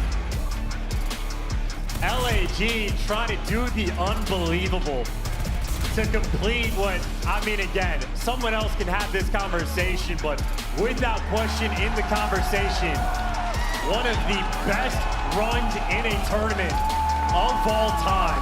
Now, if you do that with a sub #1, no questions about it. What a day, what a lovely day. Spark tweeted not too long ago that all the support from the fans, all the support, you know, the success they're having, life feels like a movie right now. I'll tell you what, this is very much the third and final act. Tuscan Control coming up next. Another unbelievable map. Atlanta FaZe are still, statistically, the team to beat here. But goddamn, is this happening? Dude, we are in Minnesota. Something in the air is different. It was the rocker that proved comebacks are possible in a best-of-9 grand final, so it is not over yet, but for LAG, just one more map, and I don't know, taking advantage of the ice cold. Ice cold indeed. Man alive, what an unbelievable show this is, friends. We are going to play another Control after this. Tuscan, this is it. This is tournament point. I can't believe what I'm saying for LAG. The run has been incredible. As you can see, the fans here in Minnesota are loving every second of it. Another unbelievable turn of events, historic day of Call of Duty. And we are without question going into Atlanta's like home on Tuscan Control. They have an unbelievable record of 8-2. OpTic, the only team to beat them on this map, but at this point, I believe anything can happen. We said the same thing about the Tuscan Hardpoint. We said the same thing about the Desert Siege. I thought that middle section was going to be Atlanta FaZe's wheelhouse, but LAG, they've been doing the impossible all weekend long. Yeah, truly the impossible, the stuff that miracles are certainly made of. One more map is all they need, and we'll see, mate. Tuscan. This, I mean, hit me with the stats, mate. Let's get through this. Is this, I mean, this is another big one for FaZe, right? That was the expectation. But right. Again, like the past couple have been the case. They've just had their number. I mean, Asim seemingly can do whatever he wants. Spark in the same category. This is the best Slasher has looked in years. I don't even know, but he has brought the heat. Slasher, if nothing else, not only does he love the losers bracket runs, but he definitely loves LAN. He does indeed. Here we go. This is it. Tournament point now for Los Angeles Guerrillas. It's been a long time coming, but this could well be it. Atlanta FaZe, their backs firmly against the wall. We know what they're made of. Tough stuff, some of the toughest here in the league. But now we put them to the test. They have to now mount the comeback. And aBeZy, one of the players that absolutely we have to see him turn it around. One of the most ferocious players we've ever seen. So on the other side of the board, the near entirety of the Los Angeles Guerrillas, Spot included. What a performance, and at the helm, Slasher. And Hook's name, by the way, we have not said enough because he has been the solid guy, while apparently Asim is the playmaker main slayer. Hook been putting in some serious work, but here we go. FaZe off the rip. Maybe not quite leaning towards B, but certainly the pressure that direction. Looking to string something together on offense, but there's Hook, gotta say it now. Two-piece for him, he's able to get. Nice little start, map control. Los Angeles Guerrillas now on defense, pushing these players of FaZe back as far as they can go. aBeZy, though, slipped out, made his way through mid, now hoping to provide a bit of pressure. But here's the flank, and it's Hook, and it's aLLeY, and it's worked out. Asim through mid-map, cuts him down. Time still ticking now, open again. The business is LAG on the defense. He's wide open, look at the flank already. Asim not wasting any time, he's trying to fly. The question is, did FaZe read it? Number 3 turned around, but a couple bodies. I mean, Cellium is spinning in circles, trying to wait for the information, but a couple kills go their way. They make the read on the flank, but that's flank number 2. Slasher gets the kill. Flying on through P5 now, here comes LAG. Still trying to hold this one down, and the attack is on the FaZe. Big shots now of Arcities trying to stay alive. Vulcan hand, oh my, Hook's just cut him in half. First segment's gone.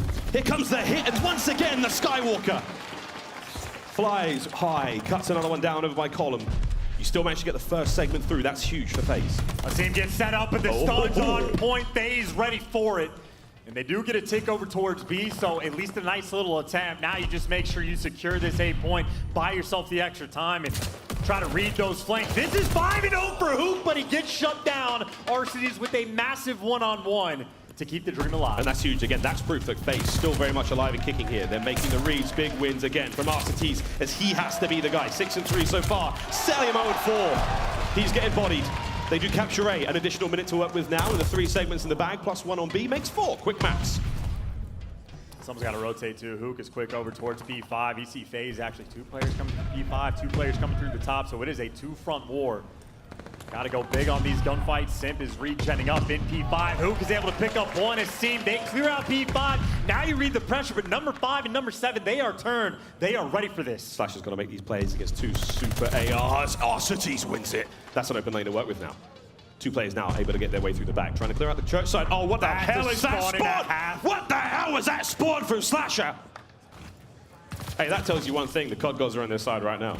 Welcome to Tuscan. It'd be like that sometimes, and honestly, the spawns will continue to be a little bit weird, but now Simp on the attack. He has made his move to the point. Players all over the place now. Simp trying to make something happen here. Big wins. Again, that's 3 in a row. Here's Asim now hitting the point. Can he find any more here? Sees the ghost of Slasher roam through P5. Asim guns him down. He can't get it all done by himself. Arcitys is on the run, but it's so hard to catch him. He's gone. He's so fast. Check every corner. He's out. He's going to be back in a minute to try to kill you. He's just killing your teammates. Oh, God. It's like a Benny Hill skit. I mean, you are literally chasing ghosts just to get gunned, and well, stable on defense so far. 15 seconds left. This is your final push, but number 6, he's waiting for the flank, but who's the front line man? 8 and 2, trying to run it up. The nuke finds 2. Final 5 seconds, and that is Spot, brings him down. Final lives gone. And that is the round to LAG. 2 more is all they need. The spirit of Nicky D gave us the Rampart. Spark in living flesh has given us the Vulcan. So many players have tried to use it. No one uses it like these 2. Hook making plays. He's able to pick up a pair, give him the 4th in a row, and then Spark was right behind him. 1 round for LAG. 2 more to go, and they walk away champions. Hook is 10 and 3. aBeZy, wonderful work on the flank. Huge 2-piece. Cuts those players out as Atlanta FaZe now try to buckle up for the long winter. Defend these A point against the relentless aggression of the cheery and very summery-filled now LAG players. Unlucky from Simp, massive attempt. Again, now you've got an opening for Hook, who is on an absolute heater. aBeZy doesn't have hops. No one seemingly does. No one does in this event. Still, though, it is a scattered push for LAG, though, right? You have the map coverage everywhere. Seam gets the roam, or aBeZy, rather, excuse me, as Cellium is able to pick up 2. FaZe pressure all over the map. D is slightly open, but if you can call it that, LAG struggling to get out of their spawn. I mean, you have FaZe players scattered all over the map. Finally, they find aBeZy, and finally for LAG, there's an opening towards A. And finally, you start to knock one of the legs off the table, and another grows in its place like some wicked wooden HyDra. As Arcitys stays alive. 3 spree from him. You do manage to get one member of LAG there on the point. It is going to be Slasher. Over to Hook now. 11-5. Unbelievable performance out of the young phenom. For years and years, we've said, one of the greatest first-person players to do it, a generational talent. He has yet to truly find his footing. This could well be the day. Second segment at A goes to LAG. Slasher put in the moves, man. It looks like A might get secured unless number 4 Arcitys can make a play. Who gets shut down? And Arcitys does. He picks up 2, and he is on a 5. The hero for this team when they need him. Looking for that glide. Less than 30 seconds. Atlanta FaZe can tie things back up. They've got a wonderful spread across the entire map. It is on Cellium now to watch that B side of the map. There are 2 members of LAG there. Arcitys win this fight, get 6. That's big. Can he take the fight against Spot? Yes, he can. One more. He gets himself a glide bomb. Cellium now doing the unthinkable. He wins both of those fights, managing to keep the B zone safe. You get 1 onto A. We stop the clock at 12.8. And we saw on the feed, by the way, Arcitys got shut down moments before he was able to pick up the glide. So massive gunfights won by LAG. Who now should have this A point secured, and that'll take care of business, and a couple more kills go their way. But biggest problem LAG have, 9 make it, 8 lives remaining. Ooh. Now down to 7. Arcitys, 16 kills to his name, putting the team on his back. With 6 lives remaining, you gotta have a perfect push to try to cap B. Near impossible. It's gonna happen now though. 48 or 47 seconds now to play with 5 lives remaining for LAG to make this happen. Plenty for Atlanta FaZe. Surely their defensive round has been very costly for LAG to get to this point here in the round. What? That body hit the bloody ceiling. You got 2 players on point. This might be the stack. You get a couple Oh my kills. God. This might be the stack. You my can get God. a couple players on it. No way! It's a 4-man stack! 2 of them drop. The zone is being captured so quickly. LAG now scrambling to find the attackers. The defending team now making their way in. Spot gets 2. The contest is on. Slash on the last man alive. Finds 1. Brought down. And oh my God, it was an attempt. Atlanta FaZe. They pucker up at the final moments. They get the point sorted. You could not have a more perfect attempt at the end there, and Atlanta FaZe, they just about handle it. I mean, first of all, oh my God, how close they were to winning that round. Second of all, you have 6 lives remaining, 0 ticks on B, and you turn it into 2. That might be enough to get that defense for the round 5. Plays like that can go a long way, and this was the setup. Hook starts to shred. The coordination out of green is on point. And you really just got so close. I mean, that stack, again, that is the difference maker in control. We have learned our lesson. It's around 11 seconds with all 4 players there to capture a single point, and they were damn close. Atlanta FaZe, by the skin of their teeth, they managed to survive. Slasher and Simp kills going their way. Cell managing to keep things going. That's a 3 spree from him, now comes to a close, and it is Slasher once again. 16 and 12 so far. Unbelievable stuff here on Control. Just so clutch time and time again while Arcitys is lighting up the feed. Well, Slasher right there with him, and Hook again. 18 to his name. Spark gets shut down, and the A point opened up just a little bit for Atlanta. Flank is coming through, but it's a long way away. But Slasher again, every gunfight you win when you're on defense, always a big deal. FaZe ties things up. First segment A good. aBeZy wins a massive gunfight towards the flank, keeps it all good in the hood now for Atlanta FaZe. 2-man on the stack, second segment gone. They're going to add another minute to the clock if they can keep this going. But this is ample time now for LAG to set up towards B and hopefully sniff out these attacking players. And Yassine was checking his coordinates and taken down, so he's just trying to be that roaming slayer, the thorn in their side, and Hook is now being sent on the hunt. Hook there to take him down. Oh, Couple kills go their way, and LAG clear their base. Plenty of time, though, for Atlanta to work with, but gunfights are not easy. No one can kill us in, and Hook's on the flank. Hook is on the flank.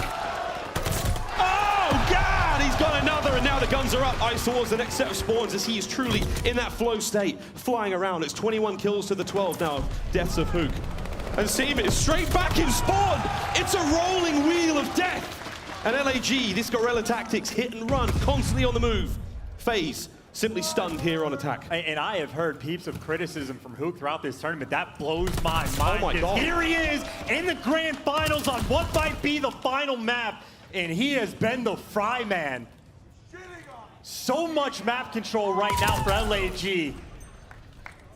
B point secured for the moment. No ticks, Atlanta. Need to string something together. Trying to hit this from all angles. FaZe managed to try to grab a bit of map control. Now it's all theirs.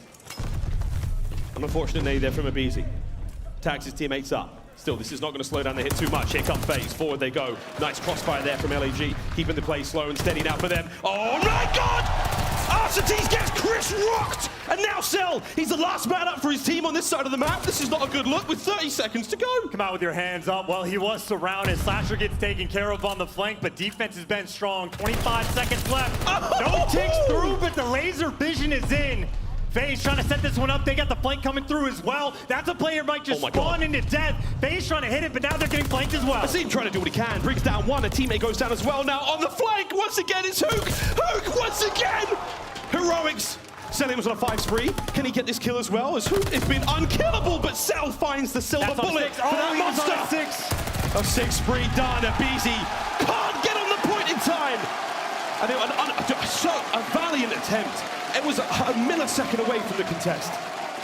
A millisecond away is close, but now we are 1 round away, level close, from LAG with the sub, who are in losers round 1 to making this comeback and winning the entire thing. A spectacle and a half. Spark the Magic Man looking for that opening kill, and the nade there to back him down. 1 more round. All LAG needs. This is going to have to be something historic now from Atlanta FaZe. To rise to the occasion truly here, they are in dire straits. Good defensive work though, right off the rip. They've got solid mid-map pressure. It's going to be a 4-man hit now from LAG. They can taste victory, it's close. But you got to be careful. If they bite off more than they can chew, you know FaZe will give you a mean case of indigestion. FaZe though, they get the wipe. They bring the pressure over towards B. Arcities again wins another big one. FaZe fighting to not be on the receiving end of the bad side of Call of Duty history. A tournament for the ages. But Guerrillas right now stuck towards their spawn, trying to find out. They are already down to 19 lives, no progression made. FaZe have been like rocks, but Cellium gets cut down. This might be the opening for Ed. Now again, don't forget, Atlanta FaZe will be getting defense if we have to go to another round. But right now, Asim, he spawned Hook on the A zone with a slow capture. This is going to be big from Arcities. No, he's been taken care of. Oh my word. With 30 seconds remaining here, the second segment at A will come to a close. Atlanta FaZe, this is the Alamo. It all comes down to the B zone. Who knew in Call of Duty Vanguard you could have lag on land? These guys turning up. Still not over yet, and aBeZy wins a couple pieces on defense. You see flanks being set up potentially, but that push through the P1 side of the map. Arcities is there, but he is going to fall. aBeZy there for the trade. Push through P5, though. It's open now because Hook flying through. 2-man hit. Onto the point we go now. Simp trying to be sneaky. The timing on this push is going to be great because, again, he's got a couple of players in his sight. Great awareness to check the back. Oh, my God! Slasher guns him. Clock still ticking. It's a very slow and very particular push now from LAG, but they cannot get ahead of themselves. As Atlanta FaZe, they are set up for the defense. Simp and aBeZy in the kill feed, locking the point down as Slasher continues to be an absolute menace, 24-20. We have seen LAG in this map when they are down on lives making hero plays. Well, here they are, down on lives again. Trying to even up the odds. 30 seconds left on the clock. They can win this here. LAG, they seal themselves defense. Should we have to go any further? Asim tagged up. Patience is going to pay off as the squad arrives. Oh, wonderful work from FaZe. Massive kills. As aBeZy, Simp and Arcities stay alive, hold it down. Arcities once again. Unbelievable work on the defense. 10 seconds remaining, and that should be the round. 12 lives for FaZe, ample time to stay alive here. LAG, though, the effort towards A. They have secured defense. Final round, Tuscan control. How many round 5s have LAG had in control throughout this tournament? Too many to count. Here they are, though, trying to get this done. LAG in 6 was the call they made. Not actually, but this is it, man. 1 round potentially to end it all. FaZe back against the wall. I don't know who managed to get defense. LAG, they got it. 73% of Tuscan defense rounds are won. Arcities is on a 5, by the way. Keep it in mind. An incredible statistic. Very much favoring now Los Angeles Guerrillas. This is it. Atlanta FaZe, progress towards A. Asim cannot win the battle against Simp there in the spawn. It's a big one from Simp now to try to keep the flank safe. He has to continue to keep the flank safe because Spark's here now. There's just so much pressure. LAG just trying to apply and keep him off A if you can. The kills come through. Headshots all the way down, and A has not yet been secured. Number 2, Simp, he might be trying to get out towards B, and maybe that's the play call. He's on a 4 spree. He's got teammates' presence. They're trying to make the progress over towards B. Simp and his battle brother aBeZy, they find their respective kills. And now B is not a safe place to be for LAG. Into the point we go. Now Simp on the prowl. The Reaper, they're managing to find another one. Unbelievable gun skill again from the youngster. Spots a spawner. No! Asim brings him down. Over to the B zone, now we go. Holding the FaZe point down. Again, it's going to be aBeZy and Arcities. They've got 2 segments. Asim flies in, gets gun. Spark goes down as well. FaZe still alive. It's on aBeZy to do what he can to run away and keep it going. There's only one player here. Hook's by himself right now looking for the kills, and Hook picks up 2. Delivers for his team, but so much progress Atlanta has made. And A looks to be wide open. You still have the pressure though. I think LAG, they have to chalk this one up. You put the pressure out towards roof, you spawn him out towards fountain, and you hold on to B. 1 tick though for FaZe. You get 1 break and you are alive in this tournament. But they need some sort of opening. And LAG, Asim making plays all over the map, finding kills, so tough to be cleared out. FaZe are being offered nothing. All 4 players now, the top side of the map. It'll be Smart, maybe the first player on that back tank to deal with the entirety of Atlanta. 15 lives and a single segment on control. Keep Atlanta FaZe in the tournament, and they're trying to go. Asim is there. Oh my word, he gets 2. Asim is there. Asim. Unbelievable performance from him. Life started to dwindle. Plenty of time still to play with though. Spark locks the backside down. LAG hold on to B. They're trying to survive 1 more minute. And we will have witnessed Call of Duty history.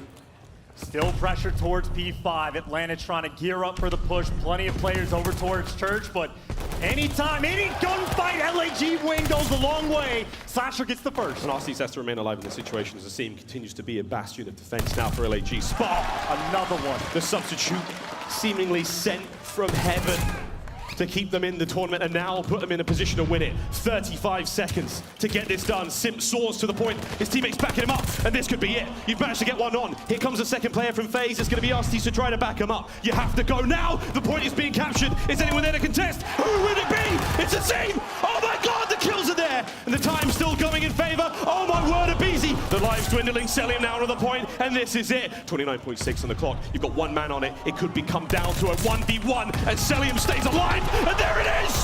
He captures the point alone! FaZe, stay alive!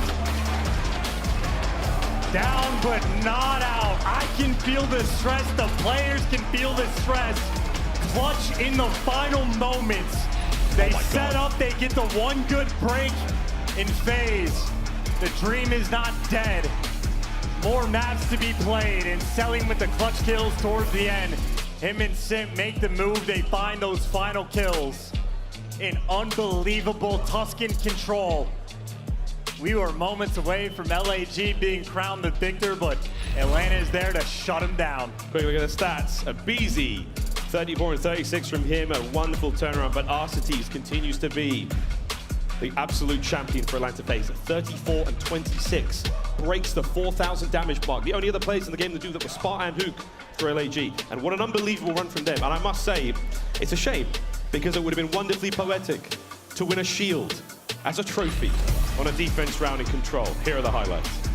I mean, just, the final 90 seconds we will show you. It is FaZe repeatedly trying to gear up for that 1 final push. And I mean, literally comes down to the wire. Heart's gotta be thumping, comms gotta be flowing. But all it is that 1 opening moment. FaZe eventually able to pick up 2, and they deliver in the clutch. As tense as it could possibly be, I feel like I'm running out of breath, and I can only imagine what is going on in the minds of the players. But keep in mind, it comes down to a 4 versus 3 on lives towards the end, down to the wire.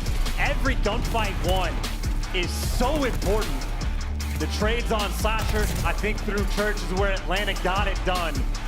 And as soon as they get geared up for this final push, and unbelievable too, because I mean, again, LAG, we're just so on point for such a long time, but those are good reads in the final moment. Simp able to pick up a couple. He gets out barely. His teammate's there for protection. He picks up the next one. You get the stack players forced to fly in, and Cellium is the guy who wins the clutch gunfights in the final moments. There's the first, barely. As he soars on in, honestly, it's literally every single player on FaZe. Call of Duty timing at its literal finest. Taking care of business. Cellium, dude. He was a millisecond, once again, from being destroyed by both those players, potentially losing the gunfight against a team, but he gets it done. And that is the stuff that true champions are made of. Is this the catalyst? Is this a great spark to ignite the fire within FaZe? We're not done yet. And you got to the point for LAG where you were a millisecond, an extra kill for being champions. So close, yet so far. Now it goes back to being an entire map. It's a Berlin S&D we go. This was the map they clutched up on against Boston to get themselves to this situation. They have been here before. And for FaZe, I mean, they're just staring down the barrel. They got to win the next 3 in a row. They got a Bocage after that. I mean, they're almost undefeated on that map, so by no means FaZe, like, they have solid maps at their disposal for the final 3, but I mean, at this point, it is a guessing game. Who knows what is going to happen? We have no idea what's going to happen next. Don't forget, Berlin, Search and Destroy, the map that Atlanta FaZe lost to OpTic Texas in the Major 1. The final map, this is a Major 1. We'll see, though, friends. Wow. Are you entertained, Minnesota? Are you not entertained?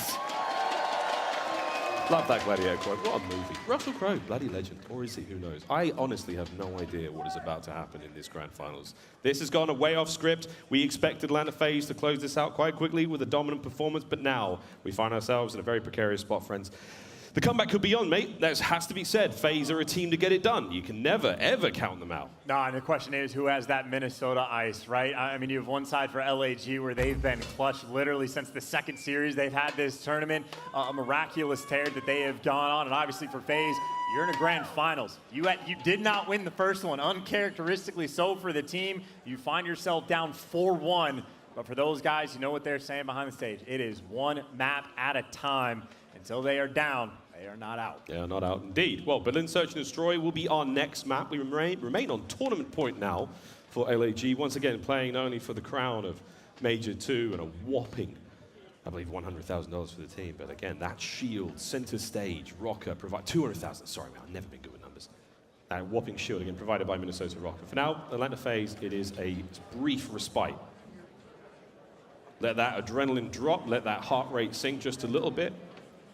Those deep breaths, that is exactly what they need right now. They've bought themselves a lifeline. How far can they go? I mean, this is unbelievably difficult for all 8 players on the stage to continue at this pace for this many maps, but LAG have returned for what could be the final map for these guys to take the crown, but until you put FaZe down, the pressure is always on.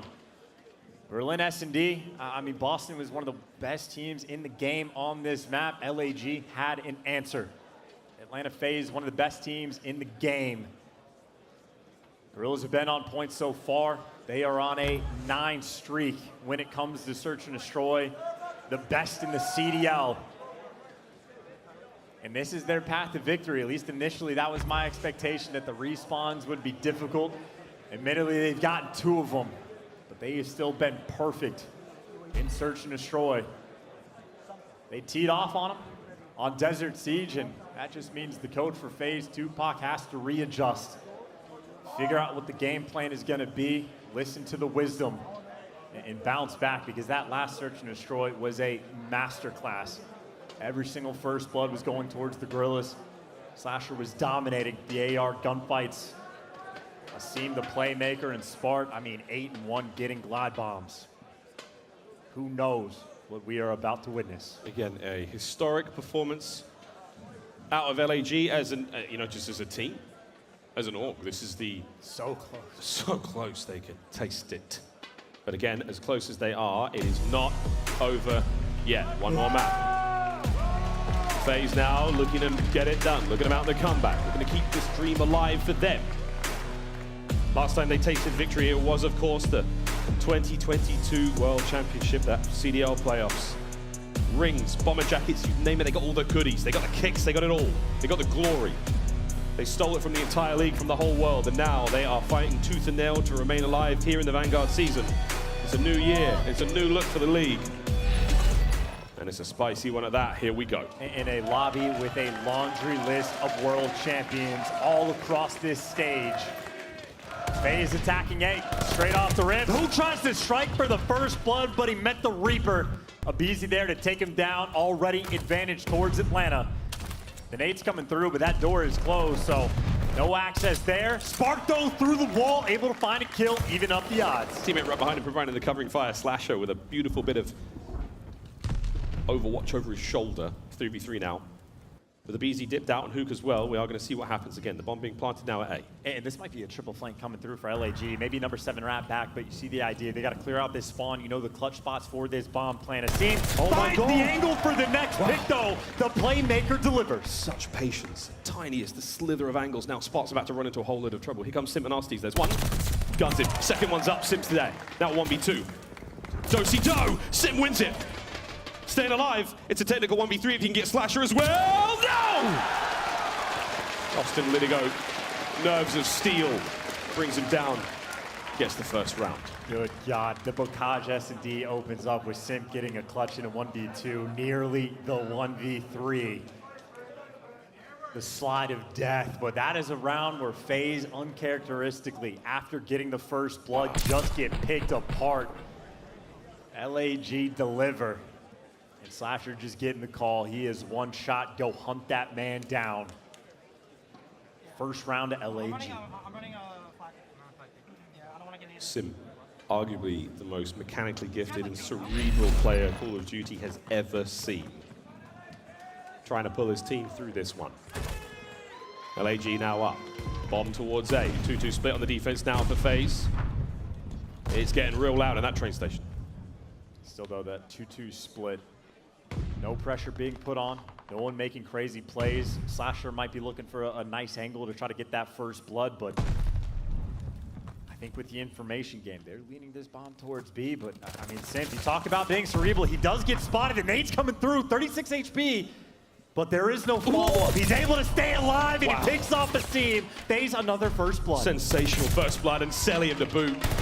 The second one comes through. LAG now. That bomb is down on the point. We're going to see who get at least one, and that's a big kill out of aBeZy to trade him out immediately. Now, over to Slasher. 1v3, bomb down in a not-so-favorable place. And good luck, right? You're dealing with one of the tears over towards B. You got to pick up that bomb, and you really have just lost all information on where these players could be. No mistakes yet. This should be a freebie. 1v2. He was going in blind. Now, he's been gifted with knowledge. A little loud. Here comes the defense. And it's a massive win from FaZe. They had the numbers and the positioning. And whether Slasher gets that kill or not, there's another player behind him. FaZe bounce back. Even with the sweat on his brow, Cellium there to deliver. FaZe obviously does their homework. Asim, we saw him make the play earlier against Boston where he opens up the window, tries to make that aggro play. Well, Simp makes the read, and that's a moment where he was down to 36 HP. He's getting tagged up. He's getting naded. Still finds that first blood. FaZe are 2 for 2. Getting those intro kills. They went to A last time around, got picked apart. They're trying once again. In and towards A. Broken glass all over the place. Blowing the doors, the walls off in a moment, and here we go.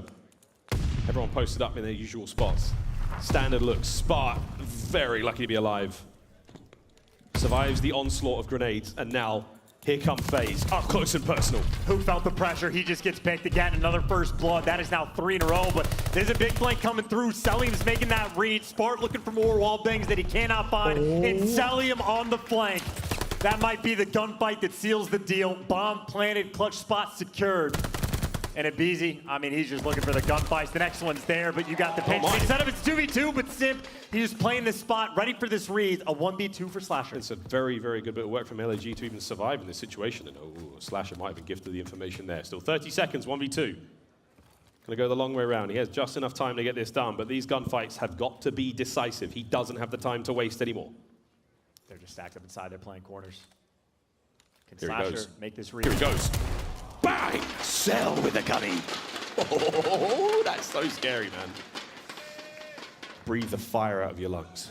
Get ready for another round. I mean, it got interesting, but again, Simp just playing that like off angle effectively back towards those stairs, ready to make that pinch. So it got dicey, but you keep the man advantage. Great reads on the flank. Cell putting on right now. A couple clutch gunfights he's able to pick up. FaZe. Obviously not a comfortable lead very early on, but you will take that 2-1 advantage. LAG, we talked about the system. They will take things slow. They will play for information, make those adjustments. Play cheek angles and look for those first bloods. aBeZy, he gets the help, but then he gets dropped. Man advantage, LAG. Played it slow, my ass. Here they go. They've managed to get themselves 2 kills. Now it's the 2v3. Sparback's on up. A Mountain Dew featured player.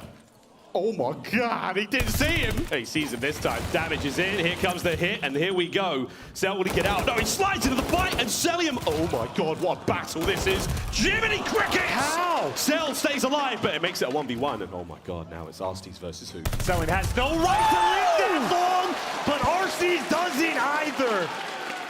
Just gets dropped. And who? I mean, the look on that man's face before this series started, I don't know if he has blinked in 2 hours. Can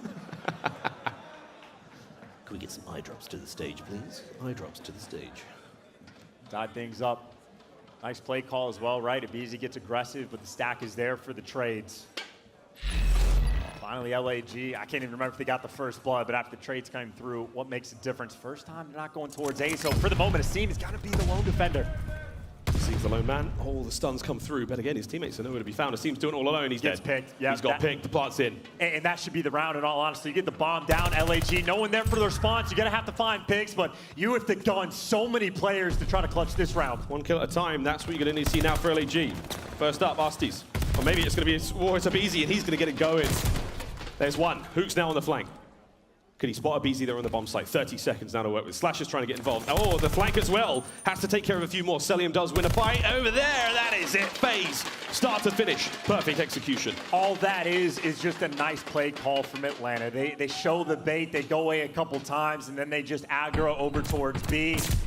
And aSeam is by himself, and again, it is that homework on aSeam. We see him make plays in the B site, trying to push out the window. Simp makes the read a couple rounds before. aSeam likes to make plays on defense, flying out, outer B, looking for picks. Atlanta FaZe make the reads. They have done their homework. Listen to their coach. They now have a 3-2 lead, and aSeam has to be the guy to make the adjustments. 1 and 5. Over towards B we go. We're heavily invested here. Hook with the opening blood there on Cellium. That makes the dockside safe. And it's the same thing. Well, they double stacked this before, so you can't be quite as quick. And right now, LAG, I think that's why they're taking a little bit more time. But even still, 4v3, you clutch up, you get the clutch spots. This should be a round win. A lot of teams like to stack towards the backside of the map. That's where they want to see the defense come from. aBeZy straight through the front window. 1 kill to get the fight started. Nades are up. Spart in the usual spots. The backside of the map is all LAG. Now Simp looking for his next victim. 30 seconds to get the defuse. You have to go so fast. You really do just have to fly. It is not easy. Slasher wins the gunfight. aBeZy gets the next hit. He's on a 4, so he wants to stay alive. You're running out of time, and you can't find these kills. And Slasher takes him down. No streaks coming through in a deja vu strat. LAG says, anything you can do, I can do better. They get the bomb down, they execute, they shut down the tear, they even up the odds. And I think aSeam maybe get a little bit more wind in his sails, get that ball rolling. Sometimes all you need is one. Has not blinked. Oh, there we go. Hey! Another round. No snipes just yet for either team. We haven't seen that happen. There's one little piggy, and the second waiting. There's this big bad wolf trying to help the team over towards B. I was gonna say, if you only spot one player on the cross, there might be a moment to try to rat back, but if you can hit Secret, maybe not, but Asim, there's the adjustment. A little bit more patient. He gets that first blood. That is the bomb down. Obviously not in a terrible spot. FaZe can just go collect it whenever they want, but you are now down a man. Someone's got to make the play. Now they reposition and lean towards this A site, but you got Hook playing a corner. He's got the middle of the map covered. You got Slasher watching over this A site. As soon as Slasher has any information, Hook might be sent on this flank. Both towards A, we now go with the bomb, and again, every single possible corner right now to provide as much information as possible for LAG. Slasher sees it, can't take the fight. Absolutely no way. Here comes the nades. Looking for the clearance now. Big coverage, Spark gets involved. Big fight there on a Simp, wins it. Cellium's up next. The shots are there, and it is beautiful tracking, but it's Hook on the point! Hook, the assassin, enters under the cover of gunfire. Cleans up the round. Exactly how you write it down. Hook gets the call, he goes on the flank, he picks up the final 2 kills. LAG again, a 9 streak right now in Search and Destroy. This has been their bread and butter. What a flexible setup again there from LAG. Any situation, as soon as one player calls it, they're able to immediately react to that kind of fight.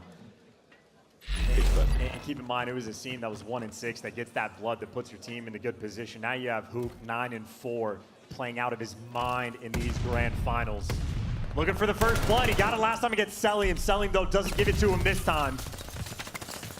And you see the adjustment. Simp now playing outside of P2. Oof. Simp is ready to pounce. So it's Asim. Big win. That's the first blood. Simp gets involved as well. Now straight over to the bomb site with 4 HP, but no fear in his heart. 1 minute now on the clock. The Atlanta FaZe now start to circle around that B bomb site. Oh, I was going to say number 8 could go around, but they're stacked up over towards P2. LAG slowing it down. Oh my word, aBeZy. The timing. A huge kill under the seam.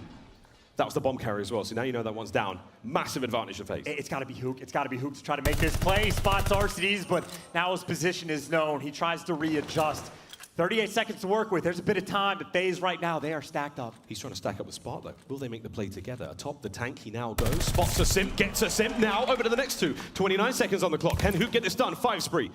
Waiting for Spark now at range to back him up. Trying to lure the members of FaZe into his line of sight. And no, it's now a 1v2. Spark unable to help in the fight. Maybe now the slight crack in the armor, but 15 seconds. He still could maybe get this done. It would take a miracle with 10 now to work with. He has to kill these players on bomb. He has to find the bomb somehow, get the plant. It is not gonna happen. FaZe survived. Just suffocating on defense. I mean, stacked up around the point.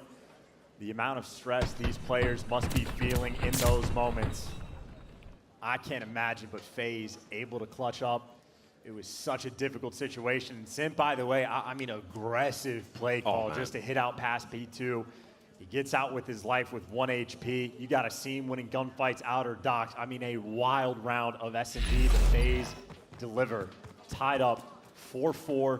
Their opportunity to attack. They were perfect last time they went to B. This time, though, there's a couple more players for LAG. Blow the doors right off the B-bomb site. Spark now at range, trying to provide cover. Don't let them get across. If they do, you're in trouble. That's a seam now on the trades. The seam may drop. We do manage to get ourselves at least 1 kill from Spark, so now 3v3. Bomb down outside B. And Slasher has this full cross. He's going to be top 3rd fire. When you pick up this bomb, you try to move towards B, you will get spotted, and I think FaZe know the deal. They've tried to rotate to A before, but look who it is. I mean, Hook will be lying there in wait. He's chilling. Big chilling. Just waiting. Managing to keep himself busy, twiddling his thumbs, because here come FaZe. Enough time has passed now. Here come the LAG players now, making their way forward on the defense, and oh my good God, the moment could be upon us, and this is bloody awkward. This is super awkward. Oh, the eyes are on. The play is there. The damage dealt initially. Here comes the pinch, and it's Spark with the kills as well. Cellium last man up, trying to fight for his life here in the round. This is a big one. Cell with 30 seconds, stays alive. He thought Hook was going to get the trade, so he tries to make the play call, but Hook actually readjusts. Only 20 seconds left on the clock, telling me you gotta go. He's got to go. He's still trying to make something happen. Spark, the guns are up, the iron is there, and he pays the iron price. It is tournament point, LAG.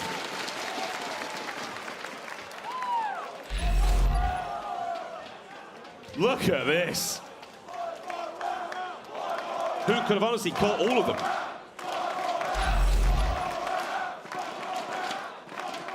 This is it. 1 more round. LAG make the miracle run.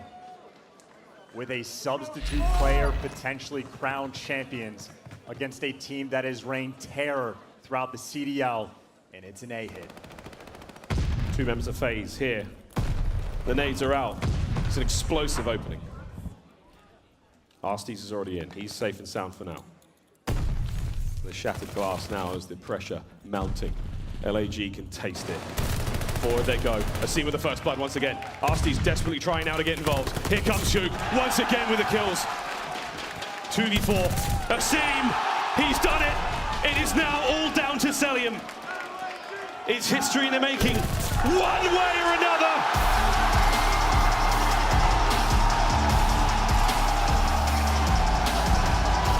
It was inevitable.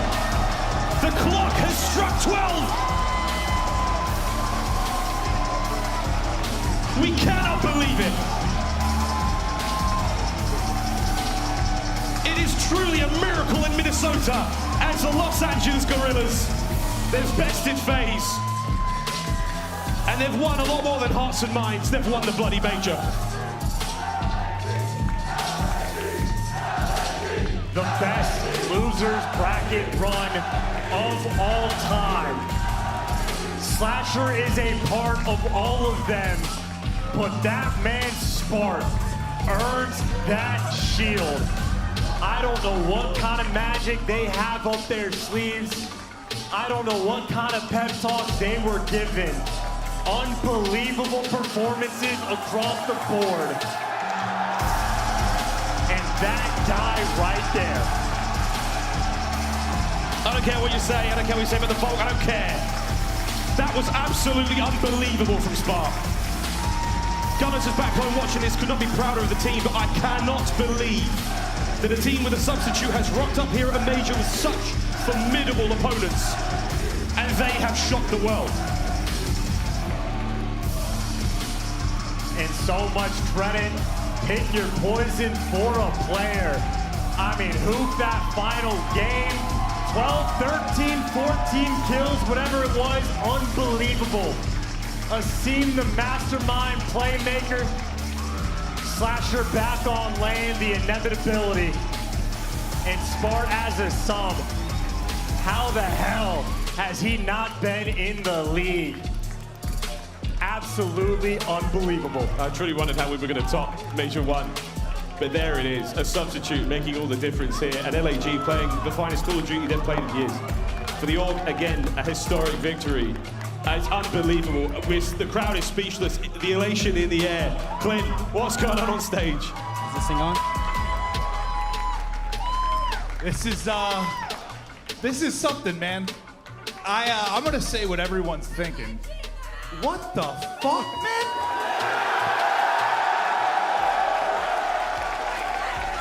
I don't know, man. I don't know. Is this even on? Yeah. All right. You've done some incredible losers bracket runs in your career, but this has got to top it, right? Oh yeah, but for sure, this is the best win, like from the losers bracket, probably all time, almost. Yeah. I gotta be the losers bracket king at this point, right? I gotta be the king of the losers bracket. How proud of this squad are you, man? Oh, I'm so proud, man. You know, we've been putting the hours in every day. Me, Kyler, aBeZy, and Pierce back at home, and then we picked up Spark because Pierce is unhealthy. Hope he's feeling better. And you know, we somehow pulled out a miracle. So I'm super proud of the guys. We've been fighting every day. Absolutely. And we're winners. Congrats, man. Hook. Bro, I knew you were locked in the second you walked out on stage. Like, you look like the Undertaker. Yeah, pretty much. Were you feeling, you had to be feeling yourself, and you played incredible, man. Yeah, honestly, I'm just really proud of everyone, man. We showed up. We really showed out. And, you know, this was for Big P. This was for Big P. Smart, I don't even know where to begin.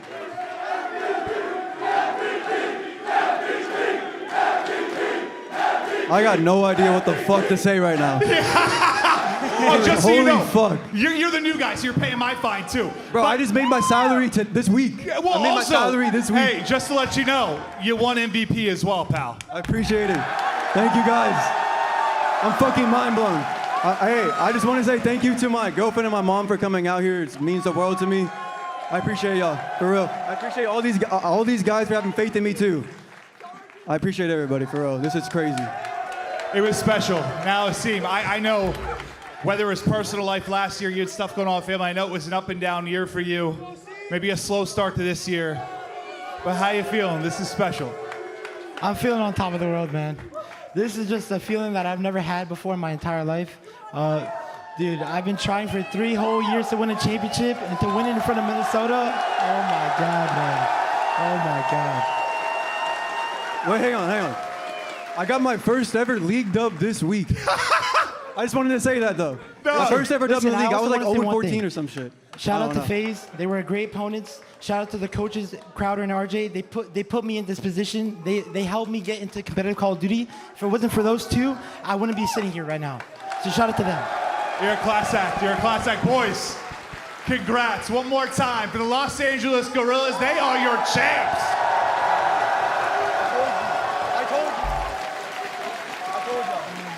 It's one of the best storylines that we've seen in all of esports in a long time. LAG last year weren't really the best team out there, but this year they had a facelift. Look at this squad. They come into this event with a last-minute substitute and Spark, your MVP, and they defeated the Atlanta FaZe. I think that was 10 straight search and destroys that LAG just won. The best. Across their last 4 or 5 series.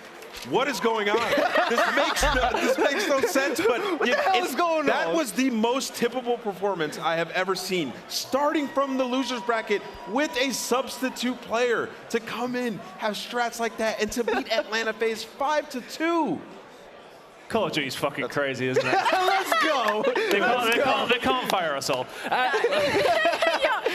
gonna put that on a t-shirt. That I'm fucking mind blown with Smart right underneath it, dude. This whole event just went wrong, by the way. Major II, I mean, who would have guessed it? Upset after upset, the tone was set from the beginning. And the thing is, at the end of the day, even when it comes to the MVP, yes, Spark definitely deserves it. But everybody on this roster, Nameless, stepped up in the biggest way possible. We talked about Nameless. Asim, Hook walked out there with the biggest confidence I've ever seen in my life. Yes, and Hook was solid throughout this entire event. Literally the first series that they played, Asim and Hook underperformed. Yeah. Since then, they have been so consistent throughout, and you saw what Slasher and Spart were saying. They said they formed a plan around Spart, and it worked perfectly. That's why he was the guy getting all the kills, slaying, popping off, because they formed a plan around him. It worked immaculately. This team, man, they're going to be a problem going forward. And I think at this point, like, Spart's got to find a spot. I mean, he's got a spot. He's got a spot. Like, if Spart's in the CDL, we all leaving, all right? I mean, this dude, look at this dude. I mean, that's ice cold. He is unfazed. That is wild. A demon. Look at his arms. Dude, that terrified me. That's scary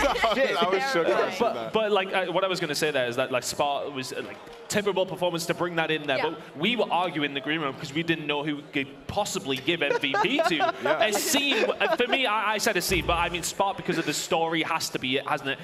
But every single player had their moments in that game. Slasher was crazy good in that final. It was Hook as well. Oh, all of them. We gotta say all of them. Go. Yo, it was like Capsidal shot his body after that. Like, Game over. Game over. You know what? But the thing is, LAG, they're not walking away with just the trophy and all the bragging rights and all the glory. They're walking away with a whole lot of money. Let's go ahead and show the prize pool.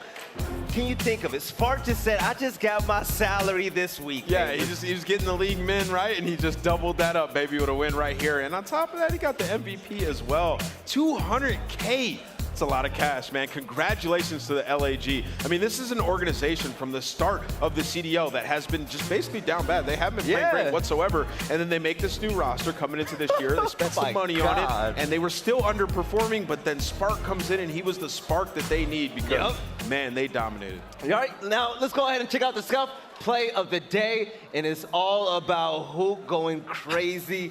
Hook was just a demon this entire game, aLLeY, and we said it before the match started. If Hook and the scene pop off, this is on point, and take a look at this play. The timing on this is the most insane I've ever seen. He doesn't even see the players jump over them. He didn't even know. Can we talk about also, like, the change in Hook's gameplay, especially in Search and Destroy. God. There Dude, was a it's time crazy. where Hook was literally a detriment in Search and Destroy, like last year. And in this game now, he plays such ratty corners. He just stays still. He's just not as active, and it works so much better. He gives the information.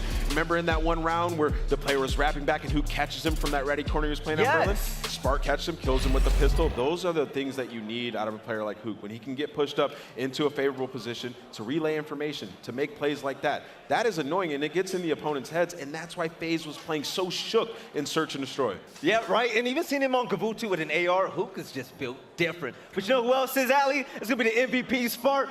Came in with the buff. He got his mom. He got his girl in the audience. And whoo, nobody was stopping him. Slasher found his son. That's all he needed. He just needed his son on the roster. You know, Spark comes in. Slasher's like, I'm adjusting myself to you. He changes the meta. He fries all these teams, makes the losers bracket run with LAG. There's nothing bad you can say about this guy. I mean, he was doing it with everything, but mostly the Vulcan has to be said. The Vulcan supremacy, I believe I mean, just to bring that out as Yeah. well. And the thing is, though, how much has he practiced with it? How much has he used that beforehand? Wait. No.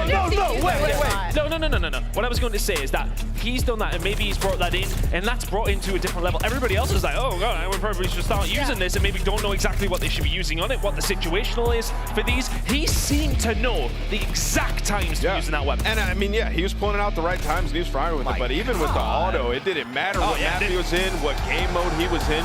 He is impactful. He makes heads-up plays. The Desert Siege round and the round 11 where he wraps back, makes that huge play. Like, these are veteran plays that Sparta's making, especially in Search and Destroy, and that was the major difference, was how good he is at S&D. Yes, we could talk about the big maps he had in the respawn, the big control plays that he had, but Search and Destroy, a 1.27, and also at some point, it looked like he was calling plays for them in Search and Destroy in that Desert Siege. So, yes, that was the biggest impact. Spart, amazing addition to this team. Let's go ahead and close out this desk. This is the end of the day, and that is it for the event. Nameless, man.